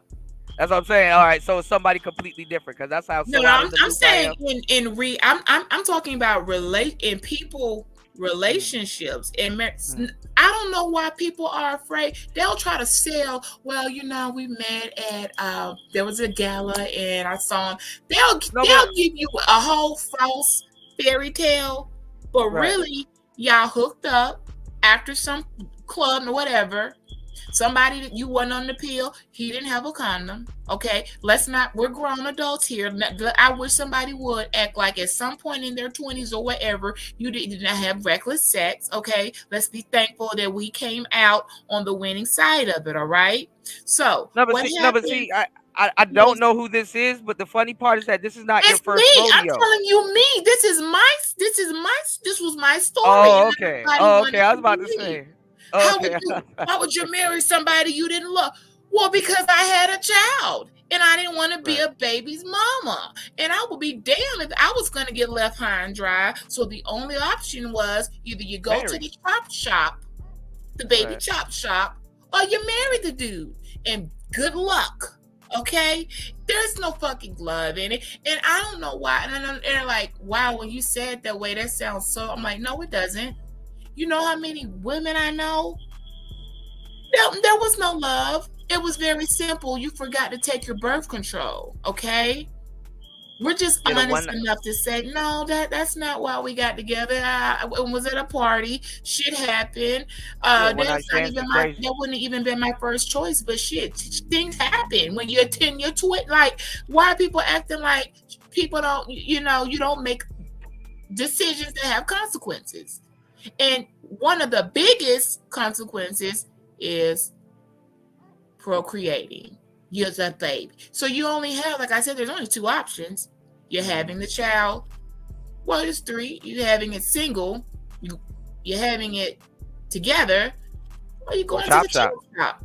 Chop shop, yeah. You got three options, and depending on whichever one you sat down on, your mama said, "Look, we ain't doing all this. Y'all going down there. Y'all gonna get damn married. We're not starting this. Depending on a lot of your upbringing, a lot of girls like shit. We gotta I guess we get married, and that was not their choice of marriage, nor would it have been had there not been a baby involved. And that's where they get the term shotgun marriage, right? Like it's like correct. Yeah. And it's like, you think we should bring that back? We should bring back shotgun marriage where there was this love and this person. You didn't choose them, girl. You didn't get your cycle. And Small said shotgun marriages is dead. It might be, but I'm just little saying. buddy. Yeah. Will it tell you? Yeah. So that's what happened. And then when we said it, like, I can't believe you just said that, but it's like, but that's our story. I might get a hat. How we got together because you asked me. I told you, we didn't get together. I dude got lucky, and I fucking fucked up and hadn't been on the pill. I mean, some people ask you a question thinking that you're going to give them a Disney story. It's not really the there's no Cinderella story. I get home, and in about 3 weeks, I wasn't feeling so well, and I had to handle it. Right? Call this guy like, hey man, I just lucky for me, I knew who the hell I'd been with. I had to call down. Hey, can y'all find that guy named so and so that was at? Hey buddy, we need to talk because Right. I took a test, and you the only one. I don't have no options. Right. All right, I'll be down there. So, I don't know why that's so hard to believe. That's almost most people that ended up together. I'll end it on this, and this is some real shit, right? Most people ain't trying to help you. They're just trying to gather information. And you know this, so when you peep it, tell the story real dry. Give them less information possible. And just see what they do. You said inflationships are the new shotgun. Oh, hey, there you go. What do you think about that, Beach? Just tell the story dry. I tried dry. No, because people, they want to hear, like, they are looking for someone to justify what they just can't say is, man, if it weren't for this baby, I wouldn't be with them, but I'm trying to do it right. Well, trying to do it right, you're right in what the world says is right. You got to make up what's right for you, not what's right what the world says, right? Because there are going to be rules and things that you're going to have to bend. And probably if that's your way going in it, you ain't gonna make it very far because you're gonna find out like, a lot of people don't have the ability to turn things into blessings. So, well, that's not my problem, okay? That's not my problem. Like I don't know what to tell you. That's not my problem. Okay. B said that's just not my problem. Yeah, that's not my problem. I told you what it was. They're trying to make it be something like they are so trying to make me like come out and say I met the love of my life and to start at that family and would not accept the basic as just simple story was, oh no, shit, I was at a party and shit got turned up. And I mean, clearly I was, a certain type of way at that particular moment and was reckless. I don't know, a few weeks later, bam. Like, oh shit. Let me tell my mama. Let me call. And he didn't run off and like, okay, look, this how this gonna go because I'm not gonna be around. Like, it's really very simple. And that's what people want to like, and that's how you got that's responsibility. Exactly nothing more, nothing less. Ain't no fairy tale. I did not look into your eyes and see some spark. Ain't none of that ever. Don't try. That's why you can't. That's why you cannot sell me a dream, Kuda. Because I didn't even I didn't even make up my own dream. I'm like, this is just a fact of the matter. I'm not about to be out here baby mommying it up. And since I put myself in this situation, and I decided to carry it forth, then I'm most certainly not going to be carrying it forth all by myself. You're going to be doing it, and that's just that. And I don't gotta like your ass to tolerate you. Okay, it's very simple. People don't want that. They want you to sell them a lie to them as if they're only lying enough. No, I'm not going to sell you a lie. I'm going to tell you just right. No, I didn't lie. I never loved that. I never said I love you. I definitely lied when I said I do. Like I will tell somebody, sorry, I lied. I admit I came back and said I lied. I most certainly cannot abide by any of these things. I was going through something. I felt the type of way that day. Right, but I'm willing to come forth and say I lied. I'm willing to tell God, I am so sorry. But absolutely, I did not know what I was saying when I said these things. Please release me from this because I can't do it, and you know I can't. And guess what? Okay, sure. All you got to do is ask. Okay, I can be released from this. Thank you. I'm gonna go on about my life. Now just rock with it, lean with it, Millie rock with it. I don't care. Electric slide with it. But this is how it's gonna go. Because I can't do any of those things. Y'all need to look at a marriage. I want you to look at all the fine print in a marriage contract and see all the things you're asked to do and go back and then be like, I did not read any of this when I signed that paper. Look at Tyrese. Come back and renege on your ass, okay? What's and you going can on, do that. I have a right. right to do that. And then people's like, you can't just, yes, I can. I can come back and say, after looking at this and realizing I'm not going to be able to do this, I didn't really mean it. I straight up lied. And no, I don't love, so let's just come up with make something work. Right? They gonna be like, yo, why y'all getting divorced? Reconcilable differences. You don't gotta do that now because I ain't gotta tell you. Like, no, you know how they say irreconcilable differences. I'm gonna be like, no, they were reconcilable. Reconcilable. Yeah, it's very reconcilable. It's not gonna work. That's what it's just gonna say. I don't know what mine will say something like, enough already. Okay, how long was supposed to fucking go? I said I'm not doing for like I'm willing to put in this amount of time. Okay, and for obvious reasons and nothing more, nothing less. You didn't nobody put a gun to your head so just force you to stay with it. So you can take your chances, or you can lean with it, rock with it. But I don't know why that is like nobody. Well, they're like, this can't be right. Nobody does that. I'm like, man, these people don't even believe in regular relationships, man. Can't nobody say shit about no goddamn. Yeah, they can. I will release you. Are released from your. You don't have. You can do it. Live your life.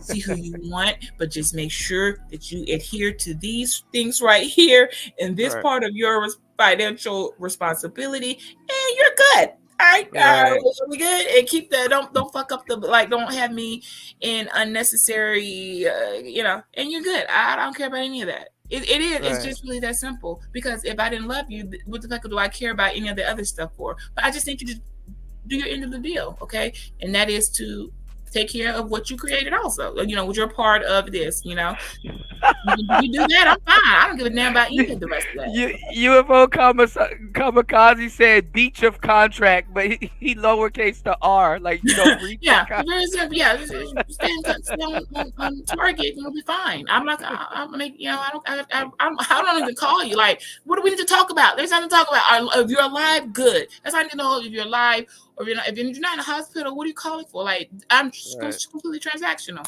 What's going on?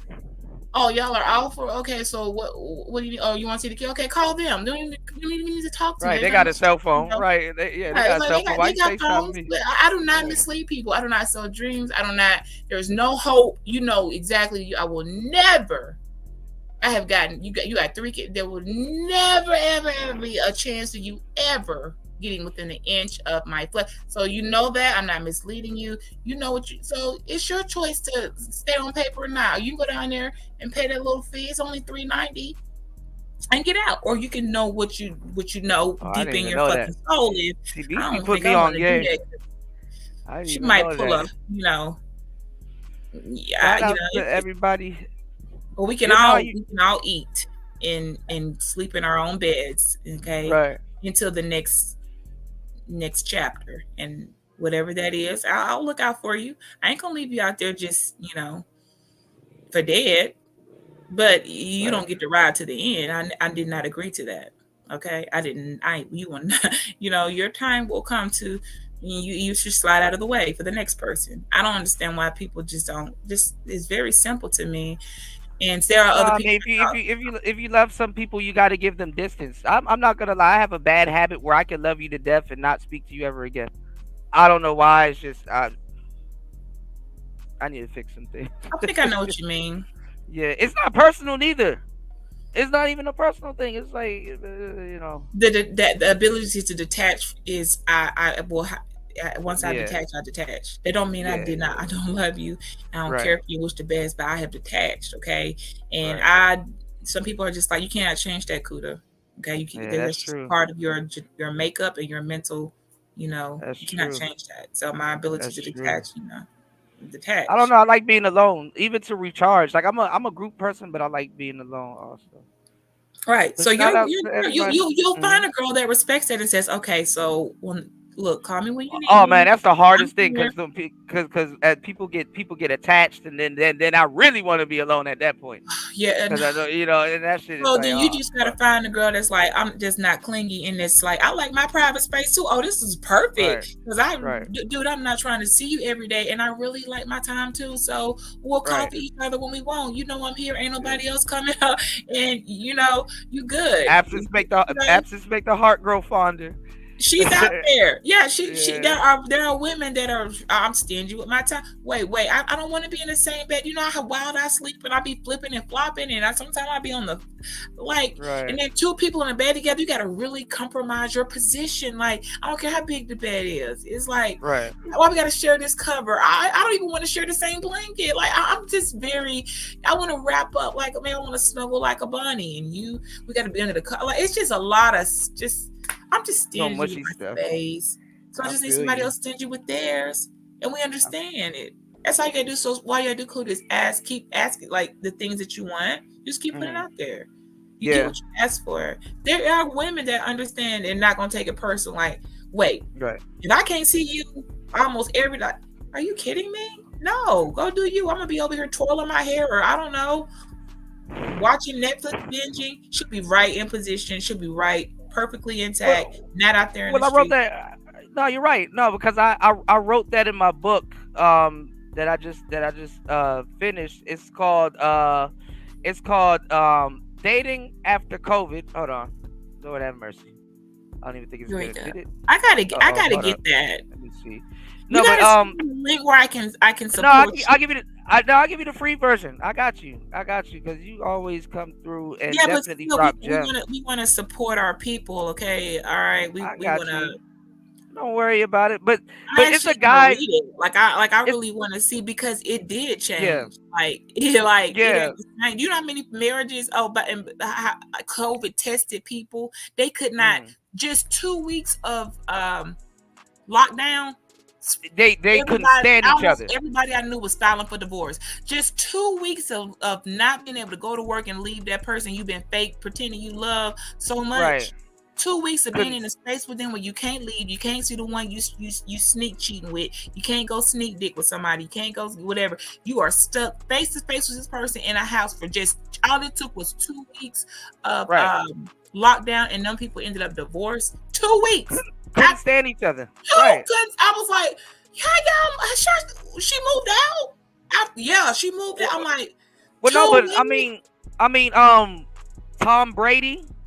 I mean, like when he's away from the house playing football or in the military or doing something, for the most part, you got the house to yourself. So when he's back home, you should be doing cartwheels through the house, be freaking walking through, butt naked, just like free. And he was like, "Yeah, he coming home. I gotta go." Cartwheel, man. I can't do. Hey, look, bro, that shit got me laughing, dog. I got a date with some chicken and some waffles. I'm gonna get out of here, man. I gotta get ready for this Dallas game. Yeah, but look, it's a pleasure every time, man. Cool for sure. It was good, guys. I enjoyed it too. And Beast, you funny as hell. You out. Nice meeting you. Yes, sir. Definitely. Everybody here, subscribe to Beach's channel. You late if y'all don't, man. Listen. Yeah, I said back. Or just let me know what you want. I'm going to go on your wall and sub, man, for sure, dog. I got to give you something. Y'all got me. I got to get ready for this Dallas game, dog. No problem, man. Be safe, okay? All right, y'all, man. Be easy, man. That's the status star games. Yeah, we gotta chop it up on the NPC stuff because the NPC done got crazy. Beach, I got some beats to send you. I got a lot of stuff I've been working on. A lot of abstract stuff though. So it's good though. Yeah, I be coming in and get a quick listen. Like, okay, I see what you're doing. Yeah. But that always, it's the people. Some of us are just, I don't know, they're just talking, but they're not doing anything. It's just a bunch of yapping. I stay busy, but I know too. Even when you go on hiatus, you are doing something productive, and that's the same here. I'm not available right now. The minute people become always available to people, it's a wrap. You have to really look enough to say, right now, I'm not available. Right now, I'm taking some time that I need for whatever reasons. It don't even matter. I'm not available. And that's what I don't, the social, this is going to be hard for me or not. We'll see how it goes for someone to understand. Because But that goes back to what we're talking about. You need to be okay if I'm not here. You need to know that I'm still with you. It doesn't change if you don't talk to me for 3 days. It doesn't change anything. You don't need to see me every day, all day, every chat, every here to know that I'm like, that's not logic. That's not even reasonable. For like people go birthday. It's not reasonable to expect that.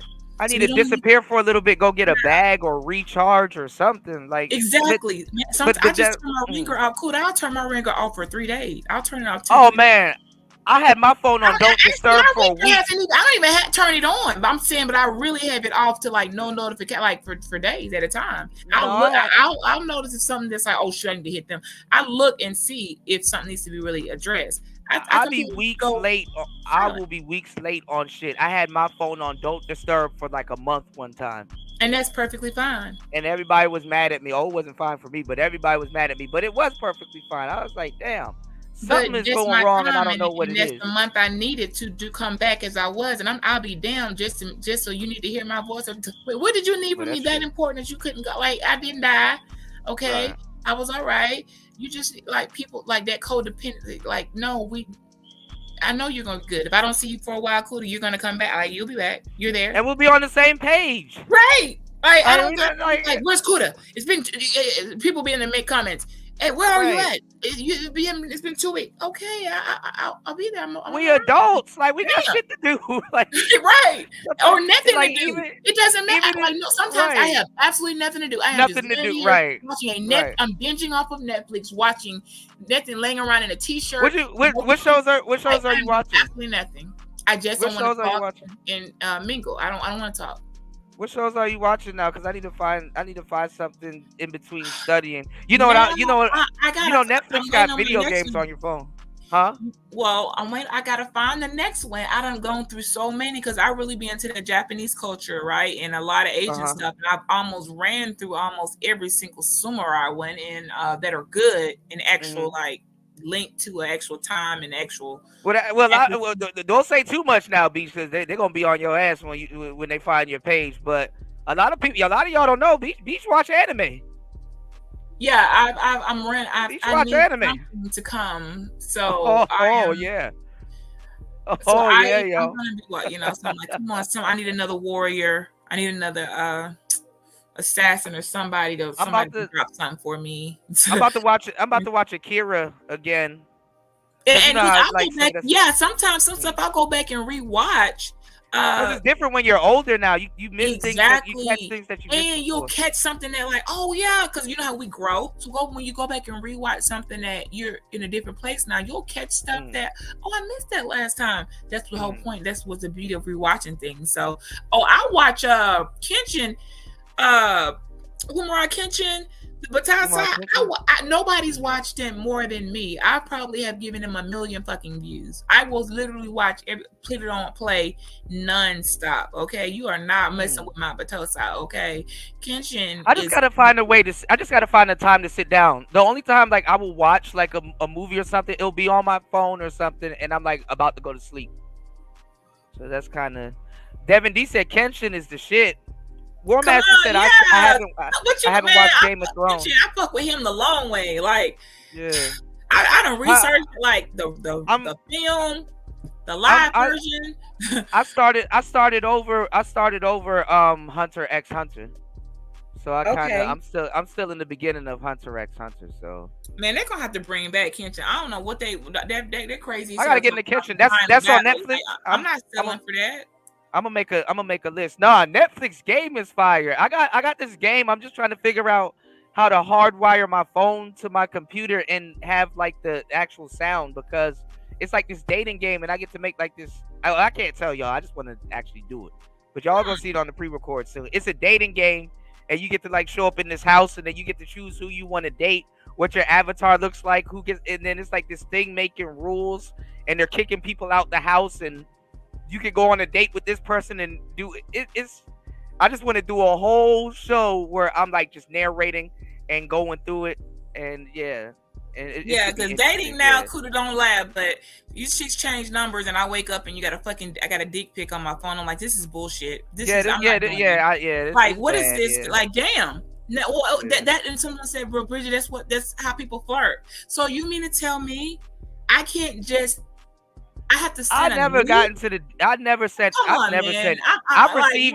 received nudes, but I've never sent the nude ever. I still don't think it's not flirting, you guys. That is completely jumping all the way past I don't even know your fucking name, dude. Like you just send your genitals. I'm not okay with that. I'm delete, blah. I don't need to see any of that. But dudes are like content creators now. Like they done caught on to the game. I remember when ladies used to send pre-recorded nude videos and stuff like that. Dudes are sending mass-produced pics. It's like, sir, you know there's a Instagram logo on this picture. Yeah, this picture got a watermark. Right. And they don't even know they probably did you just send me a they didn't take even time to fucking take the watermark. Yeah, it's bad. Yeah. It's like it says Reddit on it. It's like, god damn. It says what you call it, Twitter.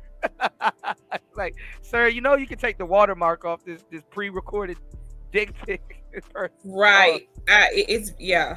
I sent somebody else news, and it's just like, what's the point of that? What are you getting from that? I don't got time. I'm not. Some women know it works.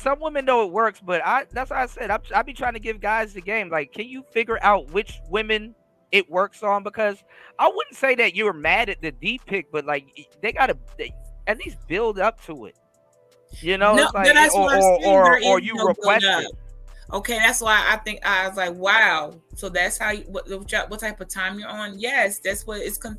I'm the one that's like, you the one that's what we all doing. Like, I'm like, oh, okay, that's what y'all are doing, because you're not getting shit from me. Okay. Well, no, they probably talking to these young girls and somehow get real lucky, but I'm not about to share a titty like just for the hell of it. But it's like, if that's a sport, I respect the people that do it. But I'm not. I just don't.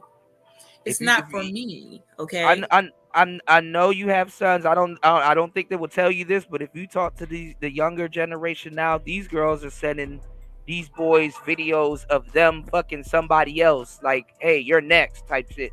And it's like, what? Like, these young girls are, and young dude, this younger generation is just yeah, the lasciviousness of it is just way too. Yeah. And that's because it's amped up with things people are saying. I'm mad you said lascivious. Yeah, that's the word. Wait, hold on. What was the word Obsidian used to use? Cantankerous? What? I gotta go look this shit up. Cantankerous. How do you even spell that? It gotta be spelled with a K, right? Cantankerous. I don't know. Y'all killing me with this. I know that lasciviousness is the overindulgence and excess of over sexually stimulated and uncontrolled behavior with the body. Let me look up cantankerous real quick. Hold on. Yeah, that's. Oh my gosh. And then you still got. It's some people. I don't even know why people how they're listening to that changer guy. How's he still over here? Oh, Game Changer. Stovegate. Like, people really think I'm not gonna lie with you. We talked about how we didn't change. That nigga didn't change neither. Yeah, you're right. You know what? We did. But see, I wanted to give people a caveat. It's not like we didn't change. We're not saying that we stayed the same and we're ignorant. We're a lot more smarter and alert today more than ever. So I don't want y'all to think the wrong way. Some people are a lot more lamer and just not that guy still. They became a worse version of themselves, and some of us have come a better version of ourselves. Yeah. I said, oh my gosh, you can't. This can't be a real person. Listen to yourself. I don't know a single person that would ever give you the time of day. It's spelled with a C. Fuck. You know I didn't win no spelling bees. It's spelled with a C. Cantankerous. All right, cantankerous. A synonym for difficult or irritating to deal with. Oh man. We's are smart over here. See, cantankerous people are cranky, they're grumpy, angry, and if we think charitably about them for a moment, we might consider that they will possibly suffer from health affliction that sours the mood. It's been speculated that cantankerous product of the... Oh, man, never mind. Damn, okay. He said somebody used to call him stove changer. Yeah, he tricked off on a stove, on a stove for some... Yeah, we ain't forgot about Stovegate. Okay, Stovegate. Yeah. Sorry, it is what it is. Okay, Stovegate was real. Yeah. Okay. I mean, damn, what a... ladies, be able to get your own stove. Okay, that's all I can say. Flat foot tricking, man. Stove. Even if that's the one you want, go to the get the little burner. You get the little burner you can plug in the two. Anything is better than having to deal with that. I'm sorry for a stove. You don't like the burners? Yeah, I know exactly what you're talking about. Yeah. I would go. There's a million ways around a stove. Okay, right. But I would not. Most certainly, I wouldn't have went that route. Get a two-pot burner. Well, you know what's gold. I'm not even gonna lie. The little toaster ovens, because nobody want to turn on a big ass oven all the time. Right, because the house be hot as hell. So a toaster, if you got a toaster oven and a 2-eye burner, you can actually, and you're one person and you ain't got to cook for a large group of people. And with the air fryers now, you can make it. You don't even need. You can actually make it. Okay, depending on how you eat, and if you're just like a person for one, you can make it off of those. Stove and cigar.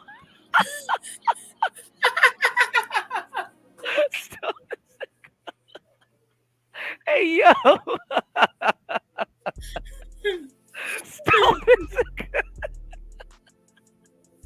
Oh my god, this shit was funny. Oh my god, y'all gotta stop. Y'all gotta fucking stop. Oh yeah, you can get the George Foreman grills. You can get the George Foreman's. But I fucked around and was like, I kept on sleeping on the air fryer because I really didn't take it. Like, I wanted to get to the air fryer game. Like, I actually got one. Man, I've been. You know how much it's changed my whole life as a kid. I'm like, yo, nobody got to cook. When someone cooks sometimes, somebody was trying to get me hip to it. Something. I just never got hip to it. People was like, I tried to air fry everything.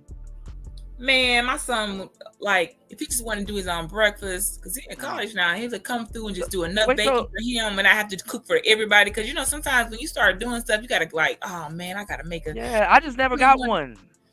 Wait, so how does it work? Like, do you need to bread something and then put it in there? No, you don't got to do any of that. You can, like, I haven't done, you can bread it if you want to, or you can buy, put it, whatever, but it actually, works. Like, the stuff come out. I was like, man, ain't no way y'all gonna make me believe I can put this in here and it's gonna come out crunchy or crispy or actually. And finally, one day I wanted some mozzarella sticks, and I was on the phone with somebody, and they're like, yeah, I'm about to throw some mozzarella sticks in this air fryer. I'm like, wait, they gonna come out crunchy? And she like, they do, and you put it. It's like, yeah. Wait, so you can get the regular sticks that you just rip out of the tube and just throw them shits in there? In the air fryer, bro. And with no oil, no cleanup mess. Don't gotta watch it. It tells you the timer, and you pull it out, and it's just like it, tastes just like it. I didn't want to believe it. My whole life has changed now. Even my dishes in my cleanup area, okay? Like, bro, my mozzarella sticks came out. Because I'm the only one in the house that likes them, so I didn't even have to heat up any oil. I just put them in the air fryer. So how did they get breaded? Like that first layer of cheese just kind of just hardens and it gets breaded, basically, kind of. Well, I buy mine already breaded on my. Okay. Oh, so I know them joints was hitting. Okay. So and let me see. What did I bread anything yet and put in there? I saw this tutorial. I did, and it came out crunchy and crispy. So I did that on something else. I mean, I can't do no like cornbread muffins in there. But the fact is, yeah. That air fryer, bro. I did some wings in there. They came out. Can you do salmon? Can you put like a slice of salmon in there? They have a number for each thing. So you hit like salmon, and then you can open it and look at it and say, I want a little bit more toastier if you want to, but it comes out just like it. No cooking time now. I was like, I've been sleeping on this air fryer all this time. All I had to do was put this in here, hit 15 minutes, walk off, go in there, watch my show, come back in here, open this little drawer, and my stuff come out sizzling. See, I'm writing a book about like meals to seal the deal. Try to get like, you know, if a guy can get like a date or a woman can get a date to come over their house and they're cooking. I just got like 5 quick meals, and I ain't gonna lie, most of the meals were kind of like season that salmon, put it in the air fryer. Already have right. Because I put salmon on there. I put salmon on there, but I did the toaster oven. But somebody said the air fryer is better than the toaster oven. So it is. Like, I would send you one if I knew how to. But you're way up there. Good. No, it's all good. It's all good. I'm definitely when you find out, when you finally say, man, let me just get one. And go in them and just get maybe like a $39 one, like just like and you actually put it in there and you find out, are you kidding me? I didn't have to do nothing. No. And just come back and eat it. Right. Don't even put it on the plate. Just eat it right. And your cleanup game is literally next to none. Okay. I don't care what type of science or sorcery is involved with that. I don't give a dang.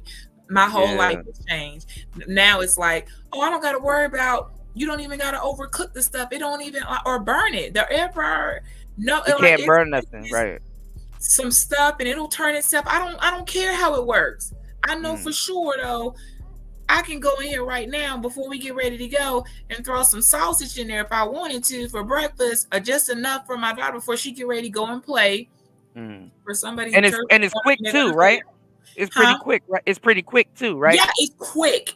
It's quicker. And like I said, there's no mess. There's no skillet to wash. No oil. Yeah, because you do got to wait till that toaster oven heat up. Right. It automatically, as soon as you hit it, is no heat up time either. So as soon as you hit power, it automatically has already shot to 400 degrees. You walk off. Like a deep fryer Keurig. God damn.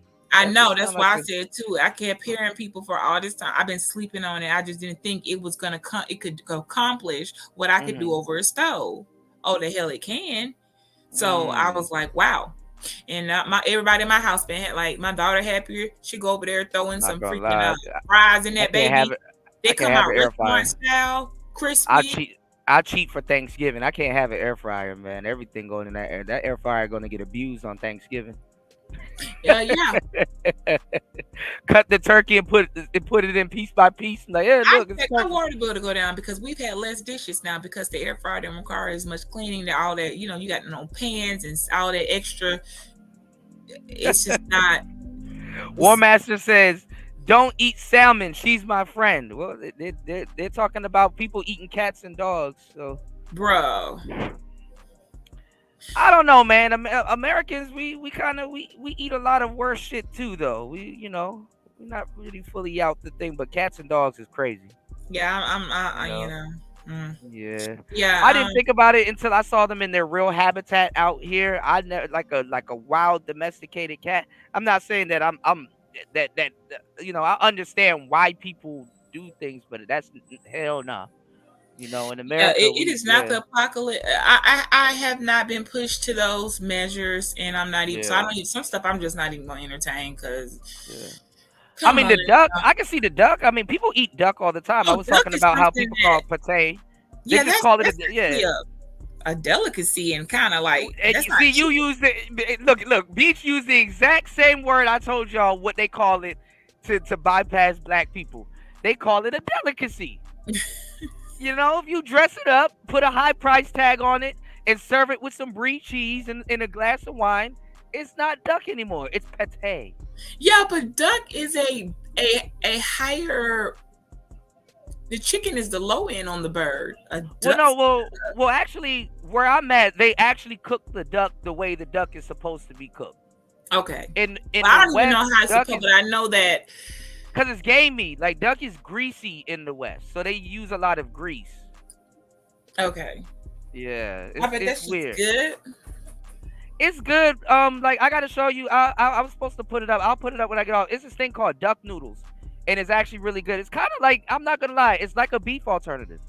So we were talking about, like, Jamaican food earlier. You have, like, beef. You have lamb. You have oxtail. You got goat.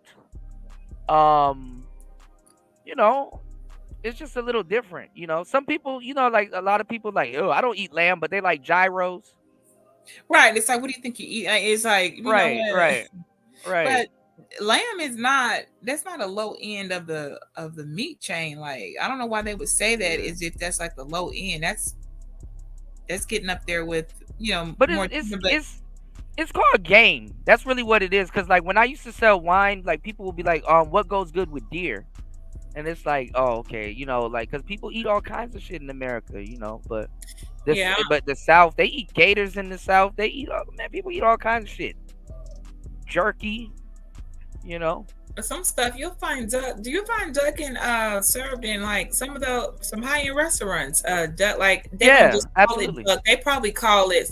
Have a name for it, but it is duck. The meat itself. And it's served. Pate is one of the names.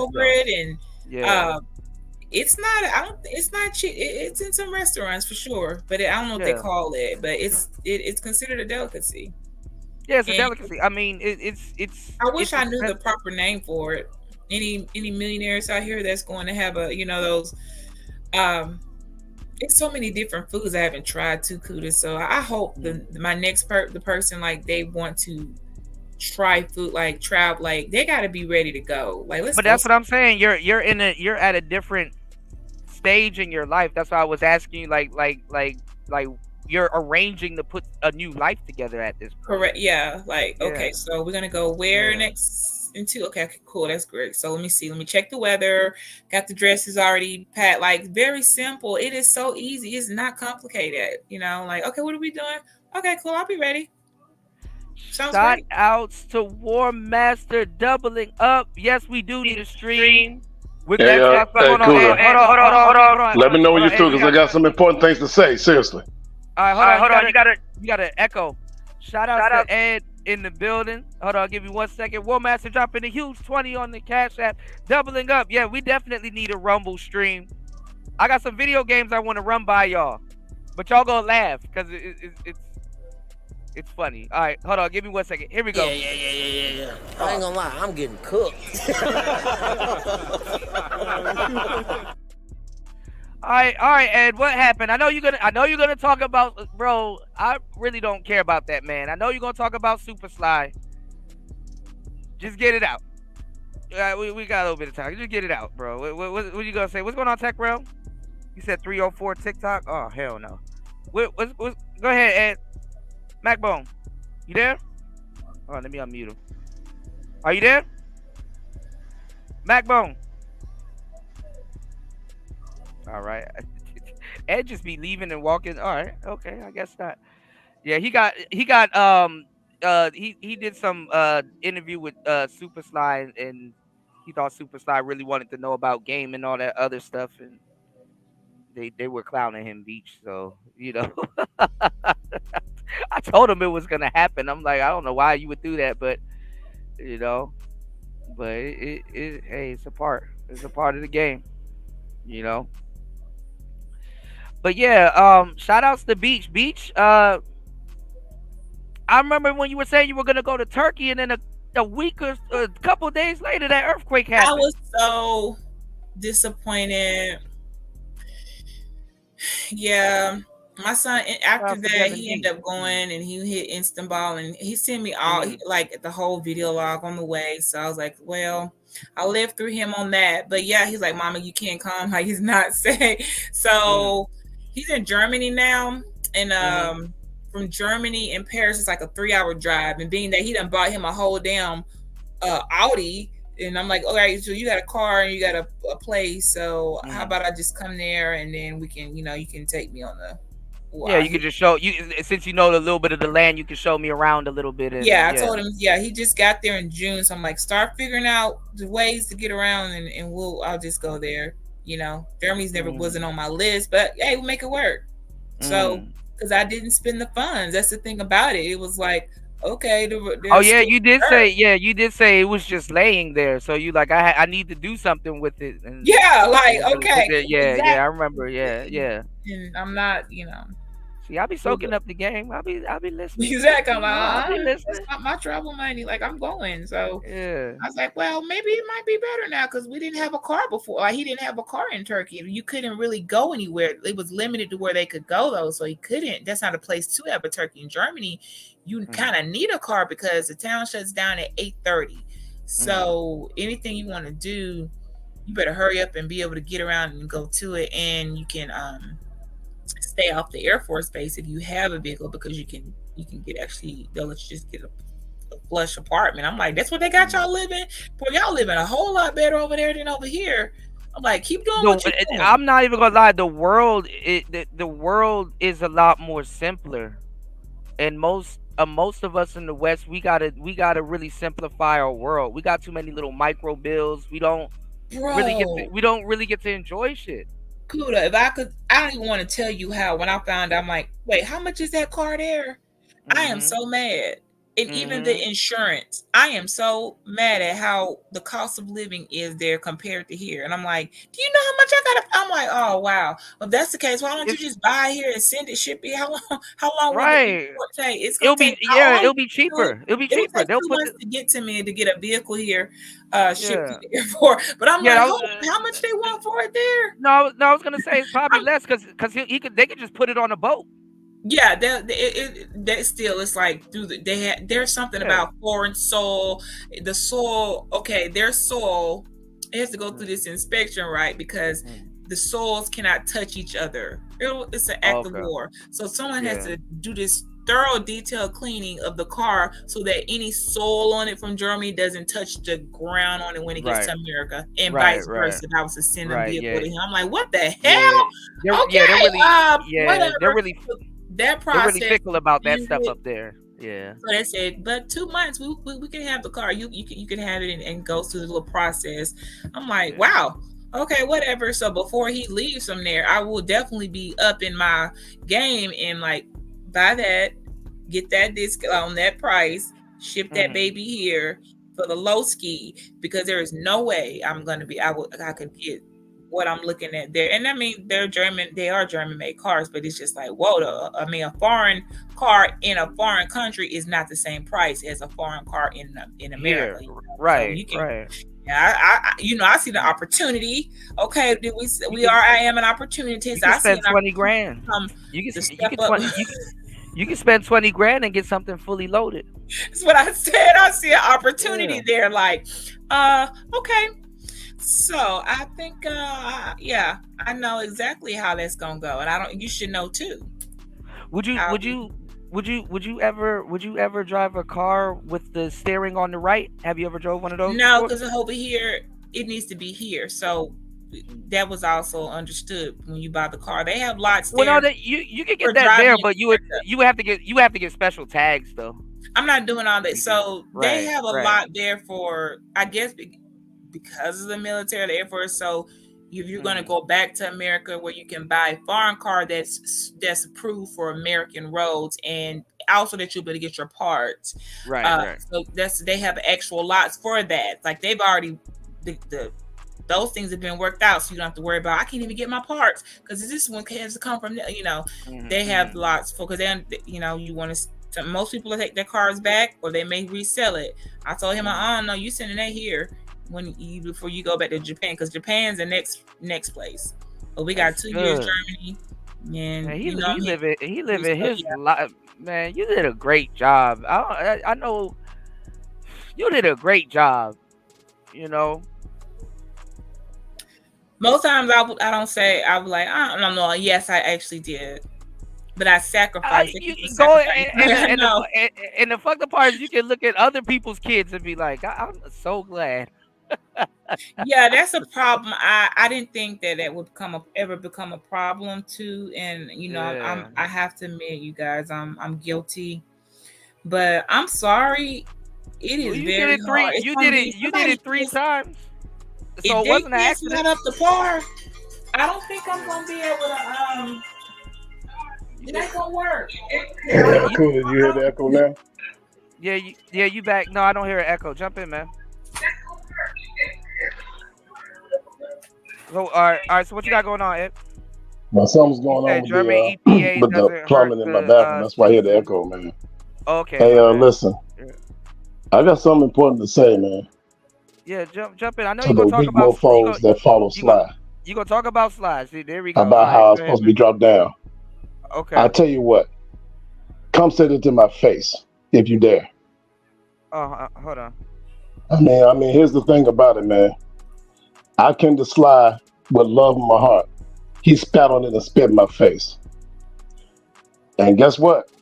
I had a family meeting with my family in Compton, Long Beach, and Oakland, California about this dude. You know what I'm saying? Mm-hmm. I was at the point, man, to these goofy mofos I've been with on panels, to these stupid heifers, weak punks, and bitch ass niggas. Say that to my face and see what happens. Mm-hmm. I will no longer be on panels with stupid heifers, bitch ass niggas, and weak motherfuckers. But I told this you is about the revenge of the real nigga.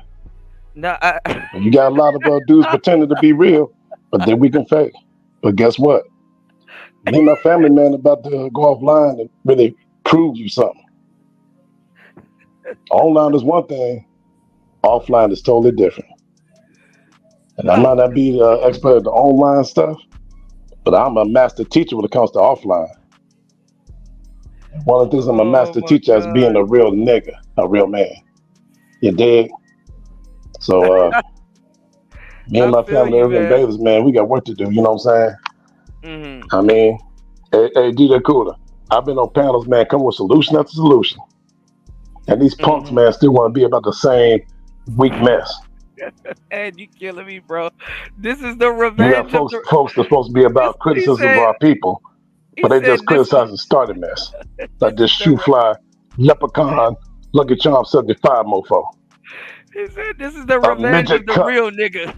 Who gets stabbed by his wife every week and get his ass beat by the other wife every other week. Right. Let me tell you something, shoe fly 75. Real men with real game don't get stabbed by women. We don't chase bitches, we check bitches. You feel me? But I told y'all, unlike others I met in space. Why are y'all trusting so a if you guy? Got a problem with me, why y'all trusting a guy named Step Sly? on up, offline. I'll be waiting. Why y'all trusting? I'm not playing with you no more. Why y'all trusting a guy named Sly? Like, And let's see who's real, who's fake offline. If you but there. hold on. I don't think Ed can hear me, but hold on. Because most of y'all that have behind those Ed, avatars hold on. also punks. And I have cammed up on a lot of panels over the several years, bro. Hold on, but Ed, So this come is the on. thing. This is the thing, though, Ed. I'll turn 55 this year. Hold on, And Ed. I'm an OG. Ed. I don't think Ed can hear me. Alpha Generation X 1.0, bro. Ed, this is the thing. We put in work, unlike you weak young mofos. Listen. Yeah, man. Y'all know I was raised up in the real nigga shit. You know the type. But keep on messing with me. You know you have no idea how crazy Matt Bone can be. But keep on messing with me. I'll show you offline and catch a flight that confront your punk, bitch ass, black ass. Ed, hold on, man. And to you up there hating on real game. Hold on. My family's about real game, fellas. You up there complaining about Keisha. But you can't even confront Keisha offline. Can't even check Keisha offline like I can. But you got the nerve to up there complaining about Keisha. But you ain't got the balls and backbone to confront Keisha and check on offline like I can. He said this is the return of the real nigga. Yes, and Shoe Fly, 75. Me and my family had some meetings about you. Hold on, hey, can you hear me, we got a Urban Bailey War Council about you. A war council? You better make it right. Oh my God. And Red sings the blues. Hold on, JC. Has your friend learned this lesson yet? Oh man. Because guess what? He up there talking about catching a flight, about confronting folks. Oh, they Sly.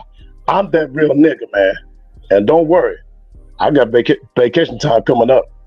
I guess we're gonna be stopping at California, Compton, California, mofo. Yeah. I don't think guess what, bro? I don't think he's in. Raised me. Hold on, I don't think he's in California, bro. I think he's in. My mama had trouble dealing with me. Guess what she sent me to? I don't think my he's Uncle in Slick in Compton. Yeah. Wait, hold on. You didn't know that, did you? Wait, hold on, Ed. Hold on. You didn't know? All right, hold on. I gotta mute Ed real quick because I don't think he can hear me. I don't think he's in Compton. Compton. My bad, bro. No, I don't think you can hear me. I don't think he's in Compton. I just had to get it off my chest. No, you good, man. I don't think he's in Compton. I think he's in Chicago or some shit. I don't know. Somebody say he's in Chicago or some shit. So, I don't know if he's in Compton, but you know. But I mean, y'all should have known what y'all getting. I mean, you know, I don't got nothing against dude. I ain't gonna pull up on nobody. Detroit, that's even worse. But I ain't gonna pull up on dude. I don't care. Like this the internet, man. And y'all know he's petty. Y'all know what type of content he does. I mean, you know, if you gossip with dudes, don't be surprised when you get up from that table if they start gossiping about you. Or right before you sit down, they were gossiping about you. So, y'all gotta, I told you dude was a goofy. I mean, and the people that he cackling and laughing with, one or the other gonna happen. They either gonna turn on him or he gonna turn on them. So, but he basically used you for some content. And I told you that's what it really is. I'm like, man, but hey, man. Nobody's special in here. You will be made content in a heartbeat. Right. That's my thing.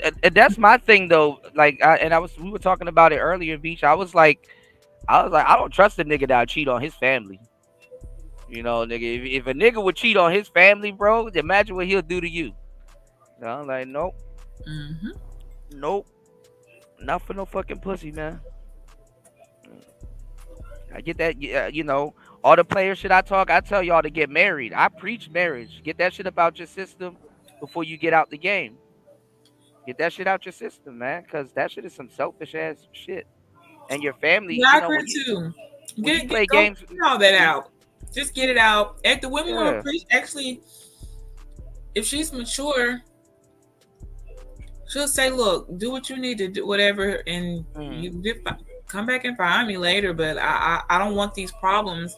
I don't want to be crying. I don't want to be hurt, and I know you don't want to hurt me. So just go and live, and look me up in 5 or 10 years, see where I'm at.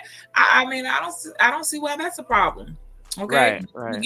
You really feel that strong about me, but you just got some things you need to get through. I don't gotta suffer in misery while you're going through your phase.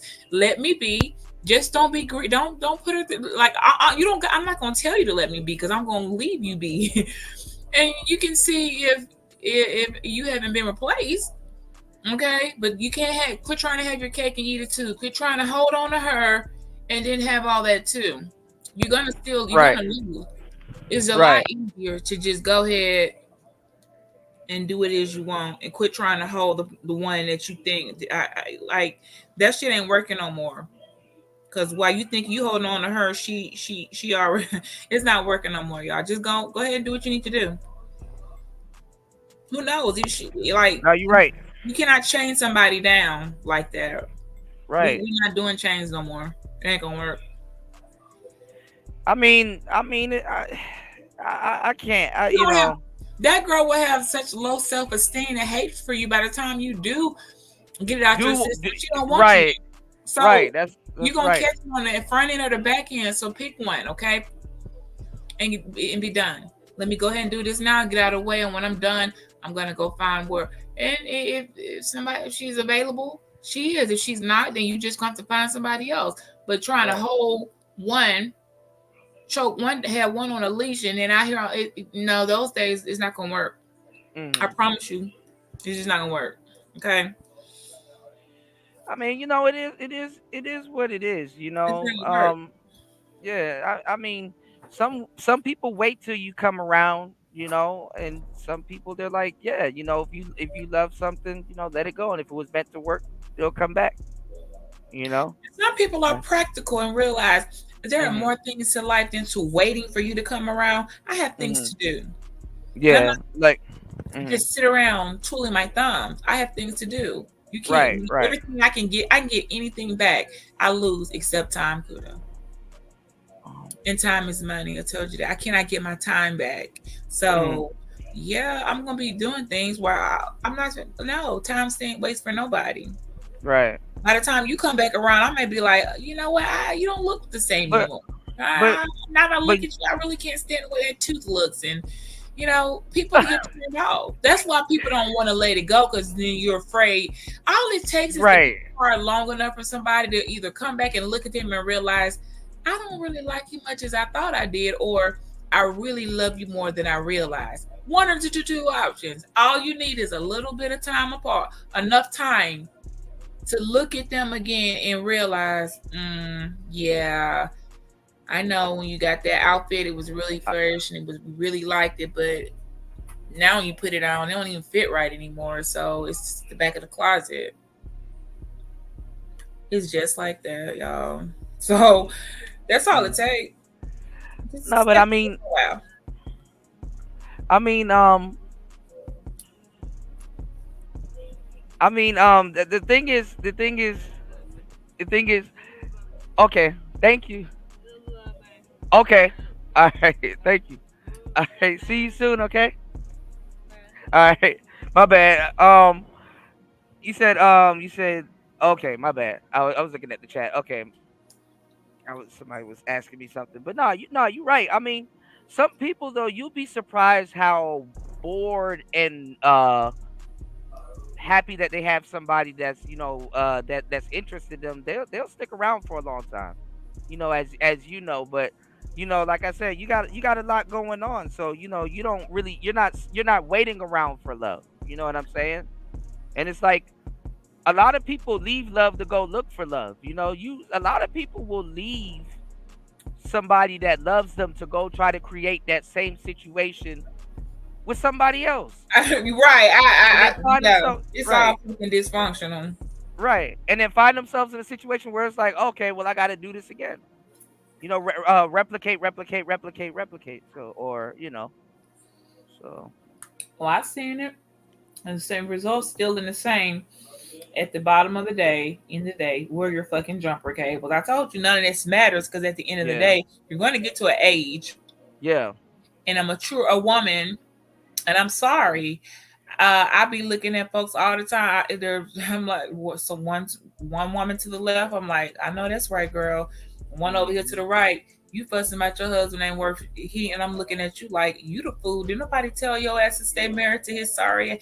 You went down right to the gutter with him. Mm-hmm. Your mama Bento showed you a long time ago she could leave his ass, and they would help you. Mm-hmm. You chose not to. I don't know why. Just because you could not let it. Whatever there was nothing to even hold on. You holding on to nothing, but problems, addictions, debt.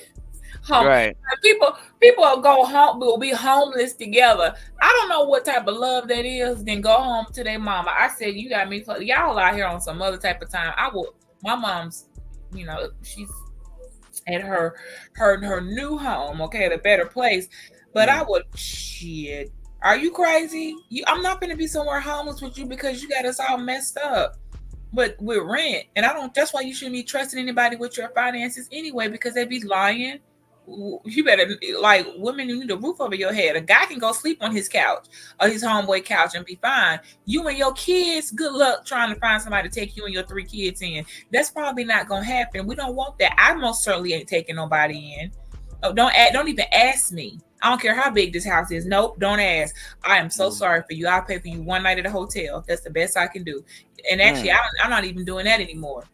I'll call the shelter. Look, the shelters. I'm not doing that. You can't set a property. I mean, but you're right. You get into that age where it's like you're not about to put up with certain things, and then, like you said, when you lose a parent, it's like, all right, now I can't even be playing around no more. It either it is or it ain't. Yeah. No in between. That's some real shit. And I would like for them to, like, you're the legacy left to be like, hold on a second. That's what I mean. It goes back to what you said. She would expect me to call it a spade, and she would expect me to say, in my mind, if I gotta do it all myself, I don't want to be teaching no man. That's not what I'm here for. I'm here to add to you and to compliment you, okay? Right. To make your evening great, all right? And to entertain you and for us to both go home, whichever how that is, happy and great. I am not happy having this conversation about why your car's not started. I feel some type of way. You should. I'm not even gonna lie. He was better off saying, "It's okay, baby, I'd fix it." Got off the phone with you, and had not seen that he does not know how to put antifreeze. Right. Because I know once he saw that, it was like, what am I doing here? Right. Yeah. It's really that simple. Like, you could have overlooked a lot of things, but in that moment, I have to, like, I'm watching it in real time, not just listening. I'm watching in real time I'm so glad he's not on social media, but I'm watching on real time on the FaceTime. And I'm watching them under the hood, and I'm watching the person that's showing, like, okay, they go here. And I'm looking at them like, I was like, somebody else doing it for you. Ain't even trying. I mean, listen, in the car. But I tell guys that, like, okay, this ain't gonna work, bro. This ain't gonna work. If you gotta call another man to do some man stuff in front of your lady, just at least like in the old school, the grandpa. Right. No, but I'm saying at least like the grandpa would be like, go in the other room and There's do it with no dignity. shame. That's what I'm saying. Right. Like, this the moment of being like, hey, let me hit you back, B. Okay, I would have never known that. Yeah. It's all right, baby. I'll figure. So I'll figure it out. Right. I'll figure it out and come see you or something. Like, ugh. You could have just hit the end button. I wouldn't have carried or hung up in my face. I would have took that. But you're comfortable. Yeah. Let me watch you. Watch the other man. You shouldn't have to see that. Yeah. You shouldn't have to see that. In the car. I can't. Right. I can't look at you the same anymore. And yes, it is. It does come to that. I can't respect that. That's crazy work right there. Yeah. You could have went and pulled your car up on a Google. But like I said, it's aloof though. Like, yeah, he could have got off the phone with you, went on YouTube and figured it out. You didn't need to go do all that and go down the street and get somebody, and then still. It's aloof. He was aloof. He just. It's just free on Kuda. Yeah, I know, but you saw something more than that. It wasn't the. I know it wasn't the Right, principle. and I think He you saw understand the what I'm leadership. saying. He can't lead you. He can't protect you. He got to call another man to go do some. Yeah, if y'all were stuck in the middle of nowhere, you're gonna have to get your hands dirty. Correct.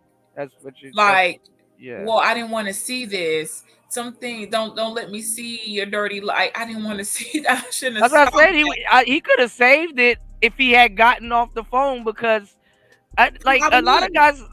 But see, a lot of guys don't understand this. If you have to be aware of, I wouldn't even say the fantasy because it's not a fantasy, but you got to be aware of what your woman expects from you. You understand what I'm saying? And somewhat keep that intact. Because they look to you for that. Like, it's like if you, it's just awareness. Like, it's like I wouldn't want to see, well, I don't know. Men are a little bit different. Men can see women at their lowest, sort of. But if you know it's not like that the other way around, just don't entertain it. Or be aware if you're doing it, you know? Like, I'll don't worry, baby, I'll figure it out. You know, I'm just having a rough day. And the day could have turned a little bit different, but yeah, when you told me that you saw that, I'm like, damn, bro, leadership skills just plummeted. You know, it's like, yeah, I feel you. Yeah, some things once you see it, you can't unsee it. And when I see somebody in action, it's kind of like you can't. I would have got off the phone. You know what I'm talking about? Yeah. And I look at people's faces, and I look at confusion. I look at how comfortable a person is in that situation, and I see the other person. Okay, are you gonna even reach your hand over there in the car? You just gonna stand on the side like right? A lost cause? Okay, you know what? You cannot save you. You are no. I'm not. I'll be. You know what? See, that's what they talk about when drowning and swimmers. I'm a swimmer, and then you trying to say that other person that can't swim and they flapping everywhere and they end up drowning you. So you have to end up just letting them go and drown because carrying you on, I'm going to drown. Something somewhere in me is going to drown because I'm going to know I have brought myself down to a place that I'm not willing. Like, I don't even know how to go back to that day of, oh yeah, I remember my car was hot. I pulled over the AutoZone. One of them came out and showed me, and then ever since then, I knew like this is very simple. I cannot undo that moment.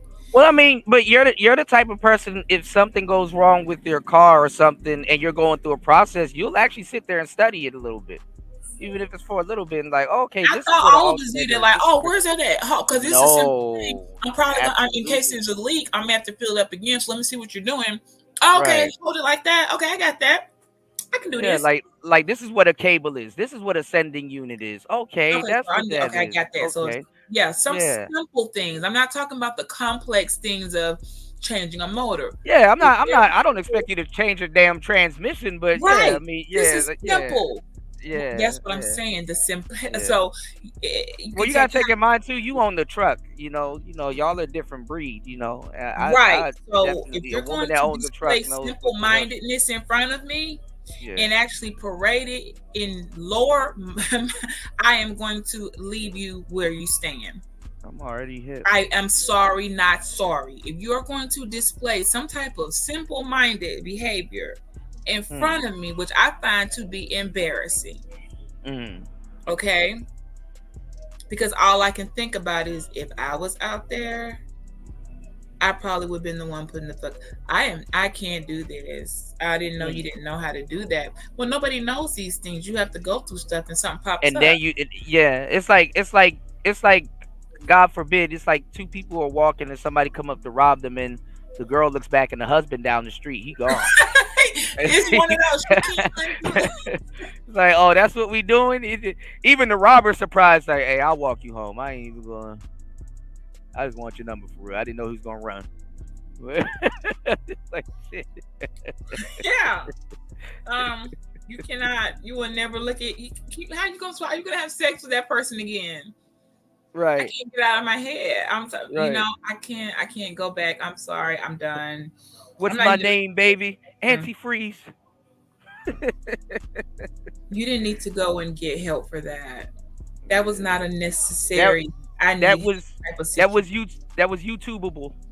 You could have opened your fucking manual in the glove box or Google. That was very simple. The line is right there. You hold the I'm not doing this, okay? Like I said, I have to stop now. Thank you for the 7 years of whatever the fuck was going on. I'm keeping my rings, okay, as always.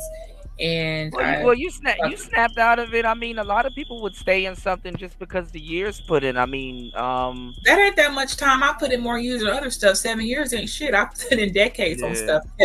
Like I said, I going to look at the ledger. It didn't balance out that day. Sometimes, oh my god, balance it wouldn't be. Nothing could give it. I could not find one justifiable excuse. Like I'll find you like, okay, well, you was tired and.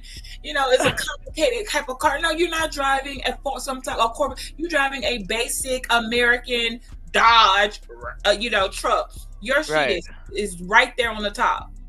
You have to look for it. It says it right there. You don't see a big tank with that blue shit in it. The little line and the twist the cap off, hold the can up. Oh wait, hold on. The blue shit is washer fluid. The antifreeze, antifreeze is still blue. But I've seen green. Man, I'm not going to be playing those. I'm not doing that. Right. I mean, even on the back of the antifreeze thing, it shows you where it goes. Like with the. It does. There's instructions. It looks a certain way. It has that's what I'm saying. Did you read the fucking can? Right. When you went in there and bought it, you could have asked them at the place. Man, I thought it would have been too geeky. So let me know if you need those resources too, because I got 2 sites that I can send you for free. I was thinking about doing some relationship content by using like accounting terms, because it actually makes a lot of sense. When you said when I looked at the ledger, that's funny as fuck. That is if you've never done bookkeeping, y'all, or know about it or any type of accounting, that's a very funny joke. That's funny as hell. It was a deficit. You know? It's like it's like a while not checking, and I was like, let me go look at the ledger and let me balance out. And the deficit was real. It was in really bad. Like I can't recover. Like when you can't recoup. Right. That's why I said let me start the repossession process, and that is me repoing my love back to myself. Because it's so far in the red now. If I would have never looked at the ledger, probably though, if that thorough had not incident happened. Well, now you were checking the profit margin, and it's like, we sell this company. Yeah, I would have been riding around in your hot ass fucking vehicle because you didn't know how to put the goddamn Freon in, which runs the AC, and it was hot in May. Okay, I'm sitting here thinking to myself, my own comfortability. Air conditioning is not a luxury. It's a mandatory thing. But I don't know. I mean, I know you've done it because as men, we do it. Sometimes you ever just lift the hood of your car and just look at everything, just look at the engine, knock some leaves off or something. I don't know. Just because. And I know if you have a Dodge, that's not your first time under the hood for some shit. So you should exactly. I know, and you can't never get it right. And now I'm realizing, okay, stuff started coming together. All the things, lights started coming like in your head, like the lights on your dashboard start coming off in my head. Like, wow. Yeah. Okay. So it really probably wasn't the company after all. You just didn't open up and read the emails they're sending, and that's why you are not progressing. Like things start to go off. Yeah, you just stop believing in the potential. You stop believing in the potential that day. Right, like there's no potential here. This is a dead end street. Oh damn. Well, what am I gonna do? Yeah. Spend all my resources and build another road. See, this is where it comes to. I'm not willing to do that. I'm not gonna exhaust my shit to build another road because you're a dead end street. Hell no, there's not that much love in the world. Are you out of your mind? And I don't want anybody to love me. Hey, Cooler, you got some weak lame dudes in the chat with no game. You might need to drop them. He said drop them.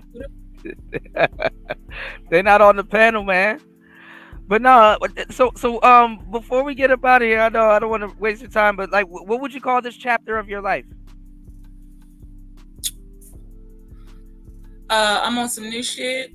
Deuces remix by Chris Brown with Rick Ross version. I don't know. I thought, you know what, when you said that, I thought, I could put it in a song. did you I'm on some new listen? shit. Yeah, Did remember you that listen song Deuces to? was totally underrated, and the dirty version of it actually Well, hit yeah, hard. that song was good. I thought when you But said the I'm on dirty some new version shit. didn't make it to radio with the remix with Drake in it, and Yeah. who else was in there? It was like 2 or 3 other artists on the dirty. It was mix. it was another artist in the beginning. So damn, I gotta go. That's a really good song. I gotta go look it up. Chris Brown got endless hits. Yeah, I was probably the dirty mix, and when you play, you like, hold on, this song is what? Like it could if they released it was top of chart. I don't know how Deuces is slept on. Like yeah, that's what I be playing and keep on going. I think Deuces is better than These Hoes Ain't Loyal. It is. It's way better. Right. That's what I'm saying. That song needs to be put back out because if you really listen to like you just change her to him. I'm moving on to something. His best word. Like sorry, I can't make this word. His best hits album is gonna be lit. I'm not even gonna lie. If they put all them songs together, it's gonna be lit. But when you said I'm on some new shit, you know what I instantly thought of? I don't know if you got that album when it first came out. You remember Tierra Marie? Yeah. Did you get to listen to her album? I think it was self-entitled. She had a couple of hits on there. Like Jay-Z and Rockefeller put a lot of money into her. I think it's downloadable. I don't think I listened to the whole thing. You know how you download, you don't go back. Yeah, but you don't go listen to it. Yeah. Nah, listen to New Shit and Phone Booth. Them my songs. That was back in the day when they used to put the budget in the female artists, like Ashanti. Her album, the production on her album was crazy. Tierra Marie, the production on her album was crazy. Man, that music ain't the same no more. So yeah, I don't have a set like song like because I've already done the look. There's no I'm on some new shit. There's no I can't. Actually, you know what? I'm gonna play that song on the way out. I want you to hear it. Deuces, yeah, do the dirty mix. Yeah, we're gonna go out with I could do Deuces and I could do New Shit.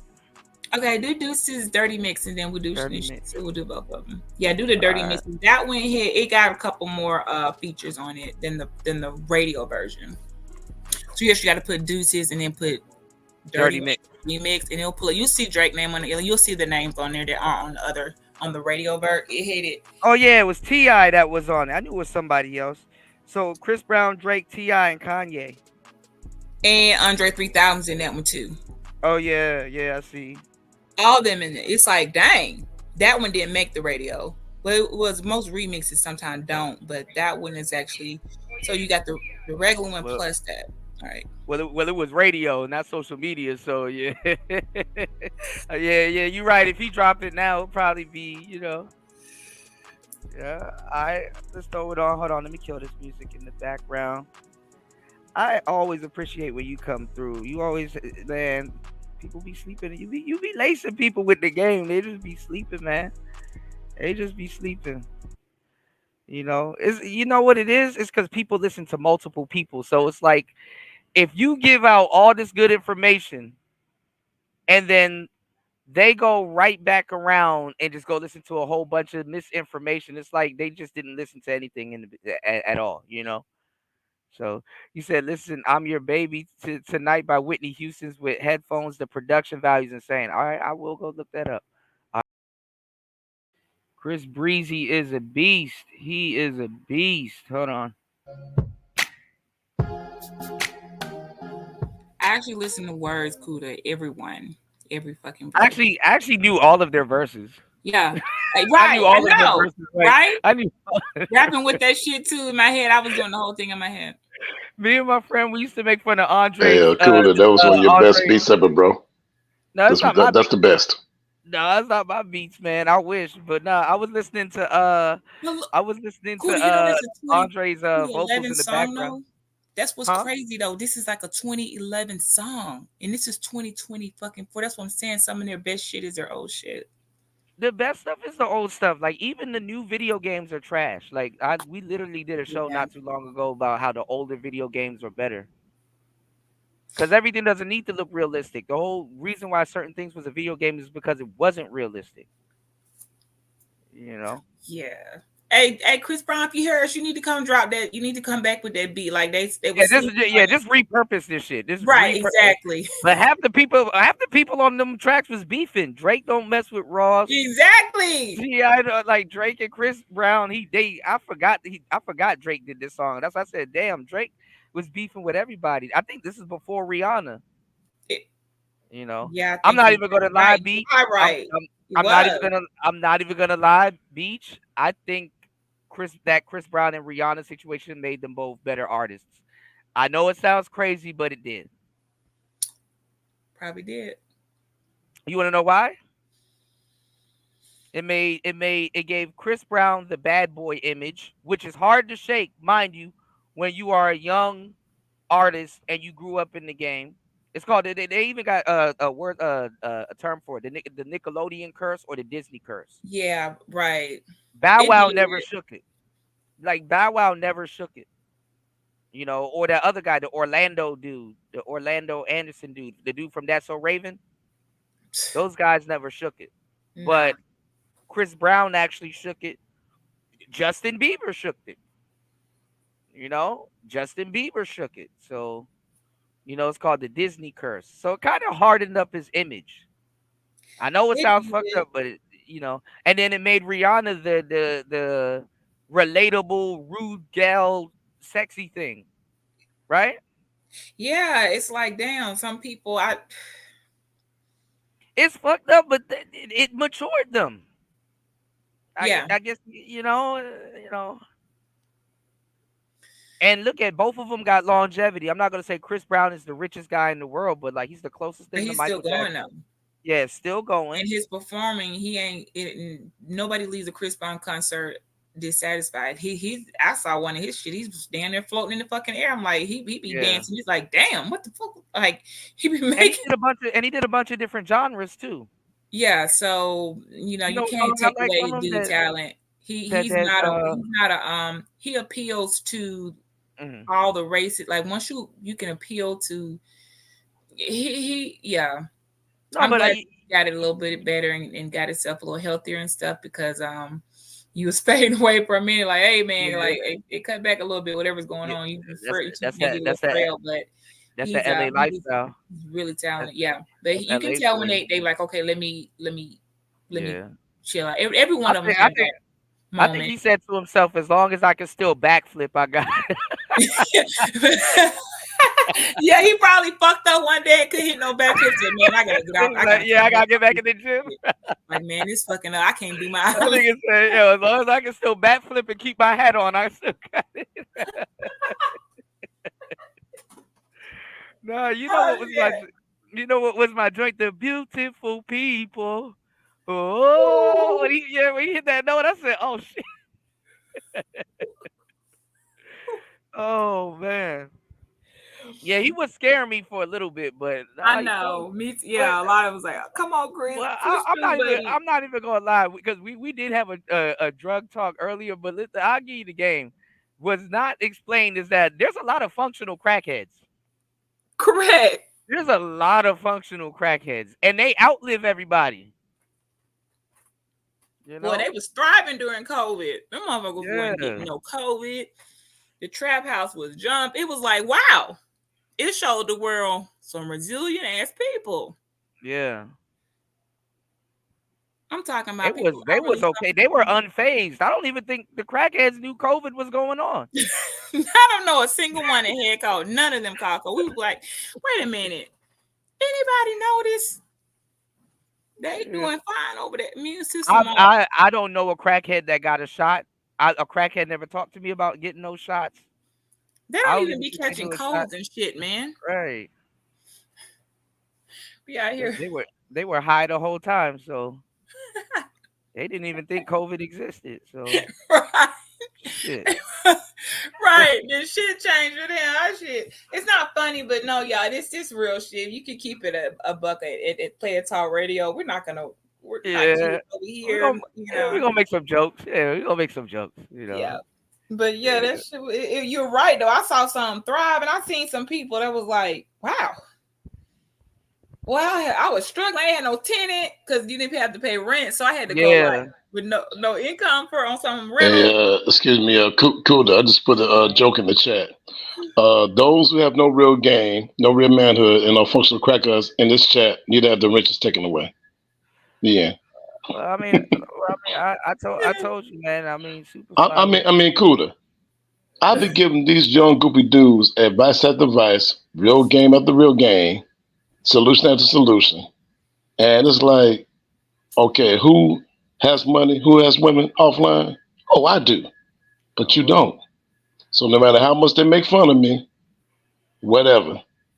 Keep on hiding behind those avatars in your mama's basement. Me and the real game dudes, we're still gonna keep on getting real power, real money, and real women.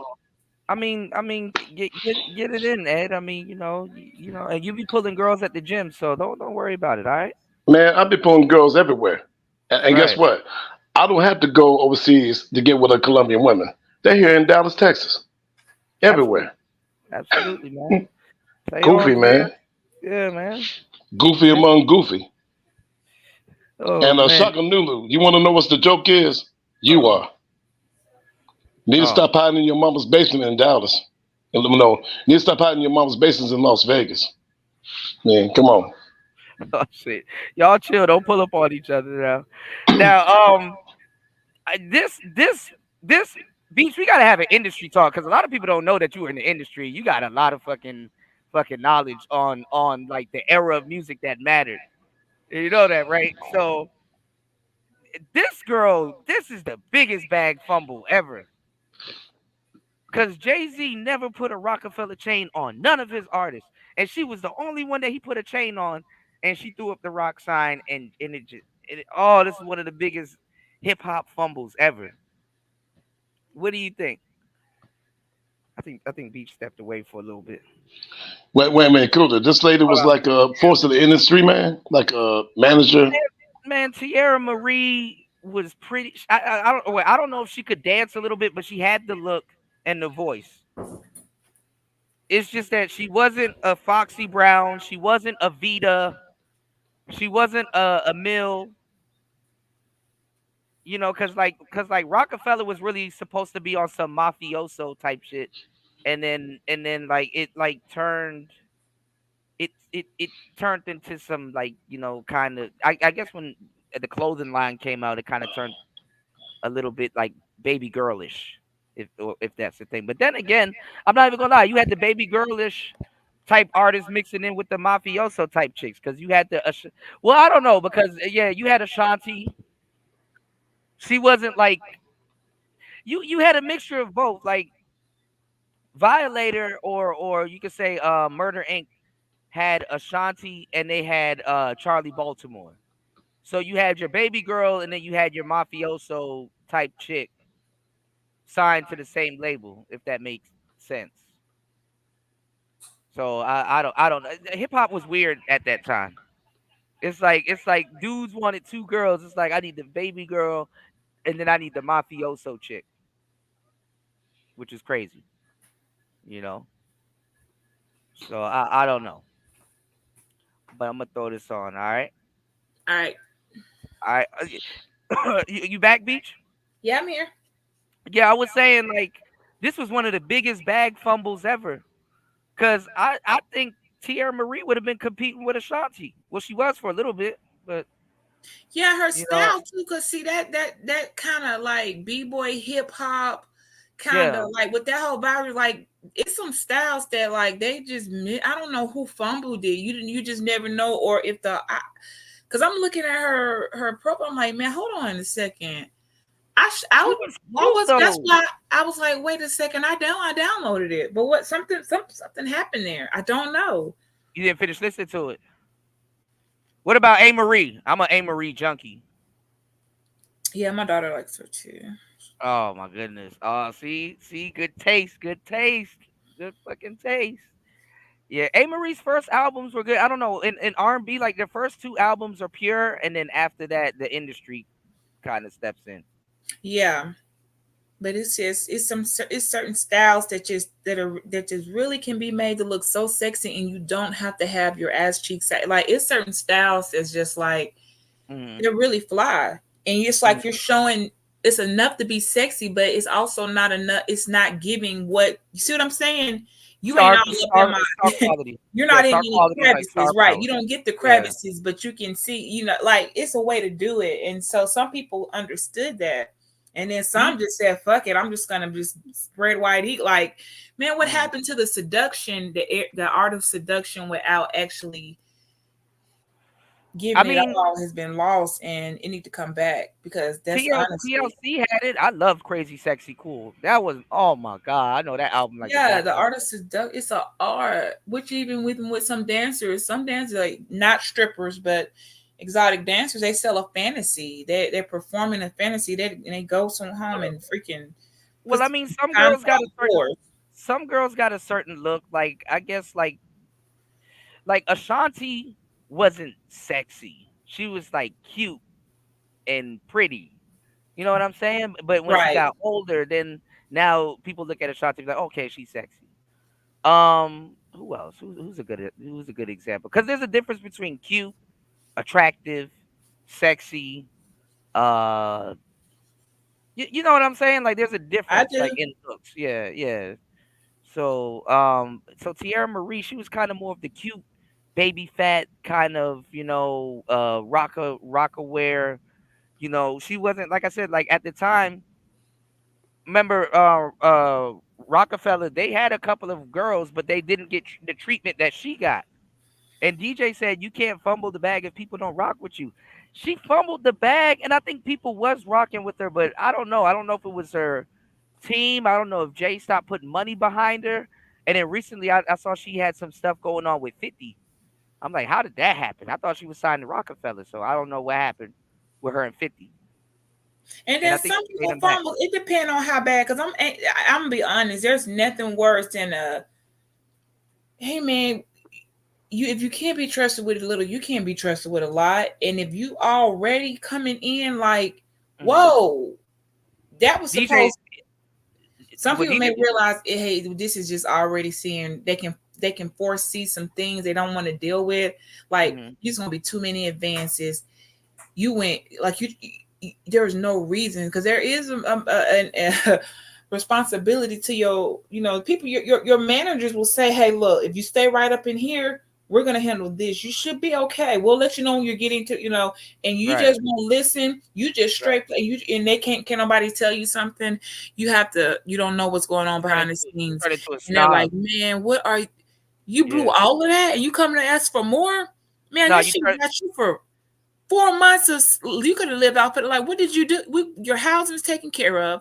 Your cars are on the label. There was no reason for you to have fumbled. So what the fuck? They start looking at you around the circle, and they can already see you saying the right shit because that's exactly what happens. You turn into a snob. But it was this guy, and I gotta find it because it was a really good quote. It goes on. It goes in line with what you're saying, right? This guy was like, a lot of people, when they get to that level, they don't want their friends around them because now when they get to a certain level, he said it's not even if, it's just when. Because he said it's going to happen. So he said that when you get people that get money like this, right? Like they're around yes men. And when you start getting to a certain level and you become a snob, right? And you're like, hey, do this, do that. Hey, go there and get me my McDonald's. And hey, you bring the limo around and do this and do that, right? And then your friend or somebody that came up with you, like an old manager or a friend or somebody, you can't tell them to do that. They're like, nah, you do that, nigga, you do that. I'm not your little run boy, or I'm not your, you know what I'm saying? Or I'm not your, they get them from around them. And the crazy part is that those were the people that would have warned them. Hey, you spending a little bit too much money.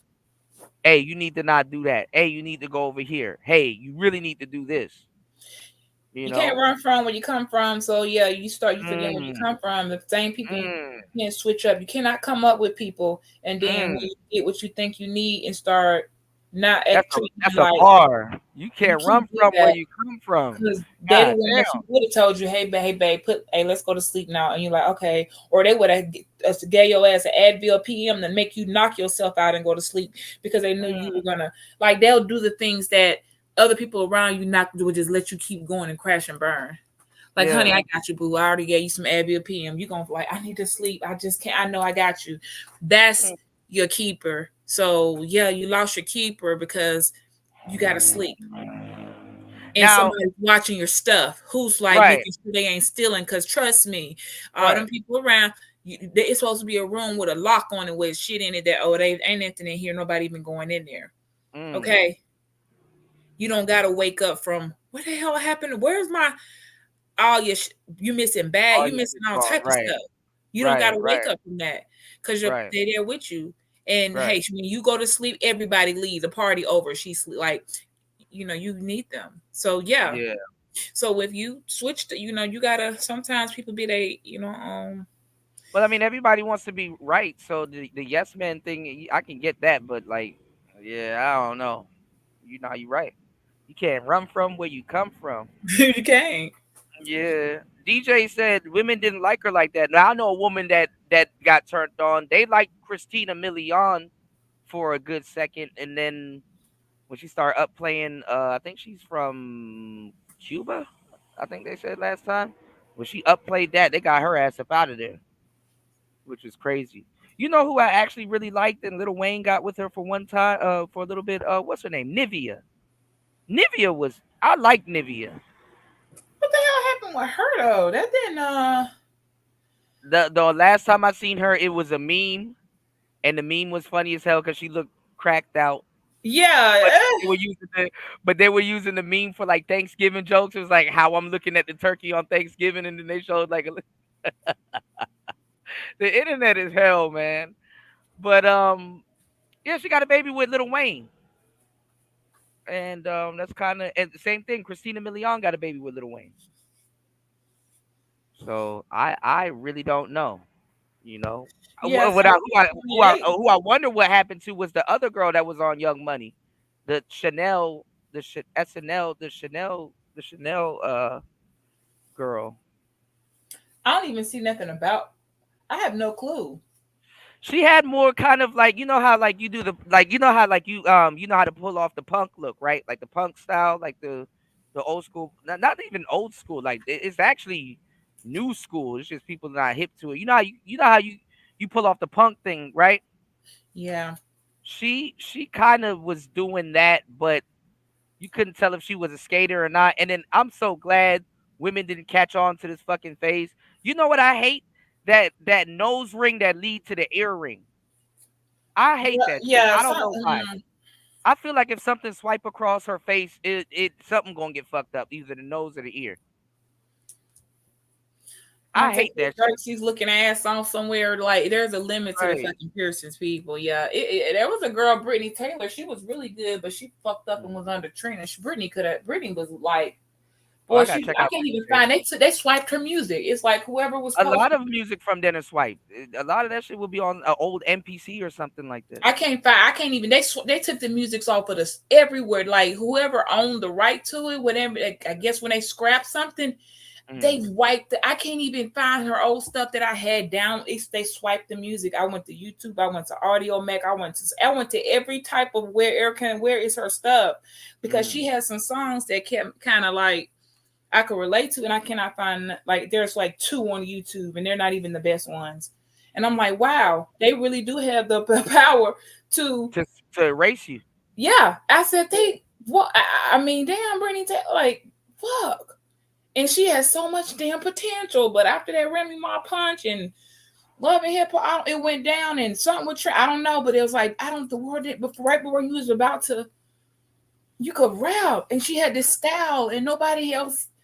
Oh man, it just sucked. Many good people got wiped or passed away because I like the rapper from Black.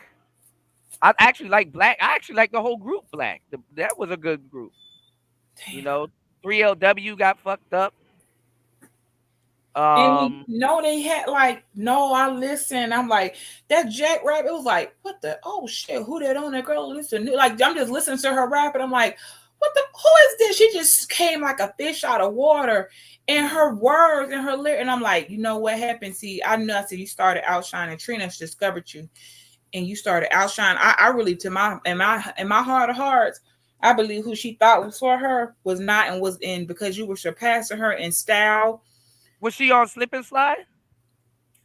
She was under Trick Daddy? She wasn't under. Trina was trying to match something. It wasn't under them. She had people offer her, but she would not. She was stuck. Trina held her. I don't know, man. That's a story. I'm not going to go into it because people don't even know who probably Brittany Taylor is. But she went by Brittany fucking Taylor. But I promise you, if you would have, she got on Love and Hip Hop. That's the one Remy Ma punched in the eye. Okay. That Remy Ma tripping out here, man. That what for when she said that she see her, she was gone. They jumped her. Like she said she disrespected her. Like I don't know what type of shit. But after that, she didn't come back from it. I don't know what it was. I don't know how these games go. But some people all I know is wherever she's at, that was talent. I couldn't believe it because I like when people or female lyricist female was unbelievable, and for me to say that. I'm telling you, it was. Where did she go? I went to go. I came for her music. Is they strip. I'm like, wow, they do have that type of power. You didn't have no control over your own music. So, and I don't know where she's at, what she's doing. I went on her Instagram. Did you used to listen to Angie Martinez? She actually was good for a little bit. A little bit, but see, that's what I'm saying. These sprinters, man, the merit, like. What happened to Little Mo? Little Mo was good. Little Mo was a it was like after her divorce or something from who was the lover her life, that boxer dude, and it was never gonna divorce. He was everything, and they would never break up. And next thing I know, a cheating scandal and divorce. Dang. And after that, she didn't bounce back. That's what I'm saying. The people be on there with them fairy tale stories. All it takes is one scandal.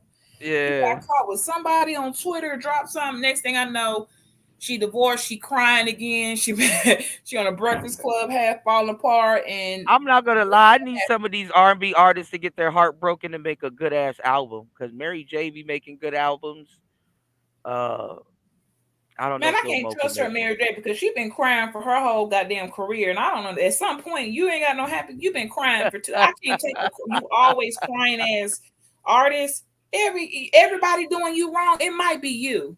Because if I think her happiest song is Everything. And then you only to come out as a lesbiterian and decide like you don't get to do that. That's why something told me to not. Mary was a wild girl. I've heard a lot of stories about I knew to not invest my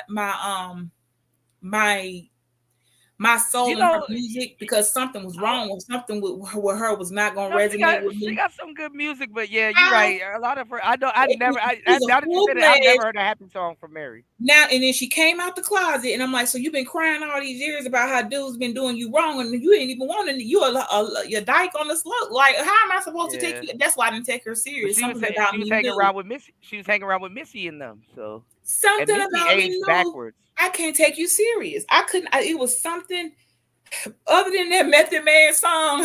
You're wrong. That's the only song I'll listen to with her. The rest of them, you don't listen to Everything and Share My World. Nope. Sweet Thing is probably her most positive song. When I was young, before she started crying. Because I'm not going to cry no more. And every time I look up, like, you are not inspirational women. I'm in love with Mr. Wrong. Every damn time, every album is after a breakup, man. You can't get it right. I can't support something ain't right here. Said it's your child. And it's really meant. This the president. Where is the big I can't do it.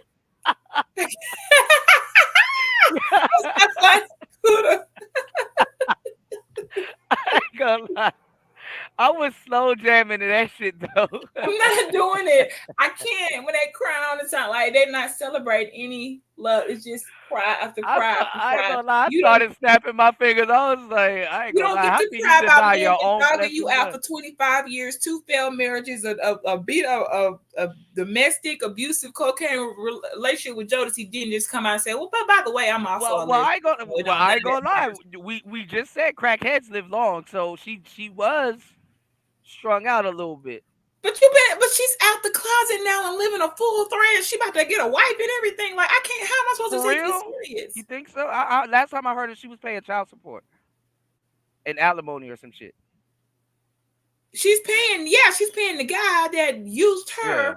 Yeah. Again, she done got tricked out of her money, but she's still she's still dyking. Yeah. Like she came out the I ain't gonna lie. Old dykes are creepy. A young dyke. I get like, so you mean all this time you just been lying for the last 30 years? And Mary came out when I was in like middle school or something. Like we were young, you know. So you mean all that time you've been just out here? Yo, Devin D said she became a real nigga. Oh my God, I can't take it serious no more. I'm not. So nothing you said matters anymore. No, you're not gonna cry no more. You gonna be carpet munching. So how are we supposed to take it? Like I can't do it. I knew it. I said something about her. I said, man, I can never trust a female who always a victim in something. How you always the victim?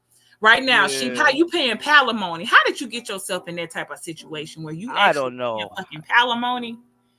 The only two cases I know of a woman paying is her and Britney Spears. The dumbest woman in captivity end up on that side of the board where you thought he loved you so much that he didn't. When he said, "Baby, we don't need no prenup," you should have said, "The fuck, yes, we do." And you're gonna leave with what you came with. You say you love me, right? And you here forever. So why does it matter? And if he didn't agree to sign it, then you should have knew right then he wasn't there for you. So why would you not have yourself a prenup at this point, Mary? Nobody stays with you. Actually, no, I'm tripping. Mary got some hits because they won't stop playing that fucking song out here. What's that song they keep playing? What's that fucking song that they keep playing? Mary got some hits, beats. If she grabbing her crotch and she did a little kick. What the fuck was that? What the fuck was that song? Let's get crunk cause Mary's back. Hold on. What's the name of that fucking song? I know it says "Let's get crunk because Mary's back." Hold on. Fuck. Let me look up the lyrics. Somebody in the chat put it in. "Let's get crunk because Mary's back." This is embarrassing. They keep playing that song.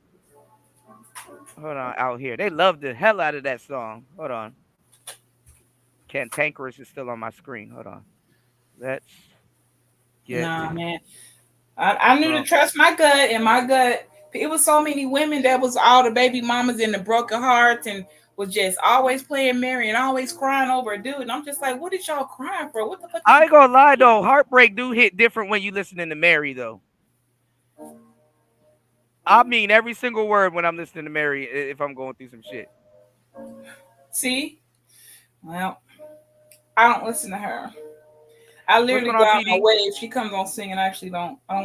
It was just like, girl, now what? Who did what to you now? My God, you was too grown for this shit. You supposed to have learned, like, Casey got you on code. Everybody got you on something, but he said you came up in there with your own bag. Like I just can't do the.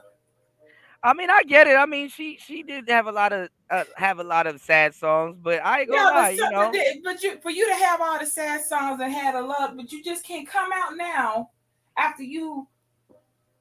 Maybe them niggas knew she don't even like the D. I'm gonna get her for her. Like, I don't know. I don't know. You have to ask them for their version. Because I think you playing this dude. I think Mary J. Blige was like a more put together Whitney Houston. Okay, that might. The drug side, like just like personality, not the character. Yeah, not the music, but the character. You know. Cause I ain't gonna lie, I felt her when she said, "Don't need no hateration, holleration in this dancery." I said bars, you know. But there's another lady before we get up out of here. I know. I said this like a million times. It's a good conversation. There's another lady. I like her, but she be in everybody's business, and I don't know. She's getting weird to me, but she do be knowing some shit. I played "Song Cry" earlier from Jay-Z. And Jaguar Wright, she got this interview out that I'm gonna take a listen to. What's your thoughts on her? She comes off as crazy as hell. I mean, yeah. I got it. It's enough crap. Right, like I can only take her in like spurts. Like I can't take her. I can't like. I gotta watch clips. I don't even, and even with them, I'm like, man, sit down somewhere. I don't want to hear it. I just don't. Right. I don't want to hear it. Like it's real. I just don't want to hear it. Yeah. if you either like, it's like shit get off the pot. Poor woe is me. We all know how shit go down. I don't understand what you've been complaining about. Isn't there something you can do? You have any funds, lady? It's just certain things that I don't know. If you're gonna come across looking crazy, is it really worth it? Sometimes just walk the fuck away. I don't understand. How hard is it to just walk away? Right. People don't know how to let go. Well, somebody said that the only reason why she's doing like all of this gossip and telling people secrets and stuff is because like because they said she couldn't sing, which she could sing, you know, but I don't know. They just said she got blackballed. DJ said, I can't stand people who tell everything once they're kicked out the club. Yeah, that too. Yeah, and that's what I'm saying, and just adding them stuff. It's just I don't like problematic people. That's what I can say. I don't like problematic people. Yeah, like she's perfect. And everybody that come around and know what all type of problem is like problematic. Yeah. She remind me of like that neighbor that knows everybody's shit in the neighborhood, and it's like, oh, here she go. You know, I heard before you go swooping around other people's porches, you might want to check your own. Is it's written, you know? So I'm one of those type of. Hold on, while you out here talking about who all effed up, who whatever, you know, you didn't have no problem when you was around and you were getting cut check. I'm just not for it. I'm just not. I know how they go. I've seen it. Them motherfuckers be living for a long ass time though. I'm trying to figure that out too. So they might know something. They might know something. And I'm not saying they don't. I'm just saying, and how does that affect me? And get over it. You move on. You're gonna be quite. That have been fit. We heard you. You told your story 20,000 times now. Yeah. Go get counseling. I just. We too grown. But Mary's features be fire. You know, Mary's features were fire, and you know, I've never heard a whole Jaguar Wright album though, neither. Yeah, I haven't either. TD Tellum says, I feel that because I definitely felt like Whitney was a bigger drug head than Bobby Brown. Of course, Whitney was a bigger drug head than Whitney put Bobby on the bullshit. Whitney's aunt is what's her name? God damn it. Fuck, her name was just on my head. The crackhead lady. God damn it. I think she was a singer or a actor. I think she was an actor, but it's like some people have a family of like they just do drugs and they have a talent too. But that's how they get on it. Yeah. But that was tragic. But that still creeped me. I have a hard time discussing her because that was her daughter. That was too eerie. Yeah, for I me. think her kids were more tragic, and her daughter's boyfriend, that nigga need to get locked up. Yeah, I can't with that. Like, there's a level of, oh my gosh, I can't. This too much, man. Like, yeah, Dionne Warwick. Yeah, Dionne Warwick was off the shit too. That's probably how she got onto it. Bobby Brown, I'm not gonna lie. I keep telling y'all, and I hate to say it like this. Some horrible women hide behind good dudes that appear bad to look like good women. I hate to say it like that. Like, Whitney probably was a handful. And Bobby Brown looked like the bad one, but honestly, it was Whitney. And I don't even think Whitney was a bad person. I just think she had a drug problem. Honestly. I was looking at an actual car show where they found her old Rolls Royce. I think she had like a Rolls Royce, like an extended cab. And it was like custom built and everything. Really cool shit. But yeah, Bobby got off of it, and y'all saw what happened to Whitney. And Whitney, she was a little cougar, dating Ray J and stuff like that. I just heard some shit happen with Ray J recently, and so I'm like, man, I gotta, man, what a year. But we were talking about Whitney earlier, and I'm not gonna lie, her comeback album was actually pretty good. They put a big budget into Whitney. Whitney was very, very, very fucking talented. You know, I don't think there will ever be another Whitney, you know, honestly. Nobody can really touch her. You know, you had your Christina Aguilera's, you know. But you had your Christina Aguilera. You know what? I thought of her the other day, and that girl. Yeah, I saw her the other day. She actually looked like she aged backwards. Pink, her, and remember that girl named Pink? Yeah, Pink, yeah. What the hell happened to them? Because I don't. I saw Christina Aguilera recently. I just don't see her headlining anything. What about all of those they all women? did that. She went country, I think, or some Oh, type really? of weird Okay. rock. Yeah, she kind of was going in the rock direction anyway. Avril Lavigne disappeared.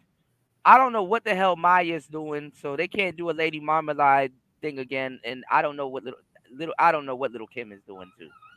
You know? Yeah, shout outs to TD. Tell him that look, I was listening to Bobby Brown the other day, man. You know, Bobby Brown was super talented, you know. As a matter of fact, it blows my mind. I know, right? Hey. Man, bring real music back, man.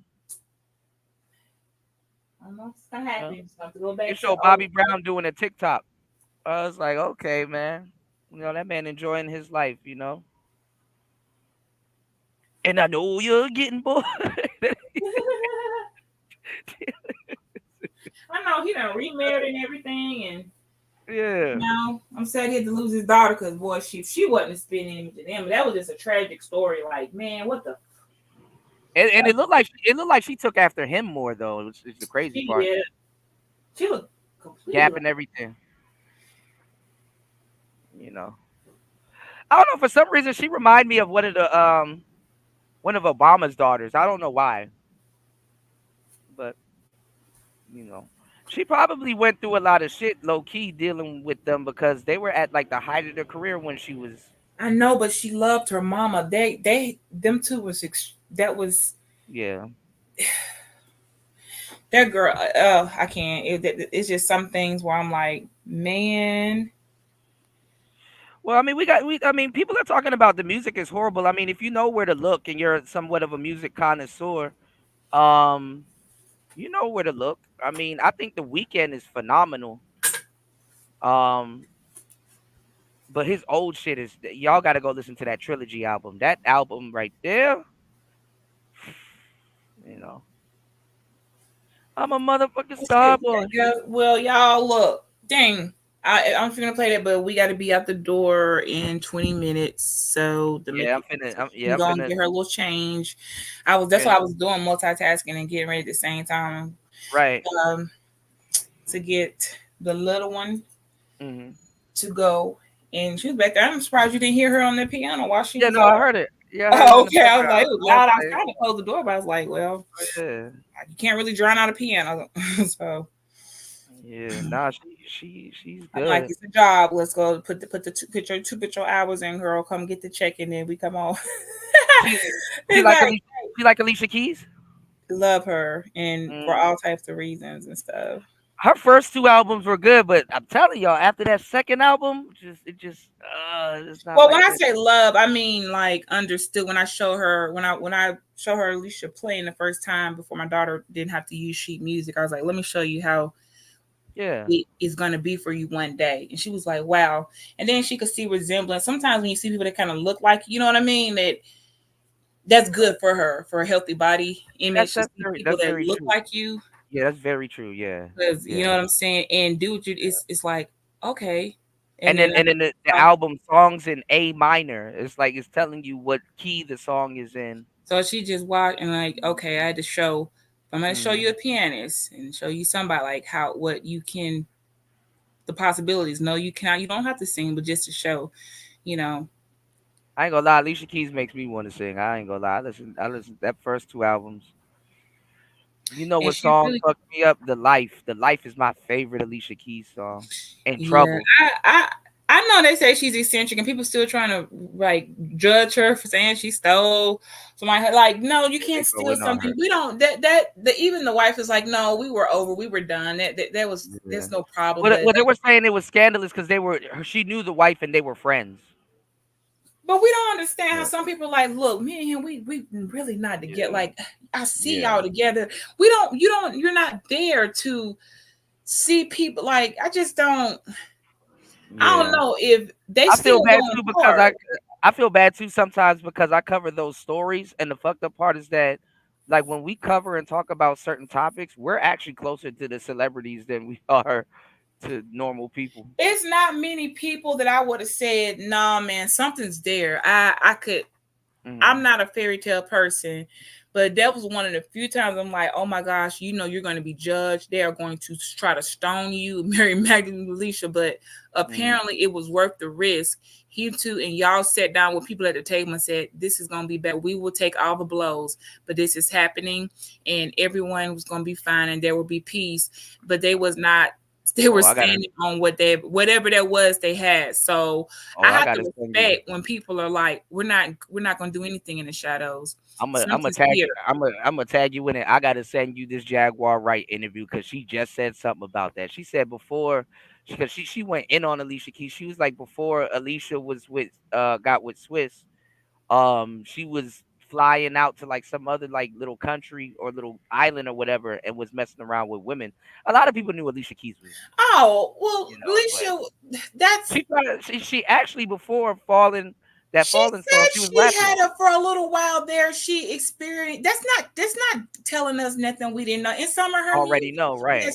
Song about experiencing connecting with, you know, on that. That's what I'm saying.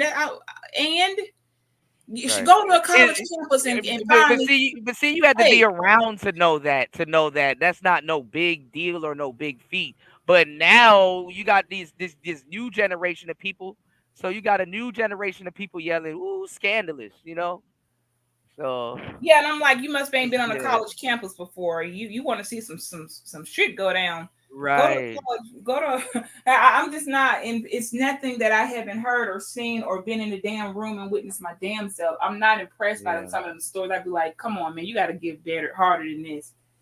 That's what you want to say. She had a like, she's eccentric. She even talked about it in the damn songs. Yeah. And if it was something she needed to work out of her since, I don't know. It just wasn't scandalous. I mean, some people that think it's scandal to me ain't shit, but okay. It's really not giving scandal. Right. I mean, it's normalized. Redo that Anna Nicole Smith story because it's something with that. How that baby Anna Nicole, I want to see how she turned out. You know, she's like a billionaire baby, and people don't even know who Anna Nicole Smith is. But she was the realest to do it, and she actually Anna came and went. Like her shit was like pretty quick. Looking back, yeah, because somebody came in. That guy had, man, that story. We don't got time now. But what did she do? She overdosed, right? She didn't know that. That's the thing. She didn't die from overdose. That's a misconcept. She died from a fucking abscess on her fucking back that she didn't even know wasn't going to get treated for.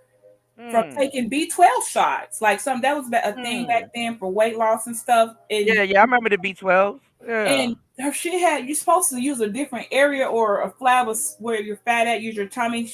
The guy, he kept using that same spot and she had gotten the abscess and he was just infected. And I'm not gonna lie. When you're rich, your doctor should scare you. If you know, man, like Michael Jackson, that guy she was married to died. She was brokenhearted. She did love that old man. I think before he died, she really did love him. I think so too. I'm not even going to lie. Yeah. The fact that she didn't even want. She was like, "I'm not." He left his kid with nothing, and she's like, "I'm not going to do that. Those are his children." She did love that man. She was devastated when he died. I'm not gonna lie. Yeah, I thought she did do right by him. That's all he wanted. Was like she just wanted. I got to give her that. Yeah. Forever, all the way to his last breath, and she could not come back from that. She missed. I mean. Yeah, I give her that. She did do right by him because usually the story don't go that way. And correct. And she did meet a crazy demise. Now I'm not gonna lie, MTV did a funny ass parody of her, but yeah, her story was pretty man. Like, if you really, that story and with that baby, that $1 billion, she left with a whole $1 billion on the table and a baby that was like 6 months old, left out here in the world. No, didn't she have a son? She had a son too, right? I don't remember the son. I just know she had the baby with that some type of that old guy, and that weird guy came around and started. She had a show for a little bit, and I think she had a son, if I'm not mistaken. I'm gonna go back and look at that because it's some game and it's something in there I need to get from that for my my future endeavors. What you mean? You about to get you a No, nice I didn't say, I'm not saying that, but there's something you about to get you a nice cigar smoking man with some boat shoes. Don't forget the boat shoes. The cigar and the boat shoes are a dead giveaway, and maybe a watch, a nice little Cartier. Hold on, baby. Let me hook up your oxygen tank. I got it for you. Right. I'll light your cigar. Yeah, I gotta go back and get some. I gotta see some stuff. I ain't saying nothing else. Right. Your oxygen's on full, darling. I'll be telling girls nowadays. I'll be like, listen, that scamming shit is dead. You need to go get the game from the older divas and gold diggers. Like gold diggers will give you some game. Divas will give you some game. You think I'll shoot? I'll doze off with you. See right here. It's 2:00. Your nurse is here. Because at least a gold digger or a diva, they'll at least put in 30%. Niggas are asking for 30%. These girls giving 0 and wanting $100 back. You know. I'm just saying, there's a lot of old men. Look, I have to do a lot of medical things and go here or there. And I just happen to notice there's a lot of unattended. I think. Let me walk you to your. I'm like, where are you here by yourself, sir? Yeah. Where the hell is your family at? No, don't do that, Beach, because you making him seem like you making him seem like. Hold on, Beach. You making him seem like he's decrepit. I think you could find a nice kind of semi-old guy that's still walking around and functional. Yeah, they are. They do. People, they're like, "Where's my debit card?" It's right. I done been behind the line and like, "Where's my debit card?" Hold on, let me help them have to scan their card. They don't know how to work the damn. Where's my debit card? I don't know how to work the scan the pay or put the chip in. They always fumbling, and it's like, hold on, buddy, let me help you, man. All right, we're gonna pick up on this, dog. It's funny, but it's like, I know it is funny, but you don't need to be a caretaker. I think you need somebody to kind of. No, they got nurses for that, but you need somebody to help you. Like, I don't think you should be driving, man. Hold on. You don't need to be a caretaker, but I think. No, not the caretaker part. It's something else. I'm not. That's what I'm saying. It's levels to this. Okay. Yeah. All right. Let me know if I don't catch you. We could do the Anna Nicole thing over here because that'll be an interesting rabbit hole. They don't know her. They're gonna be like, "Who the fuck is Anna Nicole Smith?" That's what I'm saying. She came and went. All of these celebrities are trying to be like the people from back in the day. Like Kim Kardashian took Paris Hilton's whole wave, and nobody said shit. Before Kim Kardashian, there was Paris Hilton and Nicole Richie. And Lionel had to step in and get Nicole up out of that bullshit. But Paris stayed. So a lot of people don't know. Correct. And they're thinking that we're reviewing somebody new, and it's like, oh, you just slow and don't know. You know. So she back there jamming. Yeah, y'all don't really know. Y'all know Janet Jackson's prenup was only agreed to like was it 5 or I forgot how many years for $10 billion to be. I mean, what was it, $3 billion? Okay, but I think it's like over time though.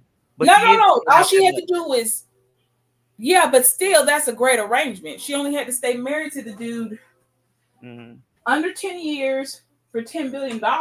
Yeah, that Saudi dude. I think Rihanna did something similar too. Yeah, that's not a bad deal, buddy. Okay. But I ain't gonna lie, I kind of feel slighted. It's like, damn, you could have stayed with me for the extra year and told me to keep the change. Like, you didn't have to break up. You didn't have to break up with me the next day after the fucking. Right. Like, you could have stayed with me for another year. Like, damn, like love was really. I give you 2 more. I give you 2 more weeks. You know, that's fucked up. You get 2 weeks notice, and that's what you supposed to do on your job. Give a 2 weeks notice. Like, hey, in 2 weeks I'm gonna be. Up shit. Like I know they be holding that shit over a nigga head. Like, yo, baby, you just got to go 2 weeks. Look, the current per contract. This is my notice, so I don't know. You want to keep you can have the. I don't even need any furniture. Hey, y'all cold with the game. Y'all wake up that day and make that nigga breakfast. he don't know what's going on. Yeah. And you know what you have in the background? Tony. Like, do you know what today is? Oh, it's not our anniversary. I'm leaving. Going down to the court offices. Yeah. I got shit to do and a couple billion. I think you'll be all Okay, right. okay, He was fine. All right, so I'm picking up what you putting down. So you walking me down. You're gonna find you a billionaire oil tycoon that you gotta take care of, and his debit card is somewhere. Okay, I'm picking up what you putting down. Okay, damn. All right. Touche. I'm picking up what you putting down. Okay. Everybody wins. Yeah. I think okay, I feel you. Yeah. So either death or time. Right. We're all. No one's living forever. So I gotta make my next move. It gotta count because I've already, like I said, I'm pushing like almost a quarter century. So it gotta really count. Right. So I gotta make And then he might be in Turkey. I'm not willing to go there. I'm not relocating. So that's what I'm You're saying. like, I'm gonna do this on home turf. Yeah, I feel you. Right. You gotta. You don't have to have but you can. Now you want to have some unlimited sky miles. I'll come back. I'll come once a month. No, I was gonna say you can me once a month. Okay. You can bring the turkey to USA and have a Thanksgiving. So Right. Thank you for the billions. Yeah. I don't care about this. So I'm not gonna lie. I mean, you can get a sweet deal like that because when they about to pass, they will leave it to their lady. They don't even leave that shit to their kids. Bro, I know they call with the game. Like, dang, like, hold on a second. Right. Yeah. So we'll see. Well, there's several different options to play, and none of them involve me manipulating, lying, scamming. I don't have to do any of that or holding. All I have to do is agree. We agree. Okay, come to an agreement, and I am all about an agreement. If it's anybody that I know that can do it with finesse, you can. Right, I'm totally lovable. That's what I'm saying. I'm so likable. It's kind of like they really like me. It's like, you might lighten up my day. That's why I be going to all the stores, talking to all the people, and knowing everybody because I don't have bad. Like, man, I don't fuss, I don't nag, I don't complain. I totally am doing cartwheels to the house. Okay, for real. All right, we gonna know y'all. So remember that. Don't go with the game. And we gotta watch out for real in 10 minutes. And listen, the gems are at the end. So if y'all stuck around this long, you probably got a little bit. You probably got laced a little bit. You kind of. I know, right? They got but for real though, they'll come to me. I don't have to go to them. That's the thing. They're gonna come to me. I know. You just gotta put yourself around them. You just gotta be in the vicinity. Yeah, they're coming in. Yeah, and eventually they'll gravitate over to you. I know exactly what you mean. Yeah, they're coming. Trust me. They're on their way. I put out a whole hootie hoo. Let's just put it that way. You're a beacon. I put out a hootie hoo. You know, back in the day, you make that call and everybody come. I put it out there. They're on their way. They're coming. That's SOS. With a fucking army too. So I'm like, well, all right. Let's start to maneuver. Daughter, let's sit down and have a talk. Hey, things are going to be a little different. Okay. How do you feel about being rich? Right. Just get straight to it.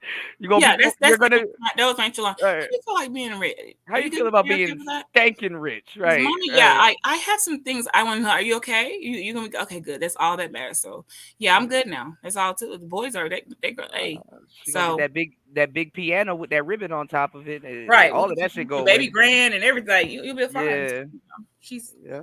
I got this because we're inseparable. We got each other on striking mode. Me and her.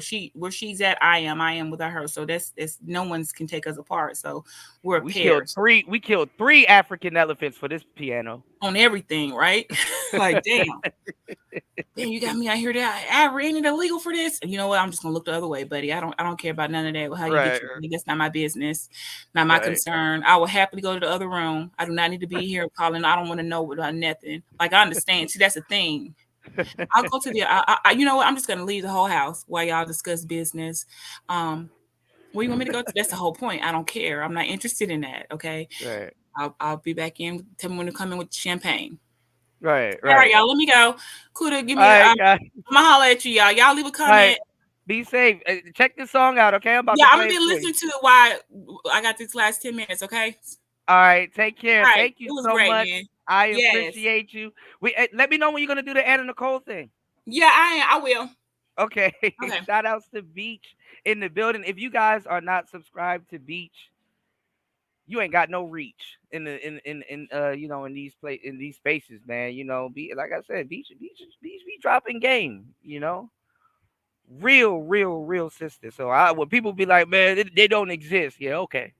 All right. Look, it's Player Talk Radio. I am your gracious host, DJ Kuda. Thank you, everybody that hit the like button, sponsored, and supported the show. We got a video game stream coming up very soon. We're going to get War Master on the cell phone before we switch back to Xbox. So definitely, I got to get back up to date on I want y'all to, because I want to start a group. I want y'all to download, hold on, what's that other one called? Something of Valor. They called it ROV back in the day. Shout outs to Vader in the building. Hold on, let me see what's the name of this goddamn game. They changed the name all the fucking time. Hold on. Download Mobile Legends. Download Mobile Legends. Then I got another game that I want y'all to check out. But download Mobile Legends. All right, y'all. Player Talk. Peace.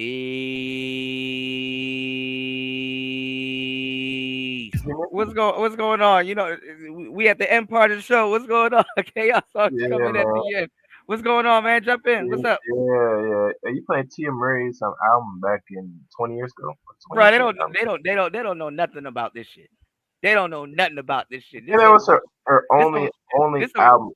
I remember. And it's a good ass album. This that drop the top. If you have hair, shit. If you bald and you don't care, look, they drop the top. And yeah, you ride around the mall playing this shit. Them girls will gravitate to your whip. Just make sure your speakers ain't popping. Just you make sure you got your speakers and your shit sound good. I ain't gonna lie. One time my engine was knocking. I think everybody that used to have a bucket done this. Your engine ever be knocking and you just turn the radio up like you don't hear it? Like you know what? No. We ain't doing today. Okay. Damn, I guess it's just me. And not like the cars I have were like any quality, but I don't. They run well, and they give very little problems. That was fortunate. Okay, now I bought vehicles that if I ever bought out of my pocket were used. So. I mean, unfortunately, I drove a lot of Fords, so we talked about it earlier. But oh, Ford, like what type of Ford? Found on road dead type Ford. No Mustang, no Focus. Mustang engines, but fix or repair daily type Ford. Oh, okay. I mean, I like Ford. I mean, I wish I owned a Mustang. I never did. I was close, but I got one. Beautiful cars. Yeah. Especially Mustang. Yeah. I never owned a Mustang, but I owned a Mustang. If you get my drift, all of my engines were Mustang engines. Okay. So. Okay. Yeah. I had an F-150 engine in one of my cars, but that was also a Mustang engine, but it was tuned different. But, oh wow! I didn't know that. Yeah. F1. That's like F1. Okay. Yeah. Like I said, to me, Tia Marie. I know she has kids now because she's like in her late 30s now, but she look crazy right now. Yeah, we talked about it, but we're gonna talk about it again on the. We're gonna talk about it again on another show because I want to do a hip hop show. I might do something pertaining to this Kendrick Lamar track, and I played Common. I used to love her earlier, so if y'all want to hear a real hip hop song talking about the state of hip hop, but Kendrick Lamar's song's not that bad neither, so y'all go check it out. All right. All right, Chaos. Till next one, man. Another one like the other one. All right. All right, cool. All right, be safe, bro. Shout outs to Chaos Rain. If y'all ain't subscribed to Chaos Rain, your timeline is feeling the pain. All right, it's Player Talk Radio. Shout outs to everybody in the building, man. Make sure y'all subscribe to Chaos. Chaos, put your link in the chat, man, so they can subscribe to you. All right. Give me one second. All right. It's fine. All right, bro. Be safe. Yeah. Peace, y'all.